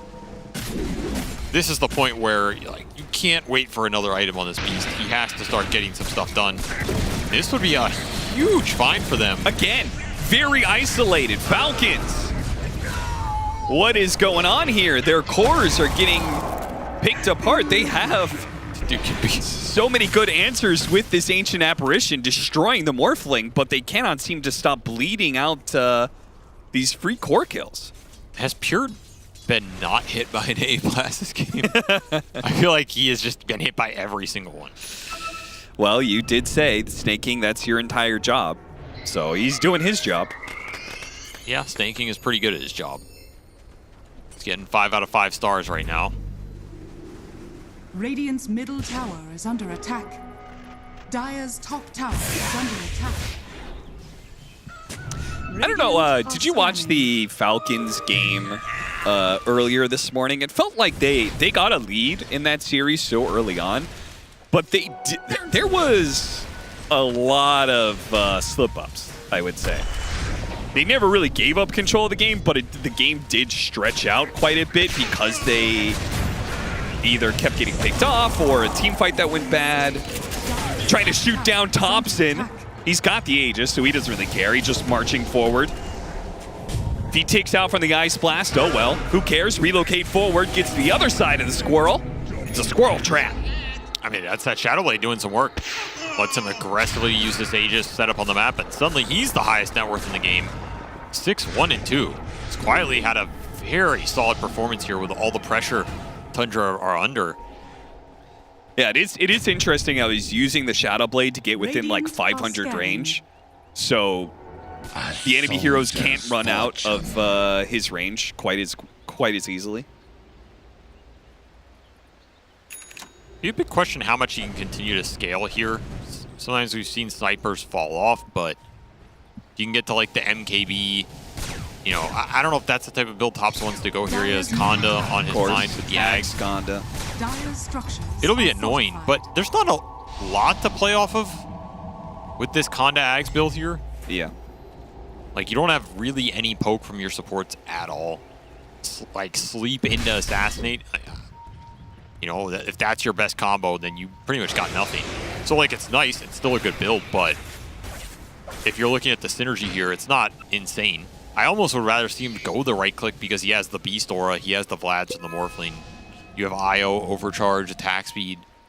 I feel like there's more to buff up this turret sniper this game than for the magic sniper to play around. That's my gut read. Yeah. Maybe they feel like they just need another stun. I don't know. We'll see. I mean, maybe they feel like the Morphling is just good enough in that department. Malrine is right in the middle of all these heroes. Yeah, completely alone again. How did he get here without being seen before that point? I think Tundra confused about that one as much as he was. What is this guy? I mean, Radiant's courier has been killed. that's when you are in the team comps, Dire's literally top saying, tower like, what the is hell is under this guy attack. doing? Well, Malrine is laughing it off, I guess. I mean, he found him. Dire's bottom tower is under attack. Falcons are going to protect their last Now ward. Thompson is the one alone, but he has an Aegis. They used the cheese for him. Now the Aegis is going to go off. Was that the right play? He does have a shard trying to shoot himself away, but the bushwhack lands, pulls him in close. Thompson gets a little forced away. Goes for 9 class instead. Chasing after him, though. The corrosive haze is going to wear out soon, but they got him. Still on the Gleipnir, and now the crush to get the fresh reveal. Shadowblade will not aid his escape this time around. So, Falcons, very successful, playing around a high ground ward. Managed to get 3 kills. Wait, he had... Why did he take Gem back? On who? What? The IO. He reloaded with Gem. Did he really? I mean, unless that Gem was on the ground from the earlier fight, which it might have been. That's probably more likely, but either way, like, he had it and died. I don't know. Maybe Falcons ignored it. I'm just not seeing it, but that's double Gem in Falcons' hands now, so Tundra are going to lose it here. Big blow to them, as these gems are really nice versus the aggressive play Thompson's been utilizing the Shadowblade for. It's going to limit his potential to start the fights, and then you go back to, like, who is starting the fight for Tundra if it's not the sniper just running in. Hex for Ramses? I mean, man, he is just farming it up this game. How much is that going to help, though? I don't know, man. I feel like something about the site just doesn't. I don't think it helps you that much for this. I don't know. Maybe I'm wrong. Maybe they'll get some sort of like the Slaughter tries to blink in, gets an instant hex, doesn't get off his crush, so he's a lot squishier. Maybe he finds a blink hex and they blow up. I don't even know what hero you're really going for. I mean, the item's strong this game. My biggest thing is just, like, can you stop the Gyro Razor from taking this late game over with this pseudo magic sniper? Yeah, they're giving all the damage to Pure, right? Everybody else, they're building this Axe Conda on Thompson, so no physical damage out of him. If you go the Scythe on the Beastmaster, less damage coming out of the Beast. And these heroes are going to be tanky, man. Like, because the supports have net worth. You're looking at Greaves on the AA, the Hoodwink is scaling into another core. You already have the Halberd AC done for the Slaughter and double BKB for the 2 cores plus Satanic on the Gyro. It's a lot of HP to chunk through, which means the Morph has to be able to commit into the fight. Yeah, and we've seen the Morph die 100-0 a number of times this game. So you have to find the AA. And maybe this Hex lets you do that. Okay. You can roar somebody else, bring the fight into you, Scanning. commit BKB, and then Hex find this AA on the second go-around. But I think that has to happen. Like, I think Tundra need to find Snaking, and they need to open this fight up for Pure because they don't have the damage anymore without him. Dire's bottom Got him on the tower sleep. is under attack. Full retreat. Full retreat. Full retreat. Jeez, Ramses. Dire's middle tower is under attack. Unnecessarily fancy there, but it gets the job done. And once more, Tundra with a successful dodge. Feels like that's been the name of the game. And once more playing for Roshan. Going to the other side of the map. It's third night time, so fourth night time. So we're going to have another Roshan coming up here. It's going to be in a minute and a half. So everybody's going to try and set up for it. Satanic Morphling. Really? Crush, Ice Blast. Will that Satanic help you here? Okay, well, unfortunately, the relocate save. That's big because there's no AA ult now. Yeah, he can come back with that Satanic. Yeah, they can take this fight. Yeah. They have to get it back here, though. They're going to immediately get the crush and kill the IO. So the Morphling's going to come back walking. I mean, I almost think you still have to try and take this here, but you're not going to. I mean, this is so risky because you give up Roche. Like, this game looks really hard if you give up Roche. Yeah. I guess they just didn't want to go into a Slardar who's already set up on the crush. Yeah, I don't know if that fight ends well, but it's pretty tempting when that AA ult's on cooldown. Instead, they're just going to push in mid, look for the play elsewhere. Oh man, if they see ATF here, they're jumping him for sure.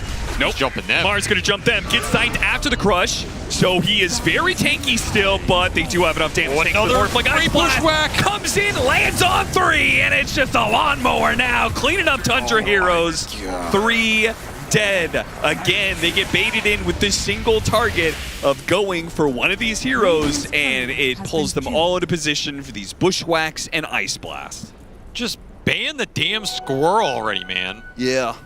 Why are we still doing this to ourselves? The guy is way too good on the hero.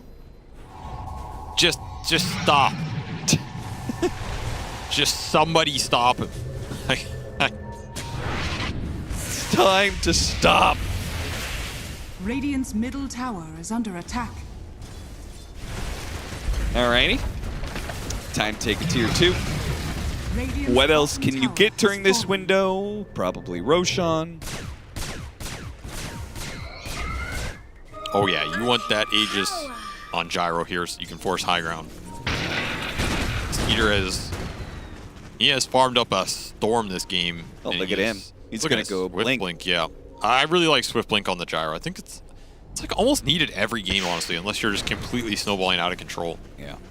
You need to be able to close the gap instantly with this hero when your stuns land. The biggest factor. Plus, the positioning probably guarantees that your flat cannon shots, both the attack speed and the vision that you have, hit everybody. So yeah, this is Falcons in control of this game right now. Almost 20k lead and Aegis on their Gyro. And Ags and Cheese for Maureen. That is maybe even more terrifying. You just got a free Ags on this Razor. One of the better upgrades to get here. Radiant are scanning. And now he is top net worth. And he's going to have a refresher too, so that Ags is just even more value. With the way he's itemized. Yeah. It's a lot of minus armor to deal with. Yeah, you lose one team fight, the entire base is gone. It gets refresher, double Eye of the Storm Razor. I mean, if I'm crit, I'm maybe even thinking about Desolator here. Like, he's going Wind Waker, which you can't blame him. I don't think Wind Waker is ever bad. Under attack. And it's going to be nice this game versus, again, a 5 single target lineup. Like, you roar somebody, you hex somebody, you put that Wind Waker in, that fight is just almost over for Tundra. Like, it's that simple. Yeah. But damn, you get that Deso through with some armor on top of the Eye of the Storms, on top of a Slardar amp. Goodbye. I would love to see, like, over the last, like, couple of months, Wind Waker's pick rate in games that go past, like, 45 minutes. Got him on a high ground Gleipnir. Stops the TP, and Ramsey's going to regret that BKB not being used for the extra safety. Man, I feel like Tundra played the first 15 minutes like okay, given their position, and they were kind of building up towards lane, but they just never did anything with it. Yeah. And their window just evaporated very fast. I don't think you can pick the Beast and play him this slow. Like, maybe things in this game went wrong and prohibited them from playing it faster, but I feel like if you're in this situation with the hero, he doesn't really end up just winning you that late game anymore. Like, he's nowhere near strong enough to sway these carry-on-carry fights, especially when you're carrying the Morphling. Just hasn't been able to enter a single engagement and sitting at 1-6. As Pure has gotten the snaking treatment this game. And now they're just fishing. They're throwing out Gleipnir attempts and bushwhacks and ice blasts, just trying to catch anybody who's stepping outside of the base from the side of Tundra. Tundra has managed to elude those attempts. But they are not getting in a better position defense-wise. The high ground push is going to come at some point in time. And no items are really changing. I mean, they're going to go Silver Edge. That could be finished up soon for Thompson, but he would forsake his buyback if he does that. I mean, what does Silver Edge even really do here? You get another Wisdom Rune. Might die for it here, honestly, though. He's got Ghost Scepter mech, so he might be able to survive against this damage. Lasts just long enough. Hey, look at that. Made it out. Bounty! Clap, clap for the IO. Oh. Close call. The little wins in life, Austin. They count for nothing in the grand scheme of things. No silver linings? Nope. Real life hits like a brick to the face.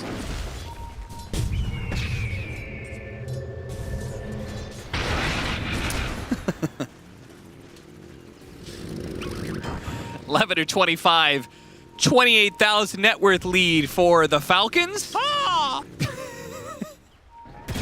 you still have that button, huh? I knew it was going to be there. God damn it. With us in spirit, Suns fan. Falcons prepping their war cry as they ready to go up high ground. ATF's just looking at him.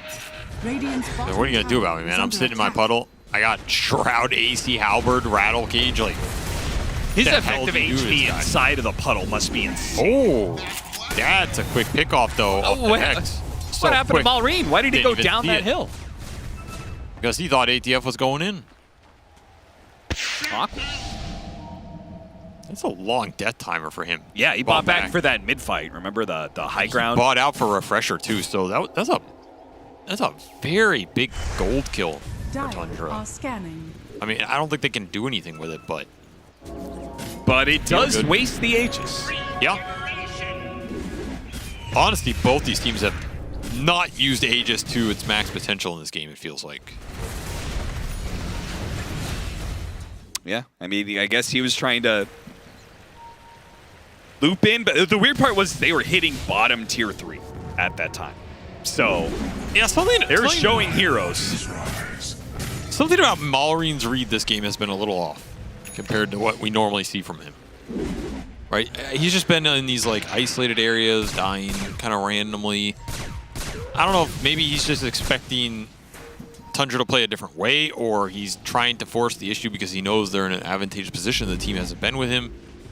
It's been a little disconnected, though. And Maybe it's just a bit of inexperience. I mean, he's a young player, right? Not like the old but gold 9. Did you hear that part of the interview? He was like, he was surprised how good 9 was, that he was like owning him, even though he's an older player, and then he called him old but gold. This old player bullshit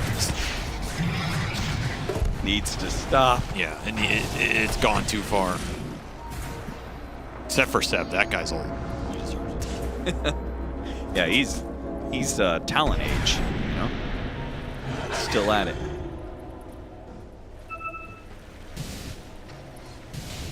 I like how the esports Dota age old just keeps on getting older. Because really, there's nothing to stop these guys from playing until they're mid-30s, you know? Maybe we'll have a 40-year-old player at some point. That could be you, Avery. It will not be me, I can assure you that one. For many reasons. Falcons gonna make a flank here. So they want to get the jump. They have so much jump potential with this gyro build finish now. As Skeeter's just full slotted. We saw him pick up the Swift Blink. He has Daedalus and Ancient Guardian on top of that. This gyro hits super hard. Tundra, are they going to be ready for this? They're going to break on the smoke here. Blink backwards. Amar jumping in blind, doesn't quite get it. Maureen getting a little bit of vision there with a plasma field. Can they turn around and do anything about this? This shield rune Razor. They immediately break the link though. Fiend's Grip is also going to be used. A lot of single target being used just to try and retreat. And they're still not even out yet. Wait a minute, no. The jump back in, an instant bash coming out from Amar, stopping Pure from killing Crit. And that was the first aggressive move from Pure in quite some time. He got a squirrel to half HP and couldn't stomp it out. Wait, hey, he's dead.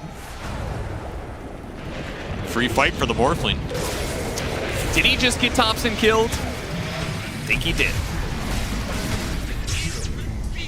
I don't really see an opening in these fights for Tundra. I don't know if they see it. You know, they threw out like 4 stuns and ults there on different targets, and Maureen with the shield runes just charging in. What are you going to do about it? Yeah, it's pretty hard when you have 2 untouchable heroes, right? Like the Slardar and Crush, but then you have a shield rune Razor. Like, okay. I mean, this is like they wish they had the AA right now. Yeah. They get threatened some of these heroes. Did not get enough out of their lineup in that early game, and yeah, now you're looking at something like this going, how the hell do we win a fight when it takes me 30 seconds to bring this guy down?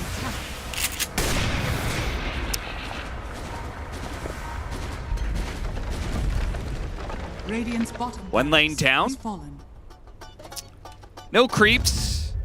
The wave is coming in mid, but that'll probably give Tundra enough time to revive, and Roshan's coming up, so better not to. Oh, spilled water on the desk. You hate to see it. You hate to see it. He was just checking for termites. That's the stuff. Why would he be doing it through touch? I don't know. Lincoln's for the Razors, so all that single target that we saw, the Fiend's Grip, the Primal Roar. A lot of it countered by a simple Lincoln's. Staking gonna be found. This is perfect for Tundra.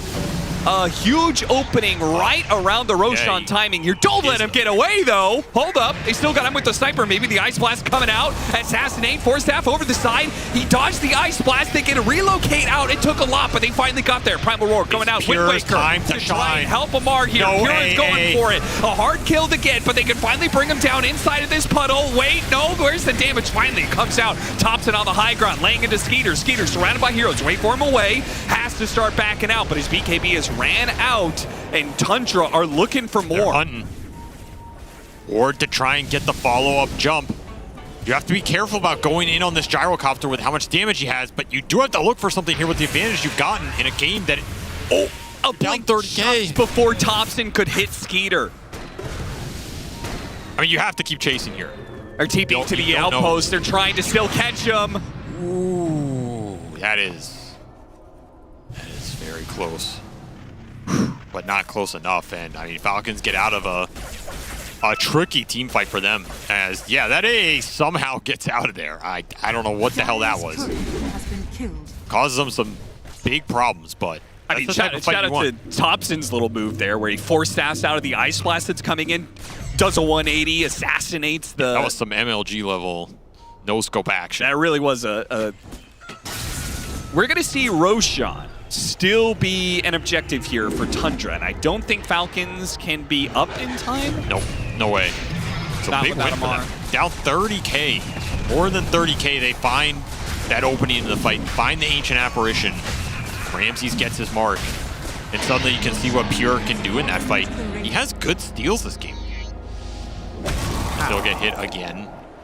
I mean, he can steal the Razor Link and turn it again around. He can steal Gyro and turn the Flak against them.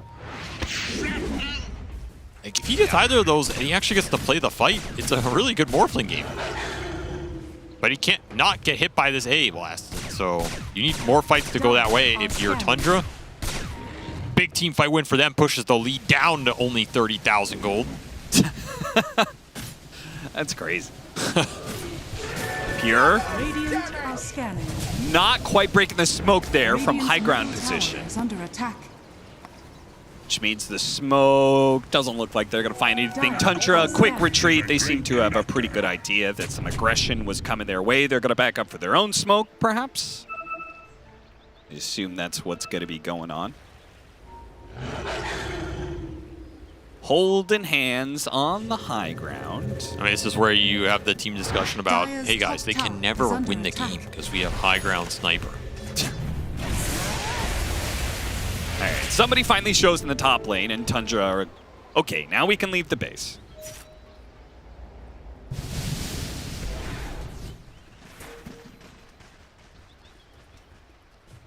But how many more times are they going to get an opening like that?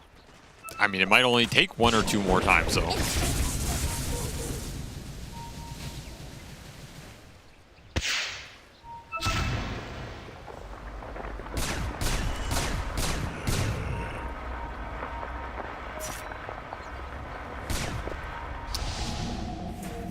Well, they do have better high ground siege with the sniper having Aegis. Don't have to even go into the high ground to take a tier 3. Yeah, I don't know if you're sieging in this game, I'll be honest. I don't think Tundra have any plans of ever going high ground. You think they're just going to try and kill Falcons enough times that they GG out? That's how you win this game. You just killed them 10 times somewhere in a fight around a Roche or a random jungle area. Scanning. There's no way you go higher. Like, what? High ground is only just to get them to buy back. You're just getting bushwhacked into a vortex, plasma field, amp. You're just dead. Slardr's gonna blink in. You can't focus the Slardar. It's automatically an awful fight. Pure's gonna get hit by AO for the 18th time this game. Like, you know, there's just no way. Oh, we gotta look at the damage numbers. This is a reminder for both of us. We should look at the damage numbers of Ancient Apparition's Ice Blast against Morphling, specifically. Because he has done 16,000 damage as an Ancient Apparition. Yeah, there you How go. much of that is... That's all to the Morphling. It's all Ice Blast and all to the Morphling. Snaking knows his job. You give this man a job, he's gonna do it. There's a quick pike. Chasing down heroes. That was a mean Conda hit, though. Damn. Skeeter down to half health off of assassinating a couple of shots there. He's starting to pick up some scale. Yeah, he is. Still have Aegis for a minute and a half, so if you're Tundra, you got to think about taking these fights, especially if one develops where Falcons are going into you like that. You're not going to get a much better exchange on the map. And Thompson has played so damn aggressive this game, but has not really been punished for it. 11-3.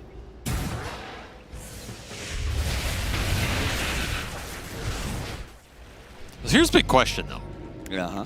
Do Falcons lose late games with Razor? Maybe the panel can answer that.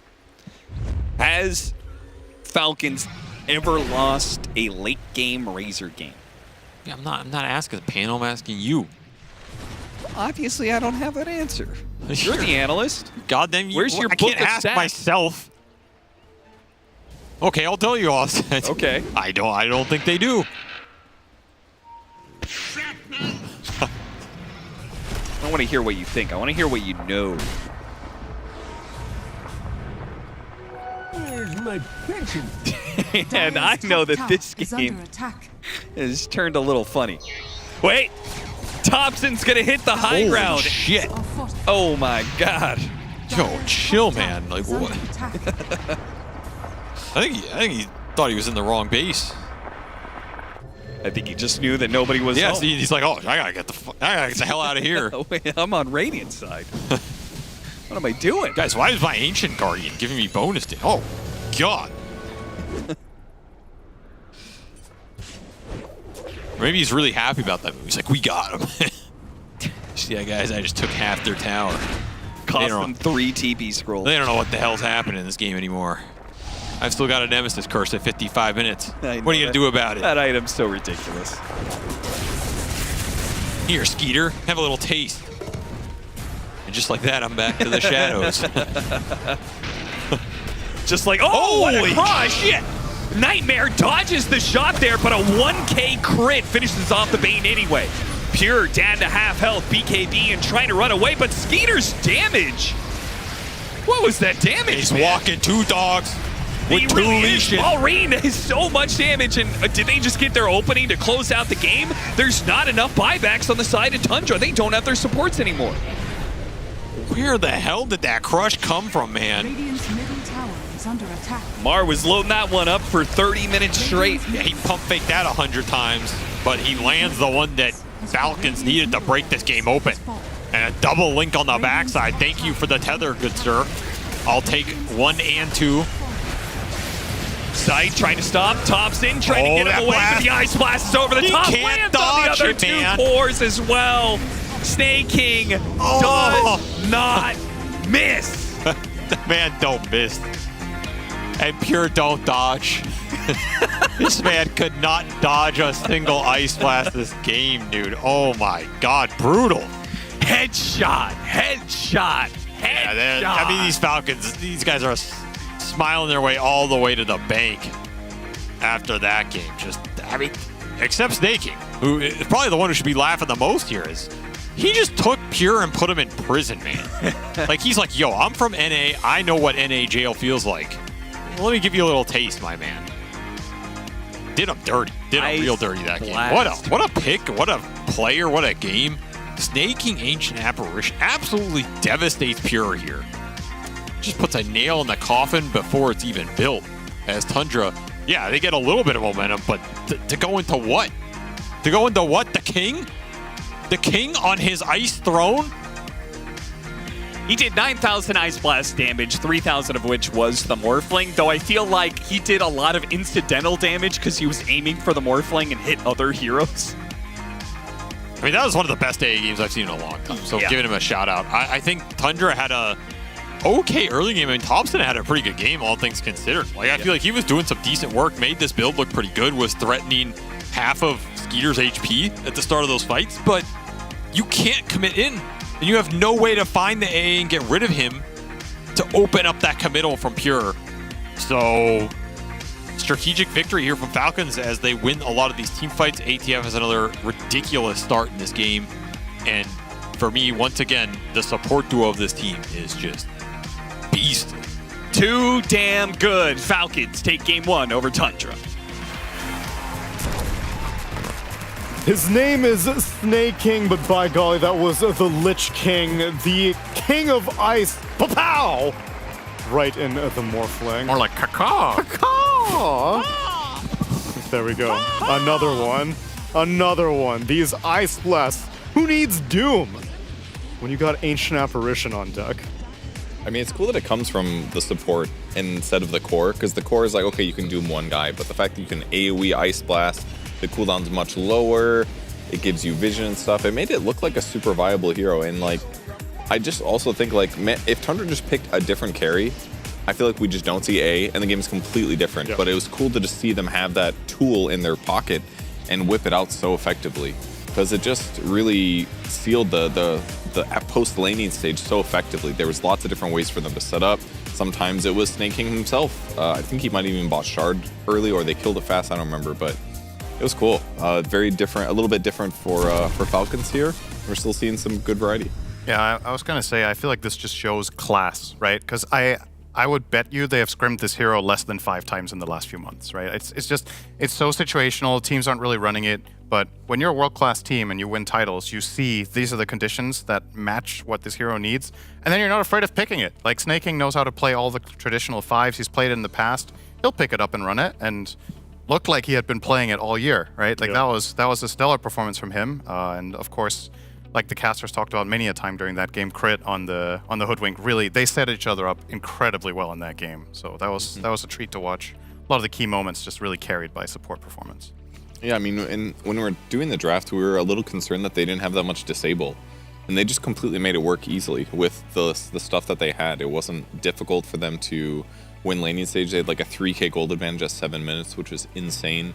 And then they just transitioned into like setting each other up consistently. The laning stage for the AA was fine against the Bane.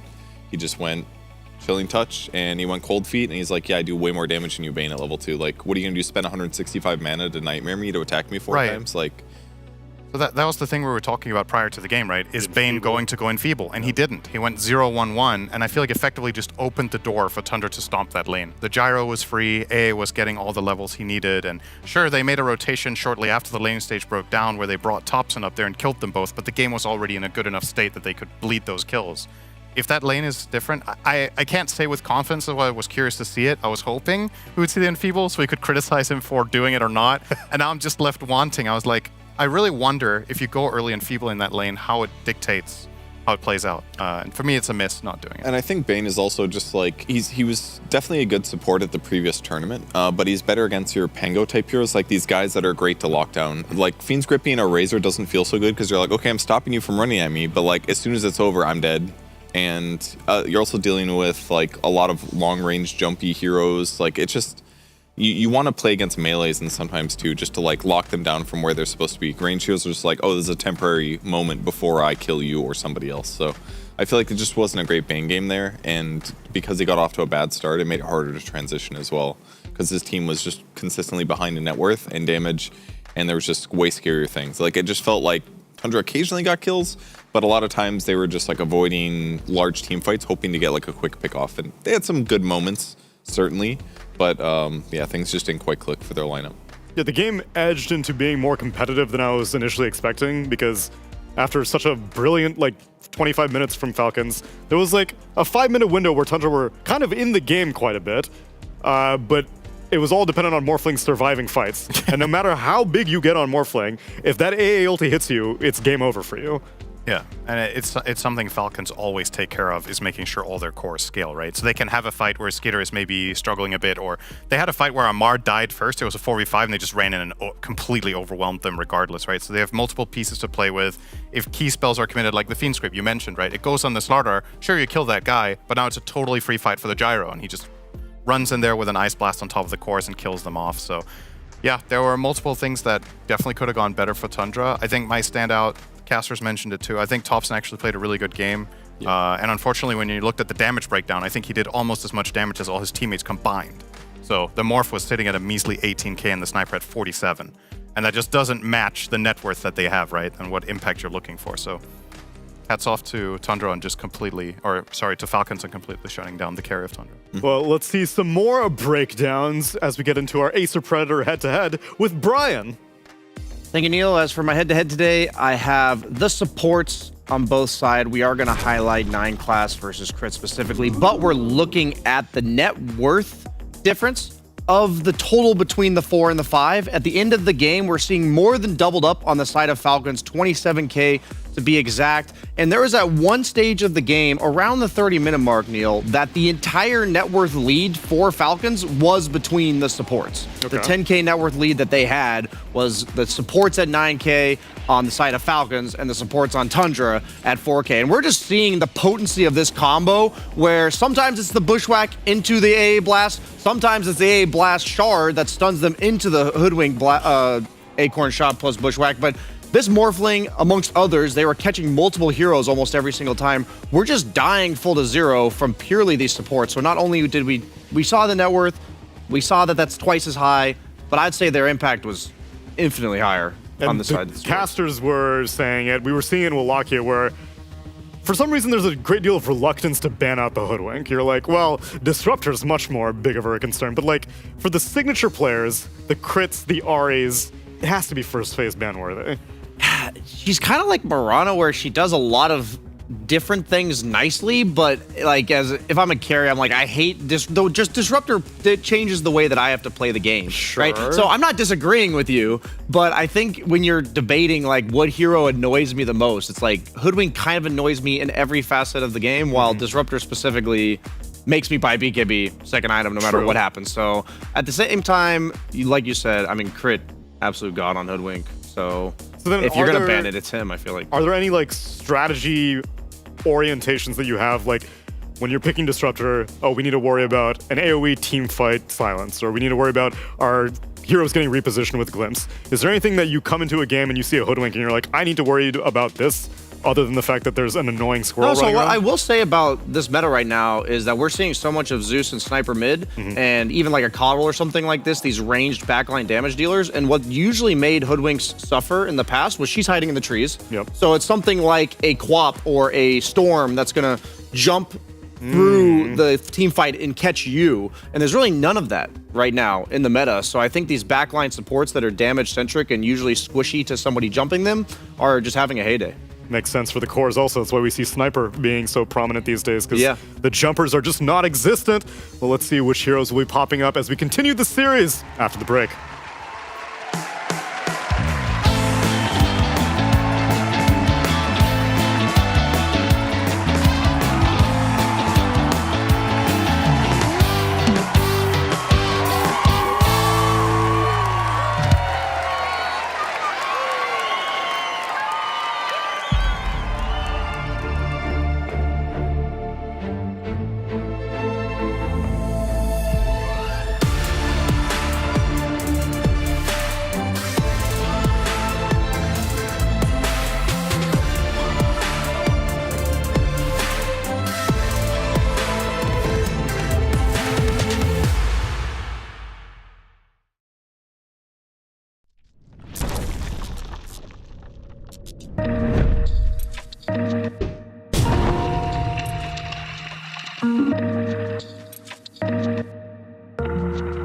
Look closely.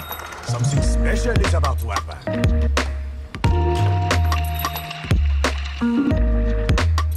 Prepare for battle.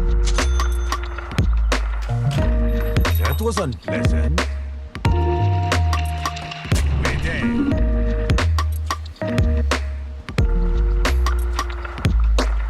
Yes, yes.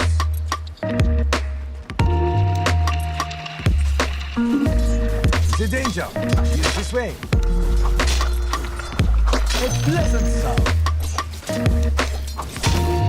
A worthy goal.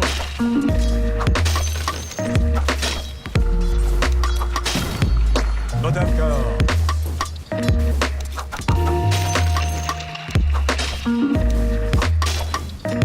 Oh.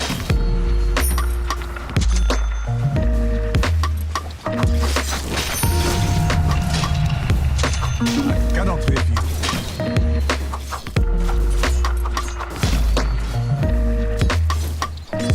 Oui.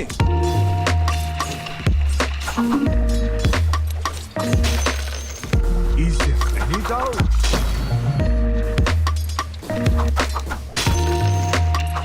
Points away.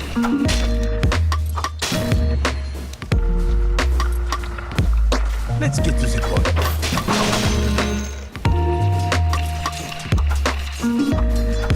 Moving.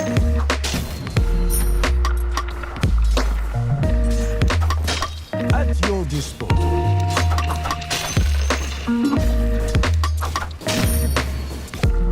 Hold my wine, please.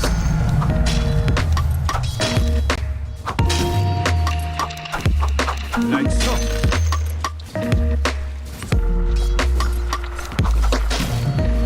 To the task at hand.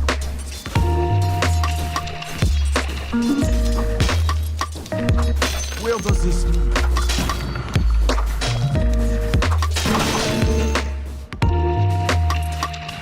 You know I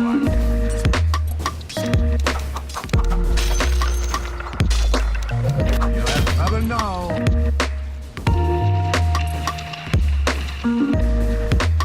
An excellent choice.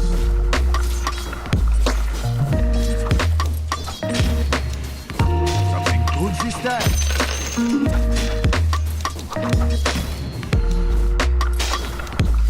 Fear not.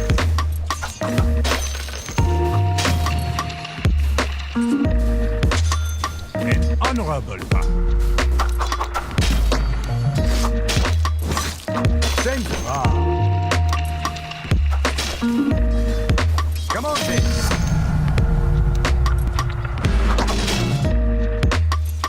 Yes.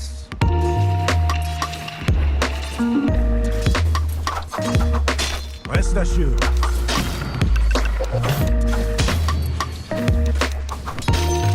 Is this wise for you?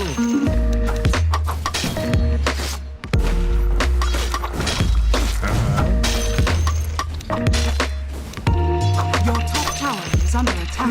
Is that a challenge?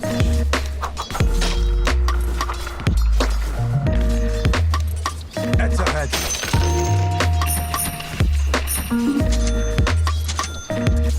Yes.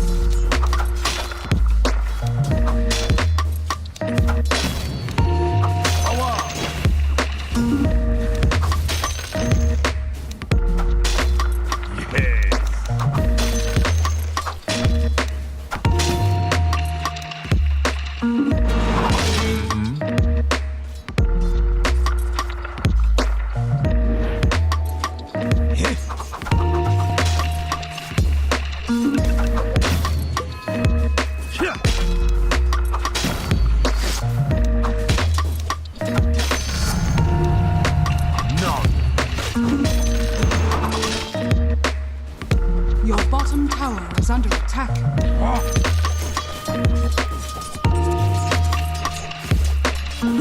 The danger is great. Your bottom tower is under attack.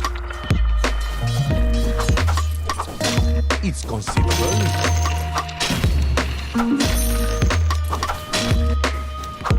There's more to this.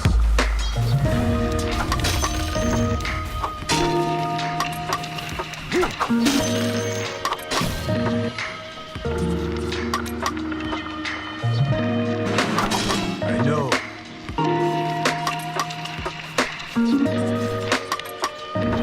Yes.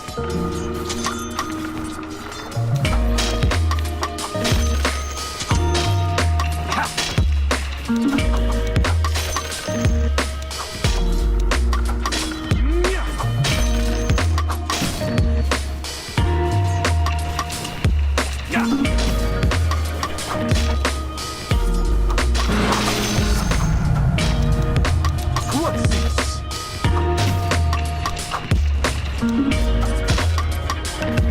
Too busy.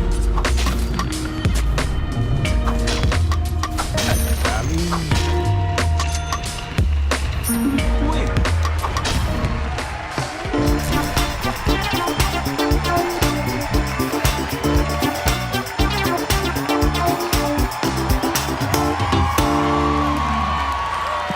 What a groovy way to get into our final game of the night. It's Falcons versus Tundra, game number 2, where Falcons haven't missed a beat. Sure, they didn't make it to grand finals, because that's where the bar is set.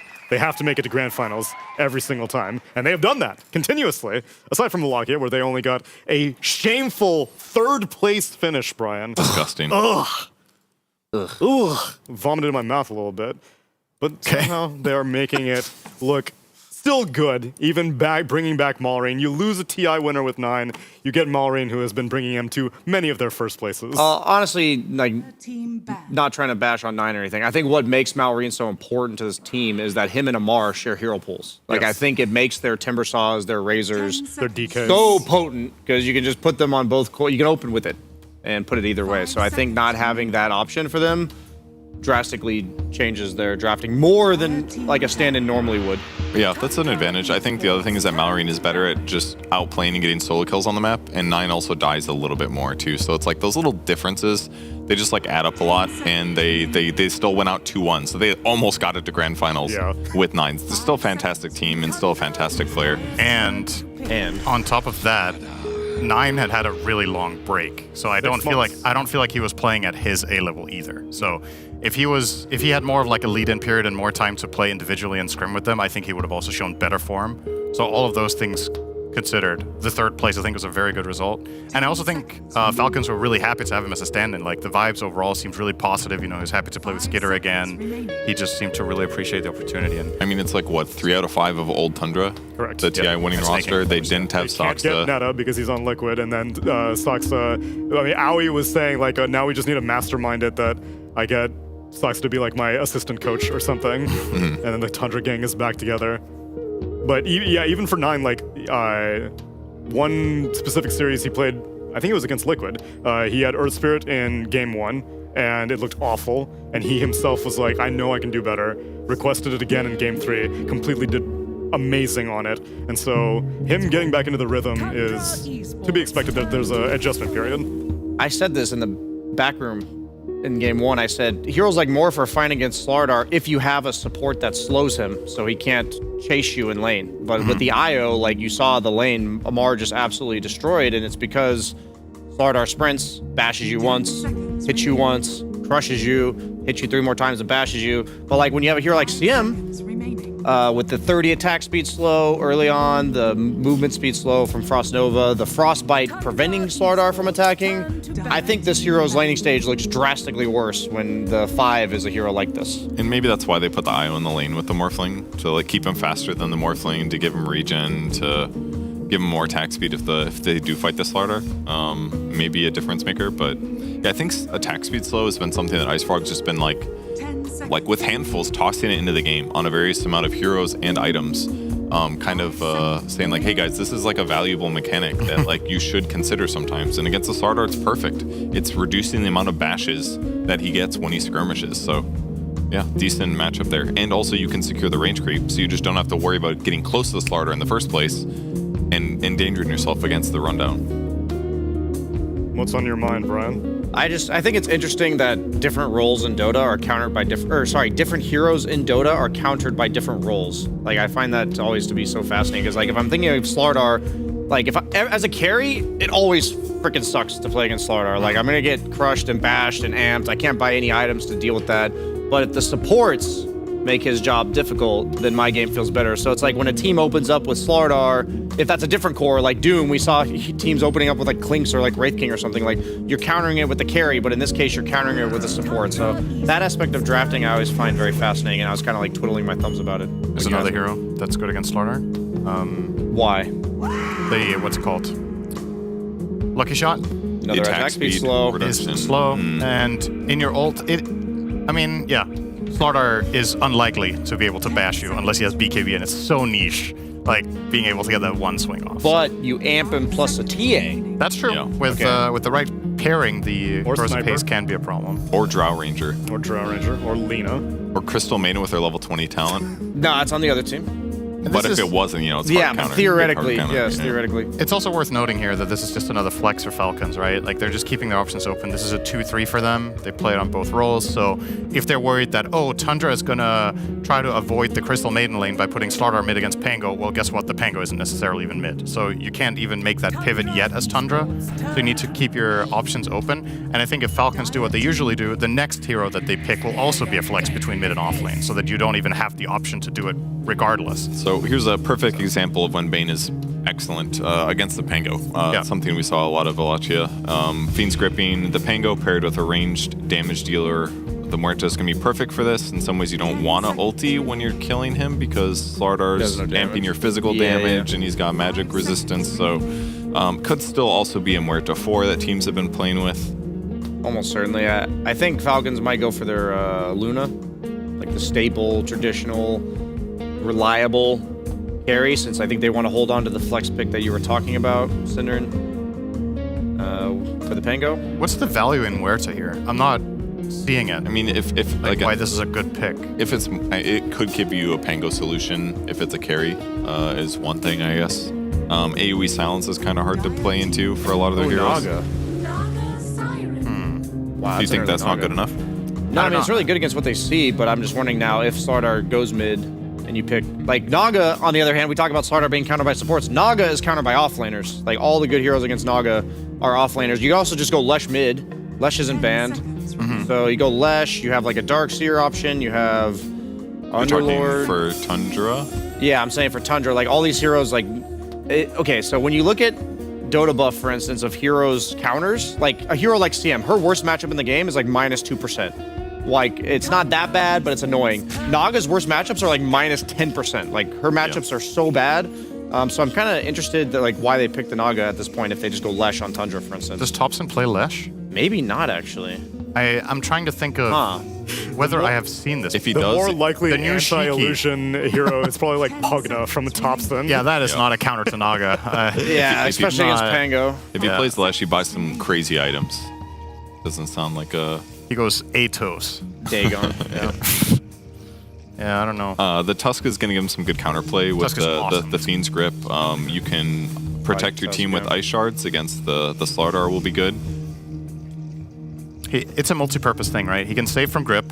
He can tag team slows attack speed, so it's another problem for Slardar. 3 attack speed reductions. Yeah. Oh my! Somebody buy a Shivas. And I guess for Falcons, they just want to keep their options open with the flex that we talked about, so they're not showing the other core, right? Just waiting it out. Okay, so what I like about the Tusk pick specifically is when I'm Naga, my issue late game is if I'm like the #1 net worth in the game and nobody else on my team can kill people. Like I'm gonna give you vision, I'm gonna clear the waves for you, but you're gonna see them, they're gonna be netted, they're gonna be songed and set up, but somebody needs to bring the damage. And Tusk is like one of the best supports in the game for providing damage. I believe the tag team works with Swash. Yeah, I think it does. I think They're it does. attacks. Yeah. They're considered attacks. So it's an extra 400 A lot of damage with max tag team. Absolutely. They might lane together even. True. Another question here. Might be a little bit of a gimmick from them. And I guess in super late game situations with this combo as well, you have some pretty interesting dynamic with kickback, right? You can kick back one hero and then Naga can kind of zone off the assisting parts of the enemy team to make it difficult to assist the guy that gets displaced. Sounds good. Spread them out. Basically make the team fight easier for your team. Just don't get caught after you do it. Yep. Do you guys think Morta's the 4 for sure at this point? Yeah. Yeah. Unless Thompson plays a mid. I mean, That is weird enough. I say that half seriously because I wouldn't even be surprised, but it would be the first time this patch, I think, that anyone's played Muerta mid. It doesn't come to mind, at least. Is this TI5 all over again? I'm sorry, what was the mid lane player for C-Deck? Shiki, like not being able to play Lesh? That's like, what I was saying. It's like, is this the new Shiki? That's crazy. Did you actually say that? Yeah, I did. Oh, I'm sorry. I didn't know his name, so I didn't know the reference. No, they're calling the bluff. I mean, the other thing is, I can't say with confidence that Leshrac would just be the best pick, but it was definitely a very good solution to the Naga in particular. But I don't think Lesh was that good against the rest, though. It's okay against Pango. I mean, you're doing Edict damage. You kill his tower, but usually. So yeah, I guess. But again, the Pango isn't necessarily mid, so I feel like that we need to not be in the mindset that this Pango is mid, because I feel like that's a trap. I prefer to make assumptions and operate under them blindly. Okay. Me too. That explains a lot. Falcons are operating under the assumption that this maybe Slardar might be going mid because they're banning out offlaners. They take out the Brew and the Magnus. I mean, that's need to do that to cover AoE their damage. The Dispel would help deal with the illusions is one thing. So, Dude, a Malrine Coddle. Does he play Coddle? Yes. Yep. That would be a sick pick here. Like if they flex that Pango to Coddle- offlane and go Coddle's Coddle. good this game. Because you mentioned the tag team working with, since it works with Swashbuckle, why not just lane them together? Like you said that, like they could just do that combo bottom. Yeah. They don't have like a way to get out of the shards, like the Luna. I mean, maybe the Luna Bane is a little bit too spicy of a lane to play Pango Tusk into. I think Bane can maybe stand his ground, actually, even with that overwhelming amount of damage, with just Luna covering and then having 2 levels in Brain Sap. Only one way to find out, Sin. Yep, that's true. But the thing, okay, so when I play against Tusk, I feel like I always forget just how insanely powerful the new tag team attack speed slow It's is. annoying. It's like just passive. It's like you have this mindset of, oh, this is how this matchup used to work a year ago, and then you're like, God damn it, man. Like, this is just so, it almost feels unfair because the matchups just have shifted. That's a shout out to Purge, talking about how they just threw attack speed slows on things randomly. Because tag team Makes a didn't used really to do big that. I actually totally forgot it did that. It makes a big difference in a lane matchup like this, where usually the way Bane Luna would win this lane is Tusk needs to play aggressively. He goes in and fights the Bane. If Bane is strong enough to stand his ground, fight back, you get zoned out, and then the lane is over. But the dynamic changes so much from just that 25 attack speed slow on level 1 tag team that you can probably, Tusk and Pango can just bring it to Bane, and he has to run instead of standing and fighting back. So Tundra are struggling on these last picks. They burned all their reserve time to figure out a Huskar ban and still don't know their last pick. I think they were thinking that might be an Amar Huskar last pick. Like, you just give him Tusk. The Husk. The Husk Masters, and they end up with a puck. Sniper's still there, right? Oh, God. Yeah. Sniper is in the pool. Yeah, it's almost very good this game, I would It is argue. very good sniper game. I think this is, if they pick sniper, this is like GG almost instantly, I think. I hate to be like that negative. It would definitely, is it the best pick? I mean, It's very good. They have Slardar against it at least, so they have somebody that can cause them a lot of issues in the mid game with the Blink Dagger. But like the Naga was meant as a lane counter to Slardar, so now they've, with the flex of the Slardar, they left it against the Naga. Okay, they go Lena. Yeah, same idea. Alternative sniper, right? Yeah, more of a Malrine style. I mean, he plays both. Actually. He plays both, yeah. I But wonder the why they damage. chose this. Maybe maybe there's some value to picking this over the sniper specifically for the Muerta matchup. That this hero, the way Malrine plays, is just going to kill her all game. Like, yeah. And you you goes don't the have to, magic build with Ags and just kill her. Yeah, you don't have to worry about her transforming. It's like, no matter what you do, I'm going to be able to kill you as long as I'm not silenced. And it's kind of the same case for a lot of the heroes in this game. I'm still a little worried for him against amp damage because he could die pretty quick with physical, but it's not like there's a lot of easy follow-up afterwards. Luna can't really gap close super well. So yeah, it looks okay. It's like a really good damage burst follow-up from any catches that they have. I'm gonna do a shout out for Jenkins because he's not at this event. He would definitely reference the Fart Studios qualifier run. We picked Lina Naga cores combined like 4 games in a row, and that was the only thing we could win with, and people didn't figure that out yet. So it is a really good combo because Naga sets up the lanes, gives you the vision. Lina has the Ags, Ether Lens. She's stunning the people that get netted and just burst them and murder them. So That's true. That's a logic that Sniper couldn't fulfill, right? Is that with Naga giving the vision, you are actually an assassin, whereas Sniper's more of like a stable stand and deliver. So it probably bridges the gap pretty well with the playstyle. I think that convinces me that Lina is a better choice as well overall. I think there's just gonna be a laning issue for Tundra. I think they might win the Bane lane, like they might significantly win the Bane Luna lane, but the Lina's gonna crush, and the Naga I think is gonna free farm. So I just feel like if we looked at Tundra's perspective this game, they're not gonna see any enemy heroes because Lina's gonna nuke waves out of fog. You're gonna have the Pango swashbuckle and he's gone. You're gonna have the Naga illusions, and then you're just gonna get jumped at some point and die. That's what I feel like I'm gonna see from Tundra. That seems like a lot is on the shoulders of Ramses to have to jump into the fog and detect one of these heroes. Yeah, and Thompson. The way Falcons themselves often play puck on Malrine is that he will literally just break the smoke, blink in, give vision, and then the fight develops. I think Thompson has to play very aggressive. I think he needs to give vision for his teammates to function in the fights that are coming up. So my player to watch this game, puck. He's a great player for that though, so I think he can definitely do it. Well, let's send that canary into the cave then as we get ready for game number 2 with the PogChamp Pandas.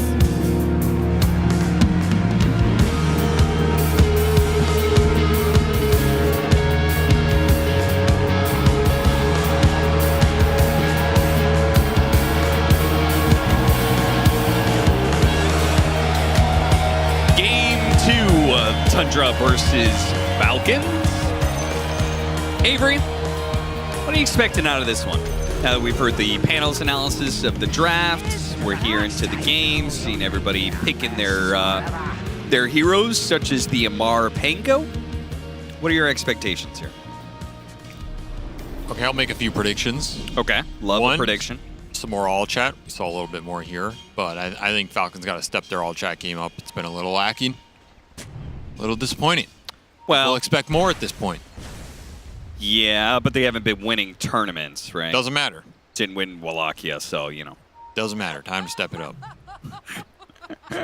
Number 2, I think this game is going to be over at the 24-minute mark. 30 seconds. Wow. Why? Because I think Tundra are going to get demolished on 3 lanes, and they're not going to be able to play Dota. Do they actually have that bad of lanes? I feel like they've got Luna Bane. Those are some strong laners. They've got Slardar. Can't be that bad. I'll tell you why. Okay. Because the last 4 times I have watched Falcons play this Pango plus melee 4 off lane, every single time I've been like, you know what? This lane's kind of weak. They're not going to be able to do much with it. And guess what happens? They're 8-0 by 10 minutes. Yeah. So, you know what? I'm not going to bet against them anymore. So that's going to be... Oh, around the tree, the other direction, but Amar still finds the final hit to claim the first blood. Now, Thompson does get a kill for it, so that will make the mid matchup a little bit different. Yeah, I think that tip is Maureen complaining about it. Yeah. Thanks for boosting mid, bro. Uh-huh. No problem, my friend. These guys just win this double melee Pango lane. Like, they do it every time, so I'm convinced that's going to happen, and then they're just off to the races. I have a lot of faith in this Tundra Naga setup. I think they utilize the hero better than any other team in the world, actually. And I don't think it's close since TI-11. I think they understand what the hero does for their lineups and how to balance it out. They always make sure they have heroes that can either displace off the illusion vision or solo kill off the illusion vision or just be really annoying with some mechanic like OD Astral or whatever it is. In this game, they have a similar setup where you have displacement with the Tusk Ags at some point. You have solo kill potential with the Lina. Whitemon's out of position. Here it is. Yeah, I mean, this is just unsurprising. we all saw this coming. So this Naga is really annoying because it's not about you dealing with the Naga directly. It's about you dealing with what the Naga does for the rest of the lineup. And I don't think they have ways to really stop that. Like, I don't think you're stopping this Tusk blink kicking someone out of position off of a Naga illusion. Outside of, I guess, super fast coil. I don't think you can really stop the Lina just assassinating someone at the start of a fight with like Aether Lens or even Shadow Blade stun into Laguna. Yeah. So I don't know. I feel like strategically this game I would favor Falcons here, but we'll see what Tundra can get done with this Luna. It's been a very good hero for them, a hero that can bring this lineup together, and of course they do have some Roche tempo on Falcons. Going for the kill on the Bane again, but this time around, it's going to be Amar who dies first, and then the Bane dies. The Bane, when it comes to lane presence, is going to have to walk back to lane. So this isn't just a simple one-for-one trade-off. This is much more than that. Also, what the hell is this set? Yeah, I was looking at that, man. This is that's a doozy right Looks there. like an albino bumblebee. It looks like one of the moths from like Silence of the Lambs. I forget the name of the moth. Some like rare ass moth. Yeah, it looks like one of those. Maybe that's where it's from. Would be kind of cool. This is where the lane pressure is going to heat up. It's not a fun matchup for the Puck. To be honest, I don't think there are a lot of fun matchups for Puck in this current meta. Yeah. There's like all these ranged physical damage dealers that outrange him, out base damage him, out nuke him. And like some of his really bad matchups aren't even in the meta that much. Stuff like the Lone Druid, for example, he doesn't have to worry about, and it's still a struggle for him in a lot of these games. So yeah, it's a tough one. Malreen's gonna pull ahead for sure. It's just a question of how much. And if Thompson can make some moves, he can create some pressure on one of the side lanes at some point. I think that'd be really nice for Tundra. They have really strong fighting heroes. Like I talked a lot about this Falcons lineup, but Tundra, they have the Roshan pressure early with the Slaughter. They have a lot of physical burst damage. They have BKB Pierce in the Slaughter and the Bane, and their scale is not bad. So this lineup is still a pretty well-rounded lineup and can do a lot for them if they get the ball rolling. I think it's just going to be really dependent on them skirmishing well and getting Aegis on the Pure and giving him a better game than he had last time. Yeah. Which should be the case. I mean, he's not nearly as hard countered as that Morphling AA matchup that sent him to NA jail. He should be able to roam free for a while. It's called the Death's Head Hawkmoth, by the way. Oh, thank you. Yes, very relevant.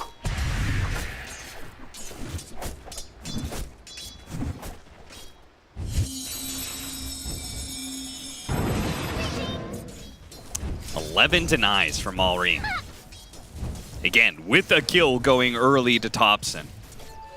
He is destroying this matchup right now.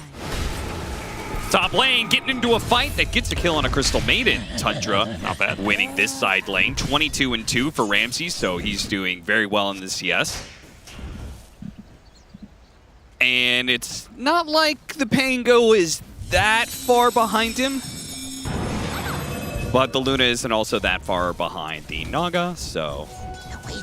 Skeeter's actually suffering a bit more than I would have thought. I think this is kind of a free-farm lane for him. But Tundra getting the better of him in this side lane. Side lanes were an issue for them at the start of that game one, so repairing a bit of the issue here. And putting in some good work. Luna definitely helps you in that regard. Just the bonus damage on the map, not insignificant. Yes, now that we've hit nighttime, gonna be very impactful. Man, once more ATF is just... He makes these melee offlaners look incredibly scary from a laning perspective. Yeah, Mari's played Pango 3 times since he has joined Falcons. 100% win rate. In fact, he's only lost one game in his career on Pango. Another kill in the top lane on the Crystal Maiden. We see the Crystal Maiden somewhere in the jungle getting run down by 2 heroes, Avery. I think you... that is a classic. That's a classic. Crystal Maiden classic. And they get ATF as well. He was doing quite well down here, by the way. He was actually top net worth in this game off the kills. So that's a big one for them to get and swing a lot of momentum in this game. I thought this laning phase was going to be a lot harder for Tundra. But I feel like they're just out executing here down the stretch. mean, there's nothing you can do about mid, but the side lanes definitely played a lot better here from Pure and Ramses in the first 6 or 7 minutes. Getting the double kill top on staking, also a pretty big deal. Shut down this Crystal Maiden's momentum in the game, get a bunch of XP going your way instead, which was a huge problem in game 1. You gotta remember, the Tundra support duo was really far behind in the XP department and just had trouble scaling into that mid game. So now you're gonna have the advantage on your side this time. You're gonna have some powerful supports to do it with. Luna Aura is gonna help them fight on the map, continue to scale up. And like we're seeing, that differential in the Slardar Naga, that's a big deal here.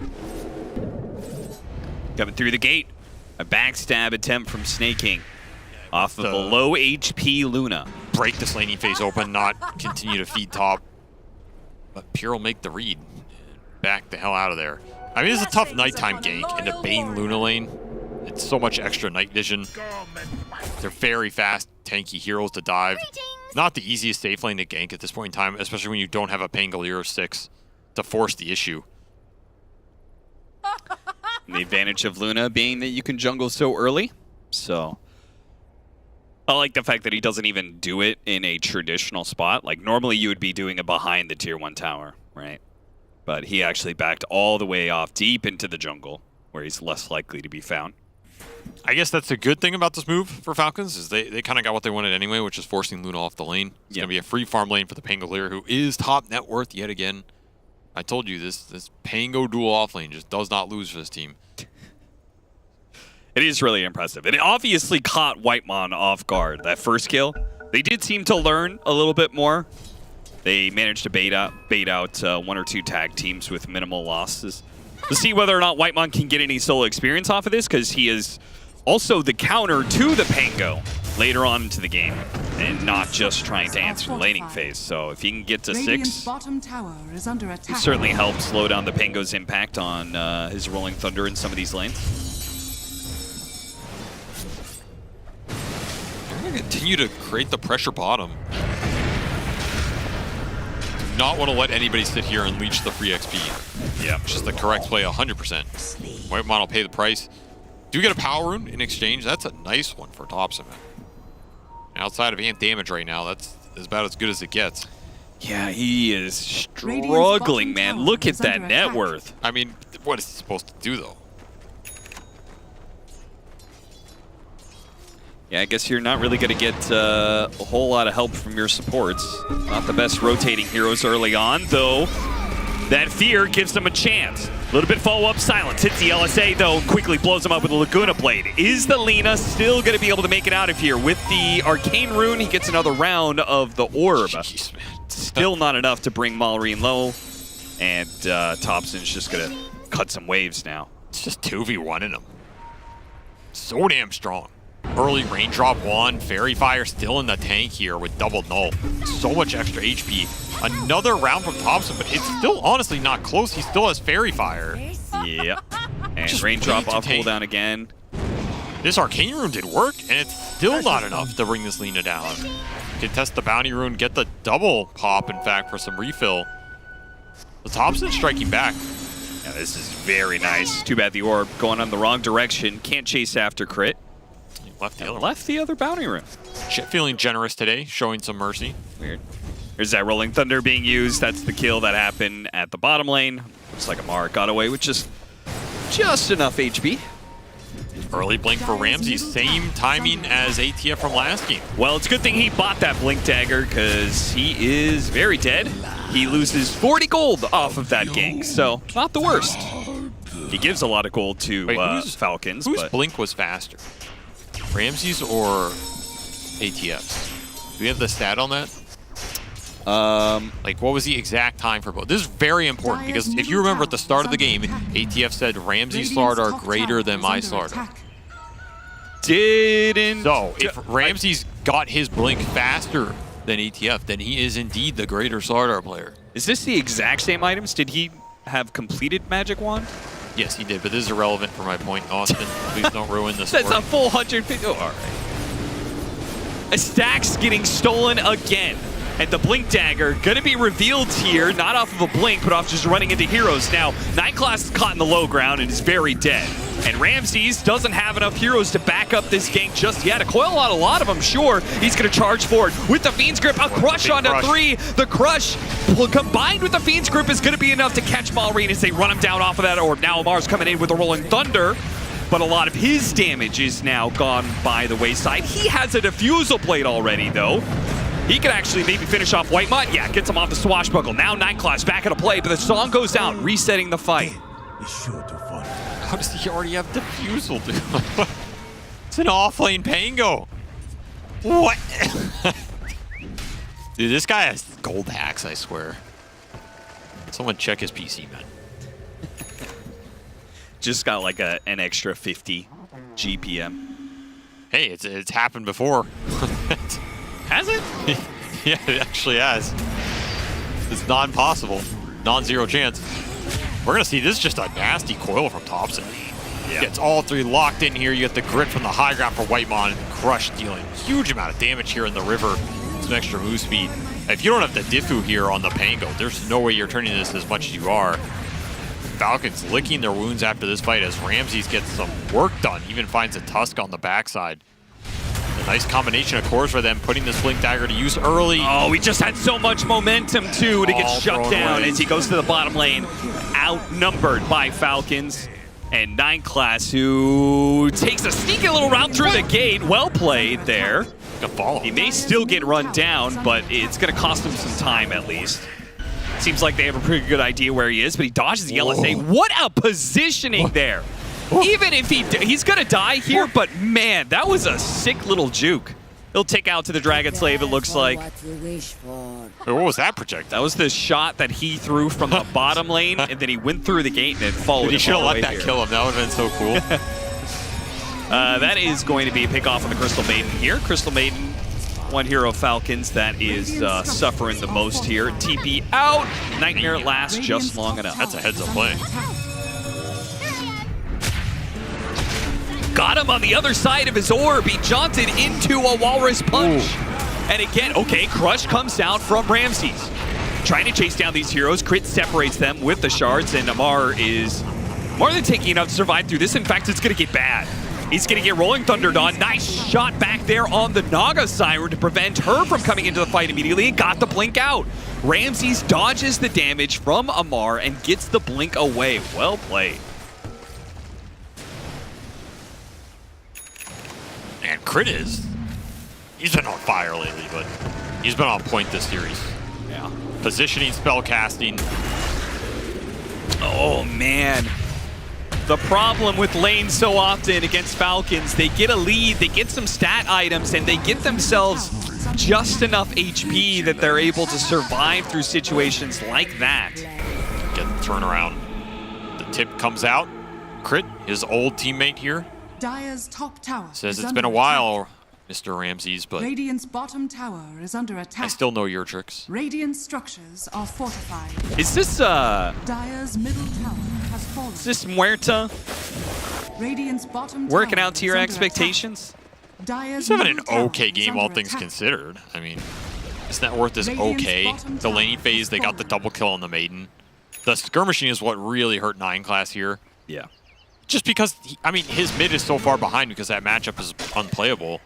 Like, you can't go to mid and play around this coil as much as you want. You're not going to get that 1 or 2 extra kills off it that you wanted out of those fights. Yeah, that's supposed to be the combo, right? Both your W works really well off the coil if they're staying in that area, and then you should be able to Fear Shot, break the coil. So if Puck's having a worse game, his game is automatically worse as well. So sure. All things considered, I don't think he's in a terrible position, but he's not finding that momentum he wants. Yeah, now it could get a little precarious here over the next 5 Thompson minutes. charging in, going straight for Amar. Thompson and Ramses have made the call. They spotted Amar, a very valuable kill, the most farmed hero on Falcon's side. A hero with a huge kill streak as well, worth 1,000 gold. Now they may bleed out some heroes here as Whitemon trying to dodge the LSA, but only so much you can do. I mean, they're still happy with that trade on the side of Tundra. The question here is at what point does Pure want to join some of these fights in the next 10 minutes, and how fast do you try and accelerate this Roshan? Because if I'm Tundra, I want Roche as early as I can get in this game so that you start spawning those next ones as early as they can. Yeah. Because you don't want to, like, the later and later this game goes, the Roshan becomes harder and harder to force when the Naga and the Pango are stronger. All of a sudden, you can just go in and you can take those fights with Sleep and Rolling Thunder. You can maybe just start doing them yourselves off the back of some of the Lina and Naga strength. You have Tag Team to buff that up as well. This is not a weak Roche team by any means for Falcons, and you need it on the side of Tundra. You need these Aegises on Luna, particularly that second and third Aegis to be able to push your progress in this game. So you have to start setting yourself up for that, and the earlier you do it, the better it's going to work out for you here. Manta done for the Luna. Going to help Pure push these waves, maybe take a free tier 1 top if there's a fight somewhere else. But you can't keep bleeding on the map like this. Falcons are going to take advantage of it, and they're going to get a lot out of these extra kills because they have the Naga. I mean, it's just gold for Crit as well, as he's working his way up that net worth chart. Looking at Blink. Like I said, one of the things about this Naga lineup is if you give the displacement to this Naga lineup, it makes it that much scarier. If Crit can get to Blink plus Ags if he wants it this game, it's pretty terrifying. He can also just tank up too. And we could just see, you know, utility Tusk here. BKB Lotus Orbs. Force Staff, I don't know, whatever he wants is not bad. Being able to kite out and reset some of these initiations from Tundra could be pretty damn nice. Ramsey's actually bought out his shard. Is under attack. So that'll slow down some of his item progression, because last game we saw what Falcons did with the Slardar. They're winning the game. Already knows exactly where he is. Yeah. He's going to blow him up. Throw as much damage as he can. And another Dragon Slave? No. He didn't axe before. Yeah, you're right.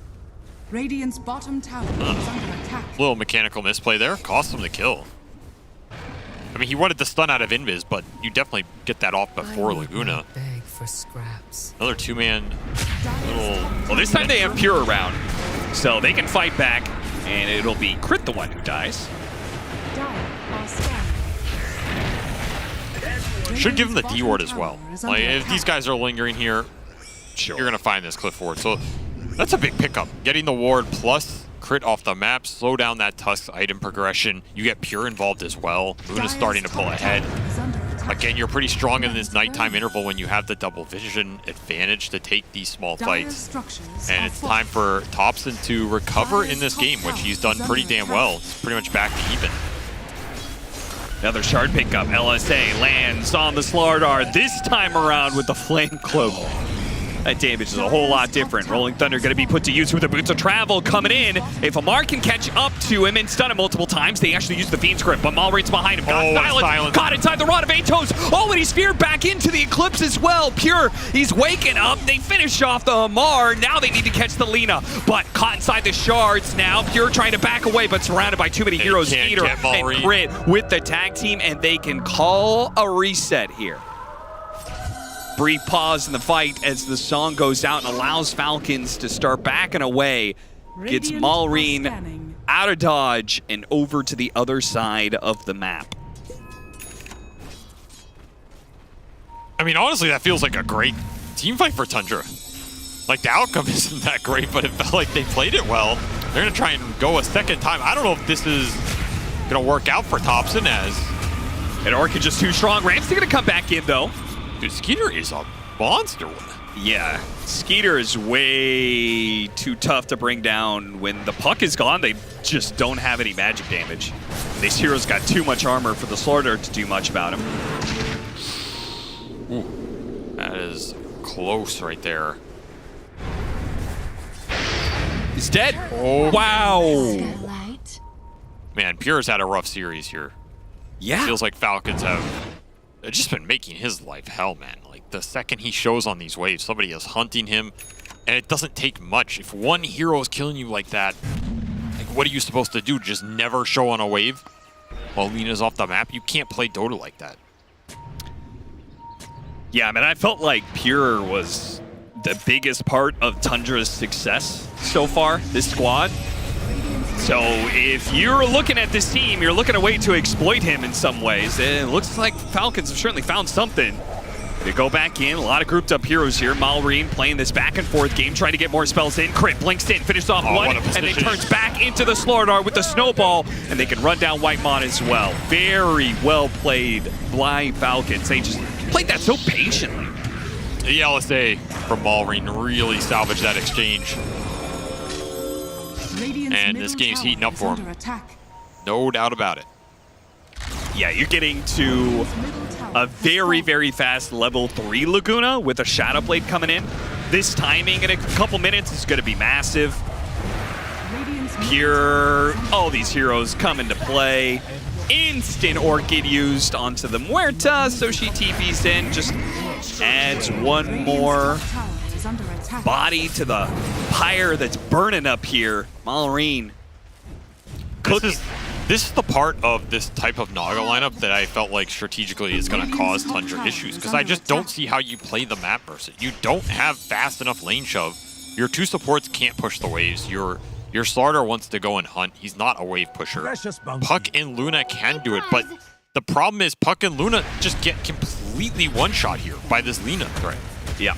It's not reliable enough. They need backup to do it, and then you're clumping, and while you're trying to worry about all this, the Naga is going to push all your waves in. And the second you lose one hero, all of this just crumbles instantly. Just such a hard map state to play right now. We're seeing Falcons take advantage of it, and it will just be Blink BKB for crit. That was the other route that I mentioned. It's the much more conservative one here than the kick, which they might just feel like they don't even need in this game. But the BKB is going to guarantee that he doesn't get silenced by the Puck or the Muerta when he goes in, and guarantee snowball save for the grip. For an Eclipse, maybe off a Slardar Crush. Just gotta make his team fight incredibly reliable here, not to mention him a lot tankier. And Thompson is flirting with danger. I don't know if he knows it.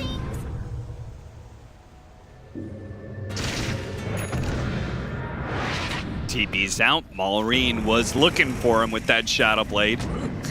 They even used the Rolling Thunder, hoping to find him. This is Roche, though. And this is not the Roche you can afford to give up if you're Tundra. You have Slardar Luna and you're giving up first Aegis.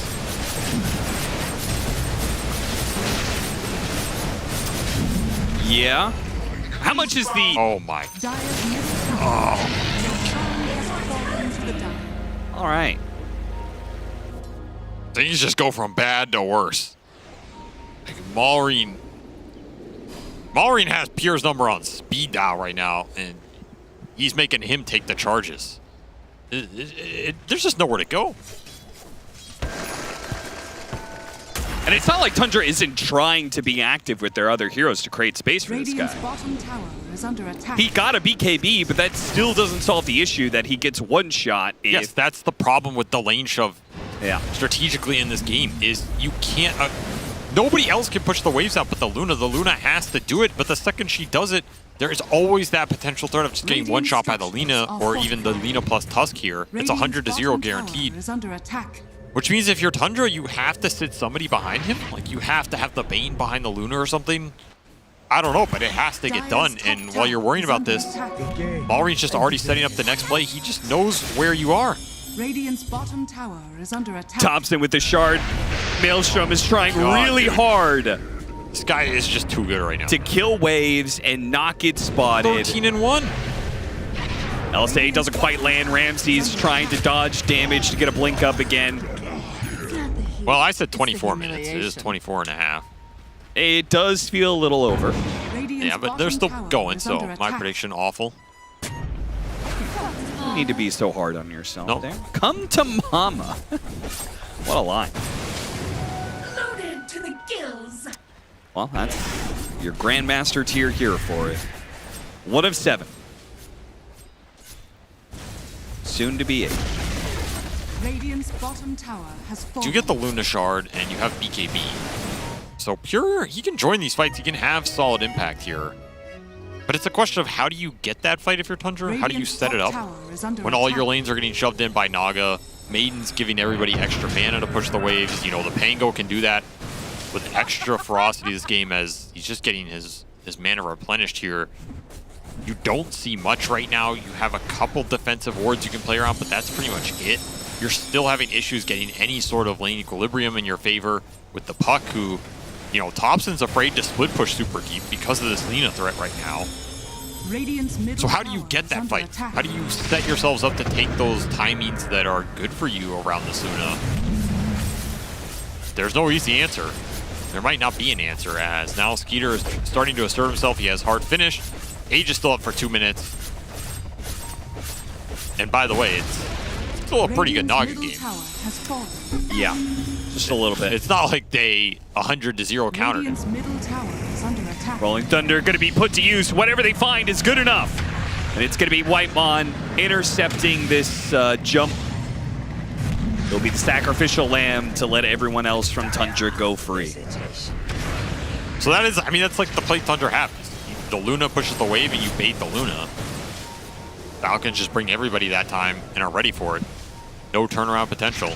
Radiant are Tundra standing. continued to struggle to find any footing on this map.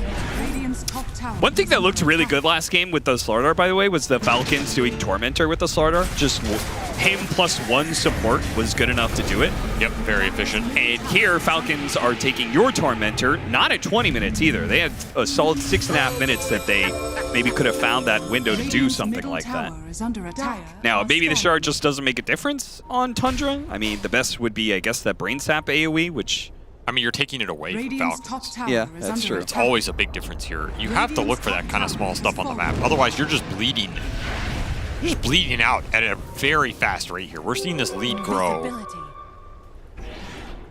at an increasing rate. Dire's As bottom Maureen tower finds the is under pickoffs, the attack. rest of the team find the Radiant's objectives, top and the tower is Naga under finds the attack. lanes. Like, which battle on the map are you winning right now if you're Tundra?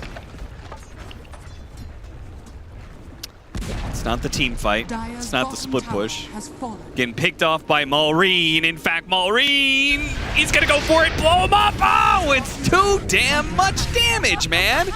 He try and punish him, but he's flying. Now they're going to be the ones to get punished. This song Wasn't too bright. is going to allow them to set up for a kill on Ramses, and they got the Bane in there as well.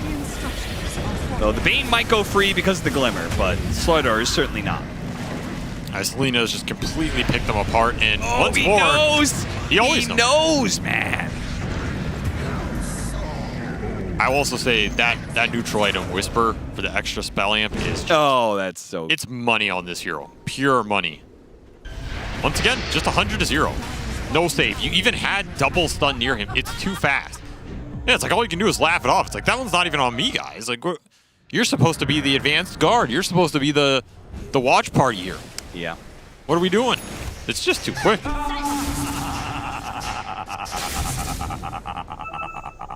He's gonna get Wind Waker next, which I assume means or Yules, which means Wind Waker is on the docket.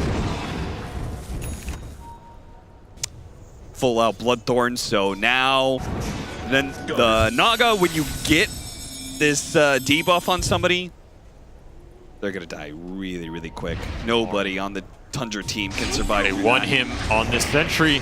Can they get him?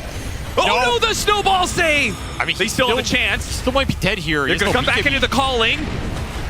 Oh, turns around, throws out all God, the if he damage. lives He's here. getting away into the tree. No. No, he's getting away. No. He got away with murder, triple homicide. Triple smiley side. Oh, nice tip, brother. Oh, no. Maureen, random god, what can you do? God of random, excuse me. True. If you're talking to a god, you better get the title right. What does that even mean? I don't know. God of random. Like, why is God of random different than random God? Radiant's top tower is under attack. Oh, that one chance you had to get this Lina. One chance. You know, a little walrus with a snowball. Little tusky dusky. Just ruins your day. Because next time he's going to have the Wind Waker. So next time he won't need the Tusk. I mean, at least Tundra respect the game. You know what I'm saying? Like, They know what's going on right now. They're giving respect where respect's due to the random god. They're getting worked by one of the best. Well, you did say that the all chat was going to heat up. That was one of your predictions for this game. So you got that one right, even if your 24-minute one was a little off. But yeah, Tundra's just getting worked by one of the best teams in the game right now. 27,000 net worth lead for Falcons.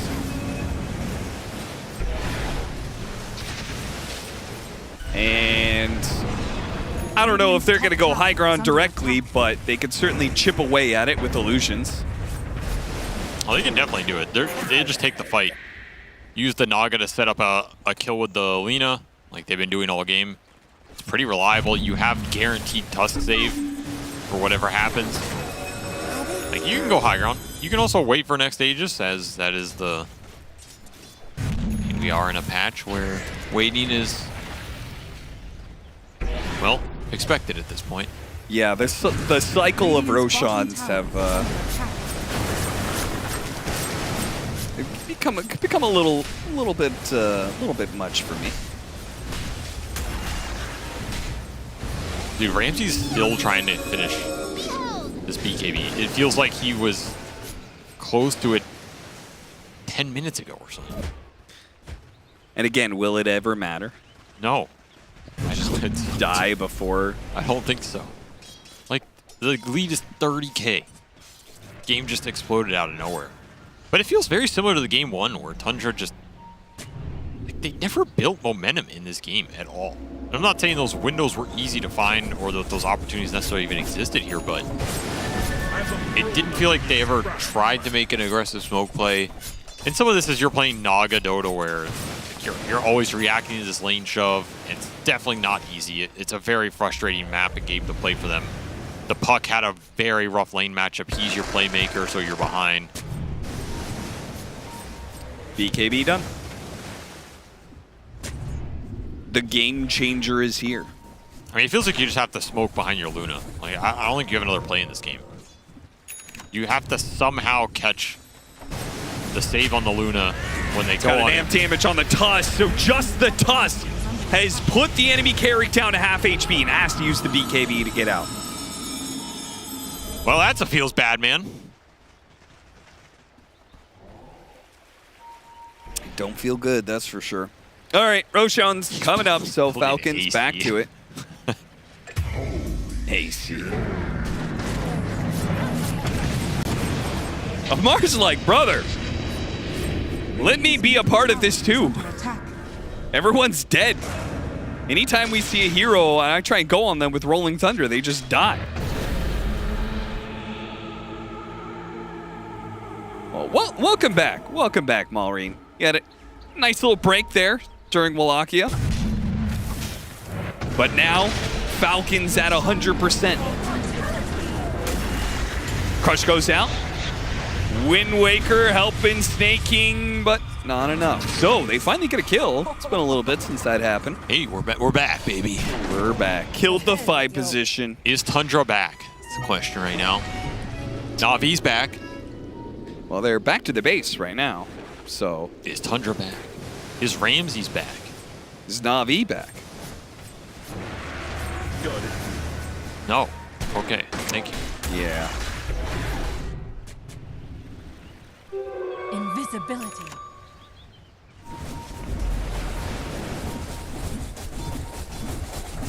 Skeeter's just not going to die for the rest of the game. No. They kill him once. Maybe they I mean, their greatest hope is catching Malrine somehow, but they got to get him in a Fiend's grip because otherwise he's going to use the Wind Waker to be able to disengage. Snowball back, phase shift, okay. He is getting over to the other side of the cliff. He's okay. Fiend's grip is going to stop Amar from causing too much havoc here. And they're actually not getting that much done on the side of Falcons. The problem is Tundra is so impotent that they can't punch back. They can dodge these punches all they want, but eventually the song comes out to set up for another one. Malrine got himself stuck on the trees there, I think. Yeah, that was a bizarre fight, honestly. I don't know what that one was, but guess Tundra walk it off.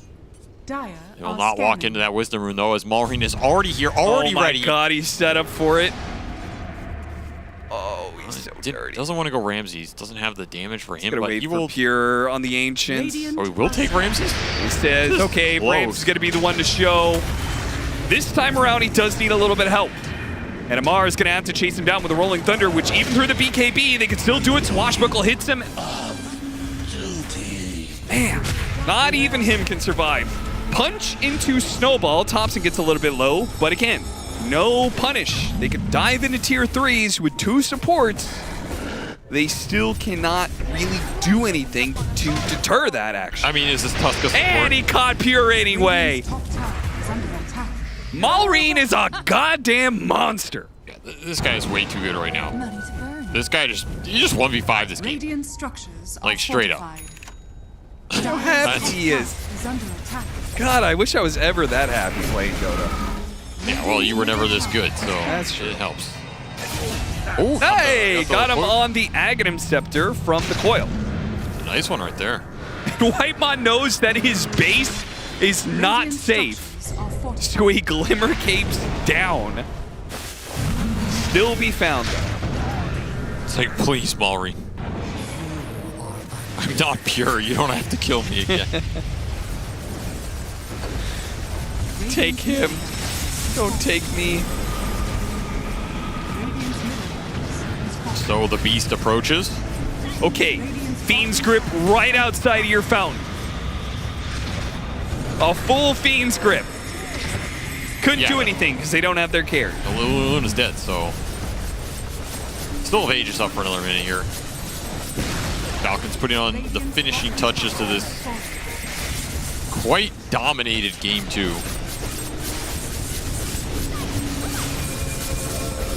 Nagalina, hell of a combo when you get it working. Just made this game easy for each other. Bye, Thompson. Got him on the Bloodthorn too. And he just Wind Wakers away. Ramses was on top of him, got hit by the Lotus. Okay, there is a little bit of helping hand. Coil snaps, still not enough damage though. The song stops it all. They take a breather, reset, go for the kill. Misses on Thompson. Now Amar is rolling through with the snowball doubled on top of that one. This is their last stand. And it's not much of one, frankly. The Eclipse damage being soaked up by all of the illusions. They're just trying to force staff, get back to the one more for the road. One more Laguna Blade before the GG is called. 19. 1. 17. A GG legend, Ramses.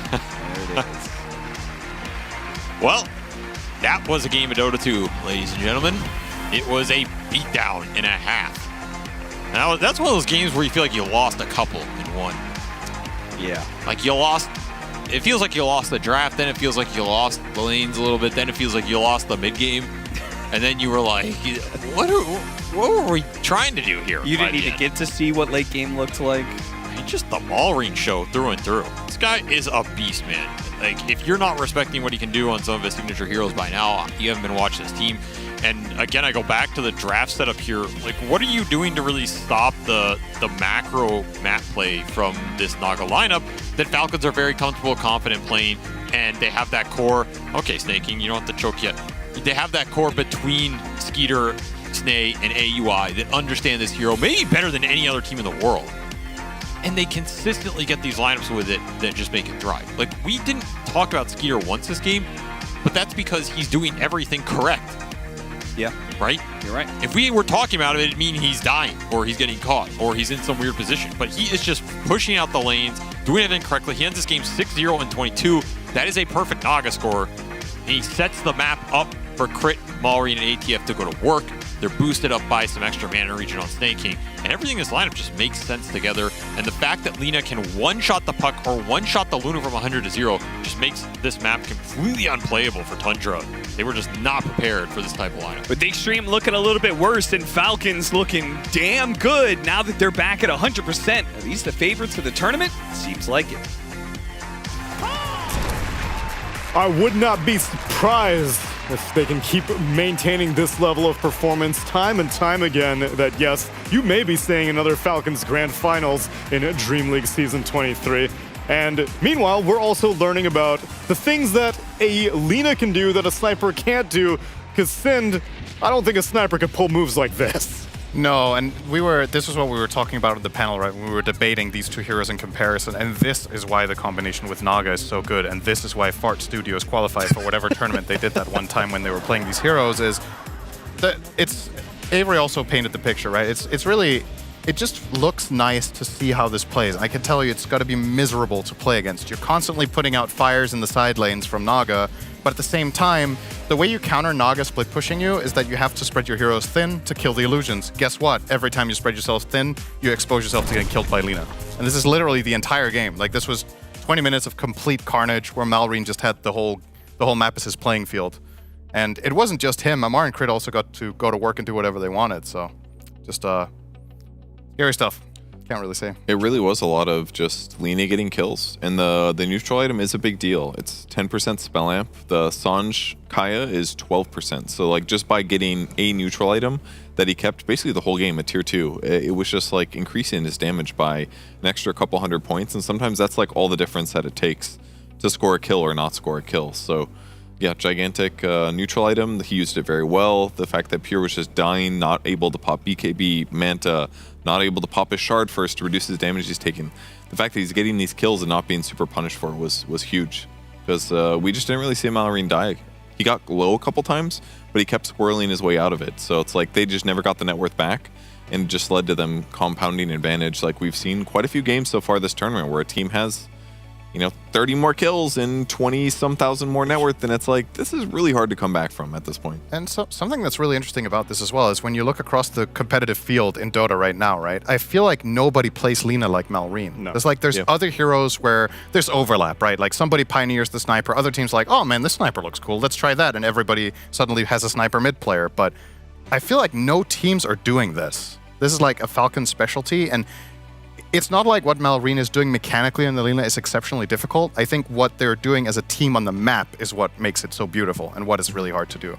So if other teams can start playing the map this way, then perhaps this is something they should maybe start stealing from them. I'm honestly a bit surprised. How many games have we seen by Malrine in this season where he's just owning on Lina? I feel like it's been a lot at this point. Yeah, but it's I the feel same like pattern. That's infinitely easier said than done, because I would say Falcon's entire success is how they play the map.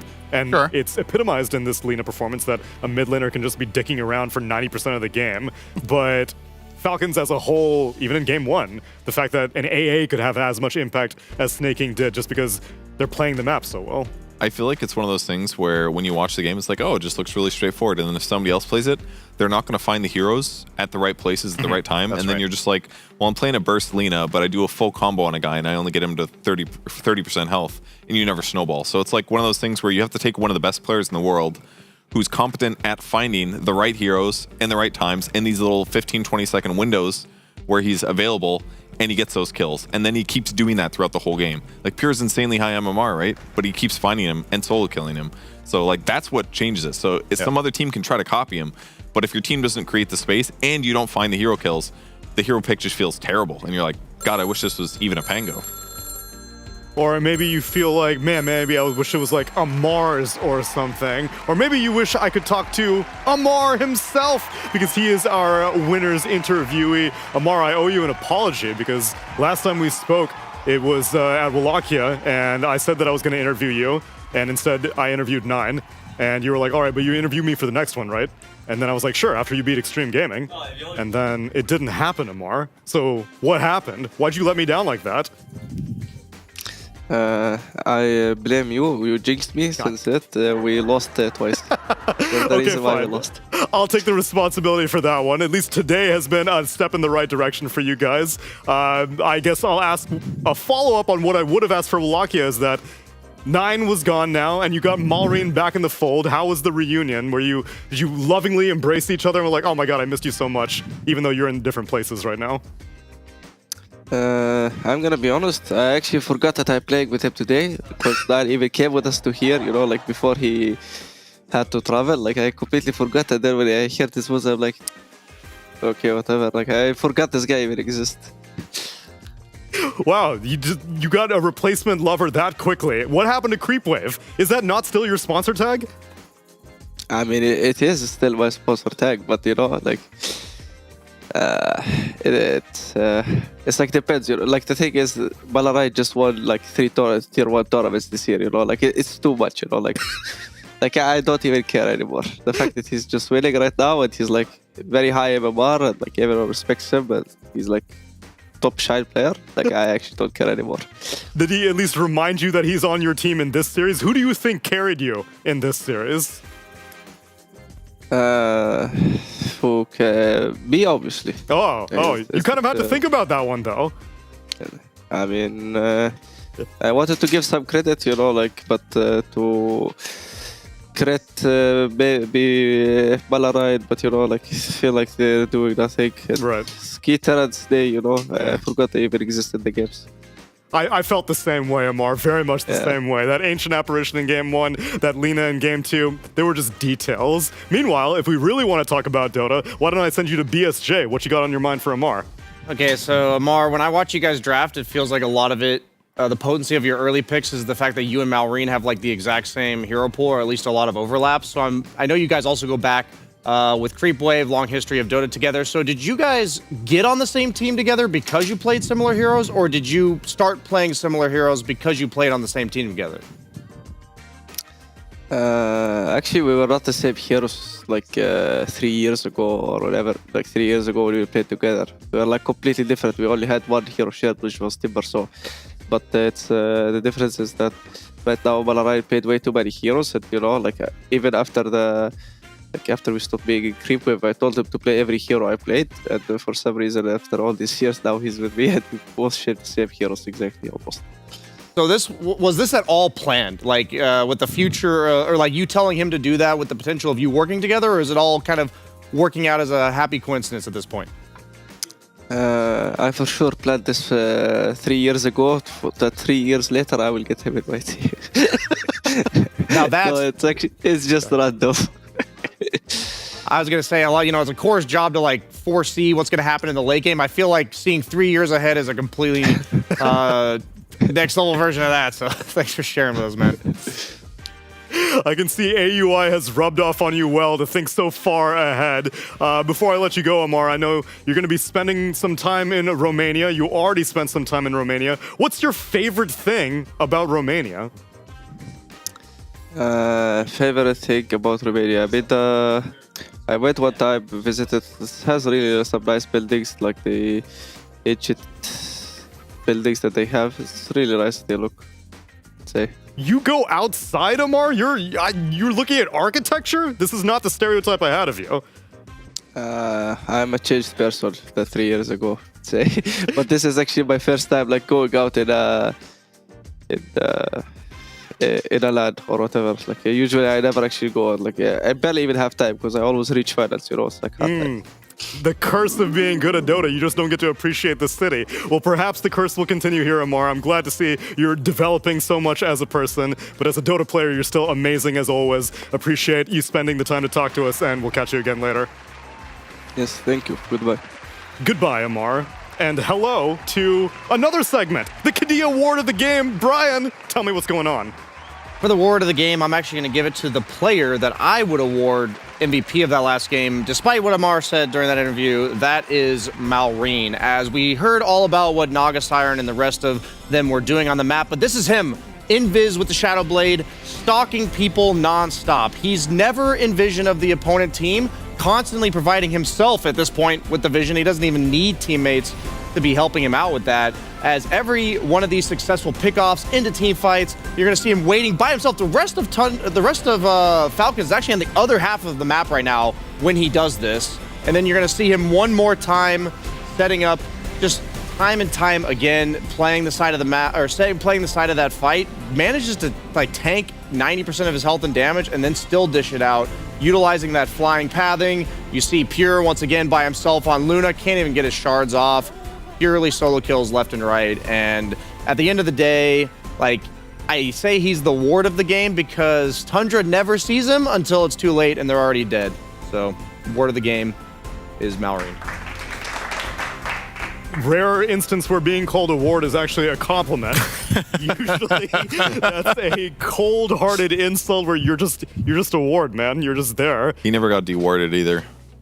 Give me a high five for such a great segment, Brian. As Thank we you. now, I would like to have you join us for the end of the day as we now wrap up the first day of Dreamleague Season 23. We had a lot of great times together here on the main stream, and the Ember and Storm stream also getting on it. So why don't we take a look back at all the results that we had over one whole day? I would love to. Would you love to? What would you love Nope, to do? I changed my mind. Yeah. Would you love to? I'd love to see the group standings, I think, and exactly know who's on top right now. Let's take a look at the groups then. All right, so, nice. We have these cool little logos now representing teams that have already qualified to Riyadh Masters at the Esports You have World a Cup. magnifying glass? What is that? It just says qualified. It says It qualified. qualified is a Is that trophy. Is that what that is? Yes. It's a trophy. I don't think we need magnifying glass. We need just glasses. I need a magnifying That is glass. not difficult to see. That is difficult to see. What are you talking about? I'll tell you what's difficult to see is PSG Quest at the bottom down there. What is that? An 0-4 score? Neil, I think that is the worst timing for a sponsorship in the history of sponsorships. What's more surprising, though, that or Gaming Gladiators 4-0? That's a good question, actually. I think it's kind of close, because Gaiman did not look good in the last tournament, and I feel like Quest has generally shown up to group stages and maybe not made it far, but they've been competitive. They've been like middle of the pack most of the time. 0-4 on day one was not on my bingo card for them, so yeah, I'm a little bit surprised, and this is a short group stage. It's hard to bounce back from 0-4. So they better start waking up tomorrow or it's too late already. I'm glad that Heroic got some wins because we saw that really painful loss that they had earlier this morning. They got super stomped by Liquid in at least one of their games. So happy to see them bounce back a little bit because I was worried that they had a good tournament like 2 tournaments ago, and since then it's been kind of disappointing. They got pretty smashed at the last one. Yeah, Quest 2 losses were against Gaiman and a 2-0 against Heroic as well. That's where the Heroic got their wins. Okay. Meanwhile, in Group B, we've got Falcons unsurprisingly topping the charts, and at the bottom, we've got Na'Vi and Shopify Rebellion. Shopify got their 1 win against Na'Vi, and Na'Vi got their 1 win against Shopify, and then Shopify got 2-0'd by Tundra, and Na'Vi got 2-0'd by BetBoom.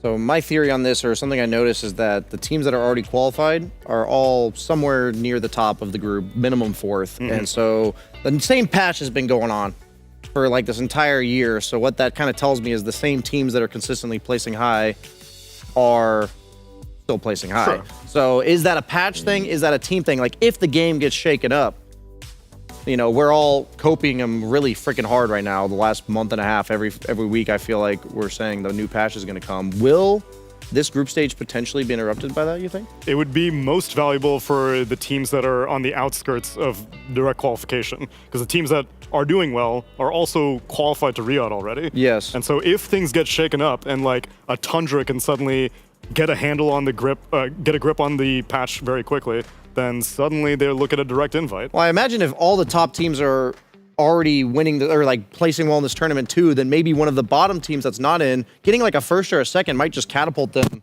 from like nothing into qualification, right? The thing is, though, when it comes to like patches, like if something were to drop and just change things up, it varies a lot who gets off to a good start, right? Like you can be a really good innovative team in the beginning of the patch, but if you're bad on day one, that's too late. You know, like if it happens that soon and you go into groups and everything just goes wrong, then you know it also depends on what teams play first, like legitimately, because like with patch happens, you read through it. Some teams are like, okay, we'll try some of these new things. Other teams are like, we're just gonna pick what was good in the last patch because we've been practicing it, and like whether or not it works or not is really up in the air. And sometimes you figure out something that's strong and you play it right away and it works. But if you're just like second series of the day, you get to get a little info first. Pick the brains of the other teams that get to play, and then you get to go in and like make good decisions. And obviously there's the final version, which is that we're all just coping, and they said it's coming out this week, but it's not actually a patch, it's just Act 2 with no gameplay changes, which is a real possibility. Well, there's lore, that counts as gameplay. Yeah, it's true. Some teams pick up on the lore more, and it motivates them a lot, and they really improve when they read more about And maybe they'll Skywrath. get to practice new heroes in their hero pool because they need that flight token. Tokens, that's right. Yeah, I'm surprised there haven't been more Venge and Skywrath picks. Where are the Arcanas at? Where are the Arcanas? I bought them, I haven't used them. Anyone else? Case in point. anyone else. The heroes are just not good enough. Unfortunately for right now, well actually, fortunately rather, we still have more Dota regardless if a patch comes out or not. So let's take a look at the schedule when we return tomorrow for more Dream League Season 23. On the Storm stream, we're starting things off with Game & Gladiators versus Heroic, followed by Na'Vi taking on Tundra Esports, then Aurora versus Heroic, and lastly, it'll be Azure versus Na'Vi. So if you're a Na'Vi or Heroic fan, stick to Storm. On Ember, it'll be Aurora versus PSG Quest at the top of the morning, then Azure versus Shopify Rebellion, followed by PSG Quest against Extreme Gaming, and they will close out the night of Shopify Rebellion taking on Team Falcons. But here, on the main stream, we'll be debuting things with Team Liquid versus Extreme Gaming, followed by BetBoom Team versus Team Falcons, then Game & Gladiators versus Liquid, and the last game of the night will be BetBoom Team versus Tundra. Brian! What are these bangers, man? What kind of a day is this? That's what I'm saying. You gotta pick your favorite, Brian. I'm going for the newly former El Clasico of Team Liquid versus GG, because